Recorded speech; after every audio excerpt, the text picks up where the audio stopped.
A very good evening to all of you. I guess I'm live. Am I visible? Am I audible? Everything is good to go? Can you write down something in the chat box so we can start the session ahead? Hello people, is everything is good? Yes, thank you. Thank you so much. So a very good evening to all of you. And on this evening, I would like to tell you that today I am going to cover, just a second, a rapid revision of pharmacology. Okay, so pharmacology is considered to be a difficult subject, but believe me, I will make pharmacology super easy for you. So at the end of the session, you will feel confident in the pharmacology. Just a second. Okay, so today we are going to take the remarkable rapid revision of pharmacology. Now in the pharmacology, how many units we are having? We are having all these units in the pharmacology. You can see all these units. Now covering all these units in one day, in 3-4 hours, it's difficult.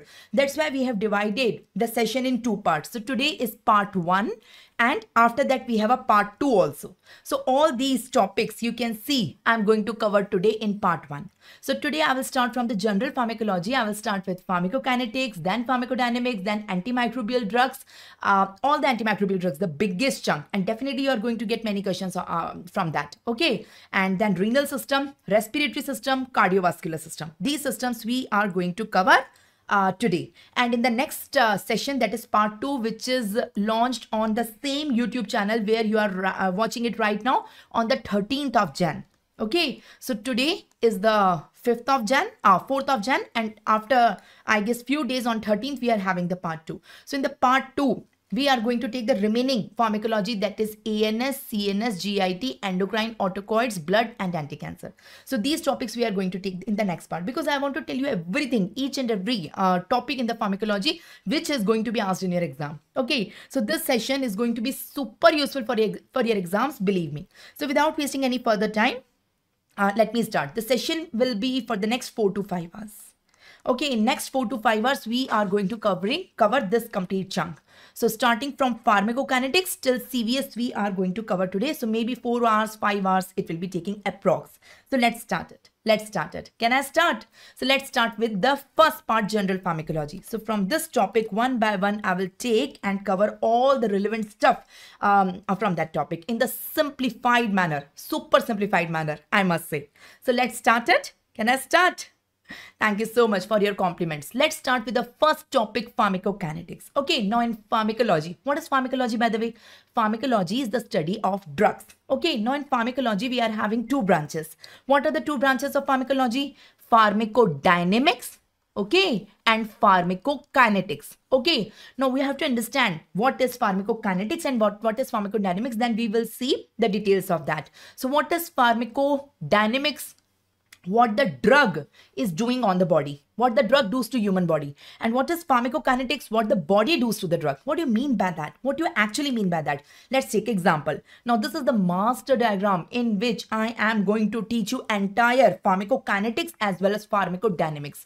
These 2 topics I will teach you in this diagram. So please understand this diagram well. It's a master diagram, key diagram, super diagram. Now in this diagram, I have shown you there is a drug. This is a drug which is taken by oral route. The most common convenient route is the oral route. So drug is taken by the oral route. Just suppose I am the patient and I am having some disease. For example, I am having headache of migraine headache. I am having some heart failure, or I am having diarrhea, constipation, or any of the disease. So I am taking a drug for that. To treat that disease, you are a doctor and you have prescribed a drug. I am taking it by mouth. That is oral route. So what will happen? The drug will go inside. Now there is a rule. The drug will get absorbed. So acidic drugs are absorbed from acidic medium, that is stomach, and basic drugs are absorbed from basic medium, that is intestine. So the organ of absorption of different drugs is different. Acidic drugs are absorbed from stomach, you know the reason, and basic drugs are absorbed from intestine. After absorption, the drug reach in the blood. So this step is known as absorption. What is the definition of absorption? Can you tell me the definition of absorption? It is the movement of the drug from where to where? From site of administration till circulation. It is not necessary that drug is always given by oral route. If the drug is given by intramuscular route, or it is given by any other route, it is inhalational route, it can be any route, rectal route. So from that site of administration, it is ultimately reaching in the circulation. So it is the movement of the drug from From where to where? From the site of administration till circulation. This portion is known as absorption. The drug is absorbed.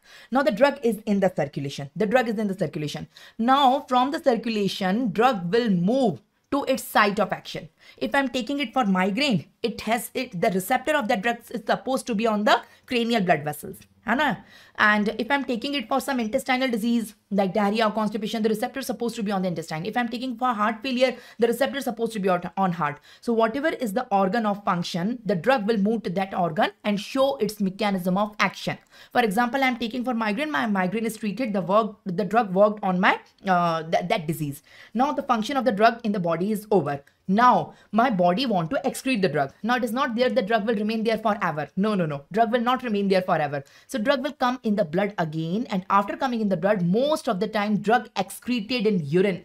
99% time. Very rarely it is excreted in other forms like feces, like saliva, like breast milk. But most commonly, it is excreted in the urine. So, drug is going to the kidney and asking the kidney to excrete it. But kidney is saying, no, I cannot excrete you. Why? Why kidney is not excreting the drug? Because most of the drugs are non-polar. What is urine? Urine is water. So only water-soluble drugs will be excreted in urine. What is a water-soluble drug? Water-soluble drug is polar. So first we have to convert non-polar drug to polar drug. So kidney is asking the drug, first you get convert from non-polar to polar, then come back to me. Then I will excrete you. So what the drug is doing? The drug is going to the liver and asking the liver, can you please convert me from non-polar to polar? My job is over. Now I want to get excreted. So liver is saying, yes, come inside my hepatocyte, and inside my hepatocyte there are enzymes that will convert you from non-polar to polar. So converting the drug from non-polar to polar, or else say hydrophobic to hydrophilic, or else say lipophilic to lipophobic, one and the same thing. You know, water and fat are inversely proportional. So hydrophobic to hydrophilic or lipophilic to lipophobic. You got my point? Or else, non-polar to polar, one and the same thing. So this step is known as biotransformation or metabolism. So first step is absorption. The drug get absorbed, reach in the blood. From the blood, it is distributed in various organs. This step is known as distribution, in which it is going to various organs and show its mechanism of action. Then it is going to the liver and showing biotransformation or metabolism, the meaning of which it is converting from non-polar to polar. And finally, it is excreted out of the kidney. So 4 things are happening, people. 4 things are happening. Can you tell me what are the 4 things? Can you please summarize? So what the body is doing on the drug? Say, ma'am, body is first absorbing the drug, taking the drug from the site of administration to the circulation. Then body is distributing the drug. That is taking the drug from the circulation to various organs. Then body is metabolizing or biotransforming the drug. That is converting the non-polar drug to polar drug.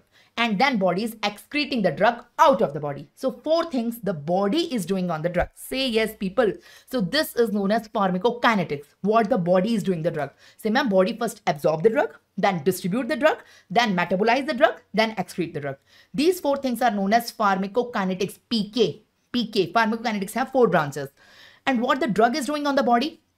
Drug is doing only one thing on the body. Can you see? Drug is showing its mechanism of action on the site of action. That's it. So this portion is known as pharmacodynamic.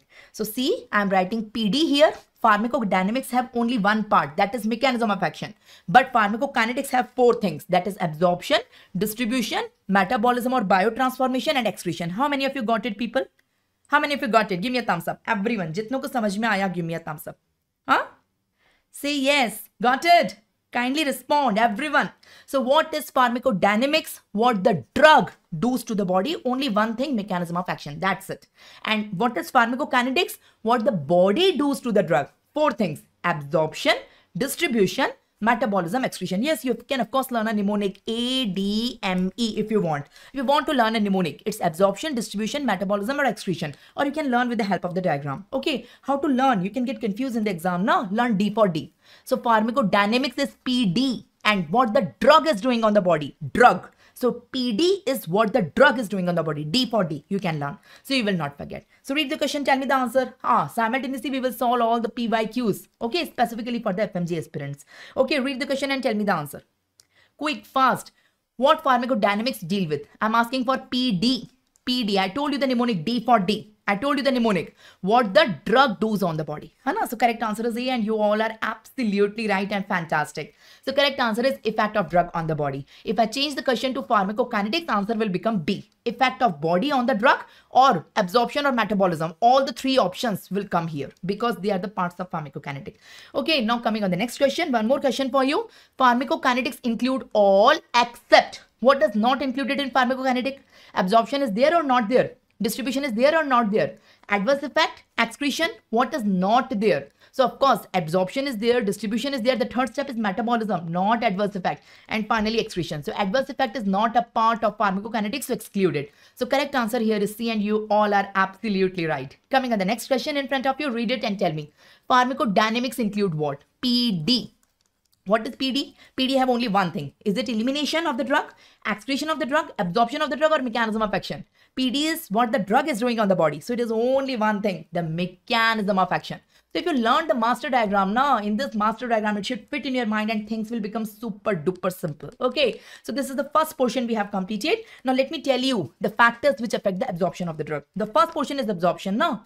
So I told you the first part is absorption. What is absorption? Movement of the drug from the site of administration till circulation. So there are many factors on which it depends. The ultra important factor which I want to discuss here is the effect of pH. So does the pH is affecting the absorption and excretion? Of course it is. Listen, let me ask you something. You want the drug, let me ask you, all are doctors now. You want the drug to be absorbed more in your patient body or excreted more in your patient body? I'm asking you, can you give me the answer? Then I will explain you the effect of pH on the absorption of the drug as well as excretion of the drug. I'm asking you a question. You understood my question? Being a doctor, what do you want? Your drug, whatever you are prescribing to your patient, it should be absorbed more in the body or it should be excreted out of the body? What do you want? What do you want? Being a doctor, what do you want? So yes, most of the students are saying absorption as expected. So Govinda is saying both. Why both, Govinda? In what case you want excretion, Govinda?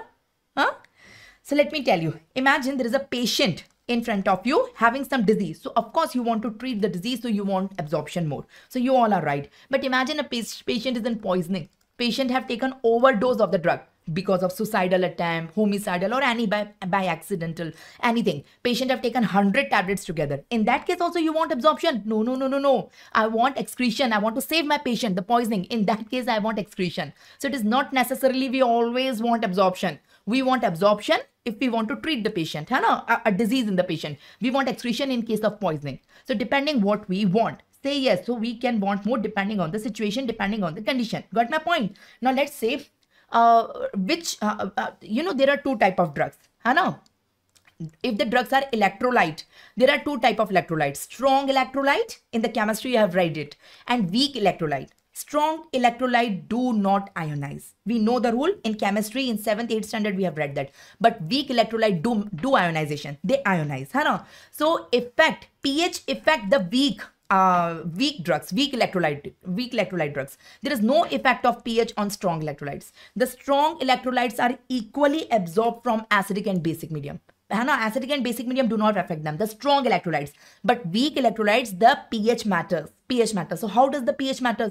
So now please remember, we are talking about weak electrolytes. We are not talking about strong electrolytes. Because strong electrolytes पे effect ही नहीं होता pH का. Whether it is acidic pH or basic pH, strong electrolytes are absorbed from both of them.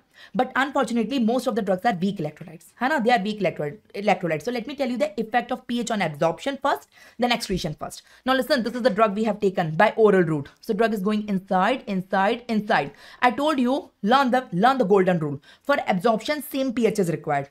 If the drug is acidic, you require acidic medium to absorb. And if the drug is basic, you require basic medium to absorb. So we know this rule. I mean, for absorption, same medium is required. Stomach have acidic medium and intestine have basic medium. That's why acidic drugs are absorbed from acidic medium. And that's why basic drugs are absorbed from basic medium. So this is the first rule. Ultimately, acidic or basic, the drug reaches in the blood. Drug reaches in the blood. So for absorption, we have two different organs. One is stomach, one is intestine. Now drug move to its site of action, already shows its mechanism of action, move to the liver, already converted from non-polar to polar. Now I want to excrete the drug. I want to excrete the drug from the kidney. But organ of excretion is only one, that is kidney. For absorption, I was having two options, two different organs, stomach and intestine. But for excretion, we have only one organ, kidney. We don't have different organ that acidic drugs are excreted from this organ, basic drugs are excreted from this organ. No. Both the drugs are excreted from kidney only. In the kidney, the urine is formed. The drugs are excreted in urine, but the pH of urine can be changed. So for excretion, opposite medium is required. So if you want to excrete acidic drug, make the urine basic. And if you want to excrete basic drug, make the urine acidic. So for excretion, opposite medium is required. How many of you got it? So this is the basic rule. So learn the basic rule. For absorption, same pH is required. And for excretion, opposite pH is required. This is the first funda. You get many simple questions on that. Let me more twist it and tell you one more thing here. Listen, what is ionization? This is an acidic drug, HA. It can be HCl, it can be HNO3. I mean to say all acids have a proton. We know, acid, HCl, HNO3, H2SO4. So all the acids have a proton, that is H. So it's split. It split or ionized like H positive and A negative. So where is the drug? Is puri mein drug kahan hai? Where is A? A is our drug. H to proton hai. H is proton. Where is the drug? I'm asking you, where is the drug? Let me show you the drug. Drug is present in two forms, HA and A negative. So this is known as unionized form. There is no charge on that. And this one is known as ionized form. There is a charge on that. So A is present in two form. Same C with the bases. This is a base BOH. It can be NaOH, KOH. All the bases have a hydroxyl ion. We know the rule. It will split like B positive and OH negative. So I am interested in B. B is my drug. So where is the drug? Can you tell me where is the drug? Drug again present here. It is unionized. It don't have charge, and this is ionized. It have the charge. So acidic drug and basic drug both are present in two forms, unionized and ionized. Unionized is complete. Unionized is this one. This is complete, and ionized are the splitted version. They are broken down. They are splitted. They are ionized. Now there is a rule. Body do not like the broken one. It excrete. So ionized form are excreted from the body, and unionized forms are absorbed from the body. So please learn, unionized, these two will be absorbed, these two will be excreted. So please learn, unionized are absorbed and ionized are excreted. How many of you got it? If you got this funda, the two golden rules, everything is super simple.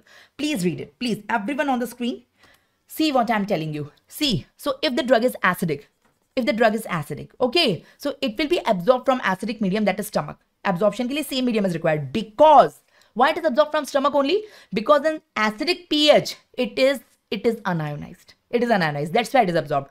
Basic drug are absorbed from basic medium, that is intestine. But why? Because in basic medium it remain unionized, and unionized form are absorbed. We know that. The same you can apply for excretion. Acidic drugs are excreted in opposite. For excretion, opposite medium is required. So acidic drugs are excreted in basic urine. So why? Because in basic urine they are ionized, and ionized form is excreted. And basic drugs are excreted in acidic urine, because in acidic urine they are ionized. So ionized versions are excreted and unionized versions are absorbed. Everyone, each and every student, person who is live and understood this concept, give a gesture. Give a thumbs up. You got it, or write down that you got it. Do you have any confusion? Any confusion? This is the effect of pH, the golden rule. Write down the golden rule of effect of pH on the absorption and excretion of the drug. Now you are going to get many questions on that. Repeatedly many questions are asked. You will get one question only, but one question matters. But frequently asked question. It is one of the frequently asked topic. And students always have confusion whether we want to absorb the drug or we want to excrete the drug. We want both. If sometimes to treat the patient, we have to absorb the drug. Sometimes to save the patient in case of poisoning, we want to excrete the drug. So if you want to excrete the drug, you have to acidify the urine or basify the urine. For example, in front of me, I am a doctor and I am in a casualty, in emergency duty, and there is the patient in front of me. The patient, he's a young boy. He's a teenage boy. And the patient is on stretcher, unconscious. The family is carrying the patient to you with a panic situation. The parents are there and they are saying, doctor, my son tried to do the suicidal attempt. Okay, kindly save him. Kindly save him. So the first question I will ask tell me the drug, which drug he have overconsumed. Okay, the poisoning is of which drug. So they will show you the empty strip, or they will tell you the name. Mostly it may be a sedative, tranquilizer, है ना, नींद की गोलियां, if it is a suicidal attempt, है ना. So they will tell you the name of the drug, or sometimes it can be atropine or any drug. So you should know which drug is acidic or which is basic. It's the emergency situation, है ना. If the drug is acidic, if the patient have consumed over acidic drug, immediately basify the urine so that it excrete out of the body. And if the patient have consumed acidic drug, basic drug, over consumption of a basic drug, immediately acidify the urine. So the next question you may be thinking, ma'am, is it possible to change the pH of urine intentionally? Yes, we can do so. According to your choice, you can do so. Hana? So how to acidify the urine and how to basify the urine? If you want to acidify the urine, we will give IV drip of arginine hydrochloride followed by ammonium chloride. Arginine hydrochloride followed by ammonium chloride. We will give IV drip. So urine will get acidic to excrete the basic drug. And if you want to basify the urine, give a IV drip of sodium bicarbonate. You know soda bicarb, sodium bicarbonate, NaSCO3. So it is a basic medium. So it will basify the urine. So this is for excretion of acidic drug. So you want to excrete acidic drug, basify the urine. If you want to excrete basic drug, acidify the urine. This is the funda. How to know that which drug is acidic and basic? So there is a list given. So Ravijay. So there is a list. We have to learn that list. Being a doctor, we should know which drug is acidic, which drug is basic. So, you know, there are thousands of drugs. Learning all of them, which is acidic or basic, it's not an easy job. But for the main drugs which are used for the suicidal attempts, we should know the list. For the emergency, drugs, you should know which is acidic and which is basic. So it is the nature of the drug. So that is acidic or basic. So that you have to learn. Uske liye koi formula nahi hai. ठीक है? So this is the rule. Everyone got it? Everyone got it? So this is the rule. We will solve some questions and move on the next topic. Read the question and tell me the answer. Okay. Acetyl salicylate and phenobarbital. You know, acetyl salicylate and phenobarbital. Phenobarbital is barbiturate. It's a sedative. Okay. नींद की गोलियां हैं. Are better absorbed from the stomach. Why? It is not asked if they are better absorbed from the stomach. They are giving you that it is already, they are giving you the information. The examiner is telling you that these two drugs are absorbed from the stomach. Why they are absorbed from the stomach, not from intestine? Why? Can you tell me the reason? Can you tell me the reason? First, you decide these drugs are weak, strong or weak. So I told you strong acid or base are non-electrolyte. They are not ionizing. Their absorption and excretion do not depend on pH. So remove the option containing strong. Now the three option with weak. है ना? Now stomach में कौन सा medium होता है? Stomach में कौन सा medium होता है? Stomach में medium is acidic. And we are talking about absorption, not excretion. So for absorption, same medium is required. For absorption, same medium is required. So in the stomach, we have acidic medium. So acidic drugs are absorbed from acidic medium. So of course, it's going to be a weak acid, not a weak base. So in the weak acid also, we are having two options. It will remain non-ionic or ionic. I told you body want the complete drug. The splitted version is excreted. I want to retain. I want to absorb. So I want the non-ionic drug. So correct answer is A. How many of you got it? So this is the approach for this question. Now if you don't know the golden rule, you cannot solve this question. This question is considered to be difficult level. There are 3 level questions, easy, moderate, difficult. I will put it in difficult category if you don't know the formula. But if you know the golden rule, I told you the golden rule. This is the golden rule. Okay, if you know that, this question is going to be simplest for you. Say yes, everyone. Got it? Got it? If you got it, can I go ahead? No. These are not strong acids. These are the weak acids. Strong acids नहीं है ना? The complete funda, ये जो golden rule है, it belongs to weak drugs, weak electrolytes, weak acid and weak base. This is not for strong. This golden rule is not for strong because strong electrolyte absorption and excretion is pH independent. They are absorbed in acidic also, basic also equally. The strong one, but weak one have a preference. So this is the preference of the weak one. Weak acid have a different preference. Weak base have a different preference. But strong acid and strong base don't have any preference based on the pH. I hope my concepts are crystal clear. Can we go ahead? Can we go ahead? Few more questions based on this topic as the topic is important and difficult. Can you read the question and tell me the answer? Acidic drug is more ionized at. Now use your brains. Tell me. They are asking for acidic drug. In ionized form, drug is absorbed or excreted. Ionized matlab splitted version. Ionized meaning is it's splitted. It's ionic, it's have a charge. So the splitted version body do not want to retain. Body want to excrete the charge. So we want the excretion. It means the examiner want to ask you acidic drugs are excreted in which medium. So is it alkaline, acidic pH, neutral pH or none? So for excretion, opposite pH is required. So they are talking for acidic, go with basic. So I will go with A. So I hope you got it. This is the approach. Okay, instead of reading the word ionized, read the word excretion. Read the word excretion. So acidic drug more excreted at which medium? So this is the meaning of the question. Okay, one more question. About acidic drug, what is true? Tell me a weak acidic drug. What is true? It is best absorbed in acidic medium. Acidic are absorbed in acidic. Is it true or not? It is best absorbed in alkaline medium. Is it true or not? It is not absorbed in acidic medium, or it binds to alpha glycoprotein. What is correct? So I told you for absorption, same medium is required. And for excretion, opposite medium is required. So currently we are talking about absorption. Absorption, best absorbed. So acidic drug absorbed from acidic medium. So correct answer is A, and I hope you all are right. Okay, correct. So one more last question.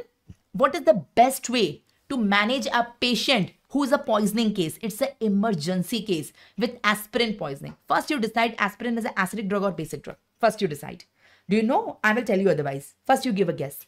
If aspirin is an acidic drug, make the urine basic. And if the aspirin is a basic drug, make the urine acidic. Because you want excretion. Now, nobody is telling you कि excretion कराओ. But it's your common sense that you are using. कि ma'am poisoning का case है, तो we don't want absorption. Poisoning का case है, तुमने और absorption कराया तो patient will die. I do not want to kill my patient. It's poisoning. I want to excrete the drug. There is a patient in front of me. The stomach and intestine is full of drug. He has already overtaken the drug. I want to excrete it. I do not want the drug to get absorbed. I want to excrete it. है ना? So excretion के लिए I want to make the pH urine opposite. है ना? So you tell me aspirin क्या है? Aspirin acidic है कि basic है? Aspirin is an acidic drug. If it is an acidic drug, you have to basify the urine.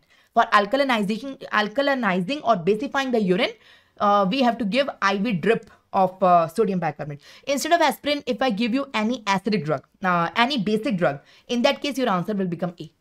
You have to acidify the urine in that case. Okay, so this is the funda. Got my point, everyone? Can we go ahead? The next question in front of you. Alkalinization of urine is done for.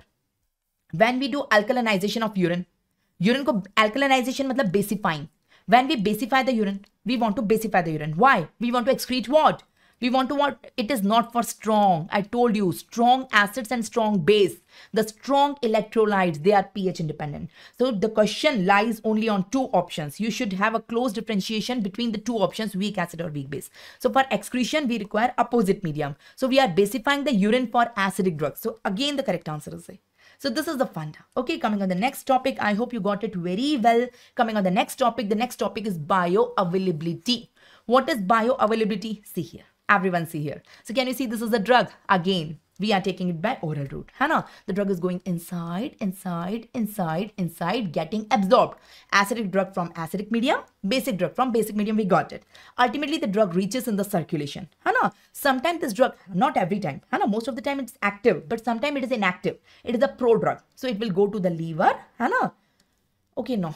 ठीक है. Prodrug I will tell you later on. So it is reaching to the circulation. Got it? This is how it is reaching to the circulation. So if I have given 100 gram of the drug orally, how much gram is reaching to the circulation? Maybe in the circulation only 70 is reaching, 80 is reaching, 90 is reaching, but it's never 100 by a oral route. Oral route is never 100%. Whatever you are giving, it is not 100% absorbed. So that is bioavailability. Bioavailability is the percentage of the administered dose. Whatever dose you are giving in the administration, what percentage is reaching the circulation, that is bioavailability of the drug. Got my point? So what is bioavailability? What is bioavailability? It is the percentage. It is the fraction of the administered dose. Whatever dose you are administrating in the patient, it is a fraction of that reaches the circulation in unchanged form. Now, I would like to modify this diagram. I guess you have read this. Listen. Again, start from the beginning. The patient is taking the drug from mouth. It is going inside. Before going here in the blood, do you know the intestine drainage? From the intestine, there is a portal vein. The portal vein is there, which goes to the liver, which shunt the blood. The intestinal blood, the intestine vein, mesenteric vein, it will drain to the portal vein, and first it will go to the liver. From the liver, it will go to the heart, the right side of the heart. From the right side of the heart, it will go for purification here in the lungs. From the lungs, it will come to the left side of the heart. From the left side of the heart, it will come in the aorta and then come in the blood. This is aorta. This is aorta. That is circulation. So it is coming to the aorta via liver. In the liver, certain enzymes are present. Certain enzymes. You may be thinking, ma'am, why 100% drug is not reaching in the circulation? You are saying that whatever percentage of drug you are giving, for example, I am giving 100 gram. So I am saying it's never 100 which reach here. Never, never. Maybe it is 99, but never 100. It is never 100. It can be less than 100 via oral route. Via oral route. So why it is less than 100? Tell me the two reasons. Why it is always less than 100, never 100%. It is bioavailability. The definition of the bioavailability is the percentage or the fraction of the administered dose which is reaching unchanged into the circulation. So there are two reasons. The first reason is the absorption. So absorption is not complete. Sometimes it is not completely absorbed. Whatever dose you are giving, absorption may he problem hai. Sometimes there is disease in the stomach. Sometimes the stomach is full with the food. Sometimes some inhibitors are present in the food. So absorption is not complete. So first reason, it is absorption. Absorption is not complete. Number one. And whatever is absorbed, uske baad, it is going to the liver via portal circulation. In the liver, certain enzymes are there that will deactivate the drug. Uske baad jo bacha pucha, the remaining portion which is coming, that is the drug actually will show its site of action, its mechanism on the site of action. So that is going to be show its mechanism of action. Got it? So bioavailability reduce hone ke two causes hai. What are the two reasons you got it? Number one, absorption. Absorption is not complete. Number two, first pass metabolism. First pass metabolism is the liver. So drug from the stomach or intestine first go to the liver and then go to the heart and then come in the circulation. So in the liver, the enzymes is doing the degradation of the drug. So that drug will be inactive. That portion of the drug will be inactive. So for example, I am giving 100 gram last time. I am giving 100 gram of the drug, out of which only 80 is absorbed. So 80 reach here, 80. Now this 80 will go to the liver. In the liver, further 10% is degraded. So 70 will come back. So out of 100, only 70 is coming. 20 is lost in absorption and 10 is lost in the portal circulation. You got my point? First pass metabolism. So whatever after that it is reaching the circulation, ultimately that is bioavailability. How many of you got it? How many got you? How many of you got it? So the two reasons. So the percentage may vary. It is not always 20% lost in absorption and 10% lost in portal circulation. The percentage can vary. So but it is never 100% unchanged reach in the blood. So it is not oral route. No, always we give the drug. We give the drug by various route. So 100% bioavailability occur in only one route, IV. If I'm giving the drug directly in the blood, IV, there is a vein here. So if I'm giving it directly intravenous or intra-arterial, directly in the blood, if I'm directly giving in IV, so 100%, I'm having 100 gram, 100 ka 100 IV. By whatever else route I'm giving, it is never 100. So 100% bioavailability occurs only in IV, because I'm having 100 gram, all the 100 gram is injected. So 100 ka 100 is in blood, unchanged, without lost in absorption, without lost in first pass metabolism. In all different routes, it is less than 100. It is less than 100. Got it? So that is bioavailability. You got my point? How to calculate the bioavailability of a drug? How to calculate the bioavailability of a drug? Is there a way? Just suppose I have a drug. This is drug A, and I'm giving you an experiment. Can you please find out the bioavailability of this drug in humans? If I give this drug to any human via oral route, can you tell me the bioavailability? You say, ma'am, how to calculate? So we have an easy way to calculate. Make a graph. You have to make a graph between two things. This is x-axis of the graph. This is y-axis of the graph. So in a graph on the x-axis, just suppose I have taken a tablet by mouth, by oral route.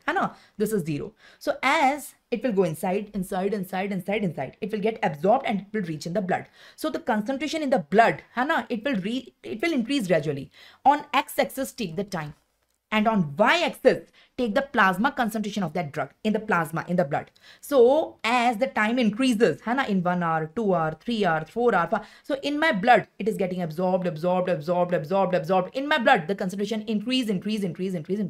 One time will come, it is maximum absorbed. So this is the maximum plasma concentration. After that, it will show its mechanism of action and get excreted in the urine. Then its concentration fall, and one time will come, it will become 0. So this graph is the graph of plasma concentration versus time. If you take the area of this graph, and it is looking like a triangle. You know what is the formula of triangle area? It is half into base into height. You may have read this in mathematics. So half into whatever is the shape. I'm not interested in mathematics, but whatever is the area under this curve, that will give you the value of bioavailability. So bioavailability is the area under curve. It is known as AUC. What is area under curve? Which curve? The curve is between two things, plasma concentration and time. So make a graph. What you have to do? You have to make a graph between time and the plasma concentration of that particular drug. I'm having a drug A with me. So I will take a subject. There is a subject in front of me. I will ask that subject to keep the tablet in the mouth, take it with the water. So every 1 hour or every half hour, I will take the plasma concentration. I will take a blood sample and check the plasma concentration of the drug. So this is the time 0. So I will check it at 1 hour, 2 hour, 3 hour, 4 hour, 5 hour, 6 hour, 7 hour. And this is the plasma concentration 10 milligram, 20, 30, 40, 50, 60, whatever. So I will find that gradually the plasma concentration is increasing because drug is absorbed. Acidic from the stomach, basic from the intestine. Absorbed. It will reach the maximum and then it is excreted, finally becomes 0. So area under this curve will give you the value of bioavailability. It is known as AUC. How many of you got it? This is AUC. ठीक है? Got it? Sublingual में it will be better but never 100. The point is that it will be never 100. 100 only in IV route. In all other route it is less than 100. Got it? Okay, so this is area under curve. See the x-axis and see the y-axis. And this is area under curve. Area under curve. This will give you the value. Now I have one drug, again the same drug, drug A. I'm having two different subjects. This is a subject, this Ram Sham. I'm having two subjects. So this patient, this subject, I'm giving it by oral route and checking the bioavailability by making a graph. So this is the graph of Ram. I mean the patient, the subject in which I'm giving it by oral route. And the same drug, drug A, I'm giving to Sham by IV route. Directly I'm injecting. So this is the curve in the other patient in which I'm giving it to IV. So same drug, you can see. Now calculate this area. This is the area, and calculate this area, which already includes this one. So calculate this area. So obviously you can see the area of IV is more than oral. In IV it is 100%. In oral it is never 100. So this is how we can calculate. Got it? Say yes. I will come on the half-life also. Wait a while. It will be in a sequence. Come on. Wait. Have patience. Okay. Got it? Run Vijay. Wait a while. I will come on all the topics. Okay? So this is area under curve. So you get questions on the bioavailability. Please learn. I have not put the question, but you get question on the bioavailability. You can get this curve in your exam and they can ask you the labeling. Which is red or blue? Which of them is showing the oral route? Which of them is showing IV route? They can ask you this question. They can ask you the labeling. They can ask you what is there on the x-axis, what is there on the y-axis. They can ask you what the area under curve is presenting. So multiple questions can be framed from this graph. Got my point? Give me a thumbs up. Can I go to the next topic? My next topic here to explain you in pharmacokinetics and absorption is prodrug. Can I explain you what is prodrug? Say, what is prodrug? Listen, everyone here, listen. This is the drug I'm taking by mouth again. So drug is going inside, getting absorbed. Acidic from the acidic medium, basic from the basic medium. It reaches in the circulation. Now I want that this drug should go to the site of action and shows its mechanism of action. This should happen. But unfortunately, this drug is inactive right now. It cannot show its action. Not all drugs are inactive. Some drugs are inactive. These drugs are known as pro matlab inactive. These are prodrugs. So you will say, ma'am, how they will become active now? How they will show their mechanism of action? So first, this drug should move to the liver. In the liver have the enzymes that convert the inactive drug to active drug. And after that, it should come to the blood again and then go to the site of action. Okay, so these drugs are prodrugs. So first they should go to the liver and convert from inactive to active. And then it should go to the site of action. Say yes if you got it. So these drugs are known as prodrugs. You should know the list of the prodrugs.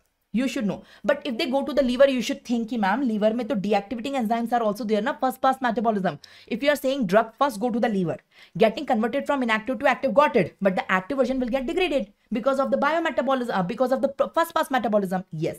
So prodrugs are not supposed to be given via oral route, most of the time, because bioavailability will reduce. That's it. Okay, got it. And after that, the drug is supposed to go to its site of action. So give a list of the prodrug. What is the list of the prodrug? So I'm having a mnemonic for you. The mnemonic is in front of you. You can see the mnemonic. The mnemonic is in front of you.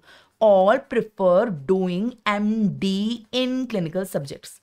Anna, you also prefer to do MD in clinical subject. So there are many mnemonics in pharmacology. If you wish, I will give you all the mnemonics at one place at one PDF. But first, understand the complete pharma. After the first and second, both my session, I will provide you a mnemonic PDF also. Anna, in which all the complete pharma mnemonics will be at one place. Nearly 30-40 mnemonics are there and you can revise them before going to your exam. Okay, or maybe more than that. Okay, anyways, come here.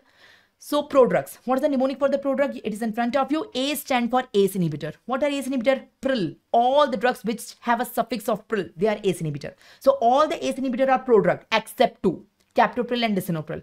Captopril and lisinopril are ACE inhibitor, but they are not prodrug. They are not prodrug. The second is P. P say we are having three drugs. Prednisolone, proton pump inhibitor and proguanil. D say we have only one drug, dipivefrin. M say we have three drugs. Mercaptopurin, methyl dopa, it is dopa, methyl dopa, hai na? We give it in Parkinsonism, and minidoxal. D say we have levodopa, so we have levodopa, we have methyl dopa, levodopa we give in this Parkinsonism. I say we have irinotecan. C say cyclophosphamide, clopidogrel, carbamazine, and S say sulfasalazine. It's an antibiotic. Okay. So all these drugs are prodrugs. So you don't mug up the list, learn the mnemonic, read it 2-3 times. In the option, you will be able to identify it. So all prefer doing MD in clinical subject. So this is my mnemonic. From the P, I'm having 3 drugs. C, I'm having 3 drugs likewise. So you have to learn the full form. Say yes if you all got it. Say yes if you all got it. Can we go ahead? Got it? So can we go ahead? I will come on that biotransformation, Nadeem. I'm coming. My next topic is biotransformation only. So you can solve this question. All are prodrugs except. So tell me which of the following is not a prodrug. Is it aspirin? Is it levodopa? Is it dipivefrin? Is it captopril? So I told you all ACE inhibitors are prodrug except 2. That is captopril and lisinopril. So examiners love exception. Jahan pe bhi exception hai, please learn it. Please learn it. Okay, can we go ahead? Are you learning, enjoying, understanding the lecture? Pharmacology is very conceptual if you understand it. Okay, so can we go ahead? So we will move to the next topic, that is metabolism or biotransformation. So what it means, I told you. So this is a drug taken by oral route. After going inside, it got absorbed. It got absorbed from the stomach and intestine. It reached in the blood. From the blood, it goes to its site of action. Already shown its mechanism of action. Its job is done. In the body, its responsibility, its job is done. Now the body wants to excrete it in the urine. So the drug is entering in the kidney and asking the kidney, can you please excrete me? My job is done. The kidney is saying, no, I cannot excrete you because you are a non-polar drug. First go get converted into polar, then come back to me. Because from me, if you get excreted from the kidney, it will be in the form of the urine. Urine is water. Only water-soluble drugs are excreted. Non-water-soluble drugs are not excreted in the urine. So first become water-soluble. You become polar. Polar is water-soluble. So convert from non-polar to polar. So what the drug will do? Drug will go in the liver. Asking the liver, can you convert me from non-polar to polar so that I can excrete out? Liver will say yes. Come inside me. Inside me there is hepatocyte. Inside the hepatocyte, there are certain enzymes. The most important enzyme is cytochrome P450. This enzyme will convert the drug from non-polar to polar. So the drug is entering here, getting converted from non-polar to polar, coming back to the blood and then entering in the kidney. And once it becomes polar, now it is easily excreted out. So this conversion is known as biotransformation or metabolism. Okay, got it? This is biotransformation or metabolism. So what is the definition? There are 3 definitions. Non-polar to polar. Biotransformation is conversion of drug from non-polar to polar, or hydrophobic to hydrophilic. Hydrophobic, you know, hydro matlab water, phobic matlab insoluble, to water soluble. Hydrophilic, I guess everyone know phobic and philic. Phobic means insoluble, phobia, insoluble, and philic means soluble. So I want to make the drug from non-polar to polar. The meaning is the same. Instead of that, you say hydrophobic to hydrophilic. This may be your option. Instead of that, you know, water and lipid are inverse. So the thing which is water soluble is lipid insoluble, and the thing which is lipid soluble is water insoluble. So instead of that, you can say lipophilic to lipophobic. Lipophilic Yes, lipophilic to lipophobic. So I want to convert the drug from lipophilic to lipophobic. Whatever option given to you, that is right. So you have to search for the option. They can ask you a definition. What is biotransformation? Look for this option if it is there. Look for this option if it is there. Look for this option if it is there. Whatever is there, that is correct. One of them will be there. They will not give you all of them. Say yes, got it. Hana? So sometimes you learn only this definition, but in the option, they just confuse you by giving these definition and you get confused. What is this? So you should understand these definitions also. These are the simple things. The meaning is the same. Hana? So that is, we are converting a non-polar drug to a polar drug in the liver. Most of the time it is happening in the liver. Rarely it is happening in other organ, but most of the time it is happening in the liver. So you will say, ma'am, how? Tell me the exact mechanism. How does a non-polar drug get converted into polar? So there are two phases. Phase 1, phase 2. Phase 1 is known as functionalization. Phase 2 is known as conjugation. Let me explain. In both of them, it is happening in the liver. So ultimately, let me draw the liver on the next page. In the liver, non-polar drug getting converted to polar. So I'm having two options. How I convert a non-polar drug to polar? Imagine this is a non-polar drug and this is also a non-polar drug. I want to convert into polar. So in the first phase 1 and this is phase 2. In the phase 1, what I will do inside this drug, inside the structure of this drug, there are certain functional groups. I will expose that functional groups like hydroxyl group, amino group, sulfur group. So many functional groups are there. Because of exposure of these functional groups, the drug will get converted from non-polar to polar. So when these functional groups were hidden, the drug was non-polar. But once I have exposed them, it will convert into polar. So phase 1 reactions are known as functionalization because here the functional group is exposed. And by this mechanism, I am converting the drug from non-polar to polar. This is phase 1. In phase 2, this is the drug. Again, it is non-polar. Here what I am doing, I want to convert it into polar. So what should I do? So say here we will take another substance, another endogenous substance in the body. This is polar. I am saying drug is non-polar, but this substance is polar and I am combining the drug with this substance. This substance is polar. So what I am doing, I am combining this drug with a substance which is polar. With a polar substance. It is an endogenous substance and I am making a conjugate of the two. The two will combine together and they will make a couple. They will make a conjugate. So this is the drug and this is the endogenous compound which is polar. So the combination of the two is polar. So this was non-polar, this is polar, but the combination of the two will become polar. Such reactions are known as conjugation reaction. We are conjugating the drug with something. So phase 2 reactions are known as conjugation. How many of you got it? So phase 2 reactions are known as conjugation. So with which compound, with which polar compound you are conjugating the drug? There are 6 options. In the body, there are 6 options. Glucuronide, the most common, it is known as glucuronide conjugation, glycine conjugation, glutathione conjugation. So 3 of them are GGG. Glutathione, glycine and glucuronide. Glucuronide is most common. Apart from that, SMA, sulfyl, methyl and acetyl. You combine it with sulfyl group, methyl group, acetyl group. You can learn a mnemonic GGG, SMA. So there are 6 types of conjugation. In the functionalization, you want to expose the functional groups. So you have 5 options. Here we have 5 options. You can do the oxidation, you can do the reduction, you can do the hydrolysis, you can do the cyclization and decyclization. By these 5, you can convert a non-polar drug to polar via exposing the functional group. And by these 6 options, you can convert a non-polar to polar drug via conjugation. So the summary is that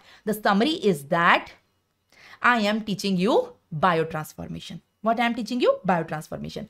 Biotransformation takes place in liver, in which a non-polar drugs convert into polar, and it is of 2 types. Type 1, that is functionalization, and type 2 is conjugation. In both of them, thing is same. Non-polar convert into polar with the help of functional group exposure. Here also non-polar get convert to polar with the help of conjugation with a polar endogenous compound. This one is of 5 type, this one is of 6 type. Give me a thumbs up, I tried my best.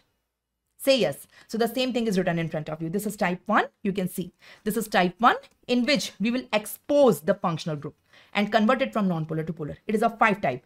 Oxidation, reduction, hydrolysis, cyclization, decyclization. And phase 2. Phase 2. Here also I am doing the same. Here also non-polar to polar. Here also non-polar to polar. But here the mechanism was exposure of functional group. And here the mechanism is conjugation. Coupling or conjugation with the endogenous polar compound. So it is of 6 type. What is 6? GGG, SMA. It is glucuronide, glycine, glutathione, sulfate, methyl acetylate. Say yes, people. Got it? Endogenous मतलब body के अंदर ही है वो, बाहर से नहीं दे रहे, है ना? Ranvijay, I'm not giving it from outside. Endogenous is inside my body only. So all these compounds are the metabolites present in my body only. They will combine with the drug. They are already present in the liver. Already there in the liver as the metabolite of some other metabolism, है ना? So they will combine with the drug and convert from non-polar to polar. Say yes. Among them, now you should know example of all 11, है ना? So phase 1 में there are 5 and phase 2 में there are 6. Ideally you should know the examples that which drug is excreted by which mechanism, है ना? Which drug is metabolized by which mechanism. But most importantly, questions are asked on acetylation. Acetylation में बहुत question आता है. You frequently get question on the acetylation. So learn the list of acetylation here I am giving you. So which drugs are excreted by acetylation? So this is the list. So again I am having a mnemonic for you. The mnemonic is CHIPS ABC. What is the mnemonic? The mnemonic is in front of you. The mnemonic is CHIPS ABC. What is the mnemonic, people? क्या है mnemonic? It's CHIPS ABC. No, what, I cannot read your name. Suclane. No, it is not always phase 2 is followed by phase 1. Sometime it may happen. Sometime even on conjugating, the drug didn't completely convert from non-polar to polar. So phase 2 is followed by phase 1. Ultimate purpose of the body is that we want to convert non-polar to polar. Okay, so it is not always phase 2 is followed by phase 1 or phase 1. Ultimately, jab ho gaya to waisa. It is not always. Maybe only phase 1 is required, maybe phase 2 is required, maybe both is required. Got it? Chalo. So CHIPS ABC. What is CHIPS ABC? It is the acetylation. These are the list of the drugs which are metabolized by acetylation. So what does C stand for? It is clonazepam. What is clonazepam? It is a zepam. It is one of the sedative. Okay. What is H? Hydralazine. What is hydralazine? It's a antihypertensive drug because it is the arteriodilator. It is a vasodilator. It dilates the artery. Isoniazid, everyone know. It's the anti-tubercular drug. Okay. Dots में use करते हैं. Procainamide, it's an anti-arrhythmia drug. Sulfonamide, it's one of the Dapsone. It's an antibiotic. Is butanol. It's one of the beta blocker. And a benzocaine and caffeine. So please learn. SCHIPS You can learn. So it is CHIPS ABC. CHIPS ABC. Say the full form. Full form is important. Okay. Please learn the full form. You get questions on that. Read the question and tell me the answer. Frequently asked question. So I'm covering all the frequently asked topics here in this rapid revision, which are frequently asked in the exam. Okay. All the drugs are metabolized by acetylation except, I'm asking except, use your mnemonic. CHIPS ABC. Huh? CHIPS ABC. So what is not coming? Hydralazine is coming? Yes, of course it's coming. Isoniazid is coming? Of course it's coming. Now, the catch in the question, what is this P? What is this P? If you learn only mnemonic and you don't learn full form, you are in trouble. If you learn only mnemonic, not the full form, you are in double trouble. Okay. What is this P? P is phenytoin or procainamide? What is this P? If you don't know, you will bluff. So the mnemonic include procainamide. You can see procainamide is there, but phenytoin is not there. So my answer is phenytoin because they're asking the except. So correct answer is phenytoin. So that is the thing. Can we go ahead? Now, the story is not over. Metabolism. Let me tell you the climax of this metabolism. Okay, it's difficult. So inside the liver, I told you, this is the liver. Where is my diagram? This is the liver. Inside the liver, hepatocytes are there, and inside the hepatocytes, enzymes are there, which convert the drug from non-polar to polar. Okay, enzymes are of two types. These enzymes are of two types. Microsomal and non-microsomal. Microsomal are the enzymes which are present in endoplasmic reticulum. Most common example is cytochrome P450, which is very dangerous enzyme. And the enzymes which are present in cytoplasm, they are non-microsomal. So the problem is that these enzymes are inducible. They can be induced or inhibited by other drugs. But these enzymes are non-inducible. Microsomal are inducible. That's why they are dangerous. They are dangerous. But non-microsomal are non-inducible, non-inhibited by other drugs. Let me tell you. Let me explain you. Okay? So I will explain you microsomal enzymes, which are ultra dangerous. Okay? Being a doctor, you should understand it very clearly. So microsomal enzymes, I will tell you two things. The induction and inhibition. See, please understand. Imagine you are a doctor and you are giving some drug to your patient. For example, your patient is having only one disease. You are giving only one drug for that. This is that drug. So drug going inside, getting absorbed, showing its mechanism of action. Now that drug want to get converted from non-polar to polar. So it is entering inside the liver. That is entering. On the next page, I am showing the zoom version of the liver. I have zoomed the liver to explain you the induction. See, this is the liver. This is the liver you can see. Okay. Inside the liver, you can see this is the hepatocyte I have drawn. Inside the hepatocyte, this is the endoplasmic reticulum I have drawn. Inside which the enzyme is there. Can you see this is purple color enzyme? This is microsomal enzyme. Most common cytochrome P450. It can be any microsomal enzyme. You can see this purple color. So see the liver, see the hepatocyte, see the endoplasmic reticulum inside which this enzyme is there, microsomal enzyme. Now you are a doctor. Now you are giving only one drug, drug A to your patient. The story was very simple. This drug A was going inside the liver. Liver, please can you convert me from non-polar to polar? Happily liver was saying yes, come inside me, I will convert you. The drug A was going inside, getting converted from non-polar to polar, and happy it was getting out and getting excreted out of the kidney. The things were super simple. Everyone was happy. But let's complicate it. You never give one drug to your patient. है ना? Patient एक complaint के साथ नहीं आता. Doctor headache भी हो रहा है, acidity भी है, fever भी है. You give a multiple drug to your patient. Okay, you take this also, this also, this also, this also. So drug interaction is there. Got it? So you give multiple drug. Now you are giving two drug, for example. So this is drug A, which you were giving previously also, and now you are giving it with drug B. Drug B. What is drug B? Drug B is enzyme inhibitor. See minus. I have drawn minus. Minus means it is inhibiting this enzyme. This enzyme is inhibited. Hana? So B is the inhibitor. Okay. Now what will happen? This drug will come inside the liver. Liver, can you please convert me from non-polar to polar? I want to get excreted. Liver is saying no, I cannot convert you because the enzyme inside me is gone. There is another drug in the body, drug B, that hit my enzyme, that has inhibited my enzyme. Now I don't have enzyme, so how can I convert? No, you go back, I will not convert you. So this drug will it will not convert from non-polar to polar, it will remain as non-polar only. So it will not excrete it from the body. It will remain in the blood only and it will produce toxicity. So when you were giving A alone, the things were simple. But when you are giving A with the B, the A have a toxicity. So this is the reason, because B is the inhibitor. How many of you got it? So I will call the drug A. I will call the drug A as substrate drug or parent drug. Substrate drug या parent drug. And I will call the drug B as inhibitor drug. So I will suggest you, being a doctor, you should know this combination and you should avoid this combination. Never give a substrate with the inhibitor. If you do so, the substrate have the toxicity, not the inhibitor. So this is the list in front of you. This is the substrate drug. This is the inhibitor drug. This is drug A. I have shown with red color in that diagram. And this is the B I have shown with green color in that diagram. Got my point? So toxicity of A occur, not B. So learn the list of the substrate and learn the list of the inhibitor. Being a doctor, never give them together. So it is not the patient, it is the doctor's responsibility. Whatever drugs you are prescribing, before giving it to the patient, check the combination. Is the combination is this one? No, don't give it.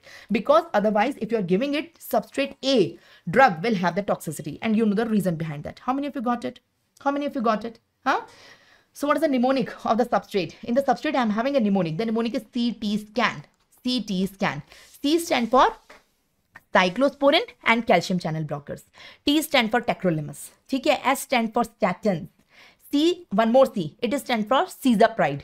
A stand for amiodarone and estimizole. And N for Navars. Navars are the anti-HIV drugs. In the treatment of HIV, we use them. Never give along with what drugs? These are the enzyme inhibitors. Again, I'm having a mnemonic to learn that. The mnemonic is vitamin K cannot cause enzyme inhibition. V stand for valproate. K stand for ketoconazole. One more C stand for simantadine. One more C stand for ciproflox. E stand for erythromycin and I for isoniazid, that is TB. So imagine there is a patient coming to me who is having HIV, or who is having high cholesterol. For that the patient is on statin, or for that the patient is on Navras, and the patient is having fungal infection also. I cannot give ketoconazole. To HIV patient who is having fungal infection. No. The combination is deadly. I hope you got it. Everyone, give me a thumbs up if you got it. So this is a deadly combination. You got it. So please don't do this. Now come on the enzyme induction. This was enzyme inhibition we have learned. Drug B was inhibiting the enzyme. Now drug A will induce the enzyme. Again the same story. Listen, again the same story. If I was giving A alone, things were very simple. A was going inside, happily it was converting from non-polar to polar, getting excreted out of the body. Things were super simple, things were happy. There was no complication. But there is a complication now when we will give the combination. In the combination, I am giving two drugs, drug A with drug B. The problem is that this B is inducing the enzyme. See the plus sign. It is not inhibiting, it is inducing. So the enzyme becomes hyperactive. In the previous case, it was inactive. Now it becomes hyperactive. You will say, ma'am, what do you mean by hyperactive? As soon as drug A enters in the body, it will metabolize it. वो बोलेगी नहीं कि मुझे करो. Drug A is not asking the liver. Basically, this drug A, I want this to first go at the site of action, show its mechanism of action, and then go to the liver. But here inside the liver, the enzyme become hyperactive by drug B. So before drug A go and show its mechanism of action, no. Before that only the liver is metabolizing it, non-polar to polar, and excreted out. So drug A का mechanism ही नहीं हो पा रहा. Before that only the liver is excited to liver is hyper excited. The enzyme of the liver is hyper excited to convert it from non-polar to polar because hyperactive enzyme is there. It is induced enzyme. How many of you got it? So in this case, it is not toxicity of A. It is decreased effectiveness of A. It is opposite of toxicity. In the previous case, A was showing toxicity. Here A is not showing its action. It is having decreased efficacy. How many of you got it? How many of you got it? Can we go ahead? Huh? कितनों को समझ में आया? It was a difficult funda. You got it? So here drug B, what the drug B is doing? Have a look here everyone. Drug B is inducing the enzyme. You can see the same enzyme. It is inducing. Inducing means the enzyme become hyperactive. So before drug A show its action on its site of action, before that only it is metabolizing A from non-polar to polar. Once it become polar, it will get excreted. So drug A is unable to show its action or showing less action. So here the consequences, the drug A will show reduced intensity and reduced duration. In the previous one, in case of inhibition, the consequence was drug A was showing the toxicity. Hana? So again, you should know the deadly combination. You should know not give this combination also, A and B, where B is inducing the enzyme. If you do so, A will not function. So the substrate drug remains same. The red one is same here also. Hana? The green one is changing. So here it is still CT scan. Here it is still CT scan. But inducers का mnemonic है GPRS, cell phone, battery dead. You have to learn mnemonics. Actually, in general pharmacology, there are many mnemonics. है ना? So G stands for rhizophlavin. It's the antifungal drug. P is phenytoin, antiepileptic drug. R is rifampicin, anti-TB drug. ठीक है? S is smoking. Smoking is not a drug, but we are taking it here. C is carbamazepine, है ना? Carbamazepine. It's also anti-epilepsy drug. P is phenobarbital. B is barbiturate, which is phenobarbital only. And D is DDT. So again, never give them together. If you give them together, these drugs will not show their action.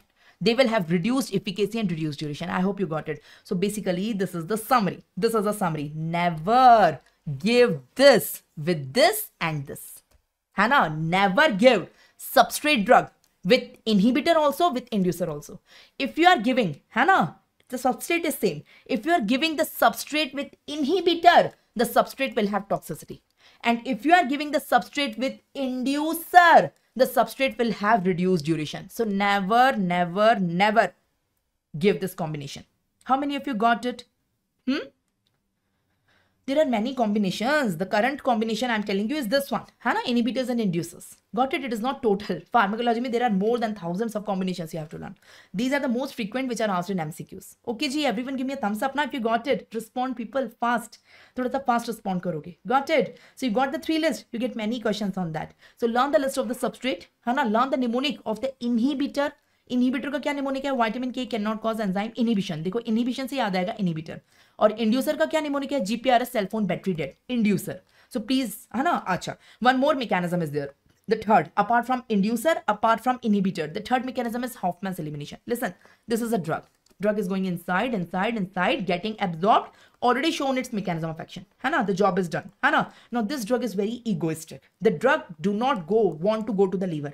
In the liver, the enzymes are there. है ना? Enzymes want to help the drug. Yes, come inside us. We will convert you from non-polar to polar. But the drug is very, you can say, self-centered. The drug is saying, no, I would not take the help of the enzyme. I will convert from non-polar to polar, but myself, without the agency of the enzyme. So I will not go to the liver. है ना? So how this drug will convert from non-polar to polar, है ना? How it will convert without the use of the enzyme? Only one drug do so. So this drug will do certain changes in the molecular rearrangement in the three-dimensional space and convert from non-polar to polar in the blood itself. It will not go to the liver. It will not use the enzyme. So without enzyme, है ना? Without enzyme-free metabolism, only one drug do so. The mechanism is known as Hoffman's elimination, and the name of the drug is etracurium. It's very important question, repeatedly asked MCQ. So this is the third one, Hoffman's elimination. है ना? It is a spontaneous molecular rearrangement of the drug in the blood itself without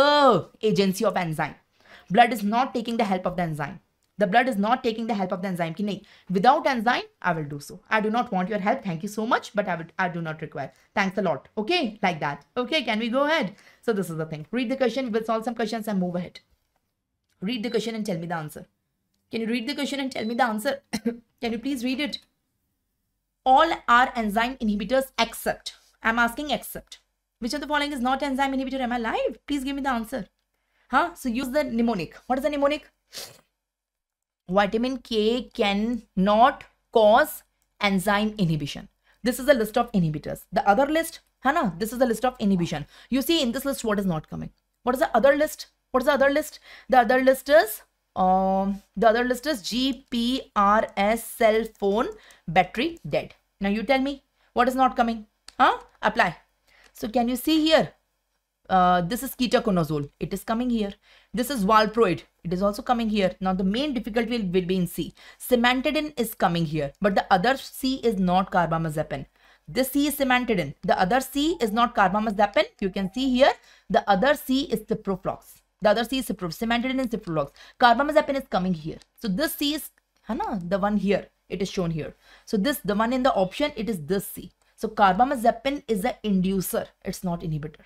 Here the other C is ciproflox, that I want to tell. So you will get confused in the C. So learn all three. Here it is simantadine and ciproflox, and here carbamazepine. So carbamazepine is a inducer, not inhibitor. Okay, so the correct answer is A, and you all are right. Why everyone is not responding? Please everyone respond. Okay, the next question in front of you. Which of the following drug is an enzyme inducer? Again apply the mnemonic, the same mnemonic. Vitamin, no, inducer they are asking. GPRS cell phone battery dead. GPRS cell phone battery dead. This is the mnemonic. Now use it, apply it. Rifampicin, is it coming or not coming? It is rifampicin. Isoniazid, is it coming or not coming? Ketoconazole and erythromycin, these all are inhibitors. Only rifampicin is coming here in this mnemonic. So rifampicin is the answer. So you have to use these mnemonics again and again. There are many questions based on that. One more question I would like to ask. What is Hoffman's elimination? I told you, na. Can you read out and tell me what is the correct answer? What is Hoffman's elimination? Is it inactivation of the drug by metabolizing enzyme? Is the drug taking the help of the enzyme? Or it is unchanged excreted by the kidney? Or is it excreted in the feces? Or is it inactivated by itself by molecular rearrangement without the agency of enzyme? So what is correct for Hoffman's elimination? I guess yes, you all are right. Absolutely right. Gohil, absolutely right. Neha, everyone is right. So correct answer is D. Very good. I'm very happy. The correct answer is D. Tell me the name of the drug. Write down in the chat box. What is the name of that drug? It is also frequently asked question. The drug showing Hoffman's elimination. The drug showing spontaneous rearrangement to get convert from non-polar to polar for metabolism. So the name of the drug is absolutely right. It's atracurium. So please learn the name of the drug also. You get questions on that. Yes, absolutely right. So we are done with absorption. We have seen the effect of pH on that. We are done with distribution. We are done with metabolism. Now it's time to understand the excretion and pharmacokinetics and move on the next chapter, pharmacodynamics. Okay, we have to do 5 chapters today. Come on, people. We will be a little bit fast. This is the first chapter going on. Okay, 4 aur hain karne ke liye. So what is excretion? Excretion is finally passage of the drug in the urine. Passage of the drug in the urine. Excreted out of the body. That is excretion. To understand the excretion, you have to understand 2 terms. What are the 2 terms? Rate of elimination and clearance. If you understand the 2 terms, it will be easy for you to understand the mechanism of excretion of the drug from the kidney. Okay, what are the 2 terms? Rate of elimination. I will say it R. Rate of elimination. Can you see this is kidney? This is the yellow organ you can see. This is kidney. This is the blood entering in the kidney. This is afferent arteriole. And this is blood coming out of the kidney. This is efferent arteriole. And inside which? Inside the afferent arteriole, this is the drug. When it goes in the kidney, a portion of the drug is excreted in the urine. The remaining portion will come back in the efferent. Now the remaining portion will go in the afferent again in the next cycle. Again in the next cycle, a little bit is excreted. The remaining will go here. Again in the next cycle, a little bit excreted and the remaining will go. So one time will come, the drug is completely excreted out. Okay. So this is known as rate of elimination. Rate of elimination is how much is excreted per unit time.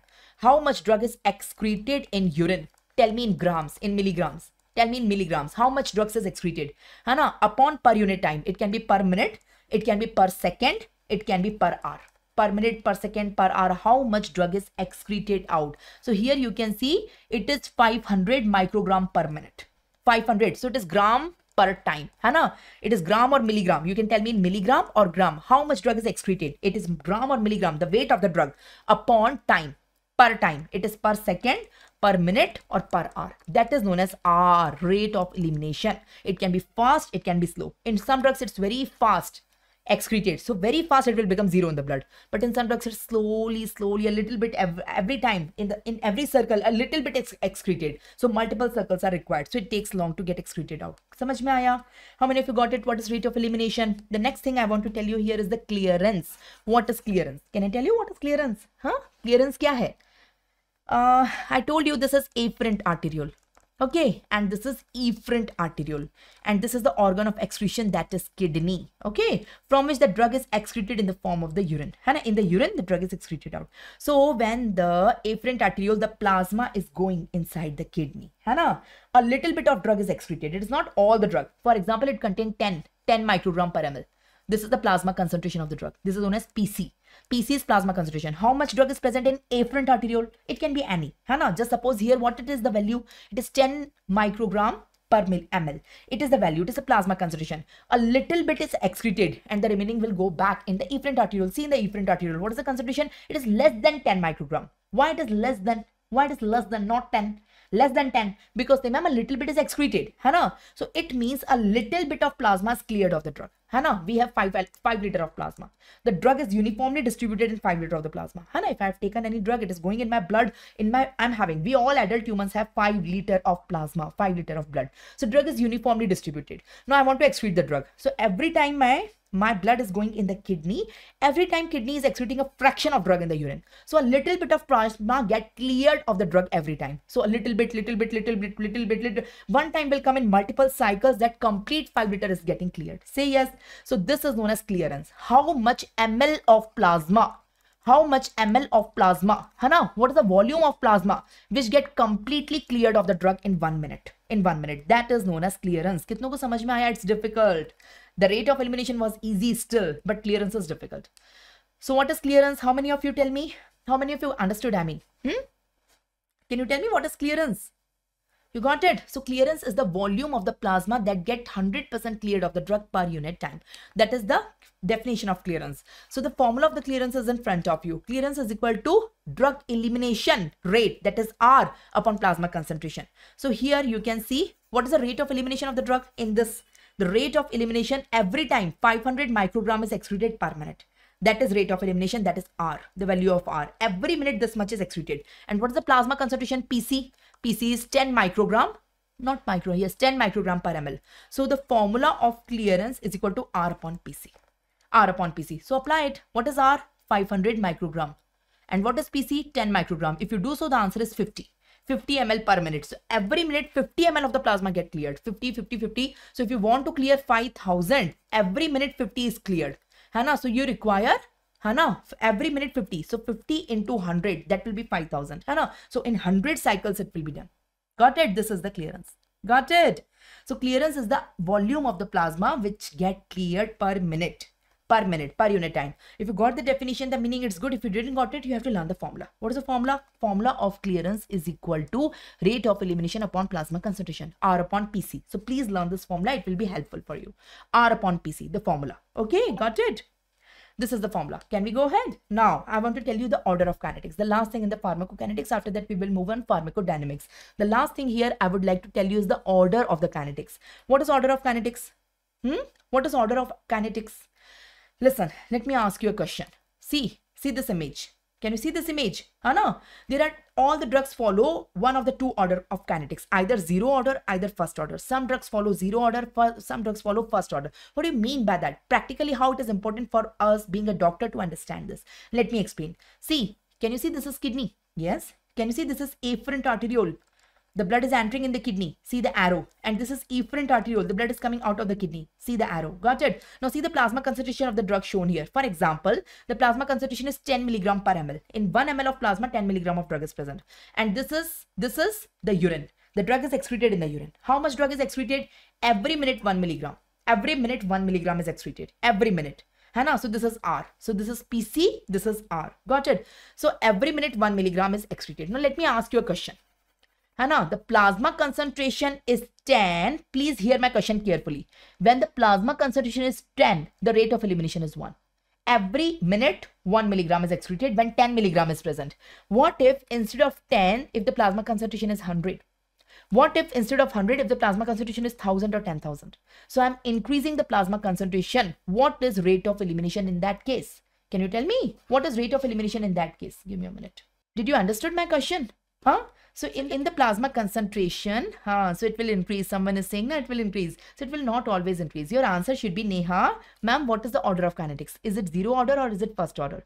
When in the plasma, it is not always directly proportional. When in the plasma 10 milligram, just suppose I am taking a tablet, it get absorbed. And in my blood, it is 10 milligram per ml in my blood. It can be anything.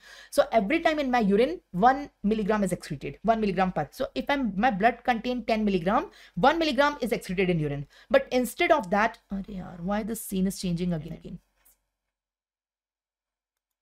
Just a second. So instead of 10, if my blood contain 100 or 1000, what is the rate of excretion in that case? So it depends on the order of kinetics. Is it zero order or is it first order? If it is zero order, whatever is the rate, whatever is the rate, whatever is the plasma concentration, the rate remains constant. It is 1, 1, 1. So I call this kidney as ideal kidney. In zero order kinetics, the kidney is very, fixed. It is disciplined. It will always excrete with the same rate. Plasma में 10 है, 100 है, 1000 है, 10,000 उसको कोई मतलब नहीं है. मैं तो एक ही एक्सक्रीट करूंगी 1 मिनट में. तुमको जितना रखना है प्लाज्मा में रखो, मैं 1 मिनट में एक ही एक्सक्रीट करूंगी. So that is the kidney in zero order kinetics. So in zero order kinetics, it is always same. The rate of elimination is constant, whatever is the plasma concentration. So this zero order is very, just suppose you are asking the patient to take 1 tablet, for a disease, you are giving a prescription to the patient, take 1 tablet daily. So patient is taking the 10, the plasma concentration of the patient because of 1 tablet is 10, patient is not getting the relief or whatever, so without consulting you, patient is increasing the dose by itself.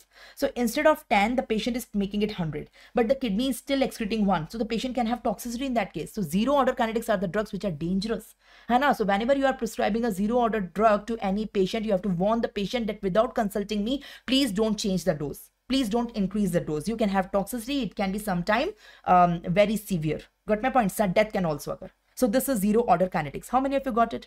How many of you got it? Ye samajh mein aaya? In first order, it's directly proportional, as Neha was saying. Someone was saying, so it is directly proportional in first order. In first order, if you increase the plasma concentration, by 10, instead of 10, it's 100. By 10 times you are increasing. This will also increase 10 times. Instead of 1, it will become 10. If you are increasing it 100 times, it will become 1000. This will also increase 100 times. So it will become 100. So when the plasma concentration is 10, the excretion is 1. When the plasma concentration become 100, it become 10. When it become 1000, it become 100. So every time 1/10 is excreted. Every time. This time also, this time also, this time also. So rate of elimination is directly proportional to plasma concentration in case of first order kinetics. But in zero order kinetics, the rate of elimination do not depend on plasma concentration. Plasma concentration 10, 100, 1000 doesn't matter. Rate of elimination is 1, 1, 1. That is constant. I mean to say it's constant. So this is the meaning of order of elimination. So being a doctor, you should know the drugs which follow zero order kinetics because they are dangerous. They can cause a toxicity. And now you have to ask the patient, don't increase the dose by yourself. Sometimes patients do. Without consulting the doctor, they just increase the dose by themselves. So you have to consult them. You have to warn them. Don't do this. With this, it's okay. But with this, it's not allowed. It can be dangerous. How many of you got it? How many of you got it? Do you have any confusion? Can we go ahead? Yes, I will finish the complete pharmacology in 2 portions. This is part 1. Okay. So in zero order kinetics, the rate of elimination is constant. There is a formula. The rate of elimination is directly proportional to plasma concentration to the power order. This is the formula. You have to learn this formula. This is a formula in chemistry. You have read this formula in chemistry also in 9th standard, if you remember. Now apply 0 here and apply 1 here. 1 by 1 we will do. First apply 0. So rate of elimination is directly proportional to plasma concentration की power में 0. And here rate of elimination is directly proportional to plasma concentration की power में 1. Anything to the power 0 is 1. So rate of elimination is constant. It doesn't depend on plasma concentration in zero order. In zero order. But in first order, the rate of elimination is directly proportional to plasma concentration. So here, if you are increasing the concentration, it's still 1, 1, 1, 1, 1. But here, if you are increasing the concentration, it will be directly increasing. So every time in first order, you have seen the 1/10 of the drug is excreted. So here, fixed fraction is excreted. Got it? So in zero order, the fixed amount is excreted every time 1, 1, 1, 1, 1. But here, the fixed fraction is excreted every time 1/10, 1/10, 1/10. How many of you got it? So here we have 2 order of kinetics, zero order, first order. Here plasma concentration to the power 0 is 1. Rate of elimination is constant. And here rate of elimination is directly proportional to plasma concentration. Here fixed amount is excreted. Here fixed fraction is excreted. Anyone have any confusion? Can I repeat or you got it? Can I repeat? Shall I repeat it once? एक बार repeat करूँ? एक बार करती हूँ. See, zero order, see one, first order. Everyone on the screen. See the zero order, see the first order. Everyone on the screen. Okay. So here we are having the plasma concentration is 10 milligram per ml. So rate of elimination is 1 milligram per minute. 10 pe 1. Every time it's 1 in one cycle. What will happen instead of 10 if we have 100 here and 1000 here? And what will happen instead of 10 we have 100 here and 1000 here? So if it is zero order, whatever is the plasma concentration, rate of elimination is always 1, 1, 1. It's always constant. So my point is rate of elimination is constant here in zero order. But here it's directly proportional. You are increasing it 10 times, 100 times. It will also increase 10 times and 100 times. So when it is 10, it is 1. When it is 100, it becomes 10. And when it is 1000, it becomes 100. So it is directly proportional, I mean to say. So here say, ma'am, every time 1/10, 1/10 or 1/10 is excreted. So you can say here constant fraction is there. So here constant amount is excreted. Constant amount is excreted 1, 1, 1, 1, 1. Here constant fraction is excreted every time 1/10, 1/10, 1/10. Here rate of elimination is constant. And here rate of elimination is directly proportional to plasma concentration. Last thing. Tell me the formula of clearance. What is the formula of clearance? Say, ma'am, R upon PC. I told you. Here also formula of clearance, R upon PC. है ना? So here R is constant. I told you, na, R is constant. So if R is constant, the clearance is inversely proportional to plasma concentration. Here R is directly proportional to PC. So both will rise, both will fall, they will cancel each out and clearance is constant. So in zero order, clearance is inversely proportional to plasma concentration. In first order, clearance is constant.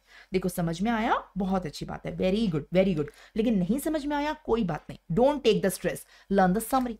Nobody is going to ask you the concept in your exam. The people are going to ask the questions. The questions should be correct. Whether it is concept with the help of concept or whether you have learned it. So the summary is in front of you. Zero order, first order. The drugs follow one of the order, either zero order or first order. So zero order में rate of elimination क्या है? First order में rate of elimination क्या है? So in zero order, rate of elimination is constant. But here in first order, the rate of elimination is not constant. It's directly proportional to plasma concentration. Learn that. Here kidney is ideal. Here it is fluctuating. Got it? That is the meaning. Here a constant amount of drug is excreted every cycle. 1, 1, 1, 1, 1 in my example. Here a constant fraction is excreted every time. 1/10 in my example. That you have to learn. The third thing and the last thing you have to learn. What about the clearance here? And what about the clearance here? So clearance is equal to R upon PC. Here R to constant hai. So clearance is inversely proportional to PC. है ना? And here clearance is equal to R upon PC ना? They will cancel each out because they are directly proportional. So either both will increase, both will fall. So I mean to say clearance remains constant. Here the clearance remains constant. So question will come on these three. समझ में आया? अच्छी बात है. नहीं आया? Learn these 3 points. अच्छा, tell me which drug is dangerous. You tell me which drug is dangerous. Zero order or first order? Huh? Zero order में kidney is ideal ना? So in zero order, whenever the patient by mistake the patient is increasing the dose, है ना, without consulting a doctor, you have asked the patient to take a 10 milligram tablet. Patient is taking 100 or 1000 by mistake or accidentally patient is taking. So kidney will excrete 1, 1, 1. When the patient is taking 10, 1 is excreted, so 9 is remaining. But when patient is taking 10, 100 or 1000, still kidney is 1, 1. So here 99 or 999 will be pending. So it will cause the toxicity. Here 1/10 is excreted, so not very toxic. Here it is toxic. So these drugs are dangerous. So you should know the list of the zero order, not one order. So zero order drugs are in front of you. What is a mnemonic? I'm having a mnemonic. The mnemonic is watt power. What is the mnemonic? The mnemonic is watt power. Huh? 0 watt power. Have you seen? What is the unit of power? Watt. In physics, we have read that. So W for warfarin. A for 2A, alcohol and aspirin. And T for 2T. Theophylline and tolbutamide, and T power is phenytoin. Okay, so 0 watt power. Say the full form. Say the full form. Warfarin, it's an anticoagulant. Aspirin, okay, antiplatelet drug. Aspirin ke baad warfarin, aspirin, alcohol. Okay, theophylline, tolbutamide, and phenytoin. So please learn. These are dangerous drugs. Dangerous drug because toxicity can happen on increasing the dose. Got it? Can we go ahead? Can we go ahead? So please learn this list. So we are done. Read the question and tell me the answer quickly. So what is true about zero order? Read the 4 options. Is the rate of elimination is independent of plasma concentration? Independent means constant. Is it so? Or rate of elimination is dependent on plasma concentration? Is it so? One of them will be true, है ना? Or clearance is constant? Or half-life is constant? What is true? Who will tell me the correct answer? Absolutely right. The correct answer is A. It is the rate of elimination is constant in zero order. I hope you got it, है ना? So you people, I mean, most of the students always think कि ma'am मुझे इन सबसे क्या करना? I am a doctor. I will practice. मुझे क्या करना? Which drug is following zero order? Which is following first order? How does it matter? It is mattering for you because whenever you are prescribing any drug following zero order, don't forget to warn your patient that don't increase the dose by yourself. Consult me before doing so. If you do it at your end by mistake or anything, it can lead to toxicity. It can lead to severe side effects, toxicity and death also because the drug is following zero order. Got it? So you have to learn. So we are done with the first unit, pharmacokinetics. Can I start the second unit? Today I will teach you these 5. Today part 1 pharma, part 2 pharma, in which I will cover the remaining all systems. It is scheduled on 13th of January on the same YouTube channel where you are watching right now. The timings are same, 6 to 11 p.m. in the evening on 13th. Today also the timings will be same. We have started at 6, maybe till 10 or 11 we will continue. So we have to continue with all these systems. Okay, today. So complete pharmacology in one shot. One shot means 2 parts. Okay, so let's start it. Let's come to the second unit, pharmacodynamics. Can I start? Pharmacodynamics. What is pharmacodynamics? Pharmacokinetics kya tha? Effect of body on the drug. Now I'm telling you effect of drug on the body. So here the patient is taking the drug via oral route. Drug is going inside, getting absorbed, reaching the blood. Now drug is going to site of action and shows mechanism of action. After that it gets metabolized and excreted. So pharmacokinetics is done, but I am not interested in that. Currently I am interested in mechanism of action of the drug. That is pharmacodynamics. So let's start pharmacodynamics. That is effect of drug on the body. So what the drug is doing on the body? I'm having headache, I'm having migraine, I'm taking a drug for that. I want the drug to go inside, it get absorbed from the blood, it should go to my brain in the cranial blood vessels and bind with the receptor and treat me. If I'm having diarrhea or constipation, I want the drug to get absorbed, go in the blood, from the blood go in the intestine, bind with the receptor and show your action. Hana? If the diarrhea is there, peristalsis is decreased. If the constipation is there, peristalsis is increased. Likewise, Hana? If I'm having a heart failure, I will take a drug to treat it. If I'm having bradycardia, tachycardia, I will take a drug to treat it. Drug will go inside, get absorbed from blood. It will go to its receptor present on the heart. It will increase the heart rate, decrease the heart rate. Likewise, Hana? So different drugs are given in different treatment. We know that. My point here is that all the drugs act via receptor. Hana, the drugs are acting via receptor. The target organ is having receptor. So this is a drug present in the blood. Okay, blood. Now the blood go everywhere. So the drug, for example, I am having headache. I am taking a drug for that, migraine. Hana. So drug is present in my blood. Now from here, the drug is going everywhere, everywhere, everywhere. But drug will act only on the cranial blood vessels, not anywhere else. Why? Because the receptor for that drug present here. If I'm having diarrhea, the drug will act only on the intestine, not anywhere else. So the drug is having a particular receptor on that particular organ. So let's talk about receptor. So pharmacodynamics is all about receptors. Can I start? Can I start? Yes. So if you want pharmacodynamics to understand, you have to understand the receptor.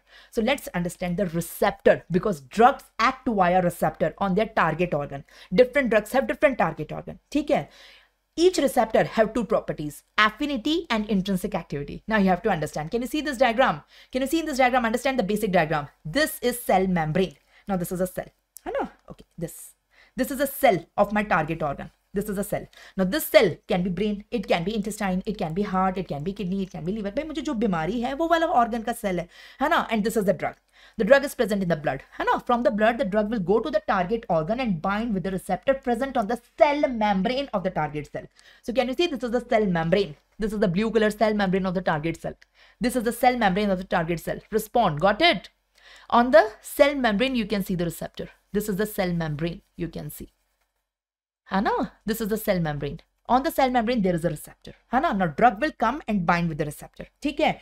Based on the, first understand what is affinity and intrinsic activity. So this is the drug. Hana, drug.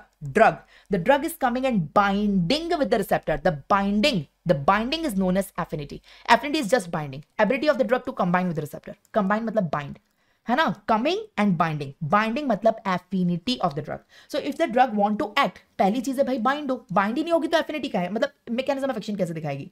If the drug want to show a mechanism of action on particular organ, the drug should come and bind with the receptor of that organ. If the drug is not binding, but drug cannot act. Drug cannot act. दूर से थोड़ी जादू करेगी कि ठीक हो जाए. Drug will come and bind, है ना. So binding is affinity. After binding, just suppose binding is done. Binding is done. Now it will activate the receptor. It will activate the receptor. Activation is known as intrinsic activity. है ना? So first the drug will come and it will bind. So binding, the binding is affinity. And after binding it will activate. The activation is intrinsic activity. So say the two definition. What is affinity and what is intrinsic activity? So the drug is coming. The drug is coming. First the drug will bind with the receptor, affinity, and after that it will activate the receptor, that is intrinsic activity. So first understand the basics, the terms.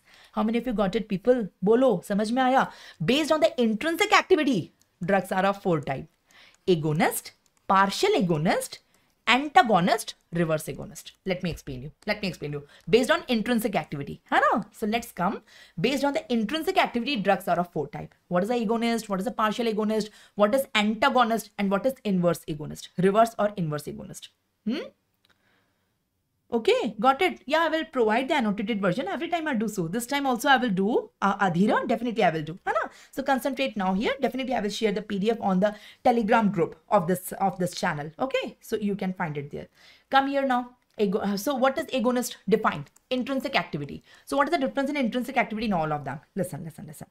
So again on the master diagram, where is my master diagram? I call this diagram as master diagram. है ना? The complete general pharmacology I show in this diagram only. You can see this is my target organ. This is my target organ. The drug is present in the blood. This is my drug. I want the drug to go on the target organ and bind with the receptor present on the target organ. This is the receptor. You can see I'm drawing the receptor. So I want the drug to go here and bind with the receptor first and then activate the receptor.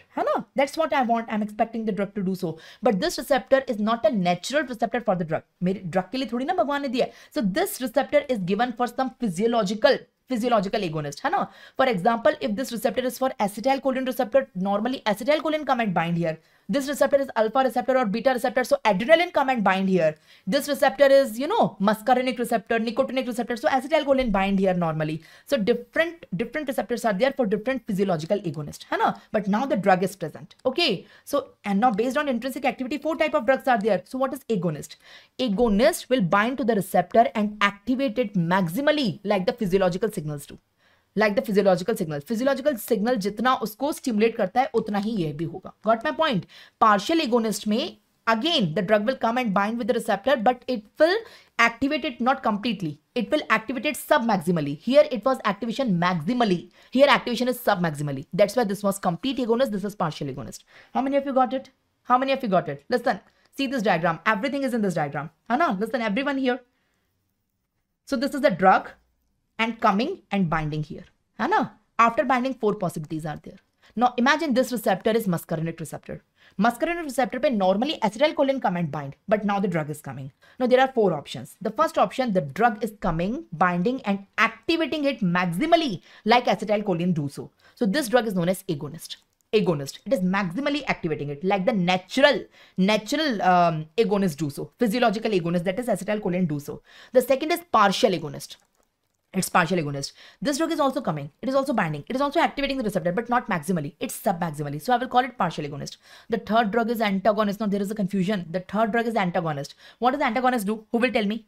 What does antagonist do? Antagonist will also come. It will bind. Bind to sab karenge because affinity to sab mein hai. They will come. They will bind, but they do nothing. They neither activate nor deactivate. They do nothing. Now don't confuse. Antagonist se hame lagta hai they do reverse. No, they don't do reverse.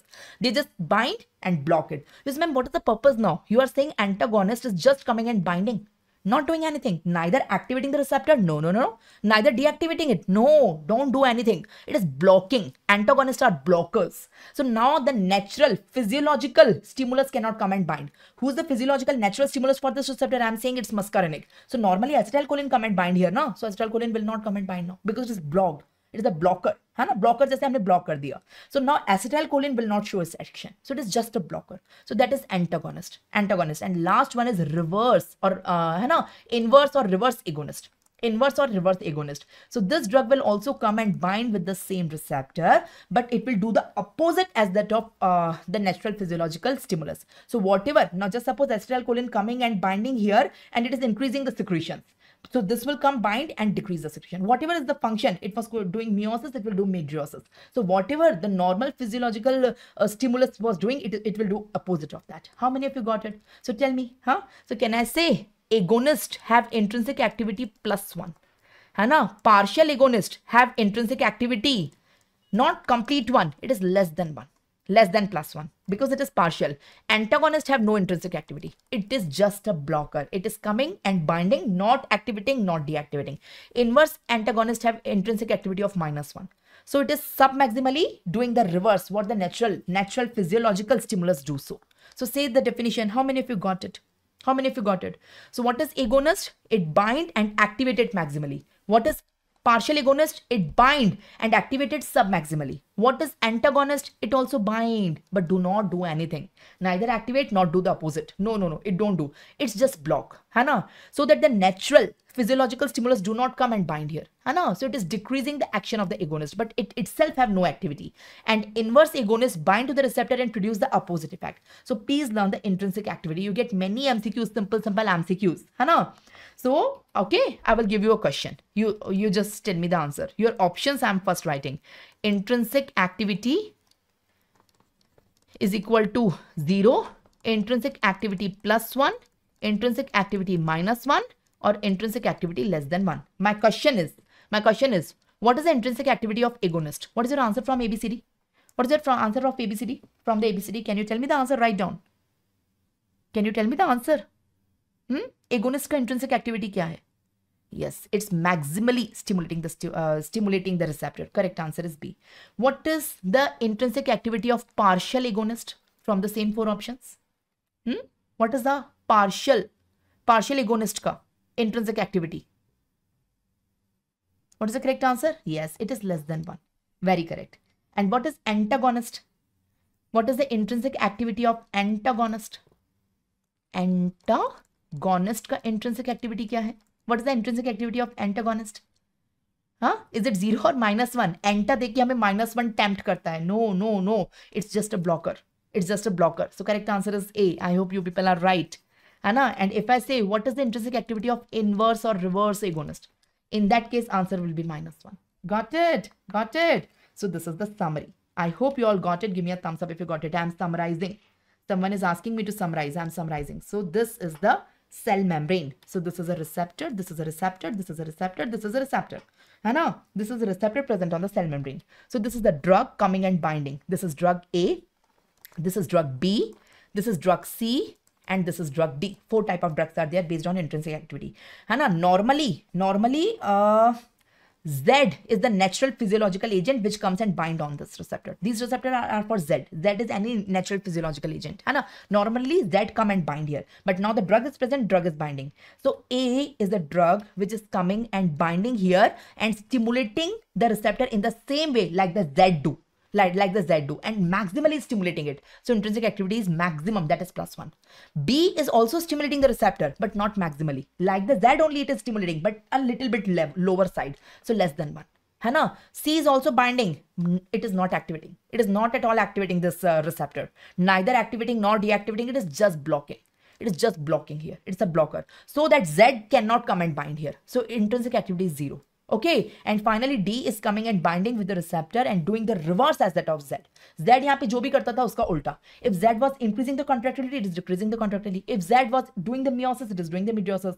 Z was, whatever Z was doing, it is doing the opposite. So here the intrinsic activity is equal to -1. How many of you got it? How many? I tried my best. So you can see here, intrinsic activity, this is 0. This is positive side, this is negative side. So you can say, ma'am, this is agonist. Agonist, this one. You can get the graph in your exam. You can say ये 0 से ऊपर है and +1. This is above 0 but not maximum +1. This is partial agonist. This one is partial agonist. 0, just 0. 0 is antagonist. And -1 is inverse agonist. I hope you got it. So you can get this graph also. Can we go ahead? Can we go ahead? So the next thing I would like to tell you is dose response curve, known as DRC. DRC. It's very important topic, a new topic. Dose response curve. You will understand, being a doctor, why it is important for you to understand the dose response curve before prescribing any medicine to your patient. Now you're a doctor. Now you will prescribe the medicines to your patient. Before prescribing any medicine to your patient, you should be justifiable. This is the best medicine for my patient from all the options available. For example, my patient is having malaria. There are many anti-malarial drugs. I'm having the option. I will prescribe the best one. So who will say this is the best drug, ma'am, not this one? I'm having multiple options.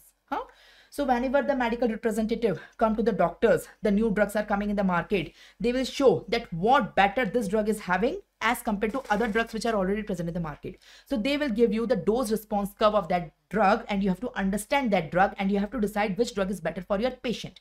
Got it? Let me explain you. So it is a graph in which there is an x-axis and there is a y-axis. There is an x-axis and there is a y-axis. Listen, please understand it. Let me explain you. So what I'm taking on the x-axis, what I'm taking on the y-axis, that matters. On the x-axis, I'm taking the dose of the drug. Okay, dose, what dose I'm taking. And on the y-axis, I'm taking the response of the drug. Dose of the drug and response. Dose means I'm taking the plasma concentration of the drug. Finally, the dose which is reaching in my plasma. Okay. For example, I am a hypertensive patient. मुझे BP है. BP है मतलब BP तो सबका होता है. The normal blood pressure is 120/80. My blood pressure is more than that. So for example, my blood pressure is 180 by, let's say, 100. Or say 200 by 100. Malignant hypertension range. Okay. So I'm hypertensive. So I will take a drug. So for example, I'm taking a drug in low dose. So the response is less. If I increase the dose, the response will increase. If I'm taking at low dose, only 10 mm of BP is falling. So instead of 200, it become 190. So response is little bit. But I want up to 120. So I increase the dose little bit more. So 20 mm is falling. I increase the dose little bit more. So only 30 mm is falling. So 200 se 170 ho gaya. 30 mm is fall. But I want to take it to normal 120. So I will increase. One point will come, even on increasing the dose, the response will not always increase. So this is the curve. This is the shape of the curve. Got my point? This is the response we measure. Depending what is the drug we are giving, the response depend on that. For example, I am having severe headache right now. I will grade the pain as 10. मुझे severe pain है ना? So you will say, ma'am, grade it. Is it 1? 1 is the least and 10 is most worst pain you are having. So what kind of pain you are having right now? Can you grade it? I will say it's severe pain. It's 10. You will say, okay, let's give you a painkiller to you. Let's give an NSAID to you. You are giving a medicine too for my headache. है ना? So after taking the medicine, you are saying, ma'am, what is the response? So I will say it's 7 still there, but 3 of it fall. है ना? It is a relative thing. So you will say increase the dose. So one point will come, it will 100%, it will, subside. Got my point? So that is the response we are measuring.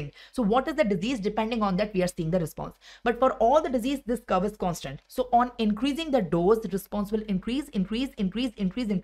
After a point, it becomes constant, even on increasing the dose. So first you are giving the 10 milligram of the tablet, 20, 30, 40, 50. Till 50, it was increasing. Now you are giving 60 milligrams, 70, 80, 90, 100, whatever. That's response is same. How many of you got it? This shape is known as hyperbola. What it is known as? Hyperbola shape. Say yes, people. This shape is known as hyperbola. Say na, got it. Now doing the calculations and comparing various drugs on this hyperbola is difficult. So let me shape the curve. I want to make it a sigmoid curve. So instead of dose on the x-axis, I will take the logarithm of the dose. You know what is logarithm in mathematics? You have read the chapter as logarithm in your 9th standard, I guess. I was having it on 8th or 9th standard. So instead of dose, you take logarithm of the dose. So the same curve. Dose की जगह मैंने log of dose ले लिया. Logarithm. So instead of 10, I will take log 10, 20, log 20, log 30, log 40, log 50, log 60, whatever. So whatever values I was taking it here, 10, 20, 30, I will take the logarithm of that. And here still response, the same response. So यहाँ तो response का response ही है on the y-axis. But on x-axis, instead of dose, I took the log of the dose. So the shape will change. Shape will become like this, and it is known as sigmoid shape. So I changed the shape from the hyperbola to the sigmoid. Because on sigmoid, the calculations and comparing the various drugs is very easy. In hyperbola, it's difficult. कितनों को समझ आई? People, you don't respond. Come on, say. समझ आया क्या? So what I am doing? So I am making a DRC. What is the DRC? Dose response curve. DRC. Very easy to understand. So on the x-axis, it's dose. On y-axis, it's response. So we call it DRC. Dose response curve. It's a graph between dose and response. So whenever we take dose and response, It's hyperbola, but we don't want it. In hyperbola, the calculations are difficult. So let's change it. Let's change it. So instead of dose, you take logarithm of the dose. It's better to take the logarithm of dose. And instead of response is response only. So this shape will convert into sigmoid shape. So basically, I'm teaching you log DRC. So अब मैं पढ़ा रही हूँ आपको log DRC. Can I start log DRC? So you can see, let's start the log DRC. है ना? You will say, why it is important for me to understand the log DRC of all the drugs? For 4 things. These are the 4 important parameters you come to know for your particular drug. है ना? I'm having 2 drugs for a disease. है ना? A and B. Both are anti-HIV drug. Both are anti-TB drug. Both are anti-malarial drug. है ना? Both the companies, both the brands, they are challenging my drug is best. My drug is best. है ना? So they are saying the doctor, you are a doctor. Please prescribe my drugs to the patient. This one is saying, no, please prescribe my drug to the patient. So you are the one who is going to decide. You have to do the justice for your patient. It is not whatever you will prescribe, your patient is going to purchase that, Hannah, and take that drug. So you should be sure enough that your drug is the best among all the available options for that particular disease in the market. Got it? So which drug is having more potency? You have to decide that. Which drug is more efficacy? Which drug among A and B is having more efficacy? Hannah, you have to see the slope of that drug. I will tell you what does the slope mean. And you should come to know the therapeutic index and therapeutic range for that drug. So these are the 4 important parameters which you will conclude from understanding the DRC. Let's talk about them one by one. मैं चारों की बात करूंगी एक-एक करके. Can I start? Potency. What is potency? Potency का क्या मतलब होता है? What do you mean by potency? Just suppose the 2 drugs are in front of you. This is a DRC. See the 2 drugs. This is a drug A. This is a drug B. For example, both of them are anti-HIV drug. है ना? For the same disease, the same mechanism, everything is same. The brand is different. Or say both of them are for fever, antipyretic drug. है ना? There are 2 brands, है ना? Crocin and Calpol, but both contain paracetamol. भाई है तो दोनों में paracetamol. This is also 500 paracetamol. This is also 500 paracetamol. But this one is Crocin. This is Calpol. The brand is different, है ना? So I should compare the DRC of both, है ना? So which drug is better? Both are for antipyretic drug to reduce the fever. So this is the sigmoid shaped DRC I can see here. This is the sigmoid shaped DRC I can see here. We will compare and decide which one is better for our patient, है ना? And this is the response. I want कि at least after taking the tablet 50% response होना चाहिए. 50% तो आए. So that drug is good. So I will fix a response. Okay, I will fix a response. For that particular response, है ना? Drug A has to be taken 30 milligram. And drug B has to be taken for this response. Drug B has to be taken 50. You tell me, drug A is acting, है ना? Only 30 milligram पे 50% response. And drug B का 50 milligram पे 50% response. You tell me which is more potent. Which is more potent, A and B? A and B में से more potent कौन है among A and B? I'm asking you. Let me explain again. If you want 50% response in your disease, whatever is your disease, you want 50% response, 50% at least cure, at least 50% cure. So drug A has to be taken 30 milligram tablet. But for drug B, for the same 50%, you have to take 50 milligram, 50. So we have to take low dose of the A now. So A is more potent than B. This is how we compare potency. The definition of the potency means for a particular response, how much milligram or gram of drug you want to take. For a particular response, fix the response. You can fix the response at 50%, 60%, 70%. What do you want? Okay, at least in my patient, this should be the response. If the patient is taking the drug, at least itna फायदा तो मिले. इतना तो मिले, है ना? In the treatment. So you are fixing the response. So for that particular response, tell me the amount of drug which is required. Amount of drug. So potency. That is potency. Potency is always measured on x-axis, not on y-axis. On the x-axis we are looking, and now there is a rule. You can see the 2 drugs are in front of you, everyone on the screen. You can see the 2 drugs are in front of you. This is the curve of drug A, and this is the curve of drug B. This is left side, this is right. A is left, B is right. So the drug which is on the left is more potent. It is always a rule. The drug on the left is more potent, because the left one is requiring low dose and the right one is requiring more dose. So the one which is requiring low dose is more potent as compared to the one which is requiring high dose. So the drug which is on the left side is always more potent. Left is potent, learn a rule. So this is potency. How many of you got it? कितनों को समझ में आया? This is potency. So it is amount of drug needed to produce a particular response. It is always measured on x-axis. Left side, jitna left-sided drug, it is more potent. So tell me, there are 3 drugs for a disease. The same disease. Both of them, all 3 of them, they are anti-malarial drugs. Same mechanism. Drug A, drug B, drug C. 3 different companies, 3 different brands, which you will prescribe to your patient according to the potency. Potency देखिए कौन सी अच्छी है? Which is best among them? Which is having maximum potency? Tell me the sequence of potency. Which is having maximum potency? Which is having minimum potency? The more is the left, the maximum is the potency. So potency का sequence A followed by B followed by C. So maximum potency is A, followed by B, followed by C. So this is left and this is right. जितना left उतना potent, जितना right उतना less potent. कितनों को समझ में आया? Boss, समझ में आया क्या? Got it? Can we go ahead? So this is potency. Now the next criteria is efficacy. What do you mean by efficacy? What is efficacy? Let's talk about the same two drugs. Now these are the same drugs I have shown you, A and B, which is more efficacious. Potency mein you told me ki A is more potent, ma'am, because it is on the left side. It requires less dose for the same response. है ना? Potency is measured on x-axis. I told you. What is efficacy? What is efficacy? Efficacy, okay. है ना? I told you all the curve. है ना? Here the response will increase. It will become constant after that. Here also it will increase. It will become constant after that. After becoming constant, even on increasing the dose, you cannot increase the response. So this is a point, the maximum effect. है ना? So drug A का maximum effect only 70% ही है. Maximum effect 70 है ना, but drug B का maximum effect may be यहाँ पे 90 आ रहा है ना, the labelling is incomplete. 0.7, this is 0.8, this is 0.9. So I am having headache, है ना, my headache is 10 out of 10. I want to treat it completely. Now you are giving me two options. Ma'am, I am having two drugs for you. One will treat your headache 70%, one will treat your headache 90%. which you want? Of course, are you fool? I want the 90% one. है ना, I want the 90% one, है ना, so that my 90% headache is treated. So it is the maximum response the drug can give you. Here the maximum response is 70% of the disease that is cured. Here the maximum response is up to 90%. So which is more efficacious? B. So you are giving me two options. Ma'am, I am having two drugs for you, A and B. A will treat your headache by 70%. B will reduce your headache by 90%. So your response is 70. Your response is 90. So which would you opt? I will say, doctor, of course I want the 90% one, the more efficacious.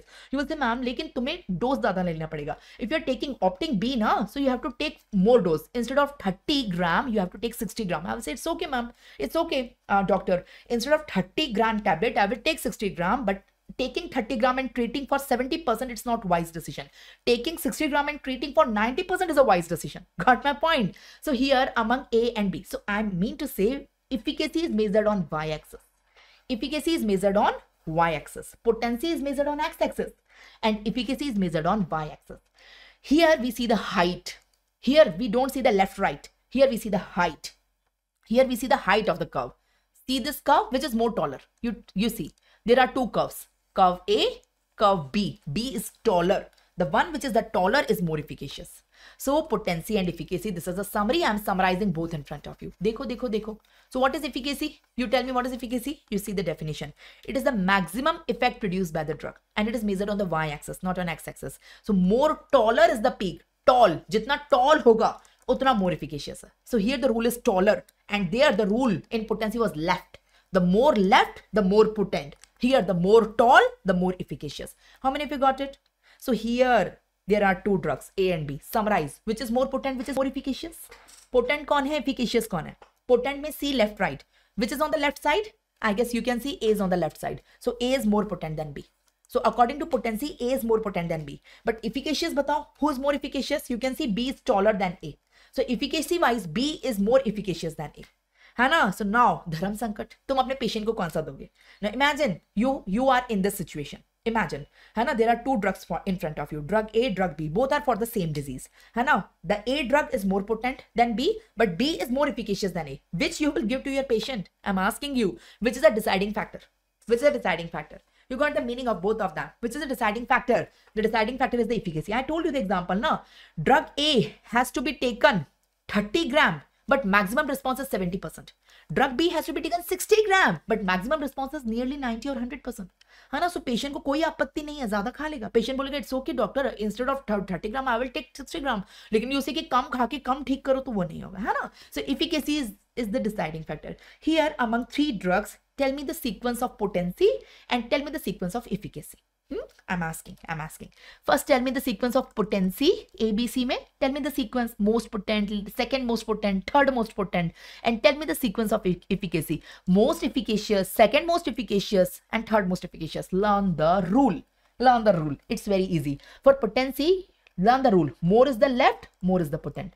And for efficacy, learn the rule. More is the tall, more is the efficacious. So what is the sequence? For potency, the sequence is, you can see A is on the left side, followed by B, followed by C. So A, followed by B, followed by C. A is more potent, then B, then C. C is least potent. But efficacy, C is the tallest, followed by B and followed by A. So it is C followed by B followed by A. So you can see how many beautiful questions can come in your exam based on the image-based graph questions. How many of you got it? Enjoying learning? Huh? So you can get simple question. Huh? A, B, C, C, B, A. Which drug you will give to your patient? You will give A or C? You will give A or C? I'm asking you. Would you like to give A because it is most potent? Huh? कम लेनी पड़ेगी. 0.001 देने से ही काम हो जाएगा. हाँ, ये चलेगा क्या? कौन से दोगे drug? Which drug you will give? Or you will give C? Yes, C, because it is the efficacy which is the deciding factor.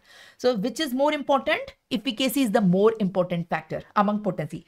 If I'm having an option, A is more potent and A is more efficacious. So that is the best thing. You say, ma'am, potent bhi A hai, efficacious bhi A hai. So of course I will give A to my patient. Of course I will give A to my patient. है ना?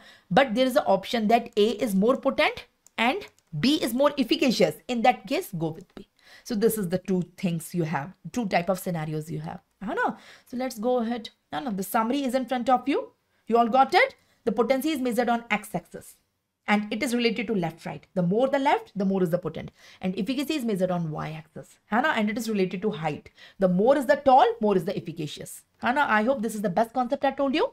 Are you people prepared for the questions? Shall I tell you the questions to solve? Say yes, give me a thumbs up if you are ready and you want more questions on the graph. 2-3 questions I'm having. Can we go ahead? Yes. So the first question is in front of you. I guess there is a little bit lag. So I can see your answers later on. Okay, so let's start it. Let's start it. The first question is in front of you. You can see the 3 drugs in front of you. So you see this is DRC. This is logarithm of the dose followed response. So log DRC is there. You can see the 3. Let me ask you the question. My question is in front of you. Compare A and C. Tell me the potency wise which is best and efficacy wise which is best among A and C. I'm asking you to compare A and C. I'm asking you to compare A and C. First potency batao, which is more potent from A and C? Which is more potent? So A is on the left side. So A is more potent. C is on the right side. Okay. So A is more potent than C. What about efficacy? Say ma'am, both are equally tall. Both are equally tall. So A is equal to C. A is equal to C. Efficacy wise, A is equal to C. Potency wise, A is good. Very good. What about efficacy? That height is same, na? So both are producing same response. Whatever is the percentage, 70, 80, 90, but they are same. The height is same. So it is potency wise same. So which drug you will give to your patient? Potency wise, A is better, but efficacy wise, both are equal. So of course I will prefer A. I will prefer A. So final summary, I will prefer A in my patient. In my patient, I will prefer A. Got it? So this is a summary, the first question. The same thing is written in front of you. My second question for you, compare A and B. Compare A and B now. Don't look at C. Don't look at C. Compare A and B. First tell me potency wise, what is your answer? And tell me efficacy wise, what is your answer? And tell me the summary which you will give to your patient finally after seeing all these. You're a doctor now, you will decide.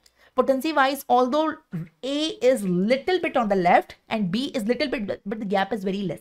Hardly. So I will say they are equal. Potency wise, although A thoda zyada hai, lekin they are considering it equal. The gap is hardly minimum. You can neglect. You can neglect. So A is equal to B, potency wise. But efficacy wise, who's tall? A is tall, much tall than the B. B is short, A is tall. So efficacy wise, A is better. So again, I will prefer A. Again, I will prefer A. Here it is ulta. Here, efficacy was equal and potency was more. Here, potency is equal, efficacy is more. Teesra dekho, dharam sankat, the third question. Compare BC. Question graph is same. Now see my questions. Compare A and C. Again, potency wise, first you tell me the comparison, and efficacy wise, then you tell me the comparison, and finally, what is your summary for your patient? Which you will prefer for your patient from B and C. So C B and C C. B is on the left side. So B greater than C according to potency. Because it is on the left side. But according to efficacy, C is taller. B is short. So C followed by B. So in this dharam sankat, I called it. So what you will give to your patient? If you see the potency, you will choose this. But if you see the efficacy, you choose this. So finally, what is the summary? Efficacy is the deciding factor. Jab bhi dharam sankat aaye, to efficacy. So here my answer is B. I will prefer B. I will prefer B in my patient. I'm sorry what I'm saying. I will prefer C in my patient because C is more efficacious. Yes, C. I will prefer C in my patient. Can we go ahead? So the same thing is written. You want more question or you got it? So let me skip. So you can get multiple drugs also. Like the 4 drugs are there. A, B, C, D. Chalo, ek kar lete hain. A, B, C, D. Compare A and B only. Don't compare others. A and B. Can you see the red and green? A and B. Compare it. हाँ, compare जब भी बोलूँ तो you have to tell me two things, potency and efficacy. Potency wise which is better, efficacy wise which is better. So potency wise you can see A is better than B because it is on the left side. Efficacy wise they are equal. A is equal to B. है ना? So I will prefer A. So the same, you know, different we can compare. Anyways, let's come on the next topic. Okay, can we come on the next topic? All the topics are very easy. The only thing you have to understand in depth. Once you understood the topic in depth, it's very easy to understand all the 19 subjects in the medical. All 19 subjects are super easy. The only thing, understand it. Anyways, let's come on the next topic. Hana? So we are done with potency, we are done with efficacy. This graph tells us two more things. Potency, it tells us. So being a doctor, we should see the potency and compare the potency of various options available in front of us. And we should compare the efficacy of various options present in front of us and then decide the choice of drug we are preferring to our patient. We prescribe to our patient, उसके बाद decide करो. ऐसे नहीं कि जो MR ने बोल दिया कि हाँ ये कर लो डॉक्टर साहब तो आपने वो कर दिया. No. Being a doctor, it's your responsibility to check the potency and efficacy and compare whatever options available on your table and then decide the best drug for your patient for that particular disease among all the options available. For the same formula, the brands are different. Okay, got it? Okay. Potency affect the organ. What is the question, CT? I didn't get your question. What is the potency? Potency is measured on x-axis. I mean, it is the gram or milligram of the drug you are giving to the patient to produce a particular effect. You want a particular effect. You want 50% effect. You want 90% effect. उसके लिए कितना ग्राम देना पड़ेगा? That is potency. It affect organ से क्या मतलब है? Can you elaborate your question a little bit? It affect organ. Whatever drug you will give, it will go on some organ. It will act on its receptor. It will show its action. What exactly you want to ask? I'm not getting it. So can you please elaborate a little bit? Huh? Sethi Usman. Okay. Chalo, let's go ahead. Meanwhile, you're right. We will go ahead. So next question, next topic is slope. So this graph tells us about the slope also. You will say, ma'am, why slope is necessary? Now listen. There is a patient having hypertension or I am having hypertension. There are two antihypertensive drugs. है ना? The first drug is hydrolazine. You have heard it? It's the antihypertensive drug. Huh? And the second drug is hydrochlorothiazide. It's also an antihypertensive drug. Both of them are antihypertensive drug. They reduce the blood pressure and make it normal. So you will say, ma'am, both we can give to our patient. We can give this also. We can give this also. So I'm having the patient and the patient is having hypertension. Hana, I can give any of them and it will reduce the BP, make it normal. No, before prescribing, have a look on the slope. Have a look on the slope. This is known as steep slope. Anna, this one is known as steep slope. Let me tell you the meaning. And this one is known as flat. This one is steep and this one is known as flat. Let me tell you the meaning. Let me tell you. Listen, here we are giving this dose. Anna, so response is this. See the red line. Anna, first I am telling you the steep one. What is the meaning of the steep? See this curve. Hana, see, everyone see, I'm explaining. So I'm giving the 10 milligram of the tablet. So response is this one. Maybe the response is 10%. Hana, if we measure in percentage. So I'm increasing the dose to 20, the response becomes 40%. Hana, if I'm increasing it further, it suddenly shoot up to 60-70%. So on little increase of the dose, response is tremendously affected. I'm increasing the dose by little bit. Hana, but response is tremendously affected.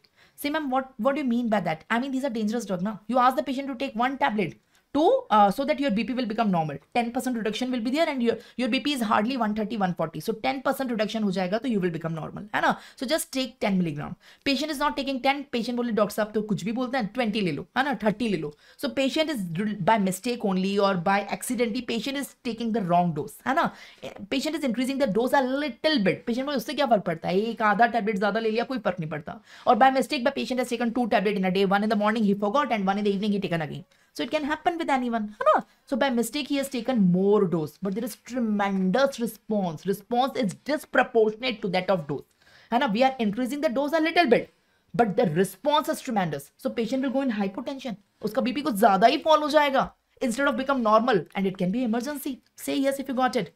Say yes. So this is known as steep. They are dangerous drug. They are dangerous. So whenever you are prescribing any drug which is having steep slope, warn your patient that take care of the dose, whichever I'm prescribing, take in that dose only. If you are taking more dose, it can be, it can cause adverse effect in you. How many of you got it? But see the second one. Second one drug is good one. It is having flat slope. What do you mean by the flat? Let me highlight the curve. let me highlight the curve. So this is the curve here. You can see this is the curve. So here what we are doing, we are increasing the, this is the dose, this is the response. We are increasing the dose, the response is little bit increase. We are increasing the dose, it's almost same. We are more increasing the dose, it's almost same. We are more, the response is almost same or little bit increase. है ना? So even on increasing the dose, the response is not much increasing. So these are safe. I call it, these are the safe drug. Patient एक की जगह 2 ले ले, 3 ले ले, कुछ ज़्यादा फर्क नहीं पड़ता. Got my point? So these are the safe patient. This is having flat slope. So here a little increase in dose changes the response tremendously.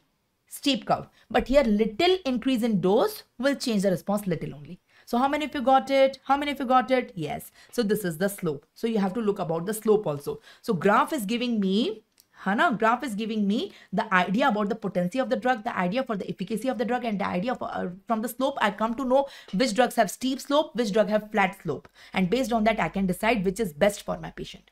And the fourth one is therapeutic index or therapeutic range. These are two different things. Let me tell you what is therapeutic index and let me tell you what is therapeutic range. I will tell you both one by one. These are two different things. Let's talk about therapeutic index first. You have to understand it. है ना? Index अलग है और range अलग है. So let's talk about index first. Therapeutic index. Okay, let's talk about therapeutic index first.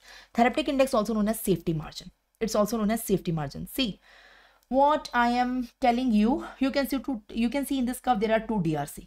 There are two DRC. These are not two different drugs. No. It is not A and B. दो drugs नहीं है. It is the same drug. You say, ma'am, same drug के दो DRC? Yes. One is of effect and one is of side effect. है ना? One is of effect, one is of side effect. If you take the overdose of any drug, all the drugs have side effect. For example, we are taking an anesthetic drug. What I'm expecting, I'm giving anesthesia to a patient. We are operating. We want the patient to get anesthetized for the next few minutes or hours. After that, the patient become conscious again. So we want sedation, है ना? Or else we are talking about any sedative, है ना? Patient को नींद नहीं आती. Patient is saying, doctor sir, नींद नहीं आती रात को. So we will say, okay, we will give some sedative to you. We will give barbiturate or benzodiazepine. So you are giving sedative. But overdose can lead to death. That's why it is used for suicidal purpose. नींद की गोलियां खा लेते हैं लोग, है ना? So this is the DRC for effect. Effect is sedation. And this is the DRC for the adverse effect. The adverse effect is death. Got my point? Got my point? So the gap between the two is known as safety margin. The two curves should be wide apart. है ना?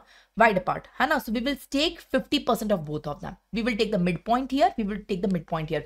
We will take effective dose 50 and lethal dose 50. Median effective dose, है ना? So what is the definition? What is the definition? Listen, let me tell you. So whatever is your 100% response, है ना? So 50% response के लिए कितना dose देना पड़ेगा, है ना? Just suppose I'm having 10 out of 10 headache. So I want at least 50% तो ठीक हो जाए, है ना? तो 50% ठीक होने के लिए कितना dose देना पड़ेगा? 10 milligram. 10 milligram, है ना? और what is, this is ED50, effective dose 50, है ना? What is lethal dose 50?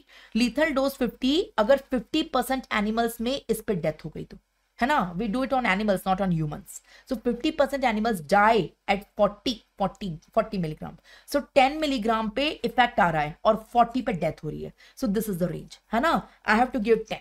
I have to give my patient 10. Of course, I do not want to kill my patient. But I am safe अगर मैंने 20 भी दे दिया तो. I am still थोड़ा सा risky है लेकिन 30 तक भी जा सकते हैं. लेकिन 40 never touch, never. If you give the 40, patient will die. Patient will die. So the gap should be more. Gap more, you are in safe zone. This is known as safety margin. This is known as safety margin. So the gap between the two DRC. Which two DRC? Effect ka DRC and adverse effect ka DRC. The gap between the two. The gap, jitta zyada gap, that is known as therapeutic index or safety margin. It is also known as safety margin. How many of you got it? Got it? Say yes if you got it. So that is the gap. So that is known as therapeutic index or safety margin. Hana? So please learn that. And the second thing, this is therapeutic index. And the ratio, it is denoted by the ratio LD50 upon ED50. This is the formula. Now the second thing is therapeutic range or therapeutic window. Therapeutic range or therapeutic window. Let me explain you. Again, we are taking the 2 DRC. We are taking the 2 DRC. This is effect and this is adverse effect. This is effect. This is what do you want in your patient? What do you want? I want such a dose, at least minimum effect to ho, thoda to effect ho. This is the dose at which minimum effect is coming in the patient. And in the adverse effect, this is the dose at which maximum tolerable effect hai. Iske upar death ho jayegi. So this is the maximum acceptable adverse effect. Hai na? So the gap between the two is known as therapeutic window. The gap between the two is known as therapeutic window. The gap between the two is known as therapeutic window or therapeutic range. You got it? Shall I repeat? Or you got the difference between therapeutic index or therapeutic window? See, this is the same curve. This is dose, rather it is logarithm of the dose. And this is response. On y-axis, we are taking the response. So this is dose response curve. Okay, so I'm taking the two curves. This is effect and this is adverse effect. This is effect and this is adverse effect for the same drug. Drug is A, same drug hai na? So if I take the midpoint of the two, this is known as ED50 and this is known as LD50. So the ratio of LD50 upon ED50 is known as therapeutic index. Therapeutic index is 50-50 hai na? It is LD50 upon ED50. ठीक है? But for therapeutic window, we have to take the 2 points. The minimum effect and maximum acceptable adverse effect. The gap between the two. The gap between the two, I mean on the x-axis, that is known as therapeutic window. So here we are not taking 50-50. Here we are taking the minimum effect and maximum acceptable adverse effect. है ना? Not 50-50. है ना? So we are taking minimum here, maximum here. So the gap between the two is known as therapeutic window at right. Okay, got it? Got it? Can we go ahead? So that is the thing. So that's the thing. I guess we are done with this unit. So can we go to the next unit? We are done with pharmacokinetics. We are done with pharmacodynamics. I'm starting the next unit, antimicrobial drugs. Okay, so let's start the next unit, antimicrobial drugs, ultra important unit, antimicrobial drugs. Let's start it. Antimicrobial drugs. What are the antimicrobial drugs? Antimicrobial drugs are the drugs that kills the microorganism. There are 4 types of microorganisms. We have bacteria, virus, fungus, and parasites. We want to kill them because they are present inside the body of our patient and I want to treat my patient. Imagine there is a patient, the patient is having infection by one of them and I want to cure my patient. I want to treat my patient. So I will give a drug to my patient that will kill the bacteria, virus, fungus, or parasite so that my patient can be treated. So these drugs are known as antimicrobial. How does they kill what is the mechanism? How does they kill the organism? So there are 4 mechanisms. Based on the mechanism of action, they are of 4 types. Let me explain you the 4 types. Can you see? This is a bacteria. This is a bacteria. This is the cell wall of the bacteria. You can see the blue color cell wall. So this is a bacteria. This is the cell wall of the bacteria. This is the nucleus of the bacteria. Inside the nucleus, this is the double-stranded DNA of the bacteria. And this is the ribosome on which protein synthesis takes place. Now I want to kill it. I want to kill it. There are 4 ways I can kill it. Can I tell you the 4 ways? Can I tell you the 4 ways? Number 1, you can give a drug that inhibits the cell wall synthesis. Cell wall synthesis. You can give a drug that inhibits the cell wall synthesis. I will tell you this. I will start from here right now. That is beta-lactam antibiotics. I will tell you the beta-lactams. These are the drugs that inhibit cell wall synthesis. No cell wall, the bacteria will burst and die. That is the first thing. There are certain drugs which cause pores in the cell membrane. In the cell membrane, they cause the holes or the pores. There are certain drugs which cause holes or pores in the cell membrane so that the cytoplasm will leak out and the bacteria will die. The second mechanism. The third mechanism, there are certain drugs that act on the nucleus and inhibit nucleic acid synthesis. They inhibit nucleic acid synthesis and kill the bacteria. I will teach you these also. Sulfonamides, trimethoprim, and quinolones. I will teach you this also. And there are 4th category of the drug that inhibit the ribosome. No ribosome, no protein synthesis, and the cell will die, or at least do not die. Stop. It will not do the cell division. So protein synthesis inhibitors, the 4th category. So these are the 4 categories. So these are the 4 mechanisms of action by which we can kill a bacteria. What are the 4 mechanisms? There are certain drugs which inhibit cell wall synthesis. There are certain drugs which causes holes in the cell membrane. There are certain drugs which inhibit nucleic acid synthesis, and there are certain drugs which inhibit the protein. I will teach you all one by one. Can I start antimicrobial? Give me a thumbs up. Are you people there? Can we start? So let's start the first category, the drugs which inhibit cell wall synthesis. Let's start with the first category. So antimicrobial we are going to take one by one. So the first category is in front of you, the drugs which inhibit cell wall synthesis. I will tell you the drugs which inhibit cell wall synthesis first. Okay? So I will teach you here beta-lactam antibiotics, the most important. These are the drugs which inhibit cell wall synthesis. What is a beta-lactam antibiotic? This is a structure. Why they are known as beta-lactam? Because they have a beta-lactam ring in their diagram. Have you seen the benzene ring? The benzene ring is a 6-carbon ring. But beta-lactam ring is a 4-carbon ring. Not 4 carbon, 3 carbon and 1 nitrogen. Can you see this ring is said to be beta-lactam ring? So carbon, carbon, carbon and nitrogen. This ring is beta-lactam. So any antibiotic having this ring is known as beta-lactam antibiotic. There are 4 types of beta-lactam antibiotics. What are the 4 types of beta-lactam antibiotics? Penicillin, cephalosporin, carbapenem and monobactam. These are the 4. So I will explain you these one by one. Okay. The mechanism of action of all 4 is one. They all inhibit cell wall synthesis. So first we have to see the mechanism of action. How they inhibit the cell wall synthesis? How? Tell me the exact mechanism. So for that you have to understand cell wall banta kaise hai. So this is the bacteria. This is the cell wall of the bacteria. The cell wall of the bacteria made up of two alternate units. That is alternate polysaccharide. Nam, nag. This is nam. This is nag. है ना? Nam, nag. Mg. Nam, nag. So alternate Nam and Nag are there. Got my point? This is the first layer. है ना? For example, this is the second layer. Nam, Nag. Nam, Nag. Nam, Nag. Likewise, it is there. है ना? The complete Nam, Nag. Alternate Nam, Nag is there. This is the cell wall made up of Nam and Nag. My question to you, how does the first layer bind with the next layer? I want to ask the cross-linking. How does cross-linking take place? Cross-linking. For the cross-linking, we require an enzyme. The name of the enzyme is transpeptidase. Transpeptidase do the cross-linking. You got my point? So this is the first layer in the cell membrane. This is Nam, this is Nag. Nam, Nag. Nam, Nag likewise. And this is the second. In the same way, this is the third. This is the fourth, one by one. It's a thick cell wall. So the Nam of them, they bind with each other with the help of a enzyme. The name of the enzyme is transpeptidase, and this is known as cross-linking. So for cross-linking, we require transpeptidase. For cross-linking, you can see the same diagram. This is Nam, this is Nag. This is Nam, this is Nag. This is Nam, this is... You can see the Nam. M. Can you see? Let me highlight. The M of this is connected to this. The M of this is connected to this. The M of this is connected. So Nam ke beech mein the bridges are formed, and this is known as cross-linking. You can see the bridges are everywhere. These are the bridges, and this is known as cross-linking, for which an enzyme is required. The name of the enzyme is transpeptidase. Ab ho gayi na baat khatam. So beta-lactam antibiotics inhibit transpeptidase. No transpeptidase, no cross-linking. No cross-linking, the cell wall ka layers get separated from each other. It will disrupt. So this is how it inhibits cell wall synthesis. How many of you got it? So normally this is Nam, Nag, and for the cross-linking, we require an enzyme transpeptidase, which causes the cross-linking. What does beta-lactam do? You can see beta-lactam will inhibit the transpeptidase. No transpeptidase, no cross-linking. The Nam will not be connected with each other. Each layer will separate from them. Cross-linking is gone, and they will disrupt. So this is how cell wall is separated. The cell wall is disintegrated. So you can see this is the cell wall. You can see this is beta-lactam. The beta-lactam is coming. So this is cross-linking. So cross-linking is gone. So this is separated, and it will disrupt. How many of you got it? So it inhibits the enzyme transpeptidase. Please learn that. So this is the mechanism of action of beta-lactam. Everyone got it? This is the mechanism of action of beta-lactam. Once the cell wall is gone, now the bacteria will try to divide. It will burst and die. So these are bactericidal. Let me tell you ahead.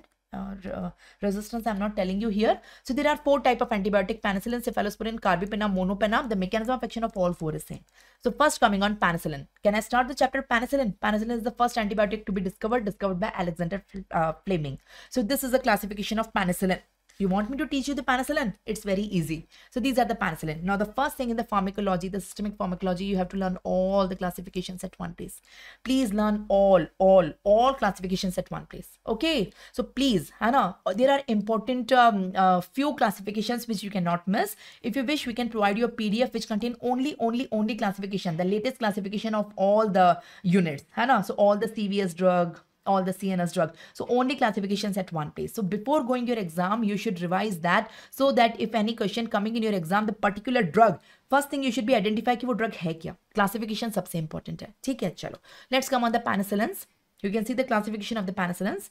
There are 3 types of penicillins: natural penicillin, semi-synthetic penicillin, and beta-lactamase inhibitor. I will explain you all. Natural penicillin is only one, benzyl penicillin, known as penicillin G. Benzyl, it's only one.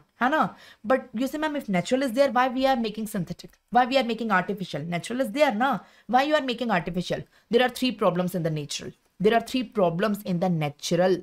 Natural is acid labile. We take it by mouth. We make a tablet of benzyl penicillin, and we take the tablet. It will go inside. In the stomach, we have acid. Acid will disintegrate it. It will be ineffective. So it is acid labile. So always we have to give via injection. injectable. Injections are not comfortable to the patients. Nobody likes injection. It is painful, na? Everybody likes the tablet form or capsule form, I mean oral route. But here oral route is not possible because it is acid labile. So the first problem is acid labile. So no worries, na? We have make an artificial version which is acid resistant. It is the only thing different from the natural one. Hana, here we have only one penicillin. The name of that penicillin is phenoxymethyl penicillin. It is known as penicillin V. This was penicillin G. This is penicillin V.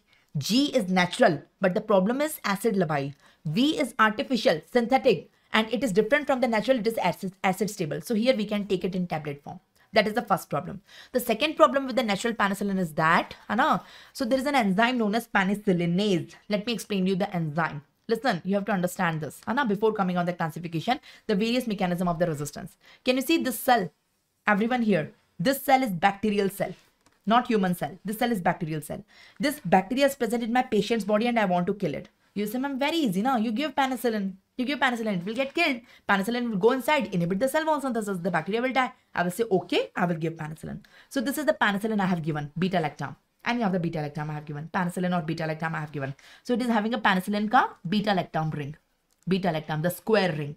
It is going inside. And once it is going inside, the bacteria have already synthesized an enzyme to degrade it. Uske andar pehle se hi bandobast hai. Bacteria are very smart. They have developed the enzyme to degrade the antibiotic. It is known as beta-lactamase enzyme or penicillinase enzyme. So what does this enzyme will do? Before my antibiotic degrade the cell wall and kill the bacteria. Before my antibiotic degrade the cell wall and kill the bacteria, the bacterial enzyme is degrading the beta-lactam ring and inactivating my antibiotic. So this is the way of resistance. Bacteria are very smart. They are super smart. So it is penicillinase. Inside most of the bacteria, penicillinase is present. So my antibiotic is ineffective. I am giving the antibiotic to kill the bacteria. But before my antibiotic go and inhibit the cell wall synthesis, inhibit the transpeptidase, the bacteria is degrading the beta-lactam ring with the help of enzyme. So these are penicillinase, the bacteria which contain the penicillinase. So bacteria are smart than us. But don't worry, na. हम भी तो smart हैं. We are also smart, na. हमने बोला अच्छा. So ring पहचान के कर रहा है ना. The bacteria is identifying the beta-lactam ring. Here is the beta-lactam ring. Can you see? Beta-lactam. What if उसको घूंघट पहना के भेज दो? Cover the ring. है ना? Cover the ring with the घूंघट. I call it घूंघट. है ना? So cover the ring. है ना? With multiple side chains. है ना? यहाँ पे side chains. Now give the beta-lactam. So the ring is covered. So the enzyme will unable to identify it. Now it will go, inhibit the cell wall and kill the bacteria. So we are smart than bacteria. See what a wise step we have taken. है ना? हम खुश हो गए. अच्छा यार, तू ज़्यादा तेज चल रहा है. रुक. है ना? We will cover the beta-lactam so that the enzyme cannot recognize it. So we have overcrossed the resistance. How many of you got it? How many of you got it? What we have done? So such penicillins which we have created, these are known as penicillinase resistant penicillin.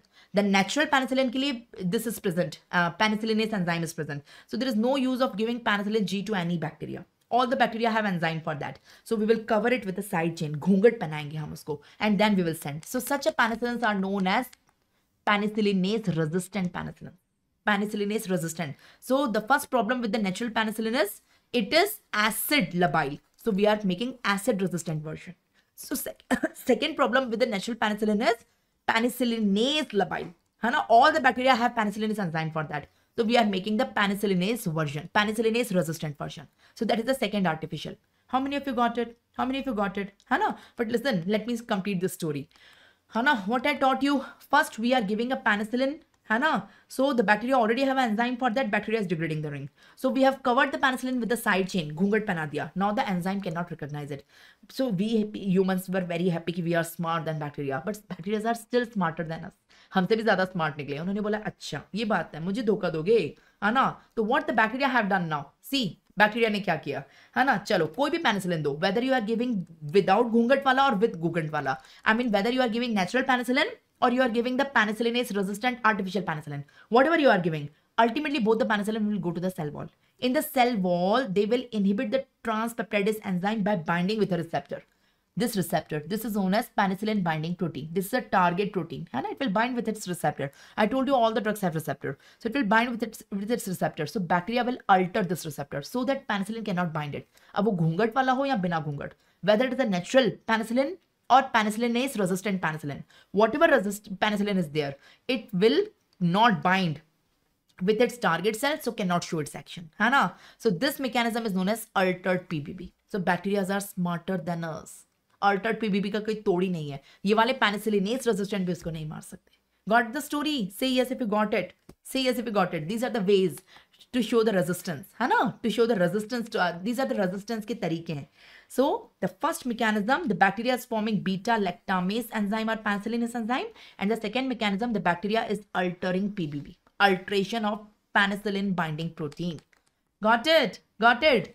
So that is the thing. So the natural penicillin were having 3 problems. I told you 2 now. So let me continue with the third problem. Natural penicillin have 3 problems. The first problem with the natural penicillin, it is acid labile. So we make an acid resistant version. The second problem, it is penicillinase labile. We make a penicillinase resistant version. Hana? The acid resistant version is only one. That is phenoxymethyl penicillin known as penicillin V. Hana? The penicillinase resistant version, these are ghungat wale. This is a chain, multiple side chains are there around the beta lactamase ring. Hai na? That's why they are penicillinase resistant. So here 5 penicillins come. The mnemonic is condom, C-O-N-D-O-M. O is only one. Hai na? One time, not 2 type. So C is cloxacillin, O is oxacillin, N is nafcillin, D is dicloxacillin, and O is not double. M actually is C-O-N-D-M. M is methicillin. So these have the multiple side chains, hai na, to cover the ring. Got it? Now the third problem with the natural penicillin is that it is having a narrow spectrum. It kill only gram-positive bacteria, not gram-negative bacteria. But we want to widen the spectrum. So the third extended spectrum penicillins are available, in which we have extended. We do not want to only kill gram-positive. Sometimes we want gram-negative to kill also. Sometimes we want anaerobes also to get killed, depending हमारे patient को कौन सा infection है. So based on that, we want to extend the spectrum. So here 3 type of penicillins are there. Aminopenicillin, carboxypenicillin, urido, in which we are adding some functional group in the natural penicillin so that its spectrum is expanded. In the amino, there are 2 AA. Ampicillin, amoxicillin, AA. In carboxy, it is CT, carbicillin and ticarcillin, CT. And in urido, it's MAP, MAP. M is meslocillin, A is azlocillin, and P is piperacillin. So that is the extended spectrum. You have to learn that. Can I go ahead? Aage badhe? This is what I will tell you later on. Let me explain the natural and the artificial. So let's start with the natural, one by one. So first, the thing is that first I will tell you the natural penicillin, the 3 limitations and everything about that. We will start the artificial, semi-synthetic. No. So first I will tell you the acid-resistant version. Then I will tell you the penicillinase-resistant version. And then I will tell you the extended spectrum version. One by one. Classification we have completed. So let me cover these 4 things. Then I will come on the 5th one, that is beta lactamase inhibitors in the end. Actually, they are not penicillins. Let me explain. Yes, of course, it is enough for your exams. So the natural penicillin is benzyl penicillin. You know the 3 limitation. The first limitation, it's acid labile. This penicillin going in the stomach, the acid will destroy it. It's acid labile.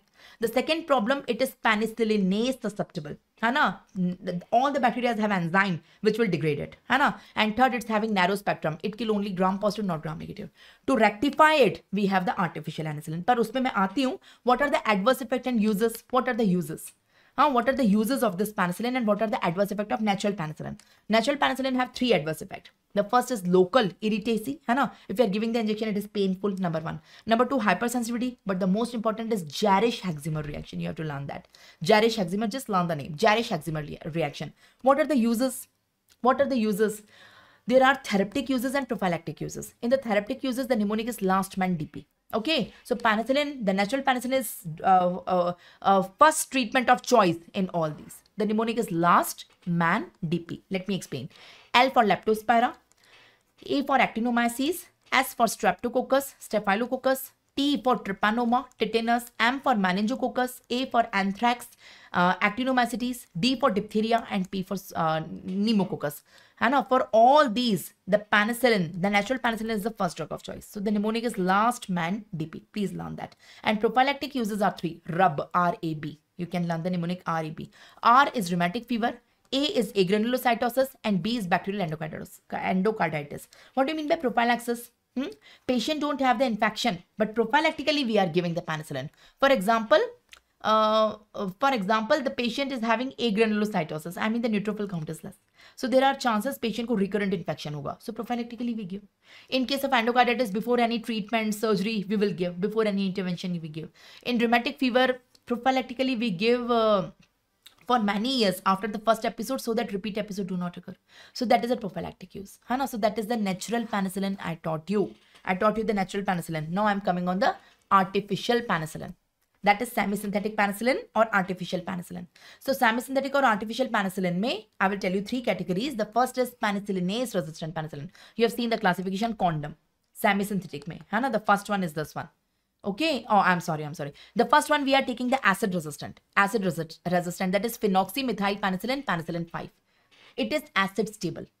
All things are exactly same as that of natural. Only thing it is acid stable, so tablets are available. It is known as penicillin 5.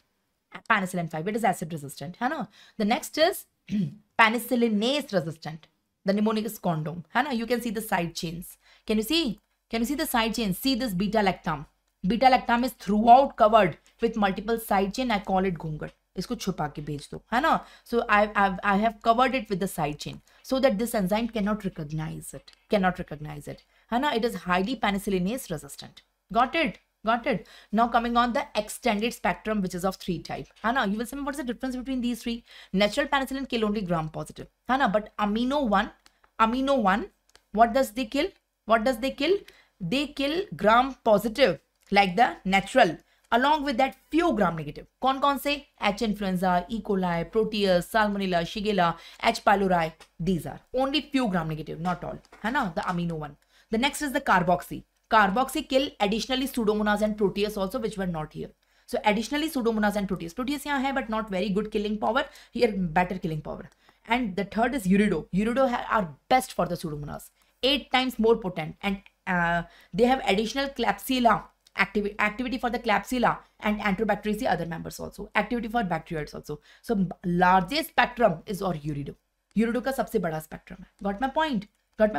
So shall I tell you the last thing here? Beta-lactamase inhibitor. Beta-lactamase inhibitor. It's difficult to understand, people. Listen, what is beta-lactamase inhibitor? Listen. There are 3 beta-lactamase inhibitor. Clavulanic acid, sulbactam, tazobactam. What do you mean by that? See, this is a bacteria. Can you see this is a bacteria?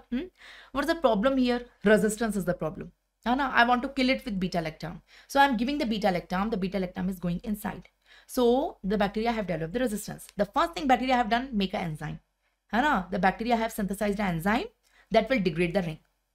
Uska humne solution ढूंढ लिया. We have the solution for that. We covered the beta-lactam ring. We have produced penicillinase resistant penicillin. So the second thing bacteria have done, bacteria have synthesized penicillin binding protein so that the natural penicillin cannot go and cannot bind there.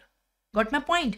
So that is. Now what is the solution of this? We have created beta-lactamase inhibitors. What we will do? Listen. Ye natural this is one of the beta-lactam. We do not give it. Before that we will give it beta-lactamase inhibitor. One of them. They also have beta-lactam ring in them. It's like a movie story, you can understand. This is the main hero, this is the side hero. But they are looking similar. Dono hamshakal hai. So first we will send the side hero. Beta-lactamase inhibitor. So this enzyme will think that this is beta-lactam. They are looking similar, but actually it is not beta-lactam. It is having a ring inside that beta-lactam ring just to attract the enzyme. But it is not beta-lactam. We have not sent the main hero. Main hero will do later on entry. It will do the entry later on. So this enzyme will degrade the ring of beta-lactamase inhibitor, thinking that it is beta-lactam antibiotic, but it is not beta-lactam. So as soon as the enzyme will come and bind with this will degrade the ring, but this will also inactivate the enzyme. Dono ek dusre ko maar denge. Both of them kill each other. So there is a villain. The villain is the enzyme. So we are sending the side hero. So side hero is killing the villain. Villain is killing the side hero. Now the hero is same. The main hero is the safe. So we will send the main beta-lactam antibiotic. Now enzyme is already degraded. So with the beta-lactam, we can give beta-lactamase inhibitor. We can give the combination. The combination is the best. So these are not penicillins. These are not antibiotics. They increase the efficacy of penicillin. They increase the efficacy of beta-lactam antibiotics. These are not antibiotics. They do not kill the bacteria. These do not inhibit cell wall synthesis. No. These are the hamshakal of penicillin. They are going inside just to kill the enzyme so that the main beta-lactam will be safe. How many of you got it? Give me a thumbs up. You got this concept? So these are 3 in number. Clavulanic acid, sulbactam and tazobactam. Got it? So we give the combination. So same story is written in front of you. Beta lactamase inhibitor themselves are not antibacterial, antibiotic. No, they augment the activity of penicillin by killing the enzyme. Got it? Got it? So that is the complete chapter. We have done penicillins. We have seen penicillins completely. Give me a thumbs up. Read the question, tell me the answer. Can you read the question and tell me the answer? Few MCQs we will do. Can you please read the question and tell me the answer? The following is not a penicillinase resistant penicillin. The following is not a penicillinase resistant penicillin. The options are methicillin, ampicillin, oxacillin, and neficillin. What's the correct answer? So penicillinase resistant penicillin, the mnemonic. What is the mnemonic? Which of the following is not a penicillinase resistant penicillin? So this one is penicillinase. All of them are coming in this option. Now you can see neficillin is also coming. Oxacillin is also coming here. Methicillin is also coming. But ampicillin is from the extended spectrum. It is not coming in. So you get many questions, although based on the mechanism of action or the classification. So the thing is, you have to learn the classification and main points about the main drugs in that. So acid labile penicillin kaun sa hai? Acid labile penicillin. Who is acid labile? So acid labile penicillin overall in सब में से acid labile penicillin का एक mnemonic है. The mnemonic is vodka. VODKA. V stand for penicillin V. O stand for oxacillin. D stand for dicloxacillin. K को C बना लो. Cloxacillin. And A is both A. Amoxicillin and ampicillin. You can mark. These all are acid resistant. Acid labile. Acid labile. Remaining all are acid resistant. So this is how, with the help of the mnemonics, you can learn the pharma. You got an overview that what we are studying and how we have to complete the pharma.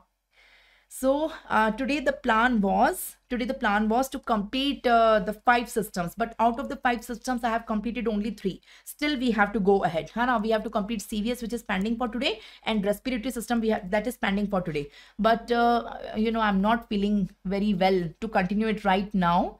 Remaining all are still there. So these all are pending. You can see these all are. So I will schedule all these a long complete day marathon.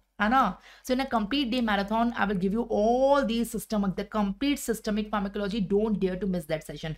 That is going to super simplify your systemic pharmacology in one shot. Don't dare to miss that session, please. The session is scheduled on 13th of January.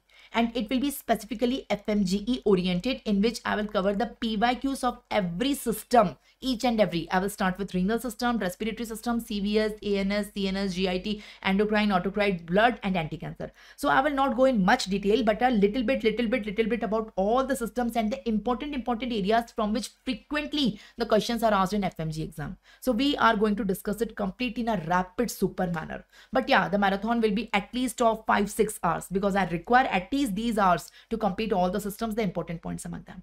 We have already done the part 1 rapid revision, in which we have covered the general pharmacology, that is pharmacokinetics, pharmacodynamics, as well as antimicrobial drugs. We have already covered it. Today we are going to take the systemic, the remaining systemic here. So I will start with the renal system. I will teach you all diuretics here. Then I will come on cardiovascular system. I will come on central nervous system, autonomic nervous system, respiratory system pharmacology, blood pharmacology, in which I will take the anticoagulants, and I will come on the endocrine pharmacology. So one by one, we are going to take all these systems in next 4 hours. Yes. So in next 4 hours, I'm going to crush it. And believe me, after that, even if you don't revise it, you will be able to do your questions exactly right in your exam. Got it? So, okay. Yes, so I will include anti-cancer also in the end, if the time allows. Okay, so let's proceed without wasting any further time. Let me start with the first system, that is renal system. So in renal system, let me start with the first system, renal system. One by one, we will cover all these. So let me start with the first system, renal system. In renal system, I want to teach you diuretics basically. Okay, so before coming on the diuretics, you must understand a little bit of the pathophysiology. Humans have a pair of kidney. Okay, all humans have a pair of kidney. Okay, inside the kidney, the structural and functional unit of the kidney is nephron. So each kidney contains 1 million, nearly 1 million of nephron. So humans have 2 million of nephron. So this is the diagram of a nephron. Can you see the diagram of the nephron? In the nephron, there are 5 parts. You can see this is glomerulus, this is proximal convoluted tubule, this is loop of Henle, this is distal convoluted tubule, and this is collecting duct. So I guess everyone knows that these 4 tubules together known as tubules. PCT, DCT, loop of Henle, and collecting duct. Together, these all are known as tubules. So I guess everyone knows that. So this is the nephron, a rough diagram of a sketch diagram of a nephron in front of you. You can see in this. Now, if you understand these sketch diagrams, now understanding the mechanism of action of all diuretics will be fun for you. So I will teach all the mechanism of actions of all diuretics in this sketch diagram. So please understand from the basic. You can understand this is a nephron. You can see the 5 parts of the nephron. Now, inside the nephron, I am interested in the tubules. Okay, can you see the tubules? All 4 tubules. So the tubules are lined by the epithelial cell. Can you see the tubular cell, the epithelial cell, the green color cells lining the entire tubules? They are lining PCT, loop of Hanley, DCT, collecting tubule. They are lining everywhere. So these are known as epithelial cell or tubular cell, the lining of the tubules. Okay, now see here what I have drawn. Can you see here the afferent arteriole is coming? Afferent arteriole. It is coming inside the glomerulus, making a capillary, the tuft of the capillary, and leaving out as efferent arteriole. We all know this is normally. Okay, so the afferent arteriole come, make a tuft of capillary, and leaves out as efferent arteriole. After leaving out from the glomerulus, after leaving out, it forms the peritubular capillary network. It forms a network around the tubules, all 4 tubules. It forms a network that is known as peritubular capillary network. So can I draw the sketch diagram like this? It's a rough sketch diagram. Can I draw like this? Can you see? Now what I have drawn? You can see the tubules. By tubules, I say again, by tubules, I mean 4 things. I mean PCT, I mean loop of Hanley, I mean DCT, and I mean collecting duct. These 4 things together, I call them tubule. So I am interested in tubules. To explain you the diuretics, I am interested in tubules. So can you see the tubules? Yes. Now in the tubules, can you see the green color cell lining the tubule? Of course. Hana. Now let me highlight any of the green cell. Let's say this cell, Hana. This cell, any cell. On one side of the cell, there is a lumen containing urine. Okay. So here it is the urine. So let me highlight the lumen containing the urine. So I'm saying this one. On one side of the green cell, there is a lumen containing the urine. On other side of the epithelial cell, there is the blood capillary, which is the efferent arteriole coming out, you can see, and spreading everywhere around the tubules. So it is the blood capillary containing the blood. So in the center, you can see there is green color cell. That green color cell is tubular cell. So on one side of the cell, there is lumen containing urine. On other side of the cell, there is blood. If you understood this master diagram, now this master concept, now understanding mechanism of action of diuretics will be fun for you. Give me a thumbs up in the chat box. Everyone, each and every one of you, please give me a thumbs up. Have you understood what I taught you? So on one side, you can see. So here, let me zoom a portion. So let me zoom this portion or any portion. So in this portion, you can see in the center, this is a cell. The tubular cell, the green color cell. On one side of the cell, you can see the lumen containing the urine. This is the lumen containing the urine. And on other side of the cell, you can see the blood capillary containing the blood. So my point is that this is the tubular cell. On one side, there is always urine. On other side, there is always blood. How many of you got it? Say yes. So this is the basics. Now, if you understood that, let's start the chapter. Let's start the chapter diuretics. I'm teaching you diuretics. What is the drug diuretic known as?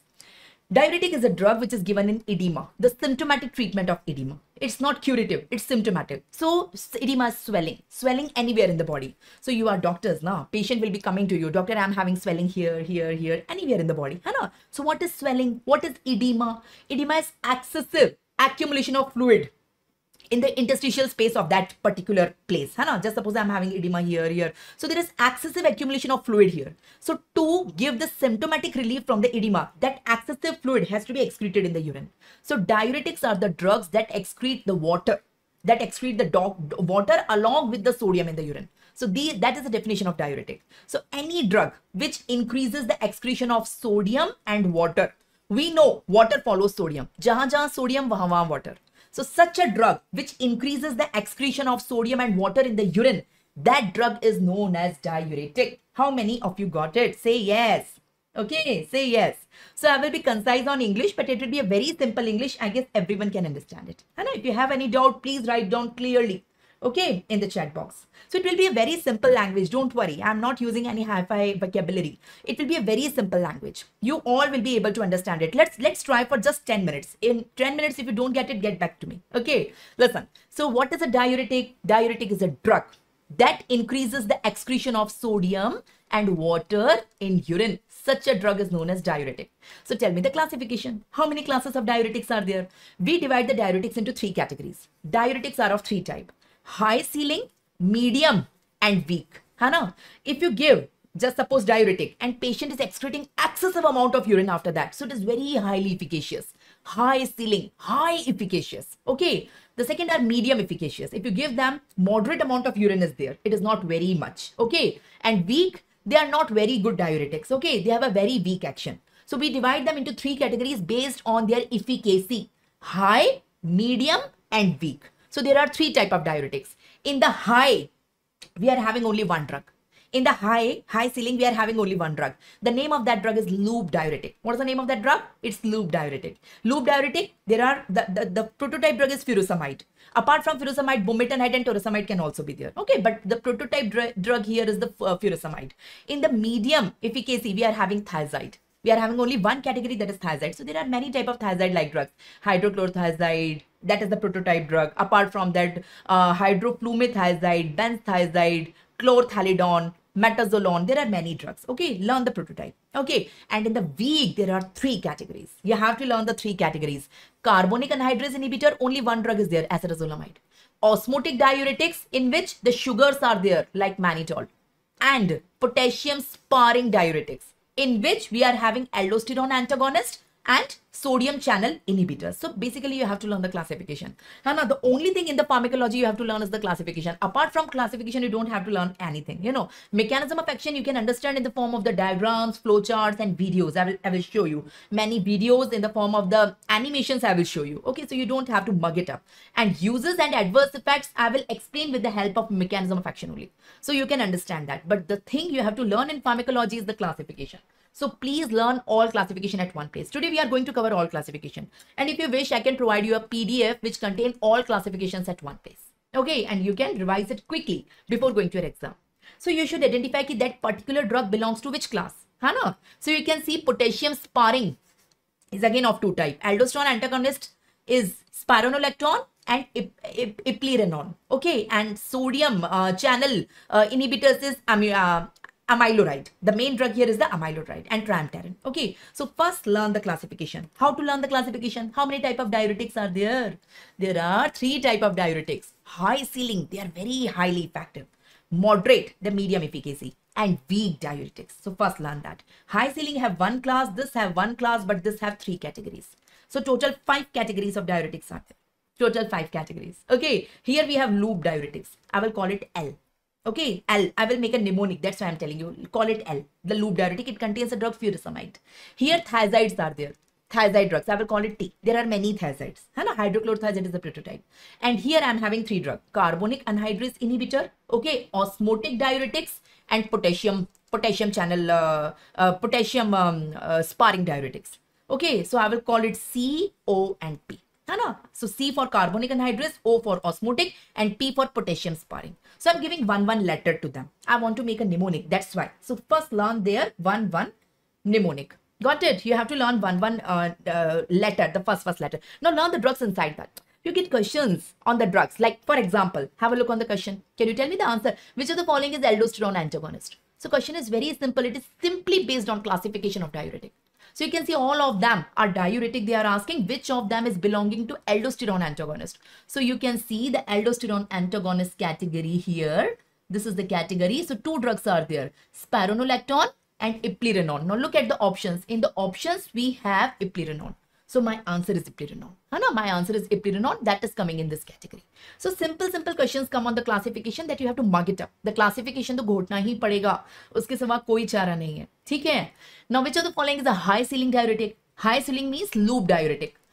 So is it furosemide? Yes. Furosemide, bumetanide, and torsemide. I told you these 3 are loop diuretics. So you get simple question. Which of the following is carbonic anhydrase inhibitor?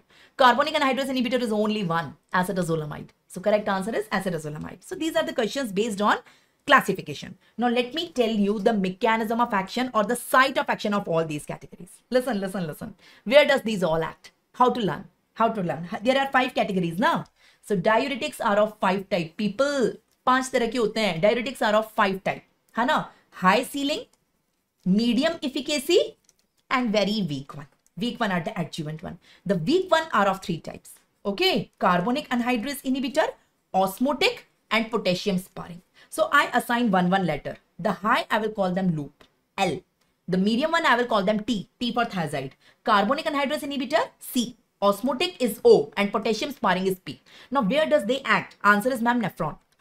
Very silly. So of course they all act on the nephron. But which portion of the nephron? Let's draw a nephron quickly. So this is PCT.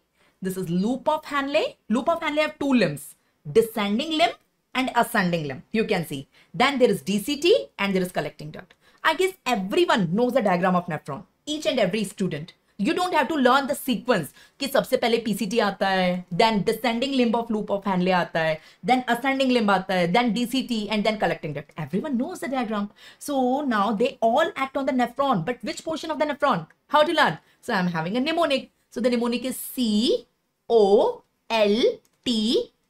Cold P is my mnemonic. Let me explain. What is C? What is C? What do you mean by C? C, I have given the C letter to carbonic anhydrase inhibitor. So carbonic anhydrase inhibitor act on PCT. ठीक है? Osmotic, O for osmotic. Osmotic acts on descending limb of loop of Hanley. ठीक है? L for loop diuretics. They act on ascending limb of loop of Hanley. Okay? T for thiazides. Thiazides acts on DCT. Okay? And P for potassium sparing. All potassium sparing. है ना? Whether they are aldosterone antagonist or whether they are sodium channel blockers. They act on collecting ducts. How many of you got it? So of course, they all act on nephron, but different portion of nephron. And in the exam, you get confused. So I'm having a mnemonic for you. What is the mnemonic, people? Give me a thumbs up. React. The mnemonic is cold P. COLTP. Now imagine the diagram of nephron. C means carbonic anhydrase inhibitor. सबसे पहले क्या आता है in the nephron? The first thing is PCT. So it acts on PCT. O means osmotic diuretic. It acts on loop of Hanley, ascending limb. Loop of Hanley, first descending limb come, then ascending limb. So it acts on descending limb. L for loop diuretic. It also acts on loop of Hanley, but ascending limb. Then DCT. So thiazide acts on DCT. And potassium sparing, they act on collecting duct. How many of you got it, people? Please respond now. If you respond, my energy will be touching the sky. If you don't respond, I will be also like you, just reading, not explaining. So please be interactive. Just make this session a super simple and concise pharmacology. Okay, it's for your benefit, not for me. Got my point? So please learn the mnemonic COLTP. Okay, COLTP, C, the diagram of the nephron. So here you all can see a nephron, people. See a nephron here. Say, where is COLTP? Say, ma'am, this is C acting on PCT, carbonic anhydrase inhibitor. This is O acting on descending limb of loop of Hanley. That is osmotic diuretics. L is loop. They act on ascending limb of loop of Hanley, loop diuretics. And COLT, T for thiazide. It acts on DCT. And P for potassium sparing. They act on collecting duct. COLTP. No need to learn their side. So learn COLTP. So the mnemonic is cold P. The mnemonic is cold P. This is a mnemonic you can learn and you will never forget now. Okay, this is the, so you get many questions. Many questions. Thick and thin, you can understand now. The descending one is the thin and the ascending one is the thick. So osmotic diuretics acts on the thin one and the loop diuretic acts on the thick one. You can understand from here. Got my point? Raj Yadav, Devraj. Got it? Now read the question and tell me the answer. You read it. You read and tell me the answer. What is the site of action of furosemide? So first thing, what is furosemide? In the 5 category, where does it come? Say, ma'am, furosemide is a loop diuretic. So it is L. So what is my mnemonic? My mnemonic is COLTP. So they are asking for L. The question is about L. Loop diuretic. Where does it act? It acts on loop of Hanley. But which limb? Is it ascending or descending? Where does it act? What is the correct answer? What is the correct answer? Yes, it acts on thick ascending. Okay, so descending one is thin and ascending one is thick. But they will give you the word descending, ascending along with thin and thick also. Don't worry. Okay, they will give the word descending, ascending. So this is how you can learn. Now let me change this question for you. Currently answer is A. But if I change the question to osmotic diuretics, what is your answer now? From the ABCD? What is the answer now? Say. Let me write the mnemonic. COLTP. I'm asking for osmotic diuretic. So in that case, answer will become B. So it acts on descending limb. You can see osmotic is acting on the descending limb and loop diuretic is acting on the ascending limb. Okay, let me change the question again. Let me ask you acetazolamide. Acetazolamide. What is the mechanism of action? So by giving this question, the examiner is judging two things: whether you know classification, yes or no, and whether you know the site of action. पहले तो ये बताओ acetazolamide होता क्या है? In which category it belongs? First you tell me. Say, ma'am, acetazolamide is a carbonic anhydrase inhibitor. First thing. Okay. So carbonic anhydrase is C. So C acts on PCT. So my answer will become C in that case. Got it? And if I again change my question, and if I give you any of the potassium sparring, like if I give you spironolactone, triamterene, amiloride, any of such drug, Hannah. So these all are potassium sparring. All the potassium sparring act on, acha, option is not there. So let's say collecting duct. So answer will be collecting duct. And if I give any of the thiazide, answer will be D. So you get many questions on this concept. It's a very patent question. Okay. So let me give you, let's play a game. Okay, have you seen KBC, Kaun Banega Karodpati? I guess everyone have seen. So how does the participants are selected? Fastest finger first, Hannah. So I will give you a particular sequence, Hannah. The 4 options, you have to arrange them in a sequence. Read the question. Okay, read the question. I will give you just 30 seconds to arrange them. So there are 4 drugs in front of you. They all are diuretic. Hannah, the diagram of nephron is also given to you. Okay, now arrange them according to their mechanism of action from proximal to distal part of the nephron. Arrange them. Which at proximal, then distal, then distal, then distal. Can you arrange them? Your options are in front of you.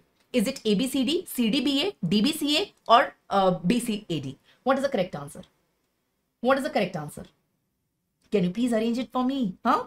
Apply the mnemonic. The answer will be in front of you. What is the mnemonic, people? Apply it. Say, ma'am, COLTP. This is the mnemonic. COLTP. Hannah. So COLTP, in this mnemonic, you tell me what is triamterene. Triamterene is a potassium sparring diuretic. So it is coming in the last. Hannah. So A is coming in the last. Hydrochlorothiazide is thiazide. It is coming here. Hannah. Acetazolamide is the first. Acetazolamide is a carbonic anhydrase inhibitor. So C will be the first. So C, and bumetanide is furosemide ka bada bhai. So it is a loop diuretic. है ना? So I guess CDBA is the correct answer, and you all are right. Let me see who's the first person to answer it correctly, because it was fastest finger first. So Umang Gupta. Umang is the first. Okay, anyway, so let's go ahead. So correct answer is CDB, and you all are right. Let's go ahead.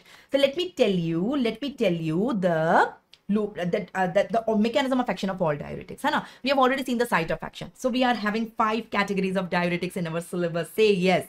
So my way of teaching pharmacology is very simple. I always give you these master charts. I call them master charts. So the entire pharmacology I have converted in such 20 master charts. You know, all the chapters, we have master charts for all the chapters. So these are the drugs. We are having loop diuretics, we are having thiazides, carbonic anhydrase inhibitor, potassium sparring, and osmotic diuretics. These 3 are weak. These 3 are weak diuretics. This one is medium efficacy, and this one is high efficacy. So total we are having 5. So first thing, I want you to learn the name of the drugs in each category. Okay, learn the classification. Sabse basic. Uske baad tell me the mechanism of action of each of them. You get many questions on mechanism of action. Then tell me the uses of each of them, and tell me the adverse effect of each of them. For uses and adverse effects, I will give you the mnemonic along with explaining why this is a use and why this is an adverse effect. So first you understand. Each category you will understand. At the end, you don't have to do anything before going your exam. Take out this table, revise it. Just in 2 minutes, you are done with diuretics. Literally 2 minutes. Literally, you can check the clock. In 2 minutes, you can revise the entire diuretics. But the first time, for understanding, you will require time. Is it good? Can we go ahead? Can we go ahead? Huh? Give me a thumbs up. So let's start. So here, because I will give you the complete table, but I will explain you 2 in detail right now. Then I will move on the next system, because we have to cover 7 systems today. But I will give you the most important first 2, loop diuretic and thiazides we will cover. Okay, but I will give you complete table. You can revise at your own. Let's start with the loop diuretics. Let me fill this table. Start with the loop diuretics. What are the drugs? In the loop diuretics, we are having 3 drugs I told you. Furosemide, bumetanide, torsemide. The prototype drug is furosemide. That is the drugs. Coming on the mechanism of action. Now it's very difficult to understand, but I will make a cakewalk for you. Listen, the mechanism of action. You tell me the site of action. Where does the loop diuretic X? I'm teaching you loop. COLTP. Apply the mnemonic fast. COLTP. I mean to say L acts on ascending limb of loop of Henle. From the mnemonic, we clearly know. So see, I have drawn a cell. Can you all see a green color cell? I have drawn a green color cell in the ascending limb of loop of Henle. Can you see that green cell? It is the epithelial cell. है ना, the cell which is lining the ascending limb of loop of Henle, not the complete nephron. I am interested in the green cell, the epithelial cell, the tubular cell, which is lining the ascending limb of loop of Henle. Now on one side there is urine, on one side there is blood. Say yes. Can you see? On one side there is lumen containing the urine, one side of the cell, and on other side of this cell we are having a capillary containing the blood. Okay, so the site we already know, ascending limb of loop of Henle from the mnemonic cold P. Now let me zoom this portion. Let me zoom this portion like this. Like this. Can you see? So this is the cell of loop of Henle, the ascending limb of loop of Henle. Okay, on one side there is urine, the lumen containing the urine. You can see this one. And on other side there is blood capillary containing the blood. You all can understand. You all can understand. Now, please understand. First, before understanding the mechanism of action of loop diuretics or furosemide, before understanding that, understand what happens normally. What happens normally? So just suppose this is my cell, any normal healthy individual cell. So I'm having a kidney, pair of kidney. Inside my each kidney, there is 1 million nephron. So inside each nephron, there is loop of Henle. So I'm having 1 million loop of Henle on the right side, one on the left side. Hana, 1 million. So I'm having 2 million loop of Henle. I'm interested in ascending limb of loop of Henle of that nephron. Hana. So in that, I'm interested in that cell. So in a healthy individual, on the luminal side, there is a receptor. The name of that receptor is sodium potassium 2 chloride. So whatever sodium, potassium and chloride present in our urine, you see this side is urine, never forget. It will go inside the cell via this receptor. So sodium present in the urine of a healthy individual, chloride and potassium, it all enter inside the cell with the help of this transporter. It happens normally in you, in me, in everyone. This happens. Now what happens after they go inside? What happens to them? Once they go inside, the sodium will go into the blood via another transporter, sodium potassium channel.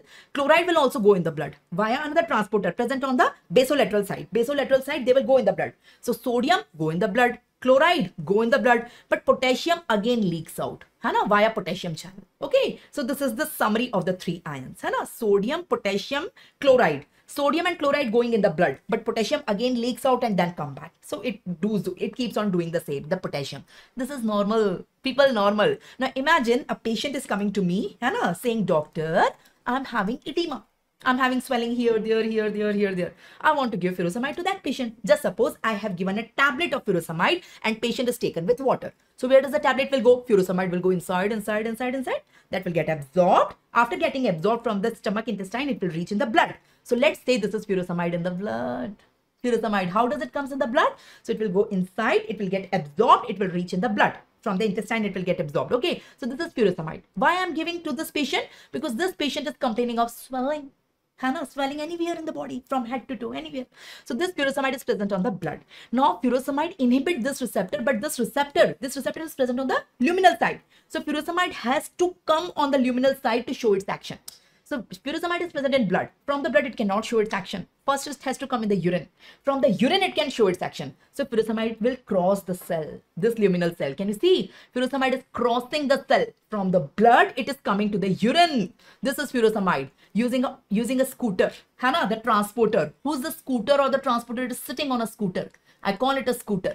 The scooter is the transporter. So the furosemide is sitting on a scooter. The scooter is carrying the furosemide from the blood to the urine, and furosemide reaches here. So what does this normally do, the scooter? I'm not taking furosemide. Currently, I'm normal. I don't have any edema. So what does this scooter is doing in me? So normally, this is the transporter of uric acid. That's what my point. Normally, it transports uric acid from the blood to the lumen. But the patient who is taking furosemide, just suppose currently in me, this scooter is transporting uric acid from blood to urine, and uric acid is excreted in my urine, in everyone's urine. It's the excretory product. But if I'm taking furosemide because I'm having swelling somewhere, so the scooter has to select the one out of uric acid and furosemide. So furosemide have more affinity. So it will displace the uric acid. Uric acid will remain in the blood only, and its concentration increases in the blood, the one who takes in furosemide. So it is a side effect of furosemide. The patient presents with gout or hyperuricemia. So I have explained one of the side effects. Why hyperuricemia or gout occurs in the patient who takes furosemide. Say yes, people. समझ में आ रहा है क्या? So this is the reason, because furosemide uses the transporter of uric acid. So uric acid is displaced. It remains in the blood only. There is one scooter only. The one people can travel on that. So normally uric acid used to travel from here to there, from blood to the urine. But now furosemide is coming. धक्का दे दिया उसको, है ना, pushing, the furosemide is pushing the uric acid and sitting on the scooter and going. So the scooter is not empty. The uric acid will remain in the blood only. The patient will present with hyperuricemia and gout. Say yes, people. Got it? Now ultimately furosemide reaches here. Furosemide reaches here. After reaching here, what does it do? It blocks. It inhibits this transporter.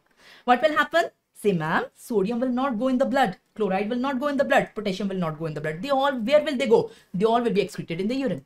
हाँ, अच्छा, there is a rule, golden rule. जहां जहां sodium वहां वहां water. तेरा पीछा न मैं छोड़ूंगा, है ना? तो जहां जहां सोडियम जाएगा वहां वहां वाटर भी जाएगा. So water is also coming पीछे पीछे sodium, behind sodium. So sodium, chloride, potassium and water, they all are excreted in urine. So that is diuresis, people. What is the definition of diuresis? I told you. Diuresis is excretion of sodium and water. So this is how sodium and water are excreted. I do not want to excrete potassium. I do not want to excrete chloride, but these are the side effects. What can I do? It is unavoidable. But I want to excrete the sodium and water, and that is done. So this is the mechanism of action. Say, people, yes. Say yes. Okay. Okay. Got it. So I will cover everything, Hannah. So Hannah, stay connected. Let me see how much we can cover it today. So I will be there today till 11 or 12 tonight, Hannah. So for the next 4, 5, 6 hours we are together. Let's see. We will try to cover entire pharmacology today. Okay. So let's go ahead. So this is how we have done. Okay. Can we go ahead? Say yes. Okay. This is the mechanism of action. Now listen. This is a transporter. What is the name of the transporter which is blocked? Say, ma'am, sodium, potassium 2 chloride transporter. This transporter transports sodium, chloride and potassium. They are not going in the blood now because the transporter is blocked. But this transporter also transports 2 more ions, magnesium and calcium. So all 5 remain in the urine only. So neither sodium is going in the blood, nor potassium is going, nor chloride is going, nor magnesium is going, nor calcium is going. They all are excreted in urine. Hannah, I want to excrete only one. I want to excrete only sodium along with water. But these all are side effects. So patient have hypokalemia, hypomagnesemia, hypocalcemia, because in the blood these all 5 are less. These all 5 are less, and patient have dehydration also because most of the water is lost in urine. So these are the side effects. So correspondingly, I'm telling you the side effects also along with mechanism of action. People say yes. Respond. No one will teach you like such a conceptual pharmacology I'm teaching you. Got it? With this sketch diagrams, you can understand the entire pharmacology like this. Okay, got it? So this is the thing. So tell me, what is the mechanism of action? So here you can see the cell. Tell me, imagine what is the cell, where it is present in my body. Say, ma'am, inside your kidneys, inside your 1 million nephrons, in your loop of Henle, in your ascending limb of loop of Henle, this is the green cell. You can see the green color cell. This is that cell. So imagine that cell inside your body. Hannah. And if I'm taking furosemide, Hannah, furosemide is blocking this. Furosemide is blocking this receptor, this one. This receptor is blocked. It transports 5 ions into the blood. So all 5, the transport of all 5 is hindered. What does it transport? It transports sodium, potassium, chloride, magnesium and calcium. So these all 5 are excreted in the urine. So in the urine, their concentration is more, and in the blood, their concentration is less. So I will say hyponatremia, Hannah, or along with the sodium, water is also not there. So I will say patient have dehydration. Patient have hypomagnesemia, hypocalcemia, hypokalemia. These all concentration will fall in the blood. That is the side effect of diuretics. Got it? Devraj, got it now? So this is how you can understand. So whenever we are taking a loop diuretic, first it will go from the blood into the lumen via using a transporter. The transporter is of uric acid transporter. Okay, you can understand. Because with that, I can explain why the patient is having hyperuricemia or gout. So this is the scooter. Scooter है किसका? Uric acid आता जाता है उससे. उसने उसको धक्का मारा और खुद बैठ गया कि मैं आया हूँ, अब मैं बैठूंगा, तू नहीं बैठेगा. So the furosemide is having high affinity for this transporter as compared to uric acid. So uric acid will accumulate in the blood. So in the blood there is more uric acid. And I will give you the adverse effect on mnemonic. Don't worry. Okay, so it is inhibiting this transporter. Sodium, potassium 2 chloride. Actually, it transports 5 ions, but the name is sodium, potassium 2 chloride transporter present in the ascending limb of loop of Henle. Okay, so sodium and water, they will not go in the blood. They will go in the urine, and that will lead to diuresis. This is the mechanism of action. Tell me the uses quickly. Tell me the uses quickly. Huh? There are 5 uses. There are 6 uses. I'm having a mnemonic. The mnemonic is hemat. We study hematology, no? You can learn the mnemonic, hemat. So of course, you know, it is increasing the urine, the volume of urine. It is increasing the volume of urine. So, you know, most of the fluid is excreted in the urine. So in the blood, there is less fluid. है ना. Just suppose if someone is taking diuretic, so fluid will be less. So of course it is used in hypertension. In hypertension, BP is more, na. If most of the fluid is lost in the urine, BP will fall and hypertension is treated. So first use is hypertension. It can be used in hypertension. H for hypertension. Of course it is used for edema. It is the first line drug for edema. है ना. Excessive fluid, there is swelling here, there. It is lost in the urine. है ना. Congestive heart failure, if the heart is weak, someone heart is weak, so we want less preload and less afterload. Less preload, less afterload, less fluid in the blood. So in the body there will be less fluid, so it is decreasing the preload as well as afterload. To this A, make heart is congestive heart failure. M is malignancy. You know, sometime in malignancy, the bone metastasis occur. You know, bone mats occur. Whenever bone mats occur, the calcium come in the blood. है ना? Imagine a person is having any malignancy, है ना? Maybe brain cancer, breast cancer, any malignancy. That is metastasizing to bone, है ना? The bone will dissolve. In the blood, there is excess of calcium. Now there is a problem. This is known as hypercalcemia of malignancy. I do not want to treat malignancy. For malignancy, I give chemotherapy, radiotherapy, surgery, whatever. But what to do for this calcium?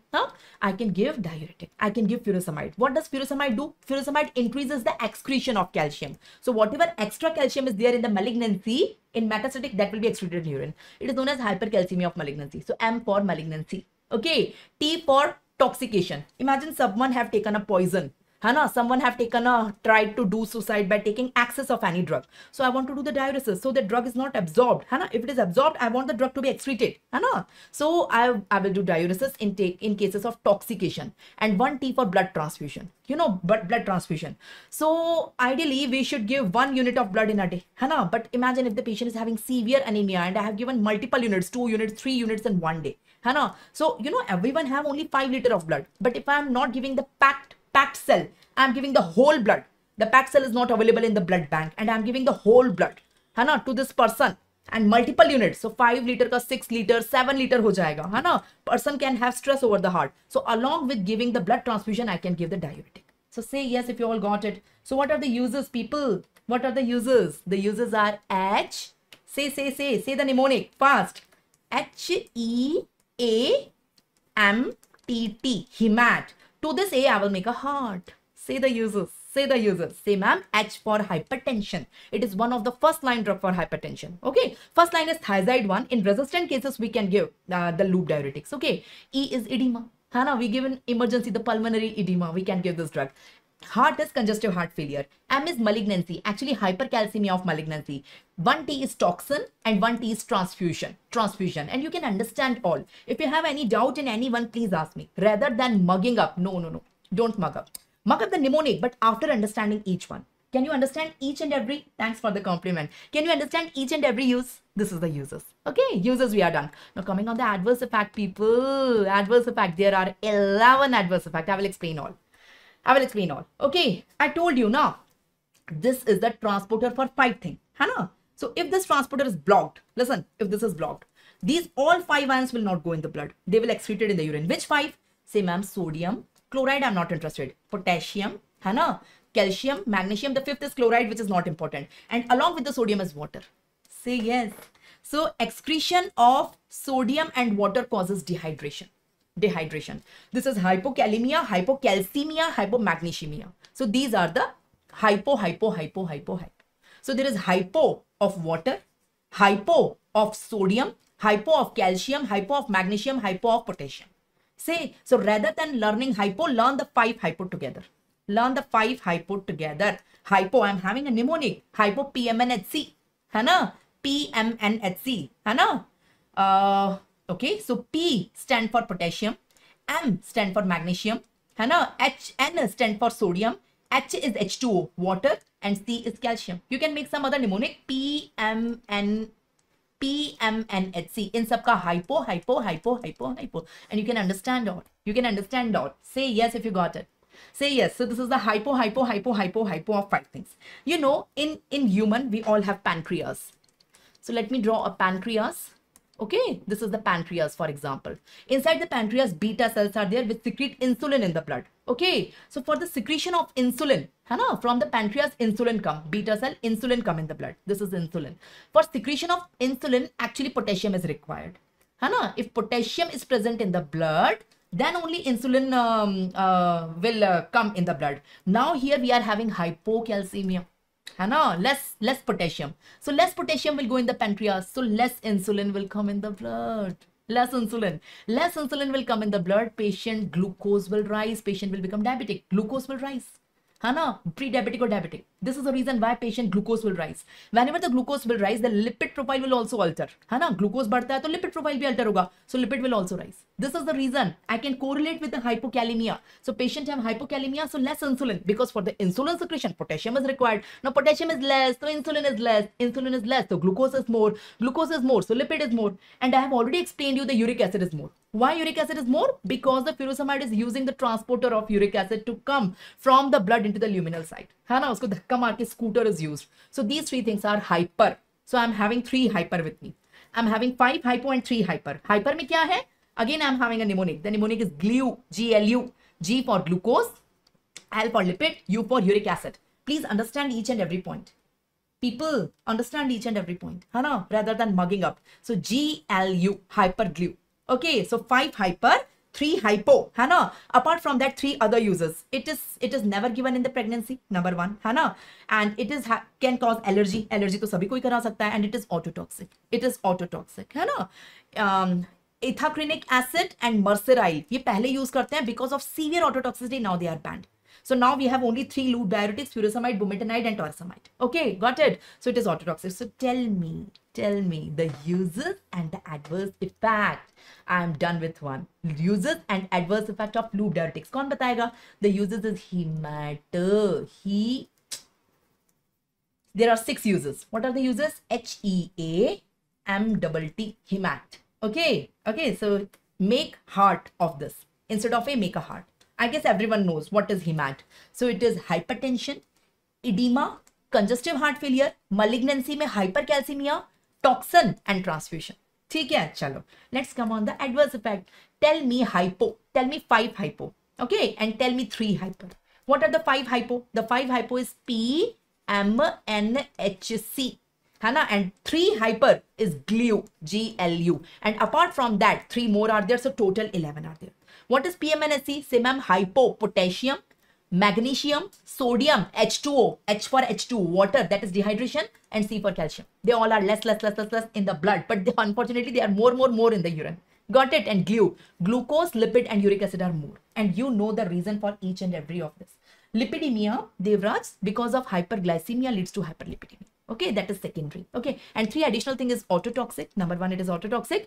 It is never given in pregnancy and it can cause allergy. Okay, so total 11 adverse effects. We are done, people. We are done. So read the question, tell me the answer quick. We have to be a little bit quick.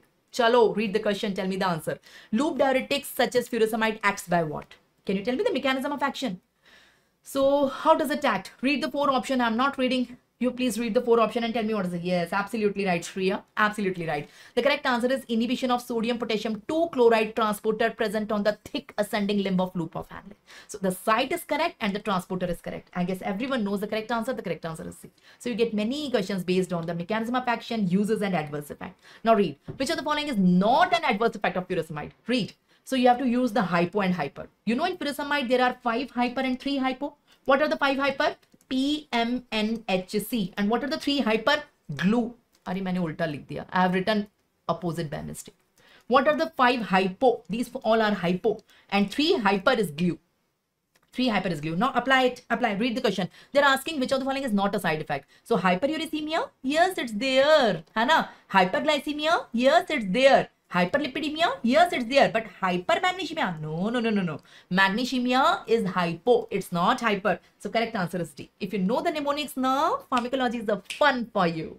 है ना? And if you understand it, you will never forget. है ना? एक बार समझ लो पूरी pharma. It's like a cakewalk. Believe me. So correct answer is D. So this is the next question in front of you. People read and tell me the answer. Furosemide causes all except. Again, apply the hypo funda.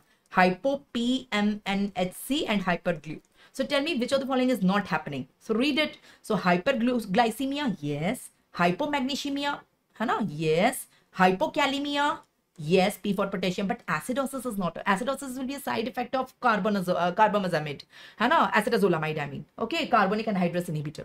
So it is not there. So correct answer is D. You can easily make out. So this is what I have done. So from my master charts, I have filled the first column out of the 5. है ना? So you know the drugs, furosemide, bumetanide, and torsemide. I guess everyone know 2 are banned now. है ना? We don't include them. Mechanism of action, everyone knows. It inhibits sodium potassium 2 chloride transporter present on thick ascending limb of loop of Henle. The uses everyone knows, hemat, and side effects everyone knows. I guess everyone knows. Give me a thumbs up, everyone. Can I move to the next category, thiazide? Quickly. Now you got the pace, है ना? Warm up हो चुका है, अब भागना है. So let's continue the marathon and let's come on the next category, thiazide. Okay, G. So let's come on the next category, thiazide. First, tell me the drugs. Drugs, mechanism of action, uses, side effect. The same 4 things we have to study for each and every drug of pharmacology. So let's start the drugs, thiazides. You know the drugs, just read the drugs. I have already read them. These all are thiazide. The prototype drug here is hydrochlorothiazide. That is a prototype drug, hydrochlorothiazide. Mechanism of action, you tell me the site of action. Apply the mnemonic, never forget, COLTP. I'm teaching you thiazide. It acts on DCT. You can see. So again, I'm having a green cell over here. Can you see the green cell? On one side of the green cell, I'm having the blood capillary. On other side of the green cell, I'm having the urine, the lumen containing the urine. Let me zoom this portion on the next page. So this is a cell of DCT. Last time also there was a cell, but that cell was ascending limb of loop of Henle. This time this cell is of DCT.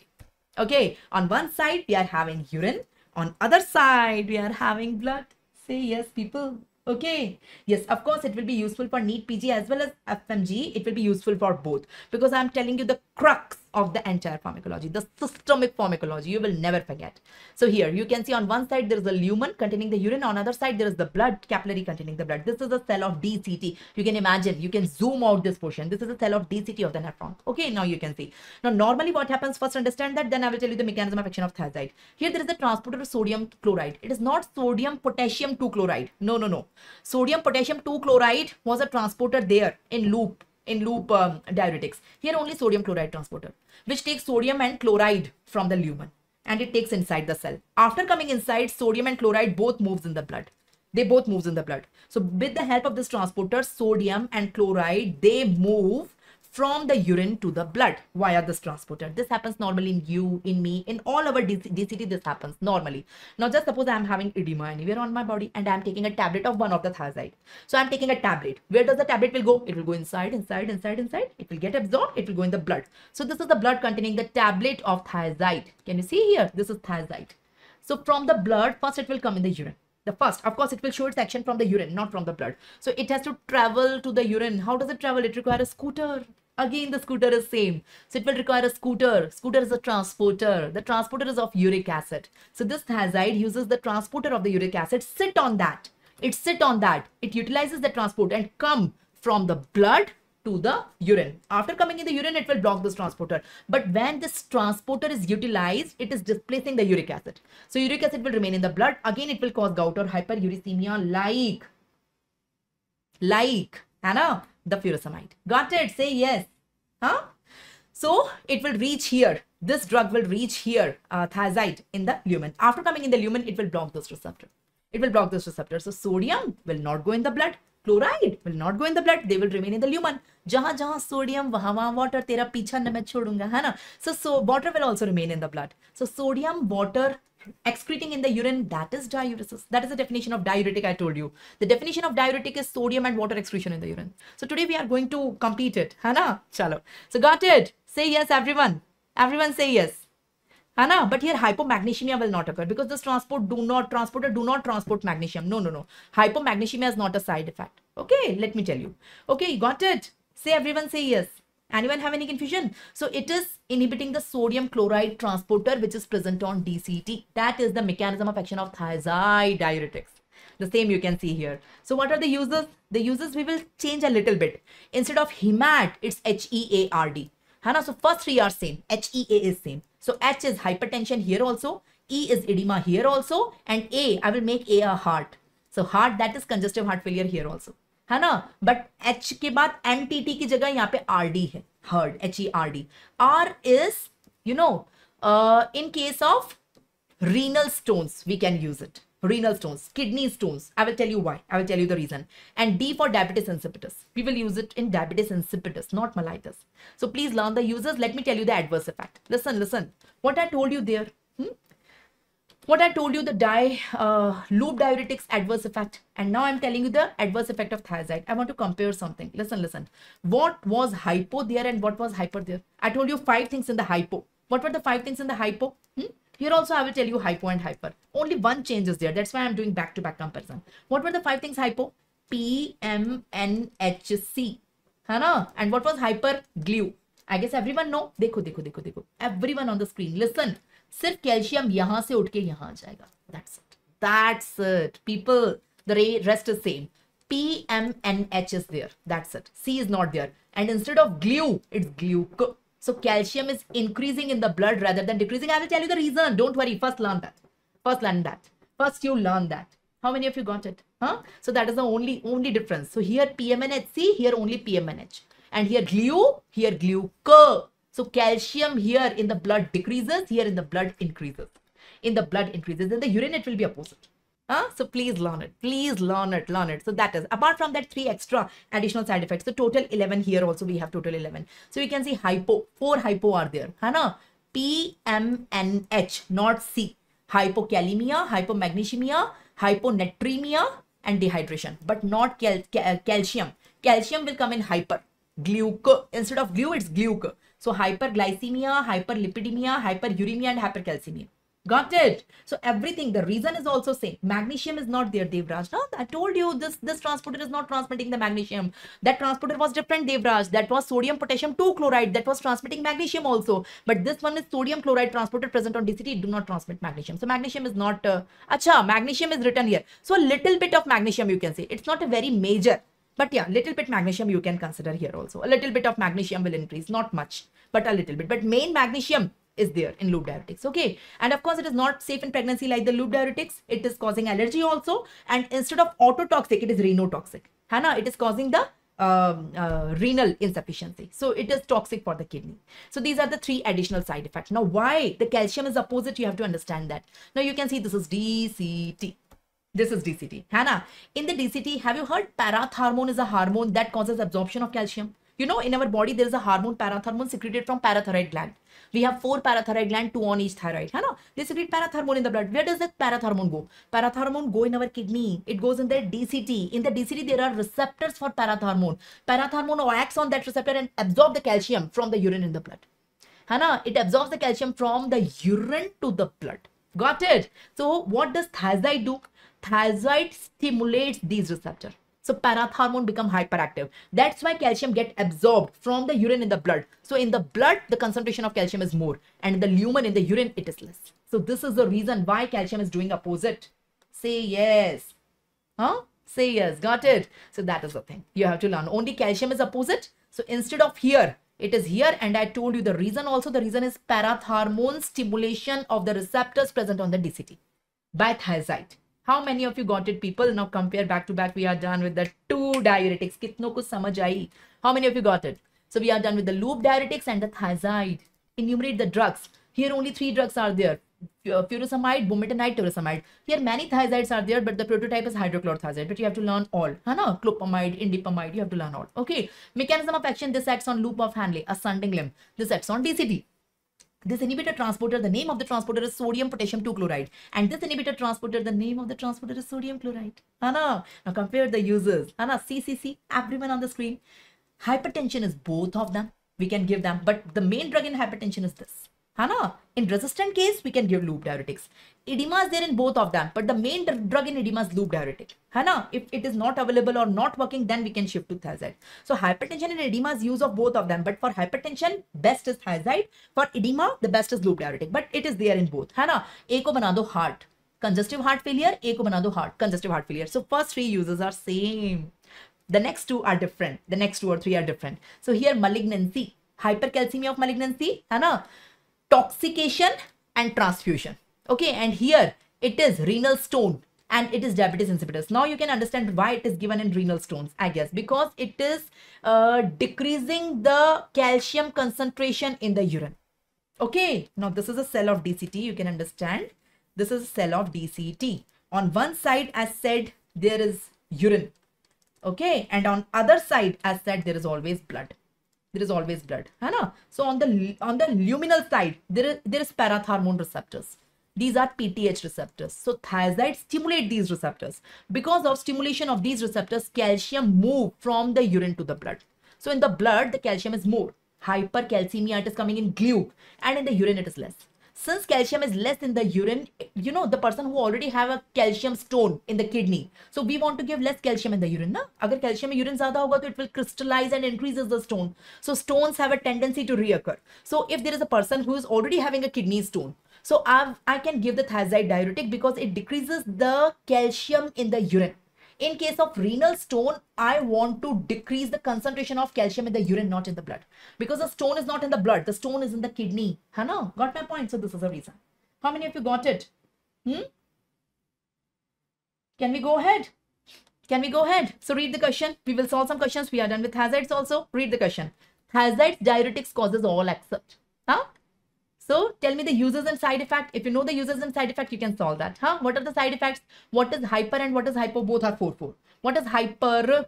Hyper is gluc, G-L-U-C. And what is hypo? P-M-N-H. C is in the gluc. Now read hyperglycemia, yes or no?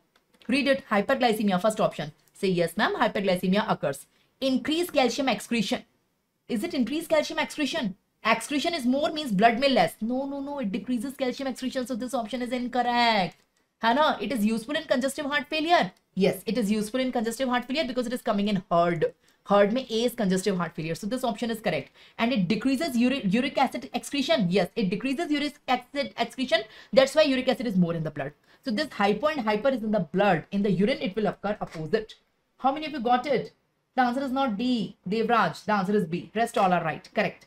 So someone, Shriya, no, answer is not D. Okay, answer is B. I hope you got it. You got confused. So correct answer is B. Because it decreases calcium excretion. It causes the absorption of calcium by parathormone. Okay, so correct answer is B. So let's move to the next question. The next question is in front of you. Thiazide diuretics do not produce one of the following. So again, use the same concept, hypo and hyper. What is hypo? P-M-N-H. And what is hyper? Glu. Now read it. What is not present? It's very simple if you know the mnemonics, people. Hypoglycemia, I guess this is wrong. Glycemia is hyper, it's not hypo. So this is wrong. Hyponatremia, yes, it's correct. Hyponatremia. Hypokalemia, yes, it's also correct. Potassium. And hyperuricemia, yes, it's also correct. But this one is given opposite. So my answer will be A. So you frequently get questions on hypo, hyper, and you get mad in the exam if you don't apply the concepts with mnemonics. You should know the mnemonics. If you forget it, you have the concept. Say yes, people. Give me a thumbs up if you got it. Okay. No, we don't use it for cholelithiasis. We use it only for renal stones. It don't go in the gallbladder. It goes in the urine. Got it? Tanmay. We don't use it in cholelithiasis. Only in renal stones. It decreases the concentration of the calcium in urine, not in gallbladder. How many of you got it? So can I start the next system? So we are done with important drugs in the renal system. We got the concepts of all 5 and we have seen 2 in detail. Let's come on cardiovascular system. Are you interested with the same manner? So you have to give me a thumbs up. If you are satisfied, you want me with the same manner, I should continue all the system. Give me a thumbs up. Can we continue, each and every one of you? Can we continue? Cardiovascular system. Let's start cardiovascular system. So here I will take 3 chapters one by one. First of all, I will teach you the drugs acting on renin-angiotensin system. Here I will discuss 2 types of drugs. ACE inhibitors I will tell you quickly, and angiotensin receptor blockers. I mean ARBs we will discuss. Drugs acting on heart failure, the most important drugs, digoxin, we will discuss. Okay? And antihypertensive drugs we will discuss ABCD protocol. We will discuss all one by one. Can we continue? So the first, I am starting first chapter in cardiovascular. It's a big system. I have to cover 3 different chapters inside that. Okay. So let's start the drugs acting on renin-angiotensinogen system. So before coming people on the drugs, renin-angiotensinogen system, you should understand कि बहुतों को तो पता ही नहीं होगा, ma'am ये renin-angiotensin system होता क्या है? What does it mean? Many people even don't know that. What is renin-angiotensin system? So let me first explain you what is renin-angiotensin system and then explain you the drugs acting on that. So what is renin-angiotensin system? We all have blood pressure. It is having 2 components, systolic and diastolic. Systolic is always 120, diastolic is 80. I mean, this is normal blood pressure. Plus minus 10, 20 is okay. Okay. So this is normal. So I'm having this, you are having this. Normal people have this blood pressure. Not due to any reason if blood pressure falls. Due to any reason. For example, from supine position, I suddenly get up. Hana, we wake up in the morning. So we should not directly wake up. So all the blood will go in our legs. Hana, and the blood pressure may fall. Or for example, I'm having the vomiting, I'm having the diarrhea, I'm having the accident, so blood is lost. I'm having a surgery in which the blood is lost, or due to any reason, blood pressure fall. What will happen? If the blood pressure will fall, we can go in shock and we all can die. No. We don't, this doesn't happen in us because God is great. Why? Because God has given a backup. God is great, people. God has given a backup. So whenever blood pressure falls in us, RAS get activated. So that is the function of the RAS, renin-angiotensinogen system. It get activated in healthy people only when the blood pressure fall. Whenever the blood pressure fall, immediately within seconds, it get activated. It's an inbuilt system in us. You say, now what is this system? What is, so when just suppose in me, the blood pressure is falling due to any XYZ reason. So inside my blood vessel, this is my blood vessel, there is a protein which is present. It is always present in you, in me. It's an active. The name of that protein is angiotensinogen. It is formed by the liver. It is present right now also in me, but currently my blood pressure is normal, so it is not getting splitted. It is present in you also. Liver ने पहले से ही बना के blood में डाल रखा है. So in all of our blood, human beings, this protein is present. The name of the protein is angiotensinogen. It is synthesized by the liver and it is present in the blood. But as soon as the blood pressure fall, so all my organs are receiving the blood. Kidney also receive a fixed proportion of the blood. Kidney is the most sensitive. जैसे ही सबको कम blood मिला, from head to toe, all my organs are receiving less blood because my blood pressure is less. So all my organs from head to toe, they are receiving less blood, but kidney is most sensitive. So as soon as the kidney receives less blood, inside the kidney, there are cells which are known as juxtaglomerular cells, JJ cells. They get activated. They just sense. They are the sensor. इनके अंदर sensor fit होते हैं. As soon as they sense that the blood is less as compared to normal, it means blood pressure is fault. They just secrete an enzyme in the blood. The name of that enzyme is renin. Renin comes from the kidney. So renin come in the blood only when blood pressure falls. So currently in my blood, angiotensinogen is present, but in my blood, renin is not there because my blood pressure is normal, I guess, currently. If it falls, then kidney will sense it. Inside the kidney juxtaglomerular apparatus, JJ cells will sense it. They are present on the afferent arteriole and they will secrete the renin enzyme in the blood. What does this renin do? Renin convert angiotensinogen to angiotensin 1. Okay, angiotensin 1. But angiotensin 1 is not very active. No. In the lung, there is another enzyme. The name of that enzyme is ACE. What is ACE? Full form of ACE? Angiotensin converting enzyme. नाम में ही है. The meaning is hidden in the name itself. Angiotensin converting. It will convert angiotensin. It will convert angiotensin 1 to 2. Angiotensin 2 is the most important product. Now, it will act on 6 organs. I will tell you which 6 organs. All the 6 organs have angiotensin receptors. So this is the thing. So whenever there is a fall in BP, renin get activated. In all, you can see this is a blood vessel. This is my blood vessel, for example. So in all of our blood, there is a protein. The name of the protein is angiotensinogen, which is synthesized by the liver. Whenever the blood pressure will fall, at that time, the enzyme renin will come in the blood. The renin will come from the kidneys. It will come in the blood. Okay, and renin convert angiotensinogen to angiotensin 1. Now from the lungs, another enzyme will come, that is ACE. ACE is angiotensin converting enzyme. It will convert the angiotensin 1 to 2. So finally, we are having 3 protein plus 2 enzyme. Say the 3 protein. Say, ma'am, first there was angiotensinogen, then angiotensin 1, then angiotensin 2. These are the 3 proteins, one by one they are formed. And we are having 2 enzymes. What are the name of 2 enzymes? First is renin, secreted by kidney. And second is ACE, secreted by lung. So this family is known as RAS. It is a family having 3 protein and 2 enzymes. The family is known as RAS. It's a RAS family. What is the full form of RAS? Renin angiotensinogen system. Okay, it's a renin angiotensinogen system. It's a family having 3 protein and 2 enzyme, 5 members in the family. The 5 members in the family. Now they will maintain our BP. How they will maintain? The most important member is angiotensin 2. Now what does this angiotensin 2 do here? It will act on the 6 organs. What are the 6 organs? In our blood vessels, it causes vasoconstriction. So BP will rise again. Vasoconstriction hoga, so you tell me BP will rise or not rise? So BP will rise. It will act on the heart. In the heart, it will increase the rate, force, contractility. So again, the BP will rise. So it will act on the blood vessel, causes vasoconstriction. It will act on the heart, increases the rate, force, contractility. It will act on the adrenal. It will secrete aldosterone. And aldosterone causes sodium water retention. It again increases the BP. It acts on the kidney. Kidney also do sodium water retention. So again, it raises the BP. It acts on the brain. In the brain, there is a it stimulates the posterior pituitary. from the posterior pituitary, there is increased ADH secretion. So we have more thirst. We feel thirsty and we drink water. So again, BP will rise because we are increasing the fluid. We are drinking water, and it will act on the nerves. Which nerves it will stimulate? It will not stimulate parasympathetic. It will stimulate the sympathetic stimulation that will raise the BP. So don't learn the organ. I do not want you to learn the organ, but there are 6 organs. On all these 6 organs, there is a receptor, AT receptor. Angiotensin receptor is present. AT, angiotensin receptor. So this angiotensin 2 is going on its receptor, binding with the 6th receptor and increasing the BP. So the fall in BP again become normal. For example, my BP become 90/70. So again, it will become 120/80. Got my point? Because these 6 organs are acting. Say yes, got it.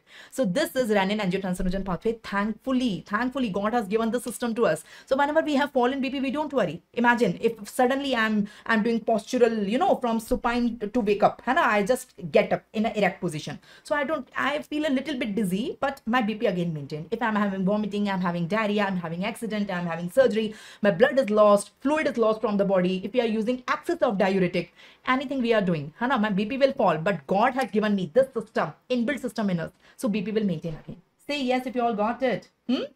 Say yes, So this system you understood. Now I will tell you the drug. Before that, there is one more function of the ACE. From where the ACE is secreted? ACE is secreted from the lung.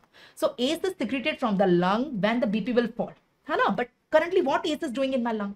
Currently my BP is normal. So but ACE is present in my lung. So what is the normal function of ACE?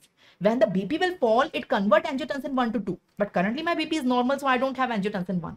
So I don't want this conversion. So ACE is not doing this conversion. So normally ACE do another function in my lung, in everyone's lung. In our lung, there is a metabolite which is formed, that is bradykinin and substance P. So ACE inhibitor degrade that metabolite, because this bradykinin and substance P, it causes cough. It causes edema. It causes itching.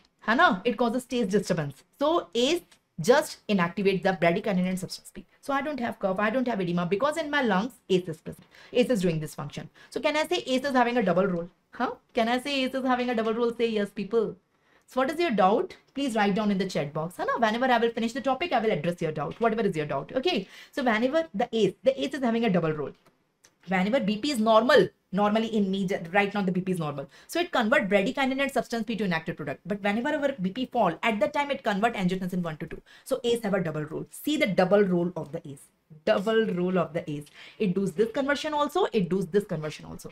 This conversion when there is hypotension, and this conversion when the BP is normal. Everyone give me a thumbs up, people. Keep on responding. Say yes. So this is the double role of the ACE. You can see. See this role also. See this role also. Okay, got it. Got my point, Okay, so we all got this. Say, ma'am, now come on the drugs. This is the normal physiology I taught you. Now coming on the drugs. Listen, after an age, maybe after 50 years, after 60 years, many of the people have hypertension. How many of you, the parents are hypertensive or the grandparents are hypertensive? How many of you, the family, someone is hypertensive who is elder? Any relative? How many of you know hypertensive relatives? Neighbors, So there are many people who is hypertensive after a particular age. Maybe we also have the hypertension, So maybe 50. So have you ever thought why hypertension is such a common disease in an increased age? एक age के बाद ऐसा क्या हो जाता है? After 50 years, what happens in the body? So person have the hypertension. What happens? So God has given this family the three proteins and 2 enzymes. RAS क्यों दिया है? Why God has given RAS, inbuilt RAS in us?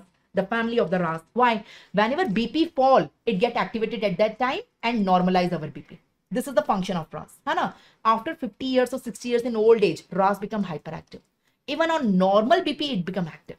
My BP is normal. For example, my age become more than 50 years. I become old. At that time, RAS, my BP is normal. Currently, my BP is normal after 50 years.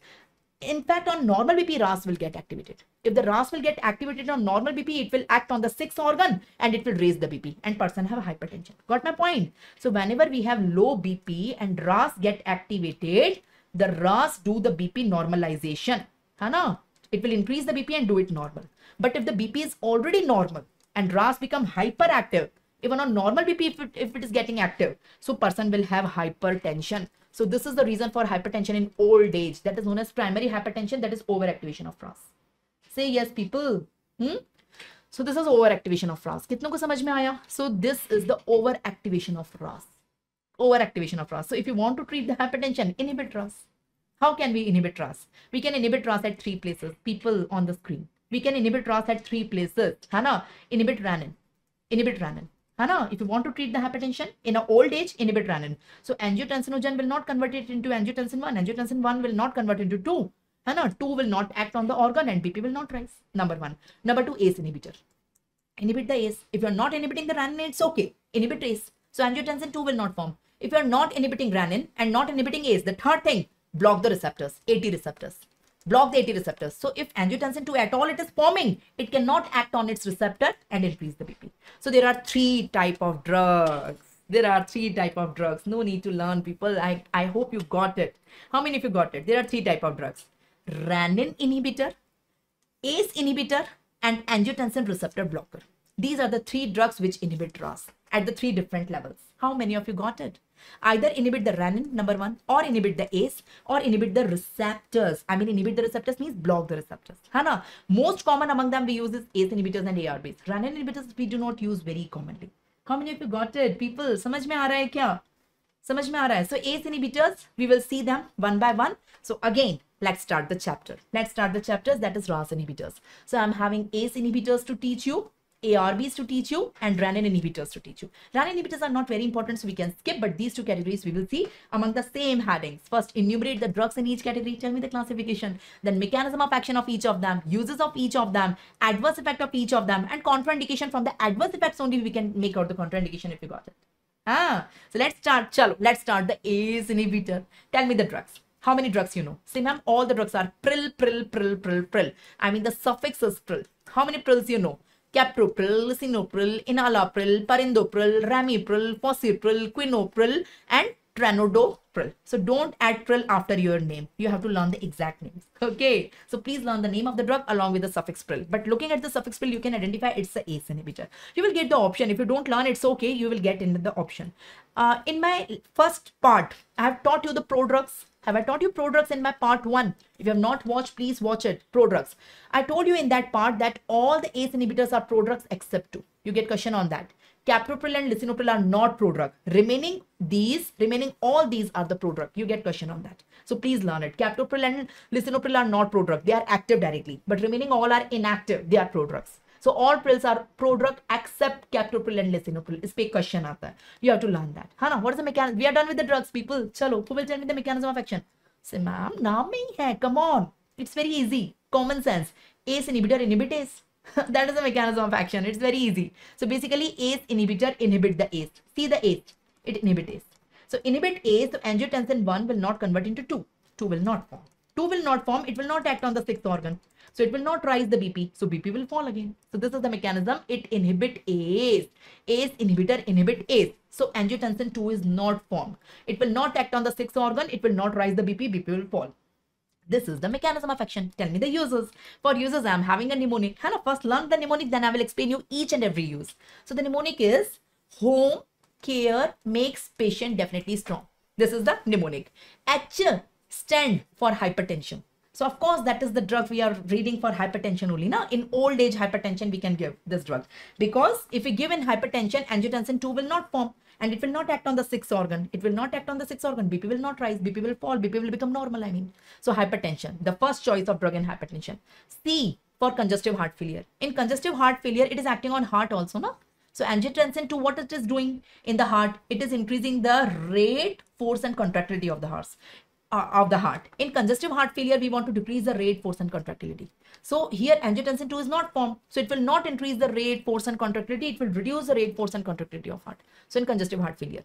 In MI also we can give, because it is reducing the rate, force and contractility. In prophylaxis of MI also. MI and prophylaxis of MI we can give it. For example, there is an obese patient having diabetes, high chances having MI in future. So we can give for prophylaxis also. Okay, or after a primary attack of MI, for preventing the secondary attack we can give it. Hannah, D for diabetic nephropathy, and S for scleroderma crisis, because of in a scleroderma crisis, you know, hypertensive crisis occurs. So for preventing that we can give it. Say yes. So the mnemonic is home care makes patient definitely strong. First of all, what are the uses of ACE inhibitor? Say, ma'am, home care makes patient definitely strong. Say the full form. Hypertension, congestive heart failure, MI, prophylaxis of MI. diabetic nephropathy, and scleroderma crisis. You will never forget and you can understand each of them. Rather than learning now, if you didn't got the mechanism in any, you can write down, ma'am, what is the mechanism in this use, you can understand each one, I guess. Tell me the adverse effect. For adverse effect, I also am having a mnemonic. So I will teach you the form of the double aged. I will give you the mnemonics and I will explain you each and everything in the mnemonic also. So agar mnemonic bhul bhi gaya, to you have the backup, you have the concepts also. So you should know the mnemonics as well as concepts both. सिर्फ concept से काम नहीं चलेगा, सिर्फ mnemonic से काम नहीं चलेगा. You should know both. Got it? So the mnemonic for the adverse effect is captopril. What is the mnemonic? Captopril. Captopril itself is the mnemonic. C stand for cough. A stand for angioneuritic edema. Acha, I told you ACE inhibitor. No? Listen. I told you what does the ACE inhibitor do? Say, ma'am, ACE inhibitor inhibit ACE. Obviously, ACE inhibitor is a drug which inhibit the enzyme ACE. Okay, but I told you ACE is having a double role, people. ACE is having a double role. है ना? You are inhibiting ACE. है ना? So you want to inhibit this conversion. Of course, because patient is hypertensive, you do not want angiotensin 2 to be formed. You will inhibit this conversion. Angiotensin 2 will not form. BP will not rise. Okay, you want this. But if you inhibit ACE, this conversion will also block. Now, unfortunately, we do not want to block this one. But as a side effect, this will block. If this will block, this conversion will also block, because you are inhibiting ACE. So bradykinin and substance P will not be degraded into bradykinin and substance P. Just a second, my pen is not working here. What happened? Bradykinin and substance P will not convert into inactive product. They will remain as bradykinin and substance P only, and they cause cough, they cause edema, they cause itching, they can cause taste disturbances. So this is the side effect of ACE inhibitor. How many of you got it? Here we can correlate the side effect because we are inhibiting the ACE. So we want to block this conversion. ACE is having a double role. In the blood, ACE convert angiotensin 1 to 2. We want to block this conversion. We do not want angiotensin 2 to be formed. We want to treat hypertension. But in the lung, ACE convert bradykinin to inactive product. This conversion will also block. No, bradykinin will not convert into inactive product, and bradykinin will lead to edema, cough, and edema and itch. So this is the three side effects you can understand out of all. The cough is due to bradykinin. A for angioneuritic edema, you can see cough. A for angioneuritic edema, the face edema, angioneuritic edema. It is also due to bradykinin and substance P. This is also bradykinin and substance P. And you can see I is itch. This is also itch. The three side effects of the bradykinin. These are the three side effects of the bradykinin, you can see. So this is also due to bradykinin. Okay, so captopril में से तीन तो bradykinin के हो गए, है ना? C, A and I. Apart from P is proteinuria. T is taste disturbance. Taste disturbance is also due to bradykinin, and T is teratogenic also. O is others. Okay, just to finish the mnemonic, I have put O. P is potassium increase. It increases potassium. It increases potassium in the blood. Hyperkalemia. It increases potassium. Please learn. And R is renal impairment, and L is low BP. Sometimes it excessively decreases the BP. We want to decrease the BP. We are giving it in a hypertensive person, and we want to decrease the BP, make it normal. But sometimes it will excessively decrease the BP, and the person will become hypotension, and person will have vertigo and fall down. That is usually first dose hypertension. Got it? So L for low BP. So captopril. So what is the contraindication? The contraindications are the PARC, P-A-R-K. Never give ACE inhibitor in pregnancy. P for pregnancy. A is allergy. Never give an allergy, of course.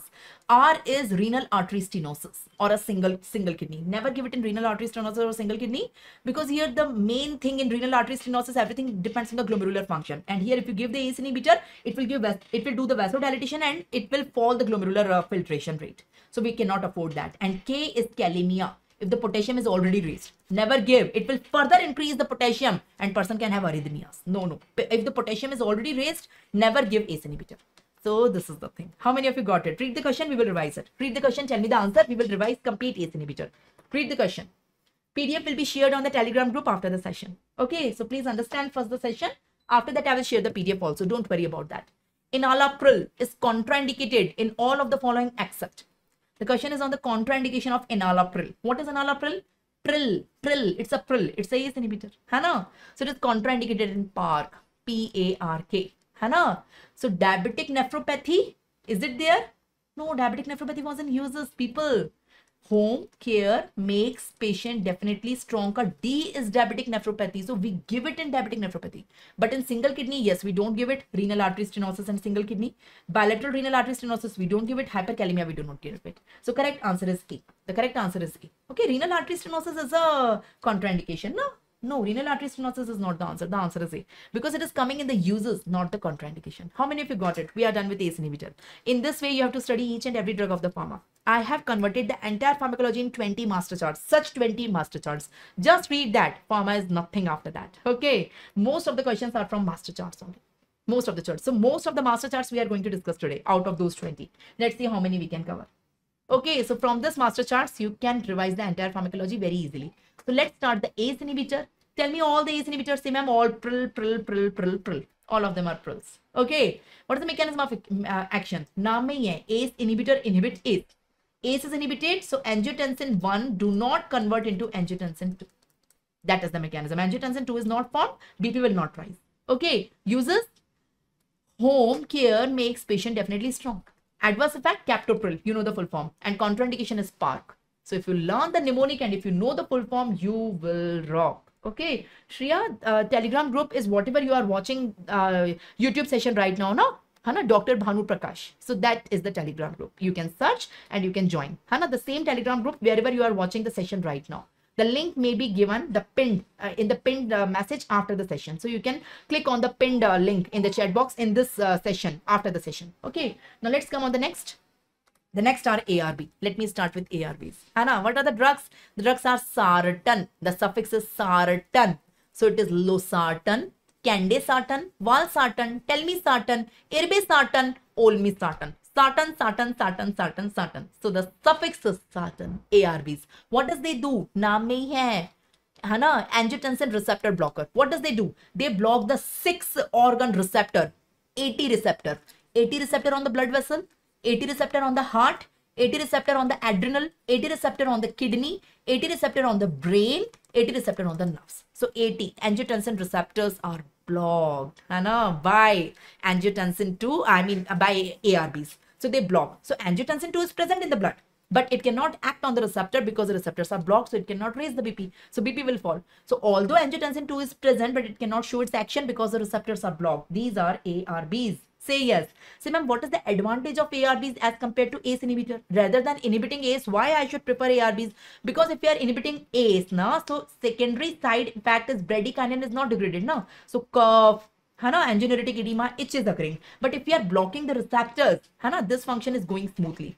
Bradykinin get converted. We are not blocking ACE, so here cough, itch, and angioneuritic edema and taste disturbance will not occur. So that is the advantage of ARB over ACE inhibitor. How many of you got it? That is the advantage. Why we prefer ARB as compared to ACE inhibitor?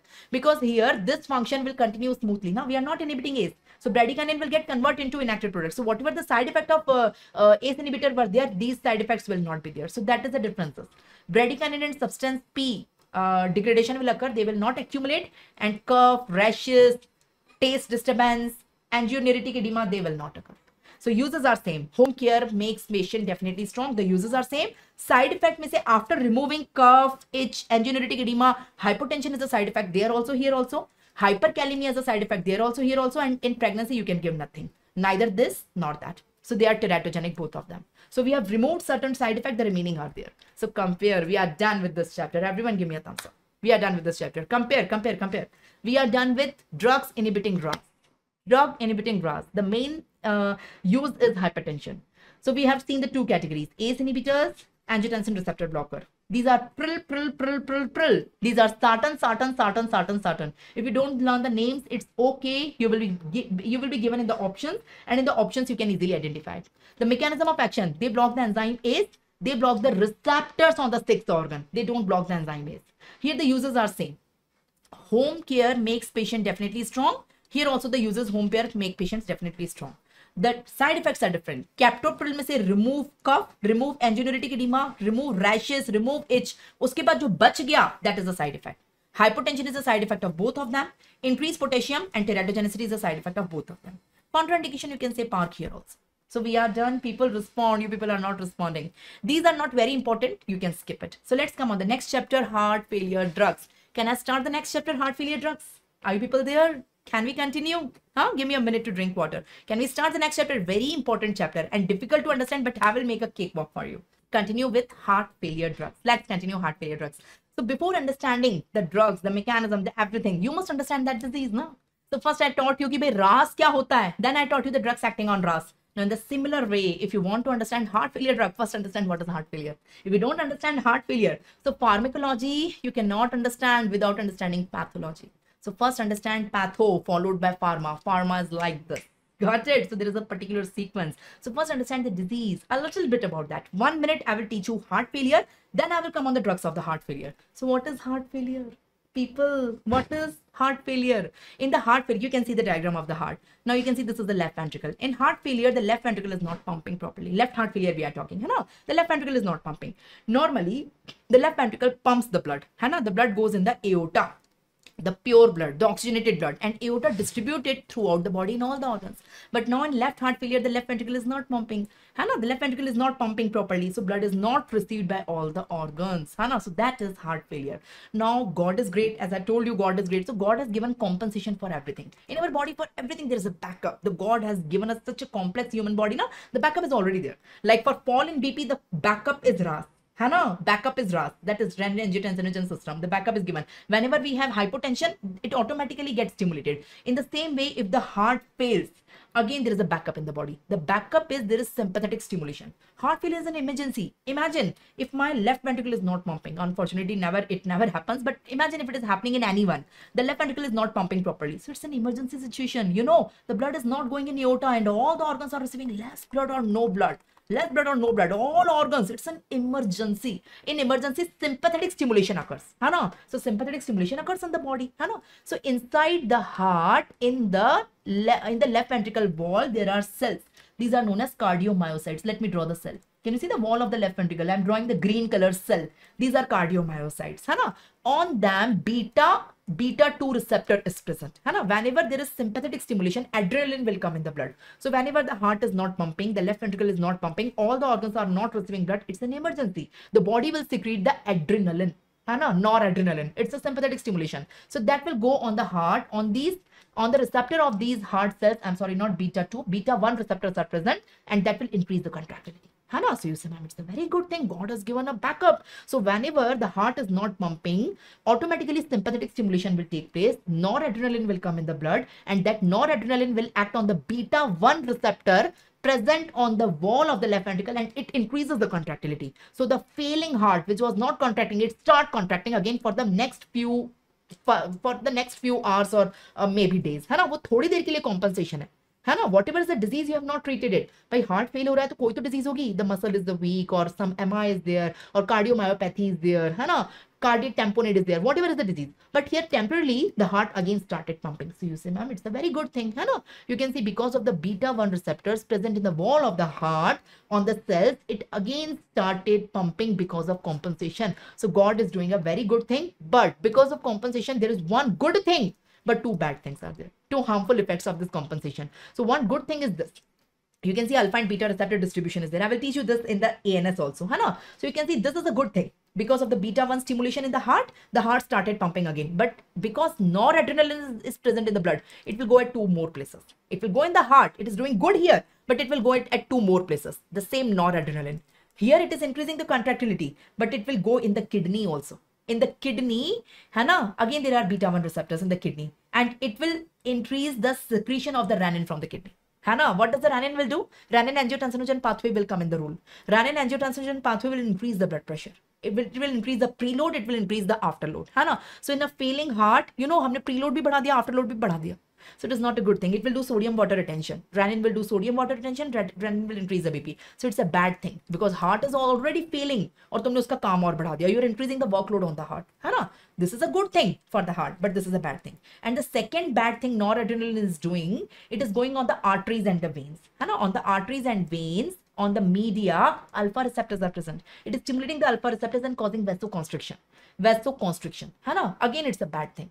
Because of the vasoconstriction, again, the heart workload will increase. The veins will also do the vasoconstriction. The arteries will also do the vasoconstriction. So again, the workload will increase. So 2 bad things are also there. How many of you got it? How many of you got it? So one thing, so whenever the compensatory mechanism is doing 3 things, total 3 things, 1 good and 2 bad. You can see the good one is in the red and the 2 bad ones are in the blue. Total 3 things, the compensation. So whenever the left ventricle stop pumping, 3 things happen. 1 good and 2 bad. and this is known as compensation, है ना? So God ने तो अच्छा करना चाहा लेकिन गलती से बुरा हो गया. So one thing is good. What is good? पहले good बता दो. What is good? The good thing is that it is increasing the contractility. That is good. We want that because the heart is failing. We want to increase the contractility via beta 1 receptors present on the heart, on the left ventricle cardiomyocytes. We want that. But two bad things are happening. So beta 1 receptors on the kidney got stimulated and it secretes renin. Hana, renin will secrete the aldosterone from the adrenaline and it will cause sodium water retention. Because of the sodium water retention, it will increase the workload on the heart. It will increase the workload on a failing heart. And second thing, on the blood vessels, the alpha receptors also get stimulated. Alpha receptors will cause vasoconstriction of the arteries as well as vein. It will increase the preload, afterload. Again, the workload on the heart will increase. Since the workload on a failing heart will increase, you know, the left ventricular hypertrophy will occur. The muscle will increase in thickness as the adaptation. Have you read adaptations in pathology? Hypertrophy, hyperplasia, atrophy, metaplasia, dysplasia. So left ventricle wall will become thickened to compensate, and that's not a good thing. That's not a good thing. That is the most important cause of morbidity and mortality in heart failure, congestive heart failure, that is left ventricular hypertrophy. How many of you got it? How many of you got it? So whenever, listen, I'm telling you the summary. Everyone on the screen, it's a difficult chapter. I'm trying my best to give you the concept. I can also try to give you the classification and just finish the chapter, but I want to give you the concept. Listen, this is the left ventricle. I'm teaching you a disease known as heart failure. So what is happening? Say, ma'am, heart is failing means the left ventricle is not pumping. Now imagine this is a person whose left ventricle is not pumping. So blood is not coming in the aorta and all the organs are not receiving the blood. They are receiving less blood or not blood because left ventricle is not pumping. Oh my God, it's an emergency. So sympathetic stimulation will take place. Sympathetic stimulation will take place. It's an emergency condition. Noradrenaline will come in the blood quickly within fraction of second. Noradrenaline. It will go on three organs. Noradrenaline. It will go on the heart only. On the heart, you can see the left ventricle wall have green color cell. These are known as cardiomyocytes. I will draw again. These are cardiomyocytes. On these cells, the beta 1 receptors are present. It will increase the contractility and the failing heart, which was not pumping, it started contracting again. You will say, ma'am, it's very good. Compensation is working. So noradrenaline is doing a good thing. So first thing is good. But noradrenaline will go at two other organs also, apart from heart. There it will do the harmful effects. So noradrenaline, which is coming in the blood as a sympathetic stimulation in emergency, it will go at three organs. Number one, heart. Number two, it will go on the adrenal over the kidney, and number three, blood vessels. So in the heart, it will increase the contractility. That is a good thing. That is known as inotropic effect. That can sustain the failing heart for a little bit longer. But over the adrenal and over the blood vessels, it is doing two harmful effects. The same noradrenaline. Over the adrenal, it is secreting renin. Renin will secrete aldosterone. Aldosterone will cause sodium and water retention. Sodium water retention in the body means it will increase the workload over the heart. And here it will cause vasoconstriction. Vasoconstriction means again it will increase the workload over the heart. So the heart is failing. पहले तो बेचारा काम नहीं कर पा रहा. Left ventricle is unable to pump. There is 5 liters of blood in my body. Heart उतना ही pump नहीं कर पा रहा. The 5 liters of blood heart is unable to pump because the left ventricle is weak. It cannot pump. And you are increasing the fluid to 6 liters, 7 liters. Oh my God, it's not able to pump 5 liters. You are increasing the workload. So here we are doing sodium water retention and increasing the workload of a failing heart. वो तो उतना भी नहीं संभाल पा रहा, तुम और बढ़ा रहे हो. So it will increase the heart failure. So one thing is good, two things are bad. How many of you got it? पहले बोलो कितनों को समझ में आया? How many of you got it? If you got it, if you got this now you can understand the drugs. Let me explain you the drugs for heart failure. If you understand, listen, everyone here. Now, here, one thing is good now, but I told you the contractility is increased only for little longer. The heart contractility is increased because of noradrenaline beta 1 stimulation. It is little. So we can give inotropic drugs. Inotropic drugs that increases the contractility of heart. Till we give the inotropic drugs, the contractility will be more. So here, that is the first drug. So first drug is inotropic. Remaining all drugs are for two harmful effects.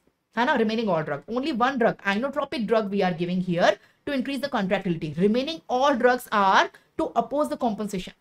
Which is harmful. Two harmful compensations are there. So alpha stimulation is causing the vasoconstriction. Now we give alpha blocker. Okay, and beta stimulation is causing the renin secretion. We give beta blocker. So we give alpha blocker and beta blocker. Alpha and beta blocker. For arteries are contracting, we can give arterial vasodilator. Veins are contracting, we want to give vein ka vasodilator, and we want to give both dilator. So arteriodilator, venodilator, and both dilator.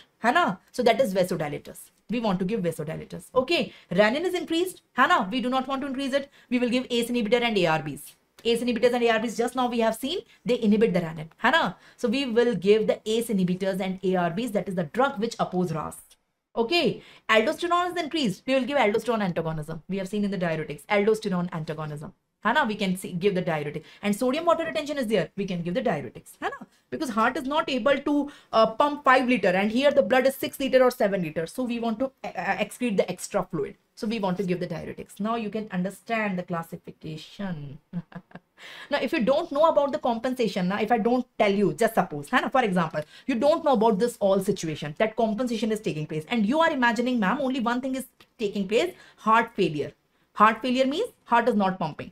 Heart is not pumping. That is heart failure. Heart is not. So you can understand, ma'am, why we are giving inotropic drugs to increase the contractility. But if you don't know the compensation, how you can understand this all? To understand the mechanism of this all, you have to understand the compensation. So the remaining all drugs is to oppose the harmful compensation on the body. Hana, only one drug is increasing the contractility. Rest all the drugs are not increasing the contractility. Heart failure is a disease in which the left ventricle is not pumping. So obviously I want to increase the contractility because left ventricle is not pumping. I want to increase the contractility. So I am giving the inotropic drugs. Obviously I can understand the mechanism and I can correlate. But why I am giving diuretic? Huh? Why I am giving alpha blocker, beta blocker, aldosterone antagonist, diuretic, vasodilator, arteriodilator, venodilator and RAS inhibitor? Why I am giving all this? Huh? In a failing heart, why? If you don't know about the composition, you cannot correlate. Now you all can correlate. People say yes. Say yes. So this is the heart failure drug. Among them, the most important is the inotropic. Of course, we will give. And we will give other drugs also to inhibit the compensation. To inhibit the harmful compensation, I mean. This is all harmful compensation. I do not want it because this all is increasing the workload on the heart. People respond. If you got it, say yes. If you didn't got it, write down me to repeat. How I will know whether you got it or you can see me, you can see my expression, you can hear me. Neither I can see you nor I can hear you. What I can see is your chat. So kindly write down. Whatever is that, you write down. You got it? Can we go ahead? Okay, G. So this is the classification. So how many drugs we give? See, how many drugs we give to treat heart failure? So now no need to learn the classification. You can understand the mechanism of each and every drug, why it is useful in heart failure. So tell me the classification quickly. Say, ma'am, inotropic drugs we give to increase the contractility. We give alpha blocker so that the alpha receptors on the blood vessels are blocked. We give arteriodilator, venodilator and bronchodilator, that is vasodilator. Hana, we give beta blocker to block the beta 1 receptor on the kidney, Hana, to inhibit the renin secretion. We give RAS inhibitor to inhibit the renin, ACE inhibitor and ARBs. We give aldosterone antagonist to inhibit the aldosterone. We give diuretics because it is sodium water retention. So this is all classification. Okay, among them, the most important one is inotropic drugs. So I will teach you inotropic. Inotropic drugs are 3 types. Hana, there are 3 types of inotropic drugs. Cardiac glycosides. Hana, let me erase it. Cardiac glycosides, sympathomimetics and phosphodiesterase 3 inhibitor. Cardiac glycosides, sympathomimetics and phosphodiesterase 3 inhibitors. So I will teach you inotropic drugs because diuretics I have already taught you. Hana, there is nothing separate to teach it, but how you can correlate why we are. And now if you remember diuretics ke uses ka mnemonic kya tha? I taught you 2 diuretics today only. If you are attending my lecture from the beginning, है ना, you may be knowing I taught you furosemide. What was the mnemonic of furosemide? I told you HEAMTT, HEMAT. And what was the mnemonic of thiazide? HEARD. In both of them, I make heart, if you remember. Now you can correlate. This is how the diuretics is useful in heart failure, and I have told you there also. Now you double correlate. So this is how I've already told you this renin-angiotensinogen system. I told you the uses. Home care makes patient definitely strong. So care ka C kya hai? Congestive heart failure. Now you can double correlate that we are using renin-angiotensinogen system there. So this is how you can correlate people. Beta blocker we will see in ANS. So here I'm teaching you only one drug, that is inotropic. Usme bhi a drug, cardiac glycoside. So I want to teach you cardiac glycoside in detail. Rest all the drugs are covered here and there. Can we go ahead? Can we go ahead, people? So let's start cardiac glycosides. Tell me the drugs, mechanism of action, uses, adverse effect, contraindication. My headings are fixed. In entire pharmacology, the master charts. I call them master charts. Revise entire chapters in not more than 5 minutes. If you make this master charts, I'm having 20 with me. I just revise them, and my entire pharmacology is get revised just in 1 or 2 hours. That's it, each and everything. And all the MCQs are from those master charts. I call them parray. The master charts, the 20 tables. That's it. The entire pharmacology is compacted. I must say 90% of the pharmacology is compacted like that. Okay, this is a way you should study. Okay. So let's go ahead and let me tell you the cardiac glycoside. In the cardiac glycoside, we are having two drugs. We are having digoxin and digitoxin. Together, these are known as digitalis. So if I use the word digitalis, I mean both. Digoxin and digitoxin. Anna, so there is difference in their pharmacokinetics, but they are together known as digitalis. The mechanism of action of both of them is same. So let's study digitalis. Anna, so here I am telling you the mechanism of action of digitalis. So tell me the organ on which it acts. It's an inotropic drug. It increases the heart contractility. So of course it will act on the heart. So this is a heart. So where does it act? Can you see the yellow color cells I have drawn for you? Let me highlight. I'm talking about this cell. On the next page, I will zoom this cell. So first you should have imagination what cell ma'am is showing to us. So I will show you this cell directly. Which cell is there in our body? So this is a heart cell.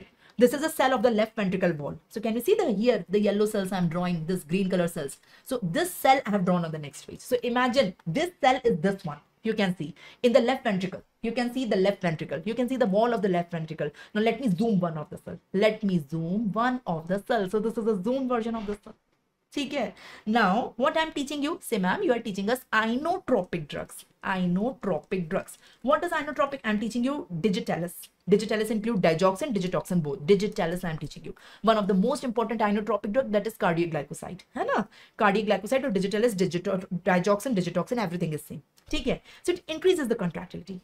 So you say ma'am, how does normal heart do systole and diastole? What is systole and what is diastole? Left ventricle does systoles means it contract. Left ventricle does diastoles means it's relaxed. So what does the inotropic drug will do? It will increase systole or diastole. It is increasing the contractility. So of course it increases systole, not diastole.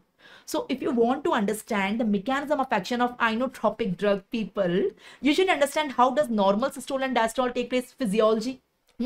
If you understand the physiology, you can easily understand the pharmacology here. Let me correlate. Let me first, and then 1 minute, let me teach you how does systole diastole normally takes place. And then let me tell you how does digitalis increase the systole, not diastole. In this way, it is inotropic. It is increasing the contractility. I mean, it is increasing the systole, not the diastole. It is prolonging the systole. So let me tell you how does normal systole and diastole take place. Again, see this cell. Which cell is this? The heart cell, the left ventricle wall cell. Can you see the green cells here? I have drawn the green cell. This is one of the cells. Now this cell is present in the heart, in the wall of the left ventricle. Now how does the systole take place? On the cell membrane. Now you all can see this is the cell membrane. On the cell membrane, you can see the various transporters are there. Okay, on the cell membrane, various transporters are there. The first transporter is the calcium channel. The first transporter here, I am talking about the calcium channel. From the calcium channel, a little bit calcium, let's say 1%. For an example, a little bit calcium enters at the time of the systole. 1% calcium is entering from the calcium channel. Okay, you will say, ma'am, a little bit calcium is entering inside. Okay, and going in the cytoplasm of this cell. So this calcium will go in the endoplasmic reticulum of this cell. Endoplasmic reticulum or sarcoplasmic reticulum or endoplasmic reticulum, one and the same thing. Little bit calcium will go, and on this there is another receptor which is known as Reynolds receptor, RYR. It is known as RYR, Reynolds calcium channel, RYR receptor. It will stimulate it. It will stimulate this receptor. Once this stimulator inside which abundant of calcium is present, so all the calcium will also come out. So 99 calcium will come from here. So total 100% calcium in the cytoplasm. 1% is coming from outside, 99 coming from the endoplasmic reticulum. First 1% come from outside from the calcium channel. Please understand it's difficult. I will try my best and I will tell only once. Listen. So first, the little bit of calcium is coming from outside in the cytoplasm. Cytoplasm have 0 calcium. The cytoplasm of the cell have 0 calcium. First, little bit 1% is coming from outside. That 1% is triggering the Reynolds receptor present on the endoplasmic reticulum. Once the Reynolds receptor gets stimulated, the remaining 99% calcium will come out, and total 100% will occur in the cytoplasm. So in the cytoplasm, suddenly calcium transiently increases. Transiently calcium increases too much. Okay, this increased calcium will cause troponin. It will remove the it will cause the, what do you say? This actin-myosin contractility. Okay, it will bind with the troponin and it will cause actin-myosin contractility, and the cell will contract. The cell will contract, that is systole. This is how systole takes place. So tell me systole ka mechanism. Say ma'am, little bit calcium coming from outside via calcium channel. Okay, 1%. After that, it is stimulating the RYR receptor on the endoplasmic reticulum of the cell. Then remaining abundant of calcium will come, and the maximum 100% calcium will go into the tropomyosin. It will activating the actin-myosin, and it is causing the contraction of the cell. This is how systole takes place. Say yes. Now systole is done. How does diastole take place after that? So after the systole is over, once the systole is done, है ना? For a particular period, there is a systole. After that, what is happening now? This on the endoplasmic reticulum, sarcoplasmic reticulum, one receptor was RYR from which calcium was coming. 99% calcium was coming. है ना? There is one more receptor that is known as SERCA. That is known as SERCA. The full form of SERCA is sarcoplasmic endoplasmic reticulum calcium ATPase. SERCA. It is known as SERCA. SERCA will get activated and it will take the calcium again back. Whatever given is taken back. Whatever fraction is given. So if I say 99% is given, so 99% is taken back. So whatever given by RYR is taken back by the SERCA. SERCA ने उतना वापस ले लिया. उसने बोला जितना RYR ने दिया हमारा हमको वापस दे दो. है ना? So SERCA has taken back. So only 1% is left now. Which was coming through the voltage calcium. Now this 1% also wants to go outside so that the diastole will occur. When the calcium is present, systole will occur. When calcium is absent, diastole will occur because calcium causes the contractility. Actin, myosin contractility. Now this 1% wants to go outside. So it will go to a transporter present on the cell membrane. This transporter is known as sodium calcium exchange. Sodium calcium exchanger. It will request this transporter. Can you please take me out? My job is done. I have done the contraction. I want to go out. So this transporter say, okay, you go out. Instead of you, I will take the sodium because I am sodium calcium exchanger. You go out, I will take the sodium. Sodium will come inside. And what happens to that sodium? Once the sodium comes inside, there is one more transporter. The name of transporter is sodium potassium exchanger. Sodium potassium ATPase. Sodium will go outside and potassium will come inside. So the diastole is done. How many of you got it? How many of you got it? This is how diastole occurs. So this is how systole and diastole occurs normally. So when the systole and diastole you have understood, now I will tell you the mechanism of action of digitalis here. Listen, normally, first I am telling you normally, a little bit of calcium, 1% is coming from outside through calcium channel. Then it is going to RYR receptor on endoplasmic reticulum and it is stimulating. So remaining 99% calcium is coming and that is causing the troponin C activation and that is causing actin myosin contraction. So heart contracts, systole occur. After the systole, SERCA gets stimulated. SERCA present on sarcoplasmic reticulum. And it will take back the calcium. Whatever given by RYR, it is taken back by the SERCA. The 99% is gone. Now the 1% which is pending, it is going to NCX, sodium calcium exchanger. It is taking the calcium out and taking the sodium in. And sodium is going out via sodium potassium ATPase. Now tell me the mechanism of action of digitalis. Who will tell me the mechanism of action of digitalis? Digitalis block sodium potassium ATPase. You will say, ma'am, what will happen if sodium potassium ATPase is gone? How systole is increased? Let's do the cycle again. Can you help me? Let's do the same cycle again. Start from the beginning. Start from the beginning. Only one change is there. This receptor is blocked. Sodium potassium ATPase receptor is blocked. It is transporter is blocked. So again, start from the beginning. 1% of the calcium is entering via here. 1%. A little bit calcium is entering from the calcium channel. Let's start the systole. And it is going to RYR. From the RYR, it is triggering that. The remaining 99% is coming. So calcium is causing the contraction. Systole is done. Now it's time to diastole. It's time to diastole. Whatever given by RYR, taken back by the SERCA.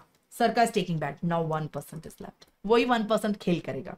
The 1% is left. Normally this 1% go to NCX. Request NCX. Can I go out, please? My job is done. Systole is done. I want to go out. Because there is no job now. I have done the systole. Now it's time to do the diastole. I want to go out. So normally NCX takes it out and instead of it, it takes the sodium, which goes out from sodium potassium ATPase and instead of it potassium is coming. But now this is blocked. So this will reject the offer. NCX will say, no, I cannot take you out. Because if I take you out, I have to take the sodium inside. But sodium potassium ATPase channel is blocked. I cannot take you inside. If I take you inside, what I will do of the sodium? I cannot take you inside. So that 1% will be trapped inside the cell only and that will again go to Renault RYR receptor, again cause the systole. So systole is exaggerated, intense, prolonged, and this is the mechanism of action of inotropic drug. I tried my best. How many of you got it? The mechanism of action of digitalis.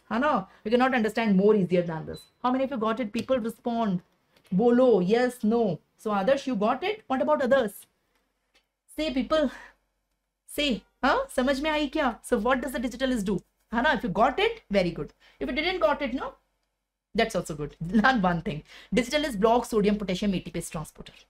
That's it. On the cardiac myocytes in the left ventricle, it blocks that. If this is blocked, now sodium will not go out. So intracellular sodium will rise. So when the 1% calcium will request the sodium calcium exchanger, can I go out? This exchanger will reject the offer. So that 1% will trapped inside the cell only, and again it will stimulate the sarcoplasmic reticulum. Again and again it causes the contraction. It increases the contraction, and it is the inotropic effect. This is how. This is how the digitalis acts. Okay, this is how the digitalis act. Now, how does the digitalis enters? Now, there is a problem. Listen, this is digitalis. Digitalis can block this receptor from the inside. It cannot block from outside. So, it has to enter the cell, or andar se aake it can block. From the inner surface, it can block. It cannot block the outer surface. So, to come inside, it compete with potassium. Potassium and digitalis both are coming. Both want to come inside. So, if potassium is less, both, and the whose concentration will be more, that will come. If potassium is more, potassium will come. Digitalis is more, digitalis will come. If potassium is less, digitalis will come more inside, and it will contract the heart more, and it can cause arrhythmias in the heart. So digitalis toxicity can occur in hypokalemia.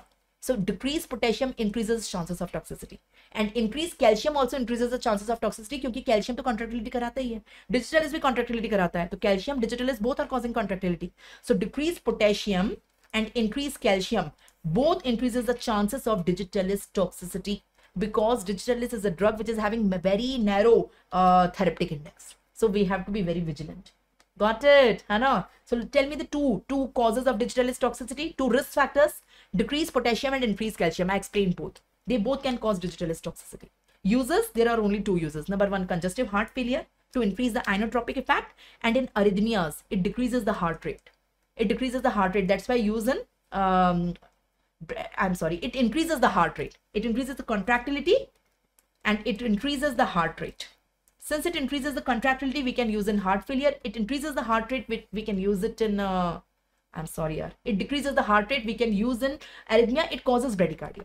Okay? Now, it is the only drug which is used in arrhythmia, and it can cause arrhythmia also. It can cause arrhythmia. Yes, it's a unique drug. It is used in arrhythmia, and it can cause arrhythmia also. It can cause arrhythmia. The adverse effects are of two types. Extracardiac, it causes nausea, vomiting, the most common side effect, because it can cross BBB, and it can stimulate the CTZ center in the brain, and it can cause nausea, vomiting. And in the cardiac side effects, it can cause arrhythmia. Okay, so there is a mnemonic for the contraindication: contraindicated in weak HEART, contraindicated in weak heart. That is the contraindications for digitalis.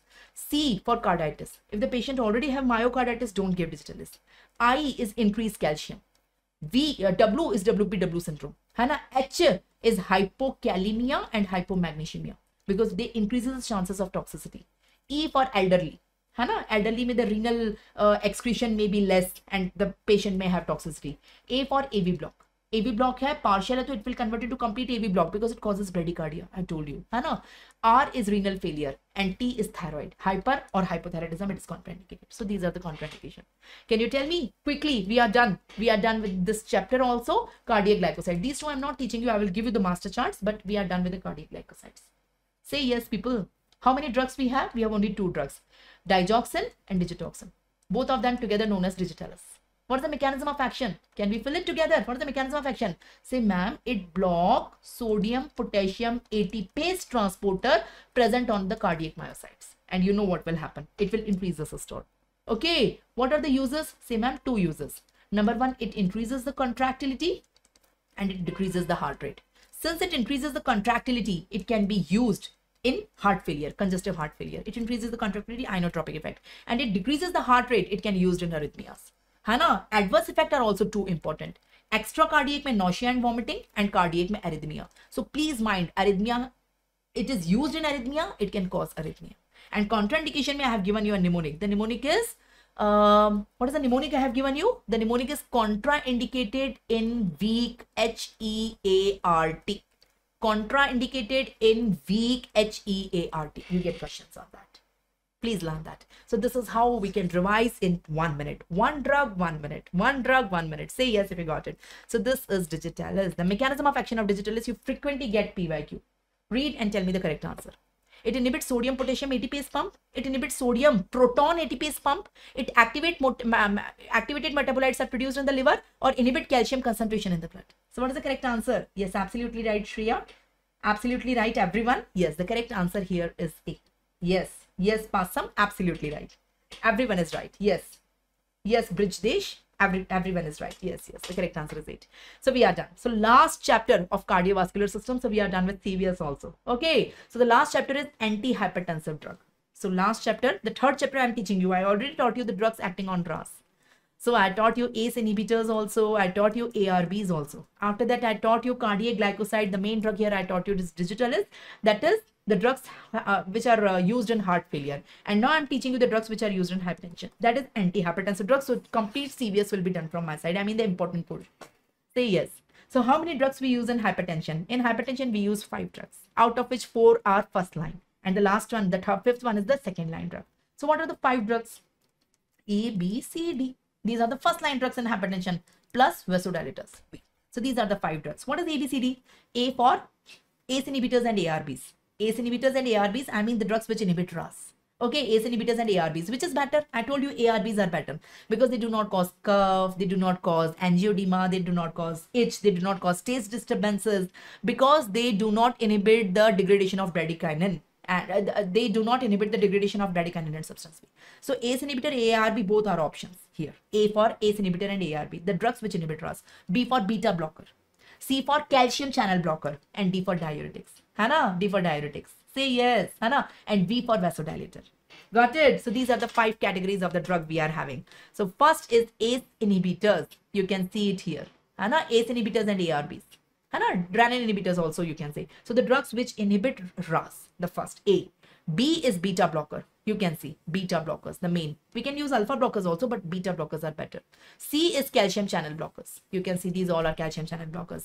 D is diuretics, the 4th one. And the 5th V is vasodilator. The classification cannot be compacted on 1 page. That's why I have taken it on 2 pages. You can see A, B, C, D, V. Now inside which please read the drug by yourself because if I read it, it will take time. Hana? And we have less time and we want to cover the complete pharmacology in the next few hours. Say yes. Hana? So A, B, C, D plus V. Okay.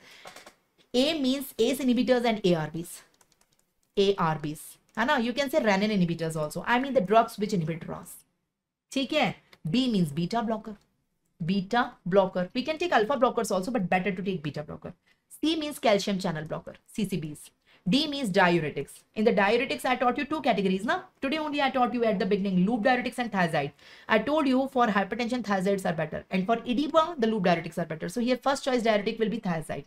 And V for vasodilators. How many of you got it? So please learn the classification, people. Now classification you all will learn. I know. Mechanism of action, most of them you already know. Now what is the rule? Hana, what is the rule? The rule says that ABCD rule. What is ABCD rule? You know what is ABCD. A for ACE inhibitor or ARB, B for beta blocker, CCB and diuretic. Always, if the patient is less than 50 years, 55 years, start with one drug, either A or B.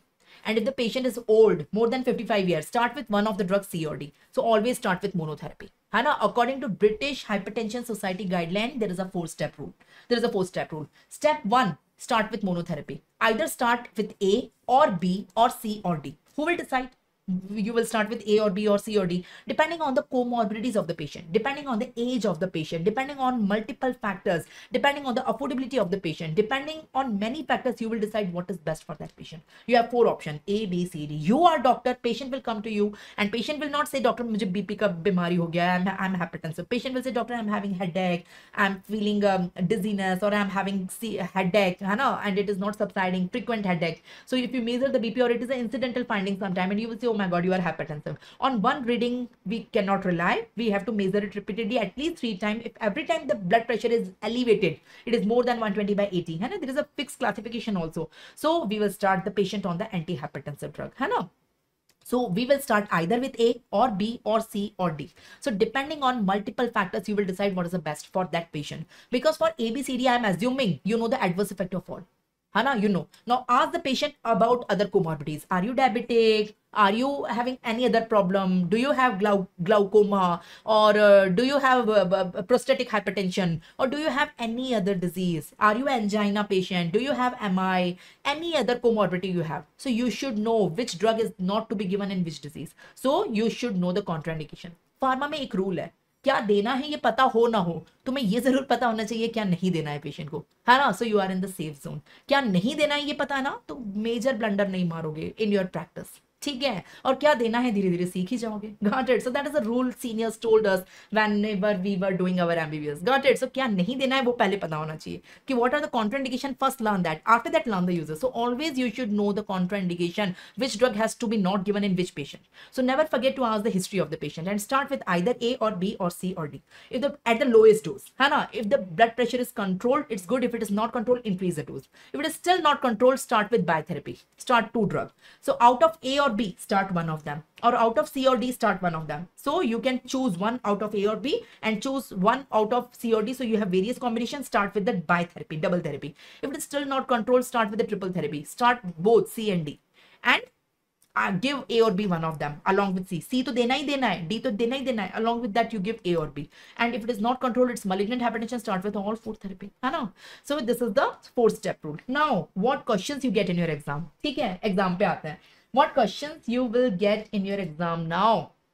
You will get particular comorbidity. Patient is having hypertension, of course. That's why you will give antihypertensive. ऐसे ही तो नहीं दोगे ना किसी को. Of course, you are giving antihypertensive to any person. So person is having hypertension, but along with the hypertension, person is having angina. So what to prefer and what to not give. You should know the preferred drug and you should know the contraindication in an angina patient with hypertension. है ना? In a BPH patient, benign prostatic hypertension. BPH or BHP, whatever, benign prostatic hypertension, male patient is there, elderly male grandfather is there, है ना, having hypertension also and prostate enlargement, very common finding, है ना. A grandfather age patient more than 80 years is coming to me having hypertension, already a known case of BPH, not operated. So which drug to be preferred, है ना, and contraindication में कुछ नहीं है. So you have to learn that, है ना. There is a reason for each and every. I wish if I could have time and I can give you the reason for each and every. If there is a diabetic patient, है ना, never give beta blocker because they again increases the glucose. Never give diuretics, they again increases the lipid profile and glucose. Diuretics में पढ़ा के आई, hyperglu, G for glue, G, glucose. So never give diuretics, never give beta blocker to a patient which is diabetic. Give A or B, give A or C. Never give B or D, है ना. So from A, B, C, D, what you are giving, what you are not giving, you have to learn that, है ना. In a patient with low renin hypertension, in a patient with asthma, in a patient with congestive heart failure, in a patient with MI, in a patient with thyrotoxicosis, what to prefer, what to be avoided, I want you to learn this table, है ना. I wish if I could have time, I can give you the explanation for each of them. I wish, but you know, sometime we will read the pharmacology in elaborate manner. Currently you have the exam ahead now, so you have less days for the exam, so learn this table. But whenever you have the time, and I also have the time, we can conduct the elaborative, you know, comprehensive course of the pharmacology on the YouTube only. So we will see the reason for each and every of them, and we can give time. I can give 1 hour to this table and I can explain you each and every why this is preferred and this is not preferred. But currently I suggest you to learn this table as it is, okay, so that at least MCQs you can do. Hana, now what next question you get? What next question you will get? You get question on what drug to be avoided during pregnancy. In a pregnant female, if the hypertension occur, what not to be given, what to be given and what not to be given. So what to be given? First tell me what is safe during pregnancy and then tell me what is avoided during pregnancy. Tell me both. Tell me both. So what is safe in pregnancy? There is a mnemonic. The mnemonic is better mother care during hypertensive pregnancy. है ना. B for beta blocker. You can safely give beta blocker to a pregnant lady which is hypertensive. M for methyl dopa. है ना. You can easily give methyl dopa. C for clonidine. Okay. D for dihydropyrimidine. It is one of the CCP. You can give among the CCPs. You give dihydropyridine only. Okay. H for hydrolizin. It is a drug of choice. Start with hydrolizin. It is a drug of choice for hypertensive emergency in pregnancy. Okay. Someone is asking hypertensive emergency in pregnancy now. Okay. And pregnancy. P is prazosin. So please learn the mnemonic. Better mother care during hypertensive pregnancy. Better mother care during hypertensive pregnancy. So say these are the safe drugs. You can give beta blocker, you can give methyl dopa, and you can give D for what?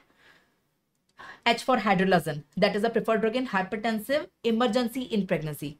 P for prazosin. C for CCBs. Which CCB? Dihydropyridine. D for dihydropyridine in CCB and C for clonidine.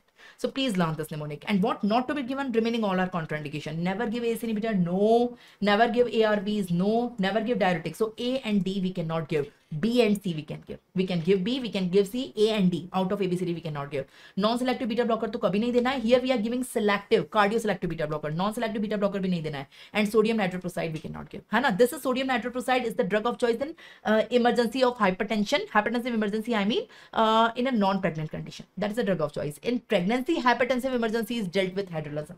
How many of you got it? How many of you got it? Hypertensive emergency and malignant hypertension is same. You can see malignant hypertension, the definition, one blood pressure is more than 200 upon 120. That is malignant hypertension. And that is hypertensive emergency only. Okay. Can we go ahead? Huh?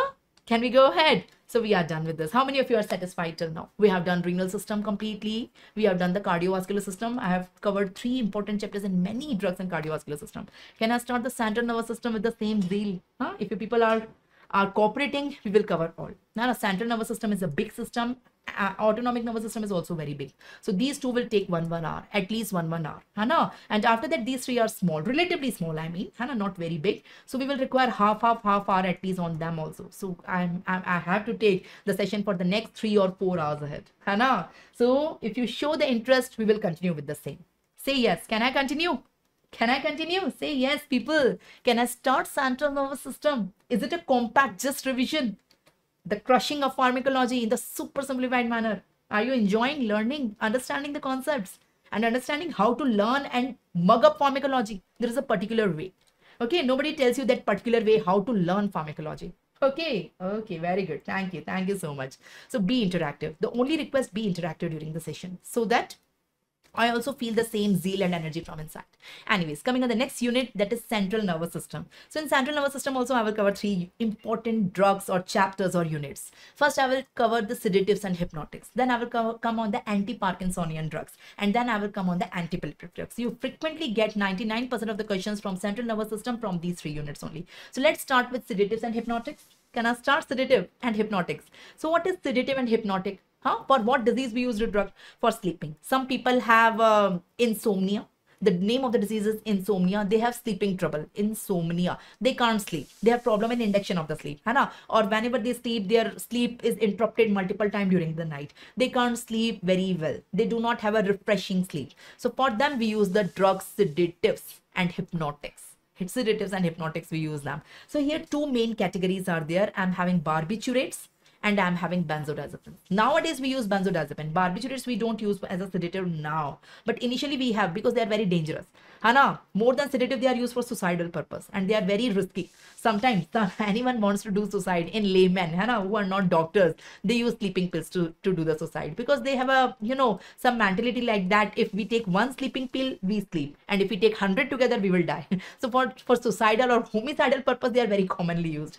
So they are very dangerous drug, barbiturates. That's why we don't use them as a sedative nowadays. We use them for anesthesia, basically, I will tell you. But benzodiazepines are the best drug, and nowadays we have newer benzodiazepines also. I mean non-benzodiazepine, the newer sedatives. So I will tell you here 2 main important categories. Okay, I will tell you 2 main important categories here: barbiturates and benzodiazepines. Okay, first we will see barbiturates, then we will see benzodiazepines. They both are sedatives and hypnotics. Okay, benzodiazepines are better as compared to barbiturates. I will tell you the reason also.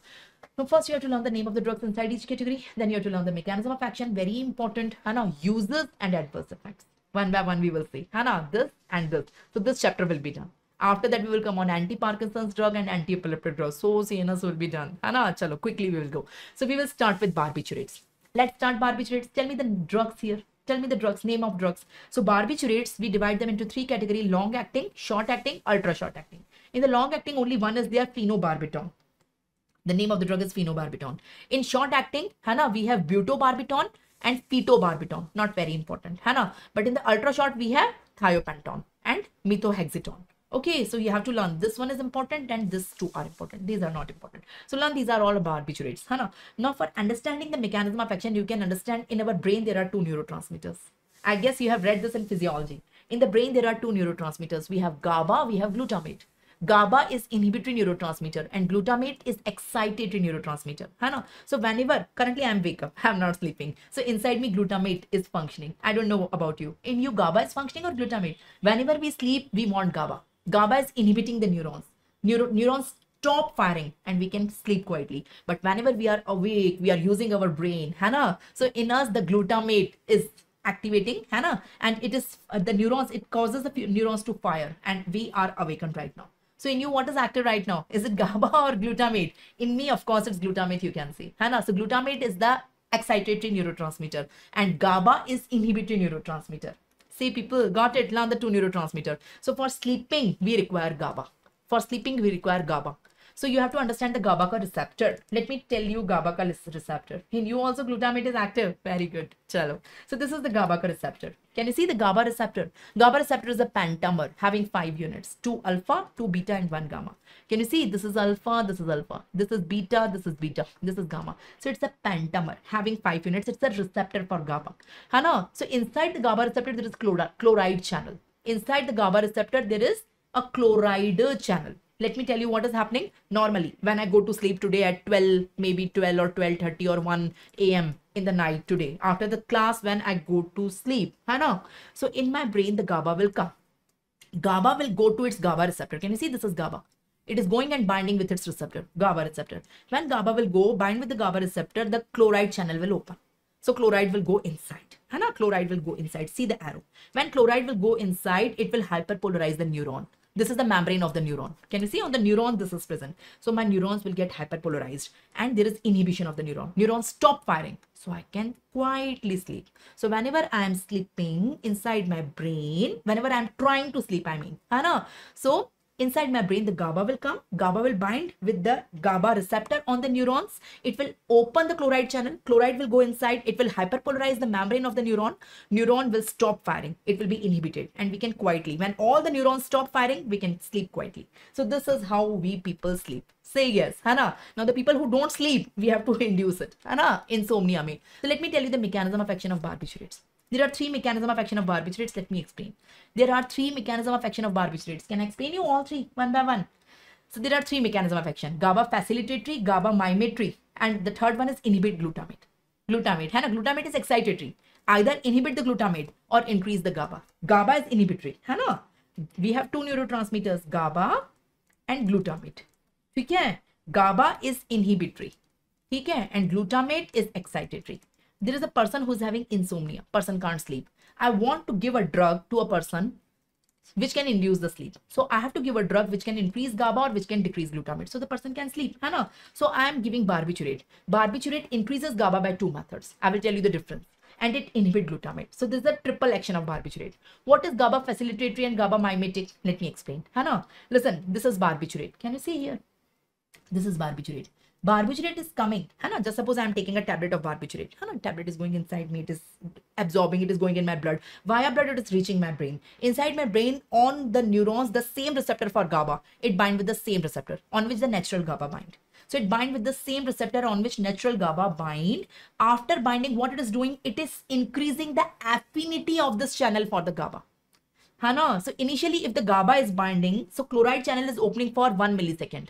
Now after barbiturate, the same chloride channel is opening for 10 milliseconds. So it is increasing the time of chloride channel opening. So more chloride will go inside and the neuron will become hyperpolarized and the person can sleep. How many of you got it? So basically this is GABA facilitatory action. What do you mean by facilitatory? So here the barbiturate is increasing the action of natural GABA. It is not showing its own action. Barbiturate, देखो हिंदी में बोलती हूँ, barbiturate chloride channel को नहीं खोल रहा. जो गाबा से खोल रहा है उसी को ज्यादा देर के लिए खोल रहा है. How many of you understand Hindi? अच्छा, how many of you don't understand Hindi? What the barbiturate is doing? Barbiturate is not opening chloride channel. In the next it will do. In the GABA mimetic action. In the GABA mimetic action, it itself will open the chloride channel. Here it is not opening the chloride channel. It is increasing the duration of opening of chloride channel which is opened by the GABA. So basically it is augmenting the function of inherited GABA. जो गाबा काम कर रहा है उसी को बोल रहा है, हाँ तू अच्छे से कर, मैं बैठा हूँ ना, यू तू कर अच्छे से, मैं भी आया हूँ, है ना, तू कर, पर मैं नहीं करूंगा, पर मैं तुझे हौसला दूंगा कि तू कर. So that is the thing I can explain you in Hindi. Got my point, है ना? So barbiturate is, you know, it is the counseling GABA that you just increase it for more time. It is not itself is increasing. That is GABA facilitatory action. And what is GABA mimetic action? है ना? So barbiturate is binding with the receptor and itself it is opening the chloride channel also. Itself it is opening the chloride channel also. So basically it is increasing the chloride channel duration via GABA also and it itself वो खुद भी open कर रहा है. पहले GABA को बोल रहा है कि तू कर मैं बैठा हूँ ना, उसके बाद वो खुद भी खोल रहा है कि चलो मैं भी खोल देता हूँ. So it is having double action, GABA facilitatory action and GABA mimetic action. In GABA facilitatory action, it is augmenting the function of inherited GABA. And in GABA mimetic action, it itself is opening the chloride channel without the use of GABA. So here GABA is required, here GABA is not required. है ना? And third action, it inhibits glutamic. Say yes, people, respond. Huh? Please respond now. Thoda bolo. I will complete everything, Gagan, but keep on saying, interacting and responding. So this is the triple action of barbiturate. Use, we don't use it because, you know, in this action, it requires GABA. Okay? It requires GABA. It's good thing it requires GABA. But in this action, without GABA also, it can induce a sleep. So it's very risky. It's very risky. It is used as a suicidal pill and it can cause the death. है ना? So we don't use them as a sedative. Phenobarbital we use in epilepsy and thiopental we use in anesthesia. So we use in epilepsy and anesthesia. We don't use as a sleeping pill. No. किसी को anesthesia देना हो, as a short anesthesia we can use. In epilepsy we use, but we don't use it as a sedative because it is very risky and it can cause a death in the person if taken the overdose. And overdose taking is very common and in depression people do. Okay, adverse effect, it causes hangover the next day. So in the night people will sleep taking barbiturate, but the next day also sleepy hangover the next day. It's very common. So it's not a good thing. As a refreshing sleep, we sleep in the night, but when you wake up in the morning, it should be refreshing. It is not hangover of the night. So here hangover is common, drowsiness is common, sleep is very disturbed on withdrawal. है ना? Paradoxical excitement occurs sometime. Respiratory depression can occur. है ना? In the brain, the respiratory center can depress. So patient can have respiratory depression. That's why an overdose, the patient can die. है ना? Drug automatism. It's very unique thing. है ना? Patient have amnesia. You know amnesia? Temporary loss of memory. Just suppose I am the person. I'm having insomnia. I can't sleep. So you are a doctor. You said, ma'am, why don't you take barbiturate? I have taken a barbiturate. है ना? I have taken a barbiturate. After taking the pill, at 10 o'clock I have taken. My memory is lost. Temporary loss of memory. Short-term memory loss. Gazni. है ना? Short-term memory loss हो जाएगा. ठीक है? So my temporary, after taking the tablet, I forget. And I take the pill again and again because I forgot I have taken the pill. So that is drug automatism. Because of amnesia, patient get confused and he takes the repeated doses without remembering he already taken the dose.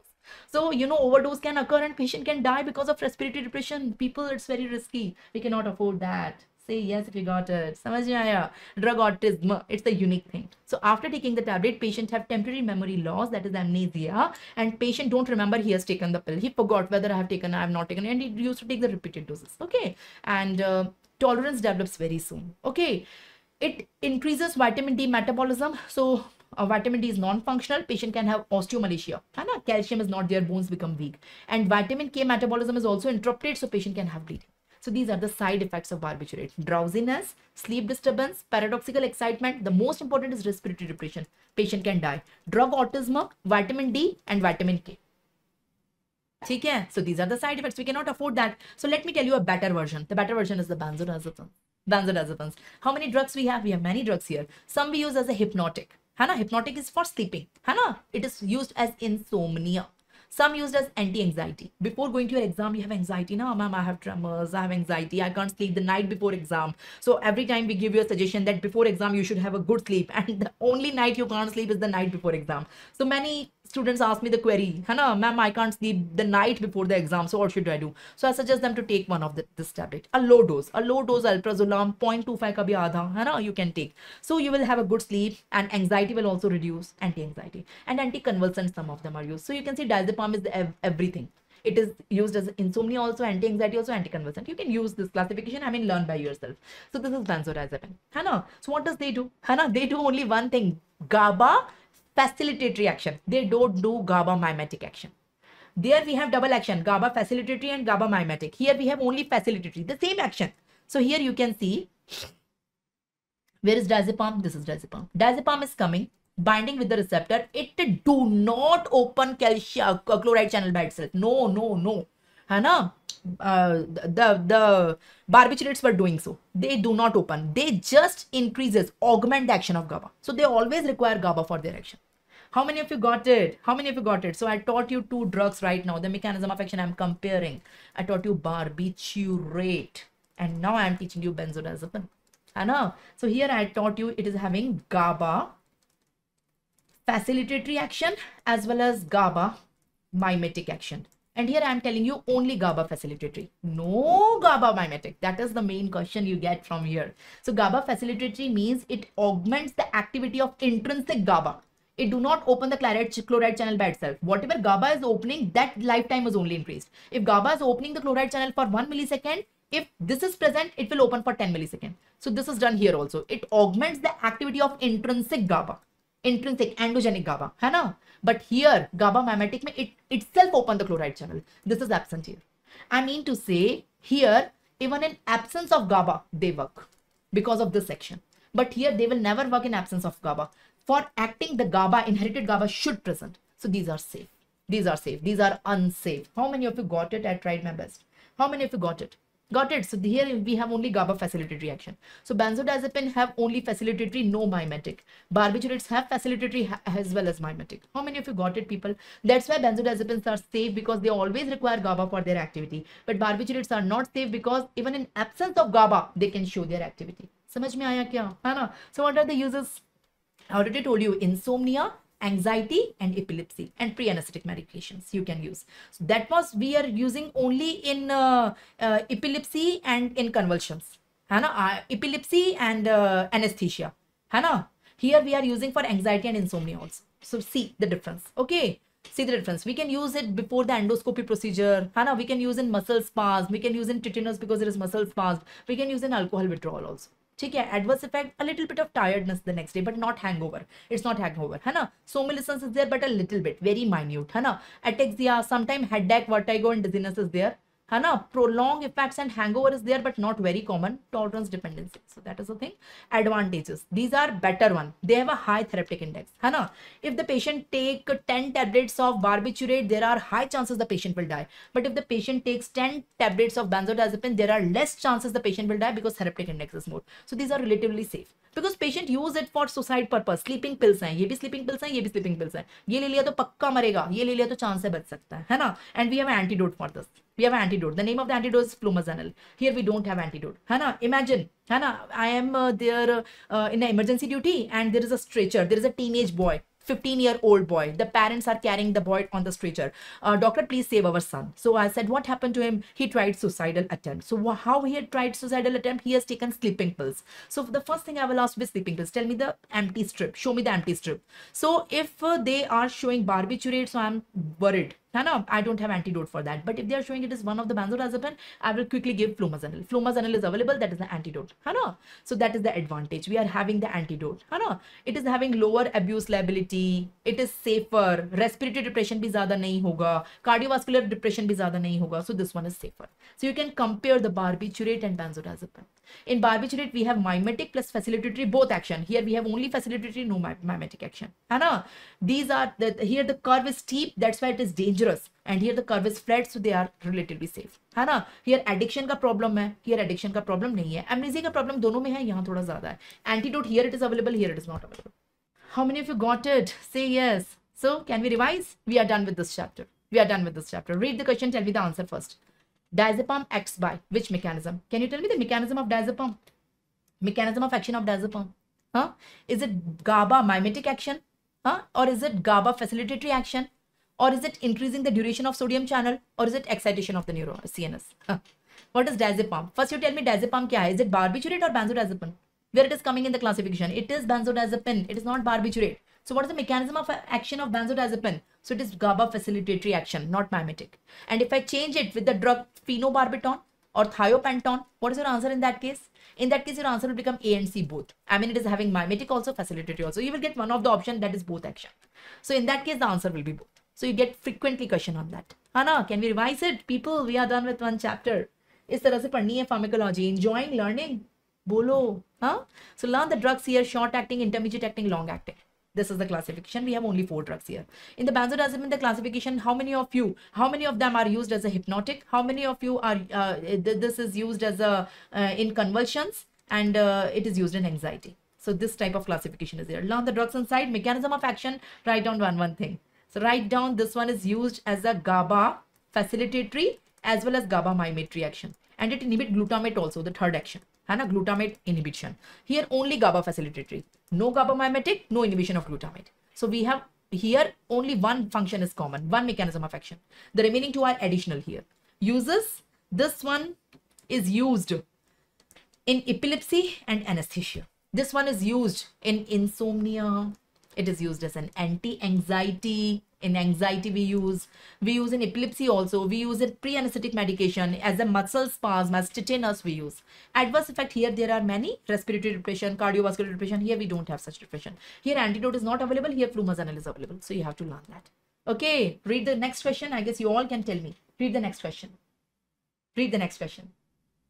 Thank you so much, Brijesh. Thank you so much for your compliment. Okay.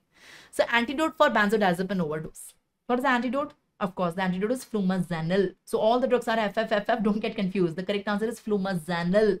Flumazanil. Pronounce it clearly. Zor se bolo. Flumazanil. So that is the drug. Okay. So can we go to the next chapter? The next chapter is going to be rocking, Hannah. Anti-Parkinsonian drugs. No one will teach you with such a simplicity. Anti-Parkinsonian drugs. It's a difficult chapter, but I will really make a cakewalk for you. Believe me, I will make a cakewalk for you. So what are anti-Parkinsonian drugs? Of course, these are the drugs which are used in Parkinsonism. So if you want to understand anti-Parkinsonian drug, you cannot understand it if you don't know what is Parkinsonism.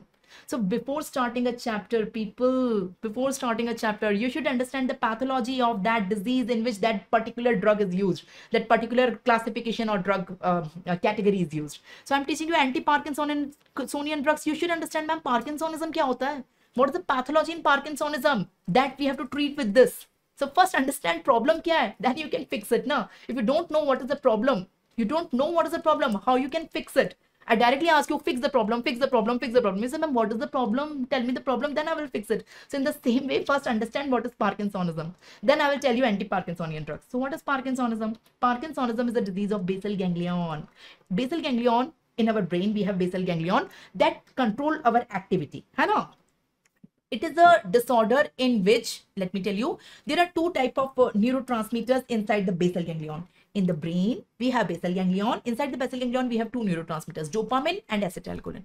Dopamine is having inhibitory activity and acetylcholine have facilitatory activity, and there is a balance between the two. Normally in my brain, in your brain, the person who don't have Parkinsonism, the both are equal. Dopamine and acetylcholine, they are equal. This is a normal person. Hannah, what happens in Parkinsonism? In Parkinsonism, I'm sorry, here make it 50. So dopamine is less. Acetylcholine is normal, dopamine is less. So here there is degeneration of the neurons which synthesize dopamine. Degeneration of the neurons in the basal ganglion. So this is the brain. This is the basal ganglion in the brain.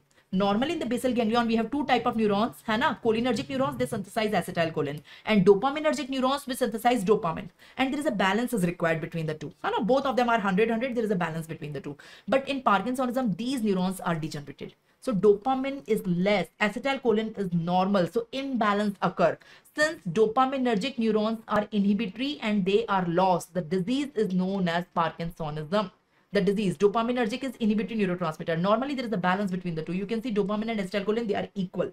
You can see in the balance, they are equal. Now you see dopamine is less and acetylcholine is more. The problem is not that acetylcholine is more. Acetylcholine is normal only. The problem is that dopamine become less because of degeneration of the neurons which synthesize dopamine. So those neurons are gone. Hannah, so in the brain, in the basal ganglion, only the neurons which form acetylcholine are present. Dopaminergic are present, but they are less in quantity. Okay, so without dopaminergic, the inhibitory influences are lost and excitatory become unopposed. And that's why the person have tremors, the person have rigidity and increased muscle tone. The name of the disease is Parkinsonism. Hannah, so here increased excitatory activity because the inhibitory activity is lost. So unopposed excitatory activity. That's why person have tremors. Can you see? The person have tremors. Excitatory activity is more. Acetylcholine is more, that is causing the tremors because it is unopposed by dopamine. Rigidity is more. In the body, you can see rigidity. It's very rigid because it is excitatory. Inhibitory activity is gone. Hannah, and hypokinesia is there. Say yes if you got it. So this is Parkinsonism. So you tell me, if you want to treat Parkinsonism, what do? See, ma'am, there are two ways. You want to make the balance again, no? Balance is disturbed. Hannah, I want to make the balance between the two, dopamine and acetylcholine. So two ways, either increase dopamine or decrease acetylcholine. Hannah. So the problem is with the dopamine. So main treatment focus should be on increasing dopamine. If we can increase dopamine, again the balance will be there. But if we can't increase it, at least reduce acetylcholine, so again balance will be there. So dopamine become 50 and acetylcholine is still 100. This is 50 or this is still 100. So by giving treatment, my first purpose is to make it 100. If I can't make it 100, if suppose I will make it 50. Then I will try to make it 50. So again, there is a balance. So I'm having two type of main drugs. So this is the main theme of treatment. Either increase dopamine or reduce acetylcholine. How many of you got it, people? समझ में कितने को आ रहा है? मजा आ रहा है? Pharma आ रही है समझ में? This is how we have to study pharma. Understand the disease first, है ना? Then study the pharmacology of that, and you will see the pharmacology is the super simplified subject. Out of the 19, I must say it is the simplest subject. है ना? सिर्फ 20 pages है मेरे पास पूरी pharma में. The master charts I call them. मुझे सिर्फ उतना ही पढ़ना है. Once I have understood everything, I am having the concept now. Reading the master charts give me the complete revision of entire pharmacology. है ना? I can give you those master charts. है ना? By first you have to understand here. I can not give it directly. भाई दे दिया तो कुछ नहीं समझेगा मैं. What is the full form of this mnemonic, what is the, so first I have to explain it here and then I can give you the master charts. है ना? In each chapter I am giving you the master charts likewise. So this is the treatment of parkinsonism. So in Parkinsonism, in anti-Parkinsonian drugs, the drugs which treat Parkinsonism, anti-Parkinsonian drugs, there are two type of drugs. The drugs which increase dopamine and the drugs which reduce acetylcholine. I want to make a balance again, because here the disease in the basal ganglion, inside the brain, in the basal ganglion, the neurons which synthesize dopamine are lost. They are degenerated, they are lost, but the neuron which synthesize acetylcholine, they are still present. So acetylcholine is more, dopamine is less. So I want to increase dopamine or I want to reduce acetylcholine. So that is the main two treatment, है ना? So main two treatment में reduce acetylcholine, ठीक है. Anticholinergics are there, that we will see the next chapter. In autonomic nervous system, ANS में I will teach you anticholinergic drugs. The next chapter is ANS anyways, I will teach you that, है ना? लेकिन the drugs which increase dopamine, I want to teach you here, है ना? There are 6 drugs, I will teach you all 6 people, all 6 category. 6 की 6 मैं पढ़ाऊंगी अभी right now in one master diagram. In one master diagram. These are the 6 drugs. They all increase dopamine. I'm teaching you the drugs which increase dopamine. There are drugs which reduce acetylcholine, but that we will see later on. Here I'm not teaching you, not important. Here the important drugs which increase dopamine. But remember, treatment में there are both treatment. Increase dopamine, reduce acetylcholine. These are the 6 drugs which increase dopamine. है ना? So you will say, ma'am, dopamine is less. Give dopamine ना. Dopamine का precursor दे दो. The most important drug, the dopamine precursor, levodopa. So I will teach you levodopa in detail, and the remaining 5 a little bit. So I will teach you levodopa in detail, and the remaining 5 a little bit, not in detail, but a little bit. I will tell you at least the mechanism of action of all of them and the drugs of all of them. Adverse effect you can learn by yourself. Dopamine I will teach you, levodopa I will teach you completely. That is the prototype, the most important drug in Parkinsonism. These all drugs increases dopamine. How they increase dopamine? By different mechanism. I will tell you mechanism of action of all of them. Got it? Huh? So let's start. Let's start. Listen, for understanding the mechanism of action of all 6 drugs, you have to understand this. You will say, ma'am, you should ask me a question, ma'am. You are saying, I want to increase dopamine in the brain. In a patient of Parkinsonism, the dopamine is gone. The neurons which synthesize dopamine is gone. So why don't you give dopamine directly? A tablet of dopamine, you give now. The problem is that dopamine cannot cross BPB. I want to give dopamine. Dopamine is available also, but dopamine cannot cross BPB. I cannot give intrathecal injection directly dopamine daily. I will give in the blood either injection or tablet. So that will go in the blood. So from the blood, how it reaches the brain if it cannot cross BBB? I want a drug that can cross BBB. BBB to cross karna padega. I cannot directly inject in the brain. No. I will give by any route, it will go in the blood. I give intravenous, subcutaneous, oral. Bhai, kisi bhi route se main de दूं, it will go in the blood. But from the blood, how it reaches in the brain if it cannot cross BBB? Dopamine cannot cross BBB. That is the pity thing we are having.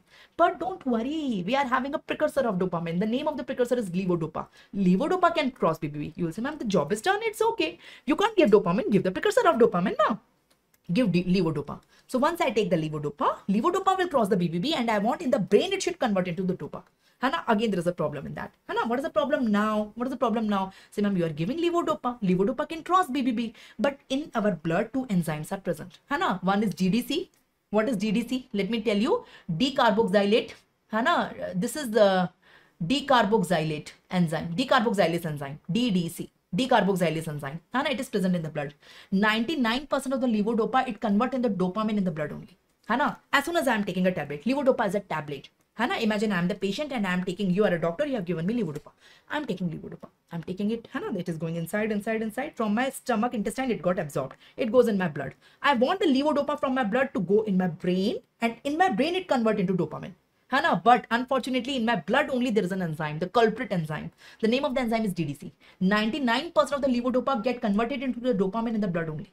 You will say, now it cannot cross BBB. It is a wastage of the tablet. Only 1% can cross. Only 1% can cross. That is a wastage. Number 1. Hana, only 1 to 2% will reach of the dose you are giving. Number 1. And dopamine is present in the blood. I do not want dopamine in my blood. I want dopamine in my brain. I do not want dopamine in my blood, because in the blood, dopamine will go to the 3 organs. Number 1, it will go in my heart and cause arrhythmia in me. Number 2, it can go in the blood vessel and cause hypertension in me. And number 3, it can go to the CTZ. CTZ is not covered by BBB, by the way. It can go to the CTZ and stimulate the CTZ and cause vomiting in me. So I can have 3 side effects of the dopa. So ये तो problem हो गई है ना. I'm a patient. I'm having Parkinsonism. You are a doctor. You said, ma'am, levodopa. You are not a, suppose someone is not a good doctor and someone has given me levodopa alone. Ma'am, take levodopa. You are a patient of Parkinson's. Levodopa is the drug. You take it. So I'm taking the levodopa tablet. Levodopa is going inside me, getting absorbed, reaching in my blood. I want levodopa to go in my brain and get converted into dopamine. But before it goes in the brain, in the blood, there is an enzyme.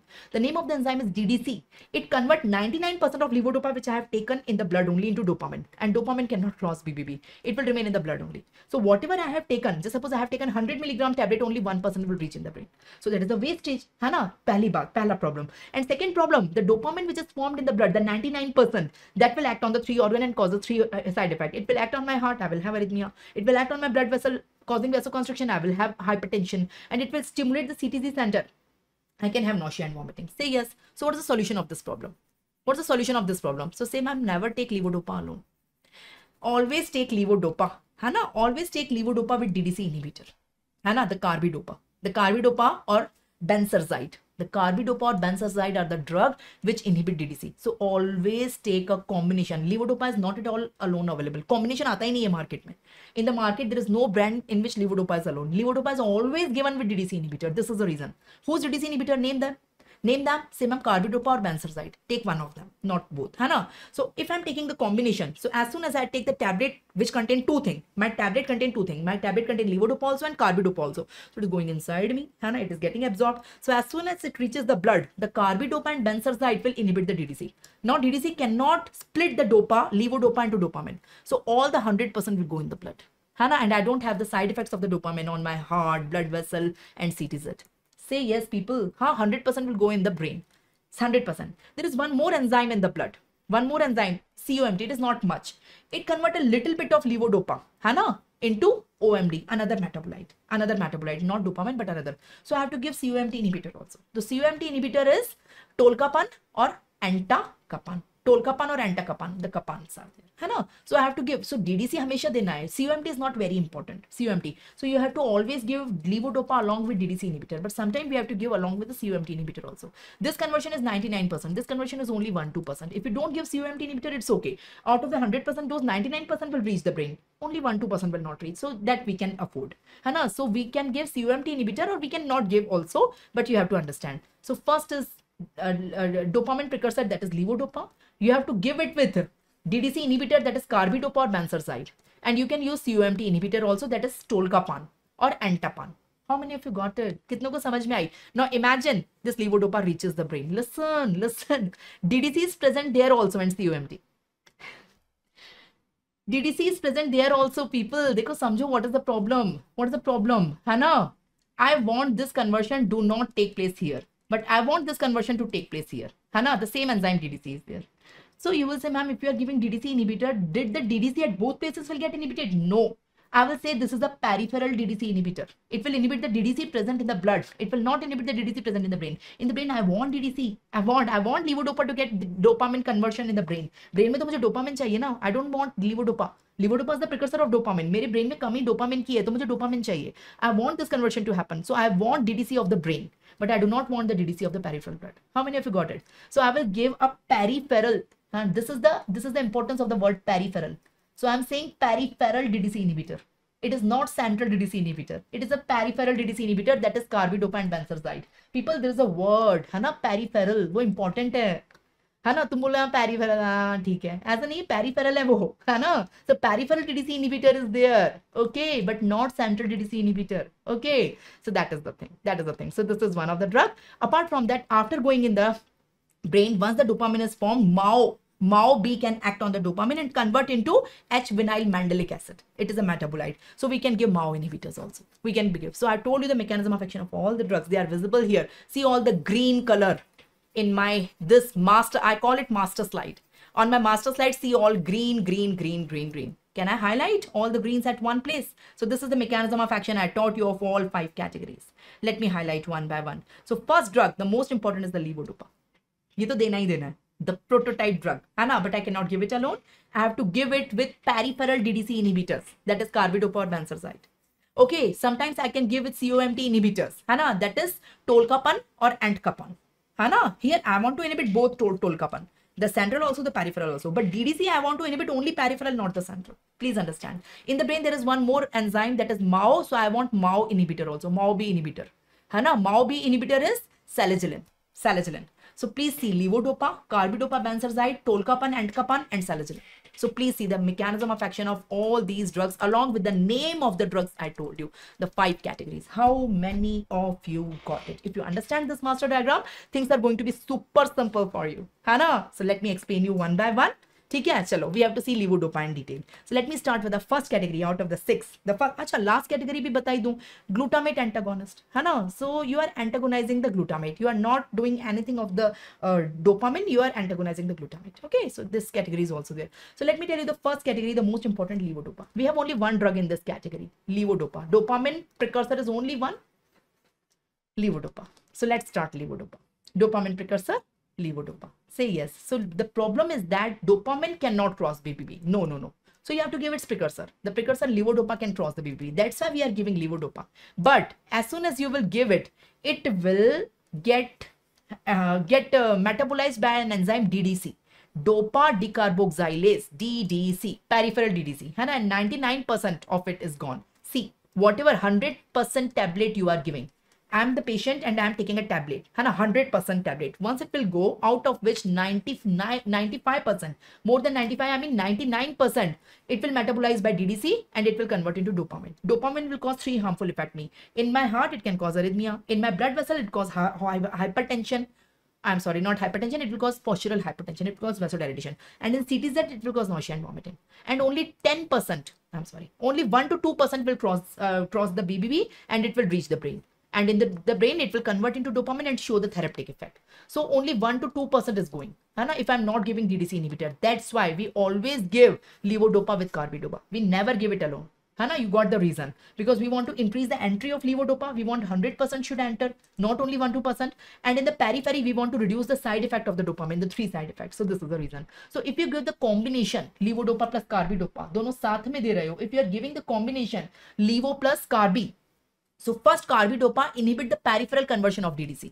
So levodopa will remain as levodopa only, and it will not convert. It will not convert into dopamine. So levodopa will cross the BBB. Once it crosses the BBB, in the brain, I want the DDC to act. So this was a peripheral inhibitor, not central inhibitor. Brain, central DDC is functioning and it converts the levodopa into dopamine. And dopamine, there is a balance. There was an imbalance between the dopaminergic and cholinergic neurons. Now there will be a balance. So acetylcholine will become equal to dopamine and there is smoothing of the movement. Parkinsonism is cured. I mean, not cured, but controlled, you can say. Got it? So this is the thing. So adverse effect kya hai? At the initiation of the therapy, the same 3 adverse effect due to the excessive dopamine in the blood. If you don't give carbidopa, there are 3 side effects. On the heart, there is arrhythmia. On the blood vessel, there is vasodilatation causing hypotension. Vasodilatation. And third, stimulation of CTZ causes nausea and vomiting. So these are the 3 side effects. Nausea and vomiting due to CTZ, hypotension due to vasodilatation, and arrhythmias due to heart stimulation. These 3 can be controlled by carbidopa. If you are giving levodopa with carbidopa, this will not happen. So these are the 3 side effects. But on prolonged therapy, now what is happening now? Listen. Treating Parkinsonism is a difficult thing. Parkinson disease, it's difficult. Listen. You are doctors now. Listen.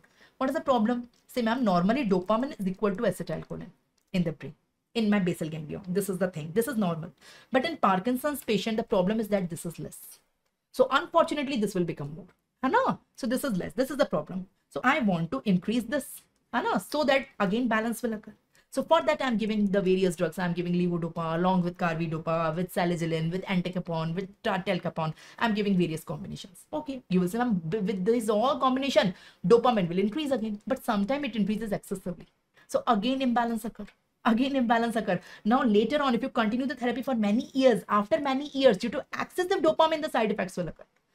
No, there is no thing कि we can measure it every day कि आज dopamine कितना है, acetylcholine कितना है. So if you continue therapy, after many years, what happens? The dopamine will access, and because of the excessive dopamine, patient can have abnormal movement, which is known as dyskinesis. है ना. Patient can have various abnormal movements. You can see, है ना. These all are abnormal movements, है ना. You can see the abnormal movements are there. That is known as dyskinesis. Now this side effect cannot be reduced with carbidopa, whether you are giving with carbidopa or without carbidopa, because this side effect is due to dopamine, and dopamine is going to be excessive after many years. Say yes, prolonged therapy, है ना. So now the problem is not this, है ना. The problem is not this. In Parkinsonism, this is the problem. Dopamine is less, है ना. Acetylcholine become more, but now because of access therapy, dopamine become more, acetylcholine become less, and this is the first side effect. The second side effect is psychosis. Patient become mad like thing, है ना. Psychosis is there. And third, fluctuation. You never know when the patient is on or off.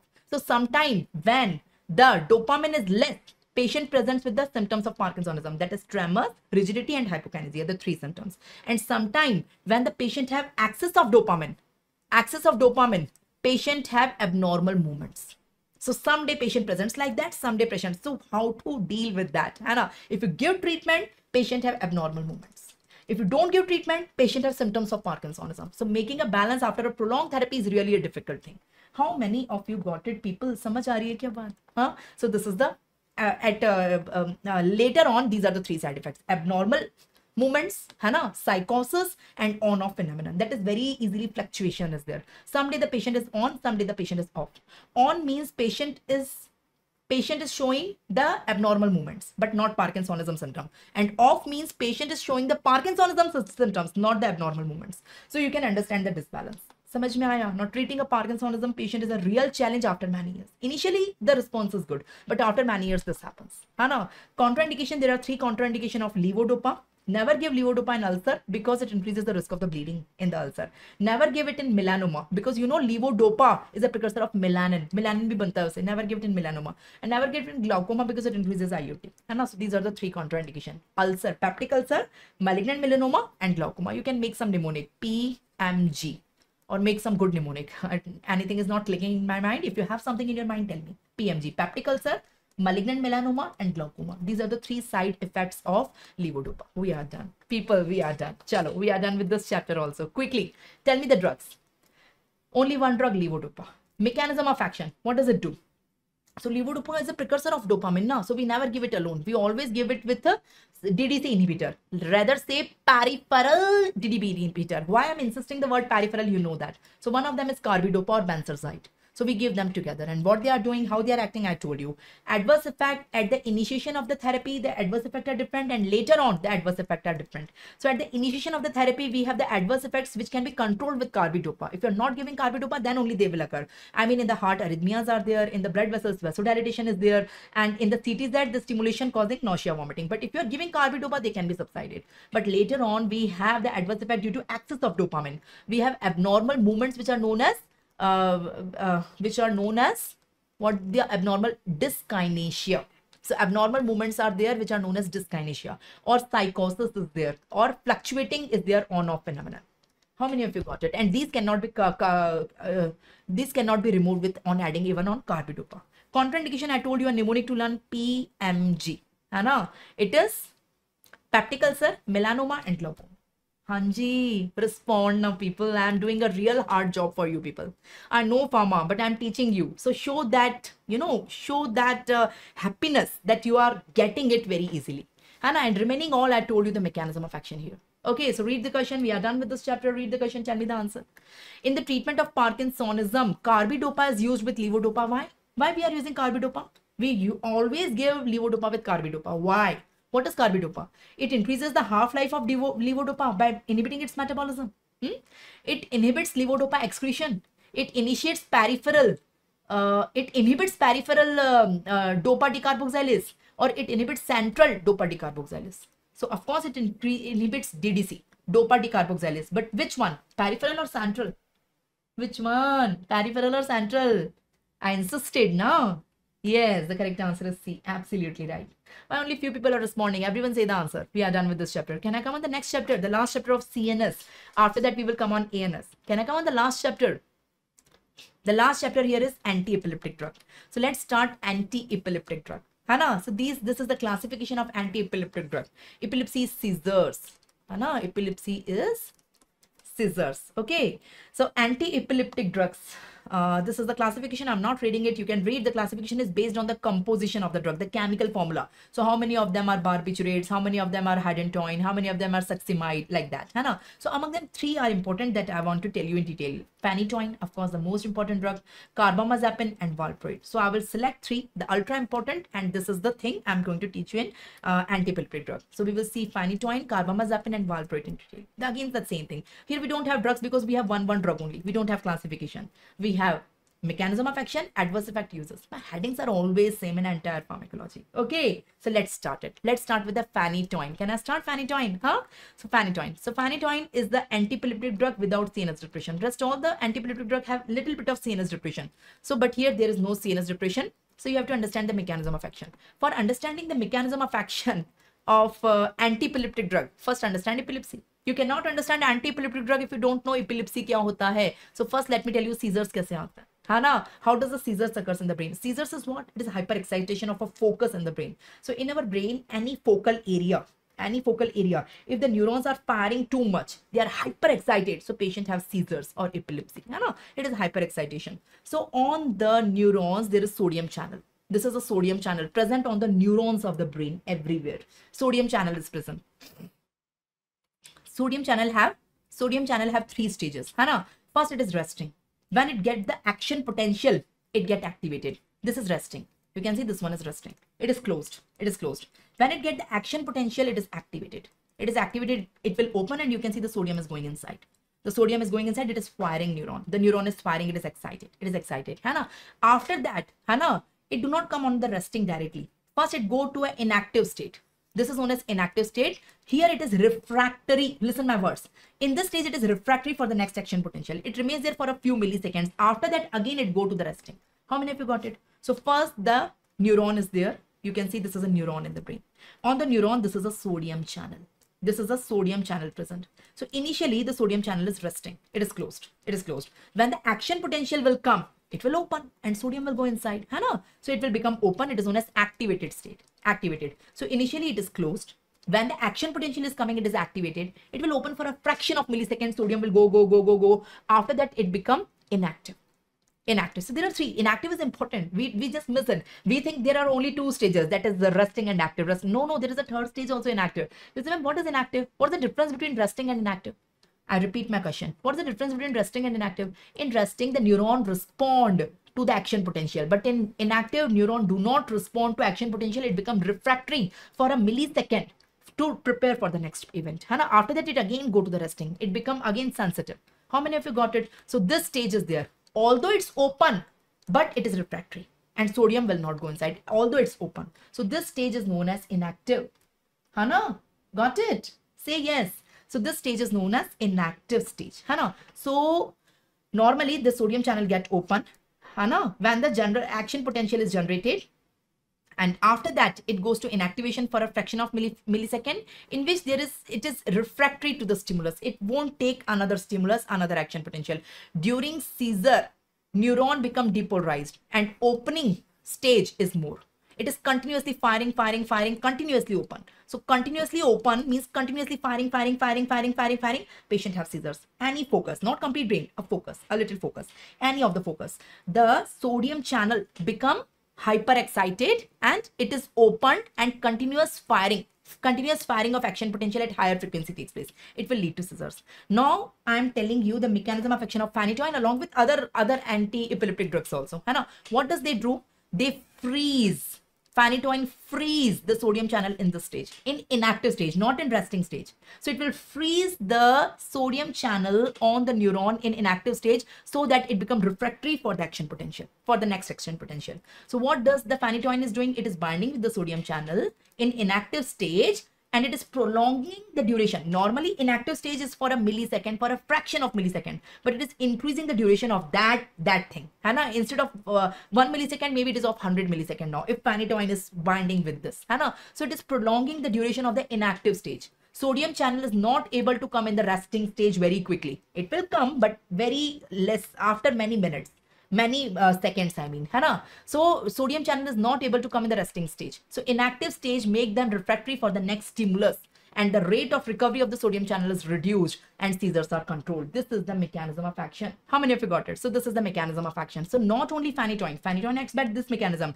There are 6 antiepileptic drugs which act by this mechanism. Phenytoin, carbamazepine, valproate, lamotrigine, है ना, topiramate and zonisamide. These all act by this mechanism, the same mechanism. It is freezing the sodium channel in inactive stage, not in resting stage, not in active stage, in inactive stage. Freezing the sodium channel in inactive stage for a longer time before it again come to the resting stage. So the frequency of firing will reduce and the seizures will be controlled. So these 6 anti-epileptic drugs act by this mechanism. What is the mechanism of action? Say freezing of sodium channel in inactive stage so that it becomes refractory for the action potential. This is the mechanism of action. What are the adverse effects? Adverse effect is phenytoin only. Phenytoin ka adverse effect phenytoin. Hana, I'm having a mnemonic. So P stand for P450 interaction. You know, phenytoin is a drug which is interacting with the cytochrome P450 enzymes. H for hirsutism. Hirsutism is there, है ना?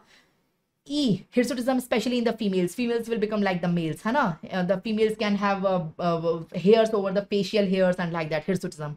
E for enlarged gums. Very important question. You get an image-based question also on this. You will get this image and they will ask you, tell me the drug whose side effect is shown in the image. So it is gum hypertrophy. You can see the gums are hypertrophied. Very typical and unique side effect. So gum, E for enlarged gums, you can say, है ना? N is for nystagmus. In the eyes, there is nystagmus. Anna. Y is yellow brown pigmentation of the skin. T is teratogenic. Never give phenytoin to a pregnant lady. The fetus will have phenytoin syndrome. Okay. O is osteomalacia. I is interference with B12 metabolism. That's why patients have megaloblastic anemia. And N is neuropathy. So what is the mnemonic? Phenytoin. Say the full form. The most important is enlarged gum. Enlarged gum, you get the question. Most important. You can learn all, but the most important is the enlarged gum. Say yes. So this is the mnemonic. And it is used in epilepsy, of course. It is used in tonic, clonic and partial, both epilepsy. Tonic, clonic also, generalized also, partial also. But it is used in arrhythmias also. It is used in neuralgias also. And it is used in paroxysmal nightmares also. So 3, apart from the epilepsy, 3 more uses are there of phenytoin. You can make a mnemonic if you wish. I don't have any mnemonic. So we are done with the phenytoin. Carbamazepine, valproate, not very important. You can see by yourself. Read the question. Read the question. I guess you can answer. Which of the following anti-epileptic drug can cause gum hypertrophy? Of course, you know the answer. It's phenytoin and you get an image-based question also. Frequently, you get the image-based questions. We are done with this. How many of you are learning, enjoying, understanding? So we are done with renal system, cardiovascular system, CNS system. Now the biggest system in pharmacology is autonomic nervous system. So what do you want? Shall I take autonomic nervous system first and then the remaining 3? Or shall I take the remaining 3 first and then autonomic? Because the time required here is 1.5 hours and time required, the 2-3 combined is 1.5 or 2 hours. Like that. These 3 are small ones. So what do you want? Shall I take ANS first or followed by the remaining 3? Or shall I take remaining 3, I mean respi, endocrine and blood, followed by ANS? Whatever you say, I can do that. ANS. So most of the students want me to tell ANS first. Let's start ANS. No worries. So let's start ANS. So I teach ANS in a very unique way. The world's first unique way. On the globe, I must say. No one will teach you ANS with this. You don't have to learn anything. Everything is conceptual in autonomic nervous system. It's a little bit lengthy. But once you understand it, you will never forget it in your life. Okay. So I request you to share the link of this session with all your friends, with your batchmates, with your colleagues, anyone on this globe who want to understand pharmacology with simplicity. Please share it. It will be a big help for all of us, for me. And you know, it is on YouTube. It is free. So everyone should be benefited from this. So please share it with everyone whosoever want to understand pharmacology and who have this type of accent on the globe, the language I'm speaking.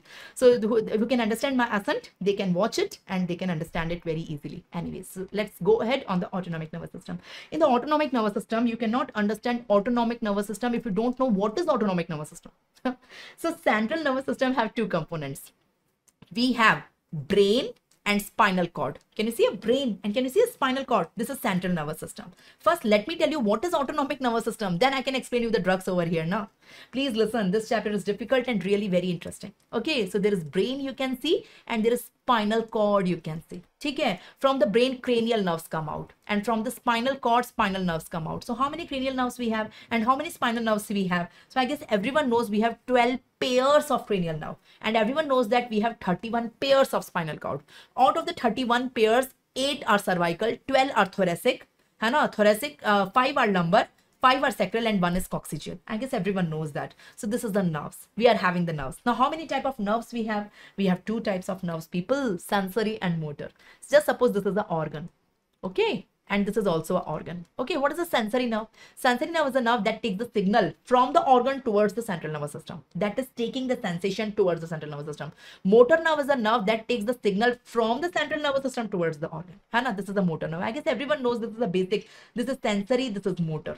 You can see the arrow. Sensory is taking the signal from the organ to the central nervous system. Motor nerve is the nerve that is taking the signal from the central nervous system towards the organ. Now, sensory nerves are also known as afferent nerve. Motor nerves are also known as efferent nerve. I am interested in efferent nerve because my autonomic nervous system is created by the efferent nerve. I am not interested in sensory nerve. That is just for basic I taught you. Let me tell you the motor nerves. Now, motor nerves are of 2 types. Let me highlight the motor nerves. Motor nerves are of 2 types. What are the 2 types of motor nerves? See, these all are motor nerves in the diagram. See, let me draw the arrow. Now you can say, yes, ma'am, these all are motor nerves. They are carrying the signal from the central nervous system towards the organ. So see the arrow here. See the arrow here, see the arrow here. You say, yes, ma'am, they all are motor, but what is the difference between them? Difference is the organ. See the organ they are supplying. Can you see the organ they are supplying? Say. Huh? Here, if they are supplying to a voluntary muscle, so it is known as somatic nerve, somatic system, somatic. And if they are supplying to a involuntary organ, which is not. Now, I can contract my bicep, tricep, deltoid. These are my voluntary muscle. These all are my voluntary. With my wish, I can contract, relax them. But I cannot stop my heart by my wish. I cannot stop the lungs. I cannot stop the peristalsis. This is involuntary muscle, which are known as visceral muscle, which are known as smooth muscle. So we have 2 types of muscle. Skeletal muscle, which is voluntary. And the smooth muscle, which is present in our heart, in our lungs, in our intestine, in our glands or whatever. So that is involuntary.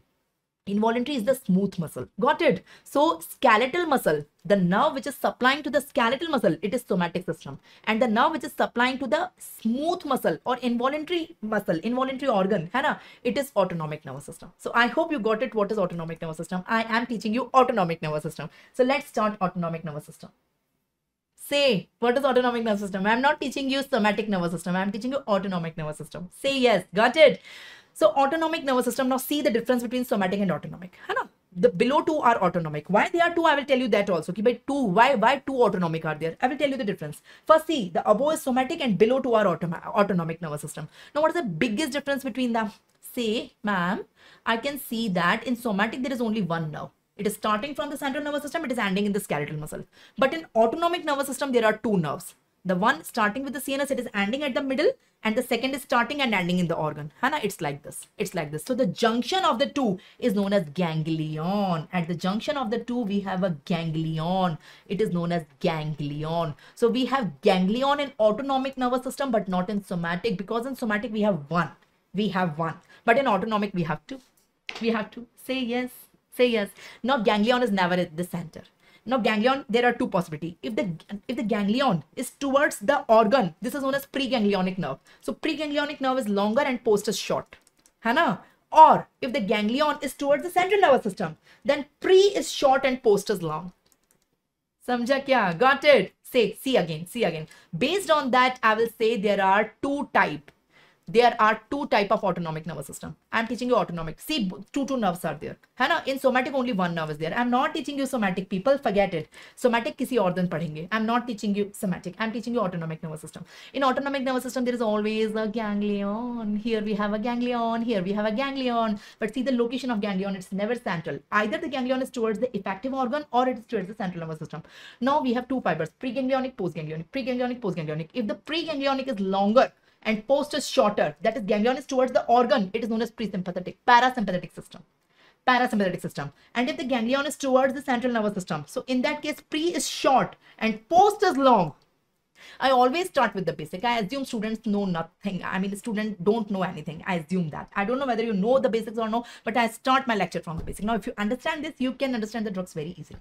There are two types of autonomic nervous system, parasympathetic and sympathetic. What's the difference? In parasympathetic, you can see the preganglionic fiber is longer and post is shorter because the ganglion is towards the organ. But in sympathetic nervous system, the ganglion is towards the central nervous system. So here, the post is longer and the pre is shorter. So that is the main difference between them. So now read it. Now read it. And they all are motor nerves. You can see the arrows. They all are motor nerves. Okay. So there are two types of autonomic nervous system, parasympathetic and sympathetic. Here the ganglion is close to the organ. That's why pre is long and post is short. And in sympathetic, the ganglion is close to the spinal cord. That's why pre is short but post is long. I hope you can make it out and you get questions on that. Now, out of all the nerves, I told you there are 12 pairs of cranial and 31 pairs of spinal. And among the 31, you know which one is which. Which one of them is parasympathetic and which one of them is sympathetic? You tell me which one of them is parasympathetic. Out of the 12 cranial and 31, we have 12 pairs of cranial nerves and 31 pairs of spinal nerves. Cranial nerves, spinal nerves. So which one is sympathetic? Which one is parasympathetic? You tell me. You tell me. Let's start with parasympathetic. None of the spinal is parasympathetic. Parasympathetic, we have only cranial. Let me check. Yes, we have only cranial. The 4 cranial. 3, 7, 9, 10. Out of the 12, 4. You have to learn the numbers. 3, 7, 9, 10. You know the names.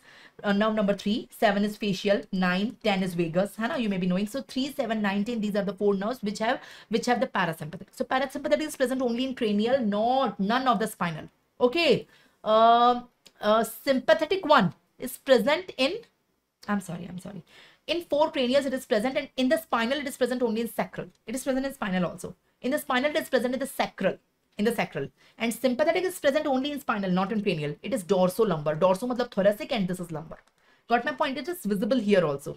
You can see this is parasympathetic. See from where it is arising, and see this is sympathetic. And see from where it is arising. See the parasympathetic. It is arising from the 4 cranial. 3, 7, maybe this is 9, maybe this is 10. So 4 cranial, and from the spinal it is the sacral component. So said is craniosacral. It is said as craniosacral. Hana, now come on the sympathetic. Sympathetic, none of them is cranial. No, none of them is cranial. All of them are spinal. In the spinal, it is thoracolumbar or dorsolumbar. It is thoracolumbar or dorsolumbar. How many of you got it? You get questions on that. So this is the difference between parasympathetic and sympathetic. Now the last thing, before starting the 4 chapters, I will teach you 4 chapters here. Before starting the 4 chapters, let me tell you the neurotransmitters. Now see the diagram. Hana. Now in the brain, in the nervous system, autonomic nervous system, we have neurotransmitters. Hana.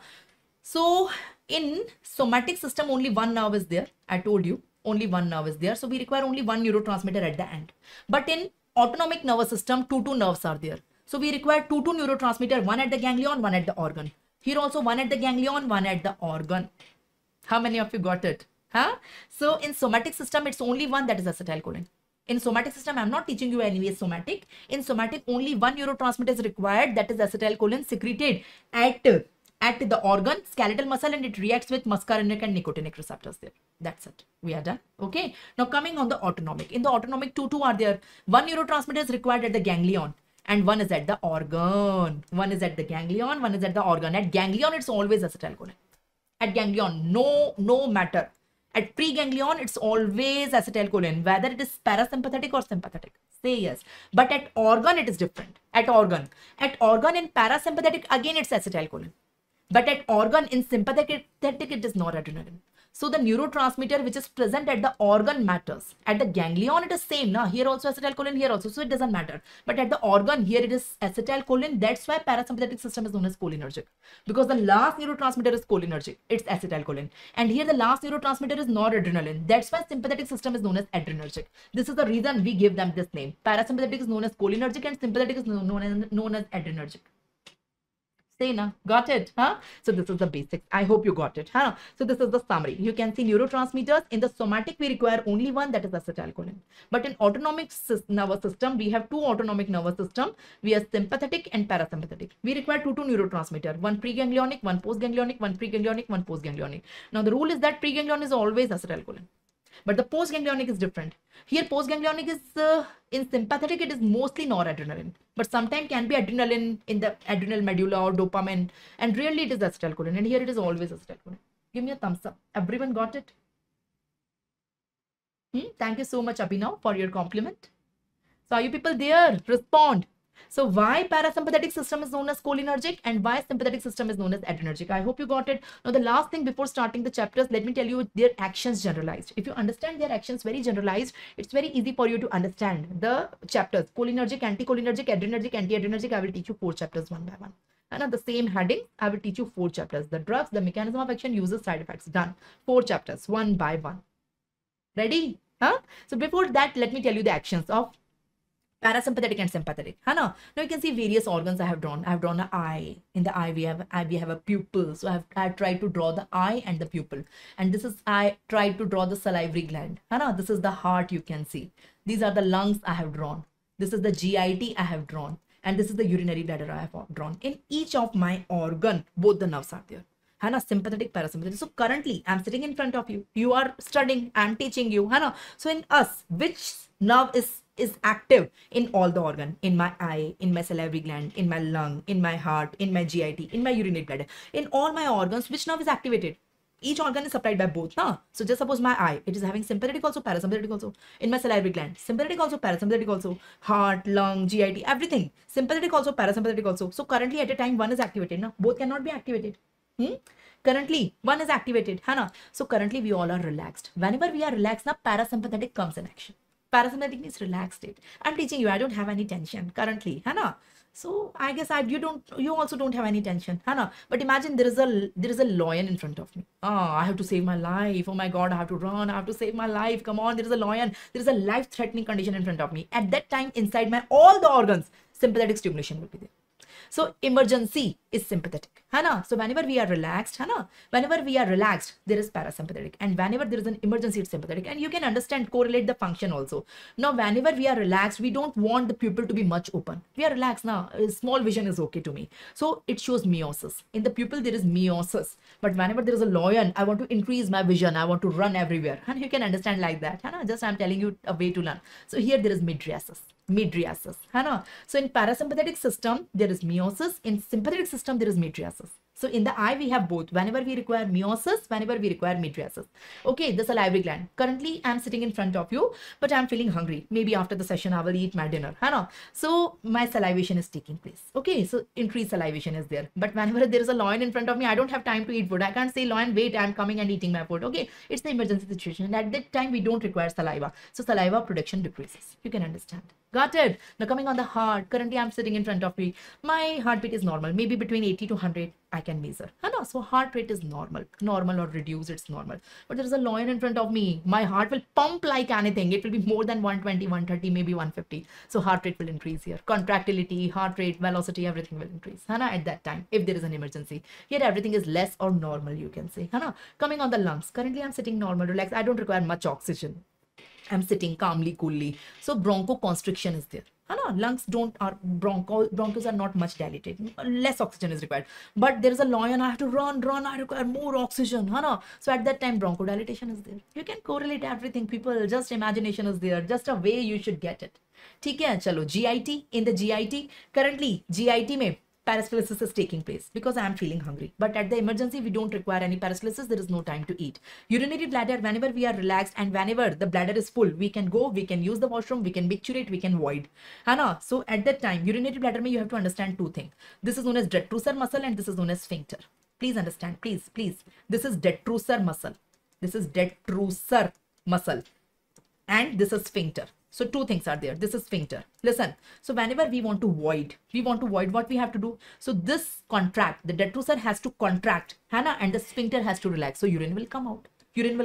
So to contract, so to micturate, we have to contract the detrusor and we have to relax the sphincter. Then only urine can come out. Otherwise, so detrusor will contract and sphincter will relax. Then the urine will come out. But whenever we don't want to void, at that time we relax the detrusor. So that urine can accumulate here and we contract the sphincter so that urine do not come out. We contract so whenever we want to void, I guess everyone can understand, we have to contract the detrusor and relax the sphincter. And whenever we do not want to void the urine, at the time we have to relax the detrusor and contract the sphincter. How many of you got it? So during parasympathetic stimulation, during relaxed state, we can void. So this is parasympathetic. But during emergency, we don't have time to micturate, है ना? There is a lion, we cannot use the toilet at that time, है ना? So this is sympathetic. In sympathetic, this will happen. So this is how you can understand. Say yes if you got it, everyone. So this is the mechanisms. Now can I start the 4 chapters if you are interested?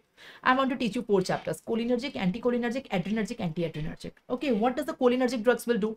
Cholinergic drugs will act on all these organs, and whatever the parasympathetic system was doing, it is exaggerating that. है ना? Cholinergic. What does the anticholinergic will do? Anticholinergic will block this action and do the reverse. है ना? Do the reverse. What does adrenergic drug will do?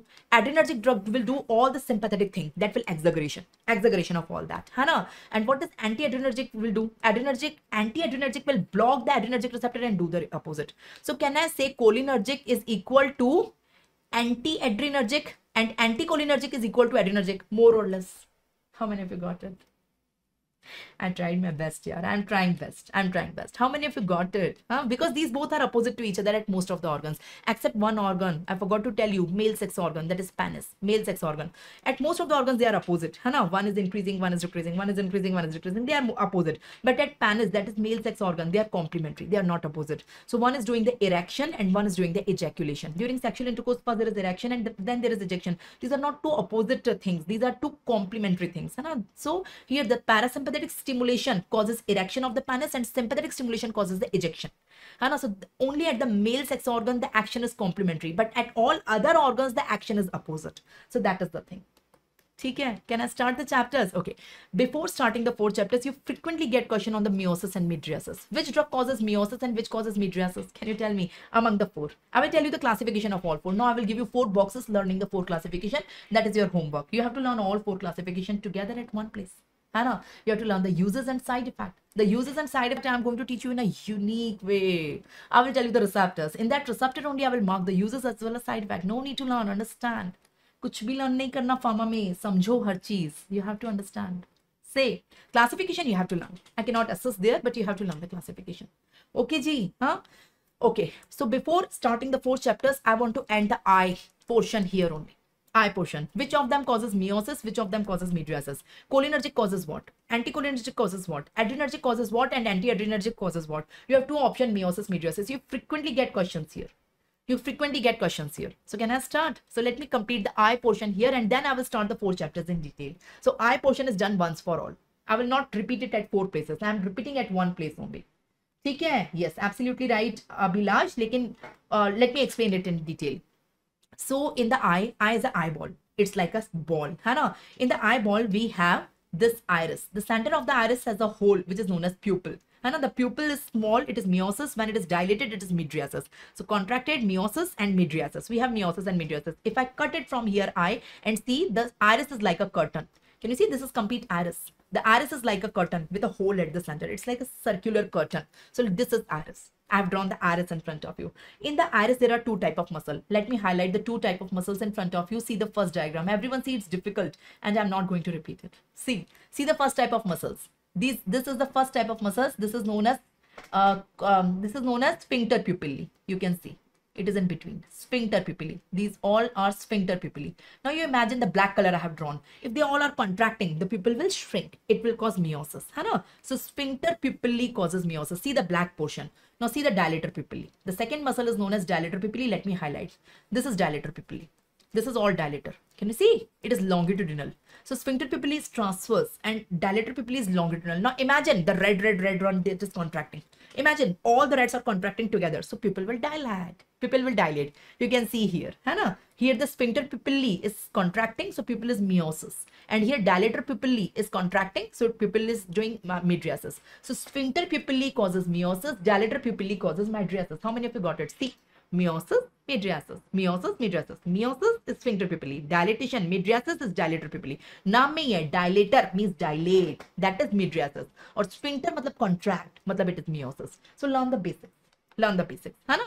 Now, which nerve is supplying which muscle? So sphincter pupillae is supplied by parasympathetic. Okay. And dilator pupillae is supplied by sympathetic one. That's why I told you whenever we are relaxed, Our pupils are small, but whenever there is an emergency lion, my pupil will dilate. आंखें फट जाएंगी, कहते हैं ना? So that is you can learn कि सामने शेर आएगा तो आंखें फट जाएंगी. I mean the mydriasis will occur. So because dilated pupil is supplied by sympathetic system, so you can see the nerves. You can see. Now you tell me, whenever the sphincter pupil is contracting, what will happen? Say, ma'am, meiosis. It is known as active meiosis. Sphincter pupillae causes active meiosis. Hana? When sphincter pupillae will relax, what will happen? Hana? When it is contracting, meiosis. When it is relaxing, it is known as passive mydriasis. It is not actual mydriasis, it is passive mydriasis. Hana? When dilated pupillae is contracting, it causes active mydriasis. Actual mydriasis. And when dilated pupillae is relaxing, it causes passive meiosis. Passive meiosis. How many of you got this active and passive word? How many of you didn't got it? Let me ask the vice versa. How many of you didn't got it? I hope you got it. Sphincter pupillae is supplied by parasympathetic nerve. So whenever it will contract, it will cause the meiosis. And this one is supplied by sympathetic nerve. So whenever it will contract, it will cause the mydriasis. I hope you got it. But whenever they are relaxing, they will do the opposite. Instead of meiosis, there is mydriasis. Instead of mydriasis, there is meiosis. But that is the passive one. Relaxation mein passive one hoga. Got it? Okay, got it. So that is the thing. So that is the same thing written in front of you. So you tell me what will happen. Cholinergic drugs, what they will do. Anticholinergic, adrenergic, what they will do. And antiadrenergic, what they will do. Who will tell me? So let me write it here and explain you. Cholinergic, anticholinergic, adrenergic, and antiadrenergic. You tell me what they will do. Antiadrenergic. Cholinergic drugs are what? Cholinergic drugs is parasympathetic stimulation. They exaggerate the parasympathetic. So they cause contraction of what? Sphincter pupillae. Since they cause contraction of sphincter pupillae, they will cause active meiosis. They will cause active meiosis. What the anticholinergic drugs will do? Anticholinergic drugs. Anticholinergic drugs will oppose the cholinergic. They will oppose the contraction of sphincter pupillae. So they will cause the relaxation of sphincter pupillae. Once the sphincter pupillae is relaxed, of course it's mydriasis, but it's not real mydriasis.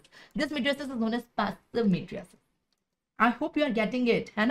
What does the adrenergic will do? It will cause contraction of dilator pupillae. Aankhein fat jayengi, dilator pupillae. So it will cause mydriasis. But this is active, real mydriasis, active mydriasis. It is due to contraction of muscle. And what does antiadrenergic will do? It will cause relaxation of this dilator pupillae. Once the dilator pupillae is relaxed, it's meiosis again. But it's not real meiosis, it's passive meiosis. It's passive meiosis. So that's why I told you at the beginning only this is equivalent to this, this is equivalent to this. I tried my best. Okay, got it. Now let me start the two chapters, cholinergic, anticholinergic, and after that let me tell you two more chapters, adrenergic and antiadrenergic. Yes, I will upload the PDF after the session. Let me finish the session first.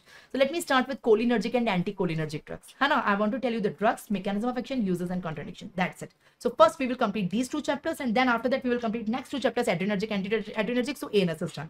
So I am starting the ANS now. Abhi tak, till now, I was telling you the general thing. If you don't understand the general thing, you can't understand the drugs. Now you can understand it very easily. Now before understanding cholinergic and anticholinergic drugs, you must understand the neurotransmitter here. I'm teaching you this system, parasympathetic system. I'm teaching you cholinergic and anticholinergic. So you must understand this. So since you can see here, acetylcholine is the neurotransmitter, first you should understand the acetylcholine. If you understand the acetylcholine, things will be very simple for you. So let me explain you the acetylcholine. How does it get synthesized, stored, released? Then you can understand these drugs. So let me talk about this. Can you see here? Listen here. Can you see this is acetylcholine? Can you see here? It is present here in the axon and it is released out here. And it is acting on the muscarinic and nicotinic receptor. So have you ever thought how does it get synthesized in the axon of this neuron? So this is the axon of the neuron inside which the vesicles are present, inside which this acetylcholine is present. So whenever the action potential is coming, the acetylcholine is secreted out and acting on the muscarinic and nicotinic receptor. So how does it get synthesized? So this, can you see this? This is the axon. This is this portion. I'm zooming out this portion. I'm zooming out this axon, the terminal axon. So in this terminal axon, how does acetylcholine is synthesized? It is synthesized from an amino acid choline. So first choline go inside, choline get acetylated, it will form acetylcholine and stored in our cycle. It is stored in our cycle. It will remain there in the cycle. So first the choline will go, here you can see the choline is going. And it will get acetylated and it will remain inside the cycle. This is how. And whenever the action potential is coming, है ना? Here the action potential is coming. At that time the vesicle will fuse and the acetylcholine is released out. The vesicle will fuse with the axonal membrane. So whenever the action potential is coming, at that time the neuron will become depolarized.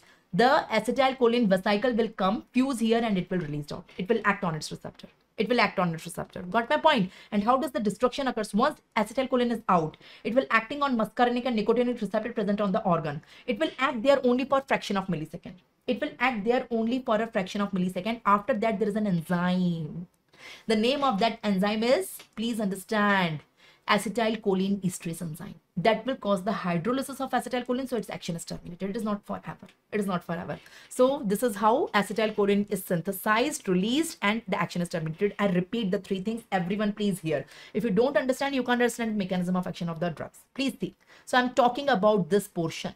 See. Inside this portion, the choline will go inside. Choline is an amino acid. It will go from the blood. It will go inside. The choline will get acetylated and it will form acetylcholine. It will go inside the vesicle and get stored there, remain there only. Now, when the action potential is coming, at that time, the vesicle will fuse with the axonal membrane. The acetylcholine will secrete it out. It will secrete out and it will act on the muscarinic and the nicotinic receptor. And it will cause its action. Whatever is the action, depending on the organ, it will show its action. If it is heart, it will reduce the heart rate. If it is salivary gland, it will increase the salivary secretion. Whatever is the organ. If it is eye, it will cause the meiosis. Bhai, jo bhi organ hai, it will show its action. After that, there is an enzyme. The name of the enzyme is acetylcholine esterase. After a fraction of millisecond, once the action is over, it will hydrolyze and gone. It is hydrolyzed and gone. Say yes. Got it. Now, so let me tell you muscarinic and nicotinic receptor. Please understand muscarinic receptor and nicotinic receptor. How many type of muscarinic receptor are there? 3 type, M1, M2, M3. And nicotinic are 2 type, NM and NN. So total 5 receptors are there. So you have to understand the organ, on which organ which receptor is present. If you understanding the 2 chapter, I can complete the 2 chapter in just 5 minutes. If you understand this master chart. Because in this master chart only, I'm going to cover the 2 chapter at cholinergic and anticholinergic drugs. I teach a very unique way, the ANS. I told you, I will not give you mnemonics here. I will not ask you to learn even a single thing here. No use, no adverse effect of all 4 chapters. Cholinergic, anticholinergic, adrenergic, antiadrenergic. I will tell you with the master charts. The only thing you have to learn is the receptors. So where does M1 present? Where does M2 present? Where does M3 present in human body? This is the human body. So M1 present in our brain. In the ganglion, and in the stomach. Brain and stomach. Brain and stomach. M1. M2 present only in heart. Only in heart. And M3 present in entire body and in entire visceral muscles. Visceral muscles is the smooth involuntary muscle. In my entire GIT, in my lungs, in urinary bladder, in sphincters, all the involuntary muscles, M3 is present. In the eye also M3 is present. In the glands also, salivary gland, sweat gland, lacrimal gland, M3 is present. In the blood vessels also and in male sex organ also, M3 is present. So there is a mnemonic to learn. Where does M1, M2, M3 reside? M1. Do you understand Hindi? If you understand Hindi, you can understand. So the mnemonic is pehle khao. Pehle khao. So it is present in stomach and in brain also. Pehle khao. Fir dil lagao. That is, it is present in heart. Aur baki sab kaam baad mein. So it is present in rest of the body. So with this you can learn pehle khao. It is present in the heart and brain. Brain learn karna padega. Fir dil lagao. So it is present in the heart. Aur baki sab baad mein. So it is present in entire body. M1, M2, M3, learn the distribution. Now coming on NM and NN. Please see. The nicotinic are of 2 types. We have NM and we have NN. The NM is present on neuromuscular junction. NN not important. So please learn. So now coming on cholinergic drugs. Can I start the 4 chapters, people? Now you are ready. Ab tum taiyar ho to study the 2 chapters. Cholinergic, anticholinergic. I will teach you only 4 things. Just in 5 minutes it will be done. Listen. The first thing you have to learn the classification. You have to learn. That's your homework. You have to learn the classification of all the drugs. Today only. I will provide you the PDF. Please learn the entire classification. Mechanism of action I will tell you. Uses and side effect of this also, this also, this also, this also I will mark here in this master table. All 4. The uses of cholinergic as well as anticholinergic, adrenergic as well as adrenergic. If you learn this, it will be super duper easy for you. We will revise M1, M2, M3. M1, M2 and M3. Tell me the organs where they are present. Say ma'am, M1 present in the CNS and in stomach. Okay? M2 present in heart. M3 present at 5 places. Where does it present? It present in all visceral muscles. In the visceral muscles, important one are GIT, urinary bladder, lungs and sphincters also. है ना, GIT के बाद पहले lungs कर दो, GIT, lungs, urinary bladder and sphincter. Apart from that, it is present in the glands also. It is present in the eye also, salivary gland, eye, है ना. It is present in blood vessels also and male genitals also, है ना. So tell me the function. In the brain, it causes learning. Short में बोलते हैं. It causes learning, है ना, cognition or learning. In the stomach, it increases acid secretion. It increases acid secretion. In the heart, it decreases heart rate, it decreases the contractility, it decreases the velocity. Rate, contractility, velocity. तीन चीजें होती हैं heart में, है ना, inotropic, domotropic and chromotropic. So they are negative chromotropic, negative inotropic, negative chromotropic. They all are less. They decrease rate, contraction and velocity. They all reduce. It is parasympathetic, no? Everything will be less, है ना. Viscera में, GIT में, it causes peristalsis. It causes the contraction. Contraction means peristalsis. So whenever I'm relaxed, currently I'm relaxed, so I can learn, I can do the cognition, I'm having the acid, my heart rate is low, my velocity is low, contraction is low, my GIT is contracting, I'm having the contraction. My lungs are also contracted, bronchoconstriction, because I don't require much oxygen right now because I'm relaxed. This is complete relaxed state we are imagining. है ना? Urinary bladder, if we wish, we can micturate. So the detrusor will contract, but the sphincter will relax. Yes, I'm right. The detrusor will contract, but the sphincter will relax. I told you, how does the micturition takes place? The glands, my secretions are taking place. Salivary secretion is taking place. Lacrimation is taking place. है ना? Sweat is taking place. But in emergency, they all will reduce. So all secretions are there. In the eye, I'm having meiosis right now. In the eye, I'm having meiosis because it's relaxed state. Blood vessels, let me check. है ना? Male sex organ, here erection is there, not ejaculation. Ejaculation is sympathetic. है ना? So please see this. Apart from that, we have NM and NN. So NM is present on the neuromuscular junction. Just learn. Neuromuscular junction, it causes contraction of the muscle. How many of you got it? Please learn this. सिर्फ इतना ही learn करना है. If you learn this, 2 chapters are done like this. Please learn this. M1, M2, M3, NN, NM, NN. Now let's come on the first chapter. I will teach you 2 chapters back to back, cholinergic, anticholinergic. Just 5 minutes here, 5 minutes here. You know the master table. ठीक है? Classification you learn by yourself. Classification you learn by yourself. है ना? Cholinergic drugs. The prototype drug here is the acetylcholine, you can say. है ना? We have cholinesterase. We have cholinergic agonist. Anticholinesterase. You learn the classification. There are many drugs: physostigmine, neostigmine, pyridostigmine, है ना? So please learn the classification. I'm not reading it. Let me tell you the mechanism of action. What does these drugs do? Listen. These drugs inhibit the enzyme anticholinesterase. I hope you can get this right now. What is this enzyme was doing? Say, ma'am, when the action potential was coming, at that time, the acetylcholine vesicle was fusing with the axonal membrane and acetylcholine was releasing out. After releasing out, it was acting on the muscarinic and nicotinic receptor of the organ. After a fraction of millisecond, when the action is over, this enzyme was causing the degradation, hydrolysis of acetylcholine, so its action is over. Now I am saying this drug is inhibiting the enzyme which degrade acetylcholine. So this enzyme is gone. So there is no one now to degrade the acetylcholine. So acetylcholine, once released, it will remain there for a longer duration. It will remain there for a longer duration and it shows its action with more intensity. So that is cholinergic action. How many of you got it? कितनों को समझ में आया?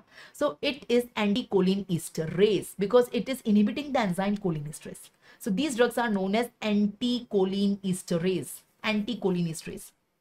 It is not anticholinergic, people. Anticholinergic will be the next chapter.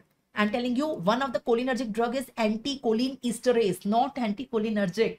Anticholinesterase means it is inhibiting the enzyme cholinesterase. So it is exaggerating the function of the endogenous acetylcholine because this enzyme used to degrade acetylcholine. Now there is no one to degrade acetylcholine. Acetylcholine will remain as acetylcholine only, है ना? And there is no one to degrade it. It will remain there at the receptor for a longer duration. Initially it was there for 1 millisecond. Now it is there for 10 milliseconds. Likewise, है ना? So it will show its exaggerated action. And this is cholinergic drugs. So this is the mechanism of action. Say, people, say. Now let me tell you the uses. There are 9 uses. You don't learn them. Mark them here. If you know M1, M2, M3, NM, NN, I will tell you 9. 9 circles are there. I will explain each and every use. So 9 good things are there, Hannah, and 4 bad things are there. I will explain. The 4 yellow. You can see the 4 yellow. The 4. So ultimately 9 good and 4 bad. You have to learn that. So this is the uses. 9 uses and 4 contraindication or adverse effect. Can I start the uses? What it is doing on the GIT? Say, ma'am, it is causing the contraction of the GIT. Have I taught you? GIT mein contraction. So the one who is having constipation, can I give it to that patient? Imagine a patient coming to me, doctor, I'm having constipation. I cannot pass the motions very frequently and I'm having difficulty in passing the motion. So I will give cholinergic drug. What does the cholinergic drug do? It will do the contraction of the GIT. It will pass the motions easily. It will exaggerate the acetylcholine action on the GIT. By inhibiting the enzyme cholinesterase. So GIT pe it is given in constipation. Please understand, whatever uses I am telling you, these are the name of the diseases. The drug is doing opposite to treat that disease. Patient is having constipation. So drug is doing the peristalsis to relieve the constipation. So my drug, cholinergic drugs, they increases the peristalsis and relieve the constipation. So the disease is constipation, but the drug is causing the peristalsis to release the constipation. I guess you got it. Urinary retention. Imagine a patient is coming to me, doctor, elderly patient, I cannot pass the urine. Urinary retention is there. So urinary retention is there. So what I want the detrusor to get contract and I want the sphincter to get relaxed. I want detrusor to get contract. Detrusor contract and the sphincter get relaxed. If the detrusor contract and the sphincter relax, the urine will pass.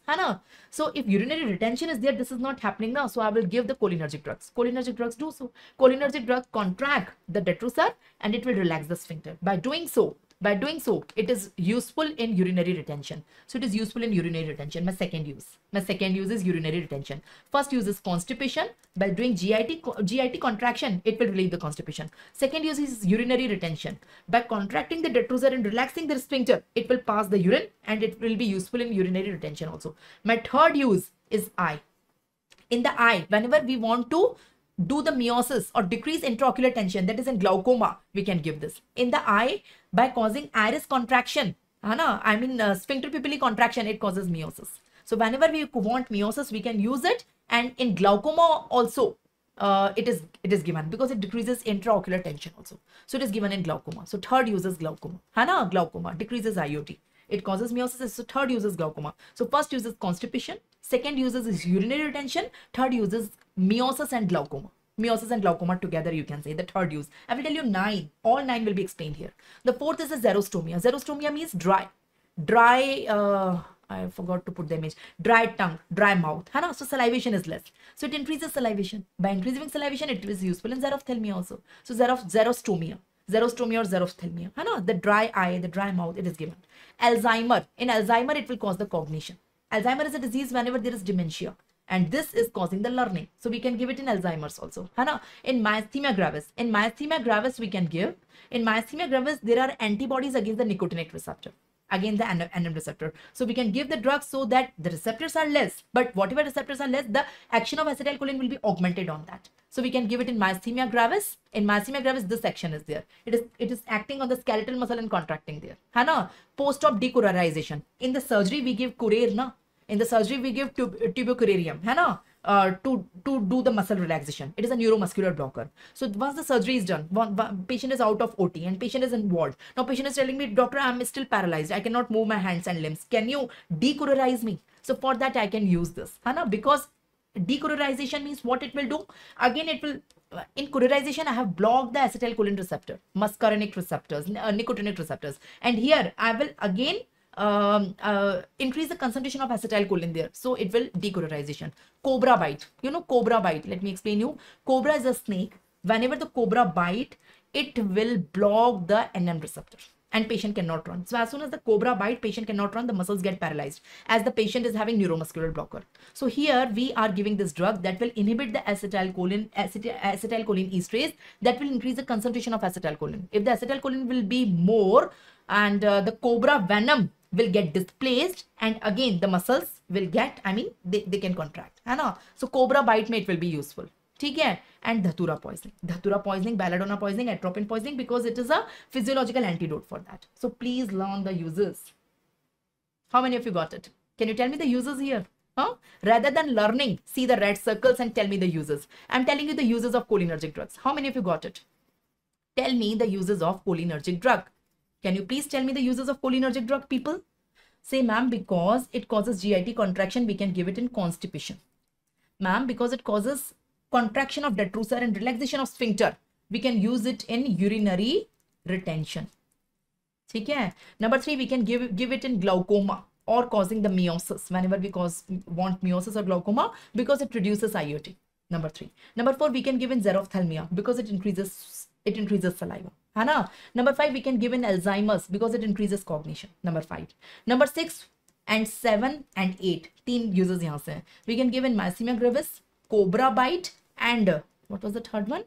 Cobra bite and decolorization after surgery. In all of them, the use is that at neuromuscular junction, it increases the concentration of acetylcholine for a longer time. So myasthenia gravis, cobra bite, and decolorization. How many of you got it? Give me a thumbs up. This is a unique way you can learn the and last one, 9th one is it is a physiological antidote for datura poisoning. So 8 plus 1, total 9 uses are there. Hana, you can mark the 9 uses in front of you. Can you enumerate the 9 uses of cholinergic drugs? Say, ma'am, constipation, urinary retention, glaucoma plus meiosis, है ना, Alzheimer, ठीक है, xerophthalmia, ठीक है, and apart from that, myasthenia gravis, constipation, cobra bite, decolorization, and it is a physiological antidote for the datura poisoning.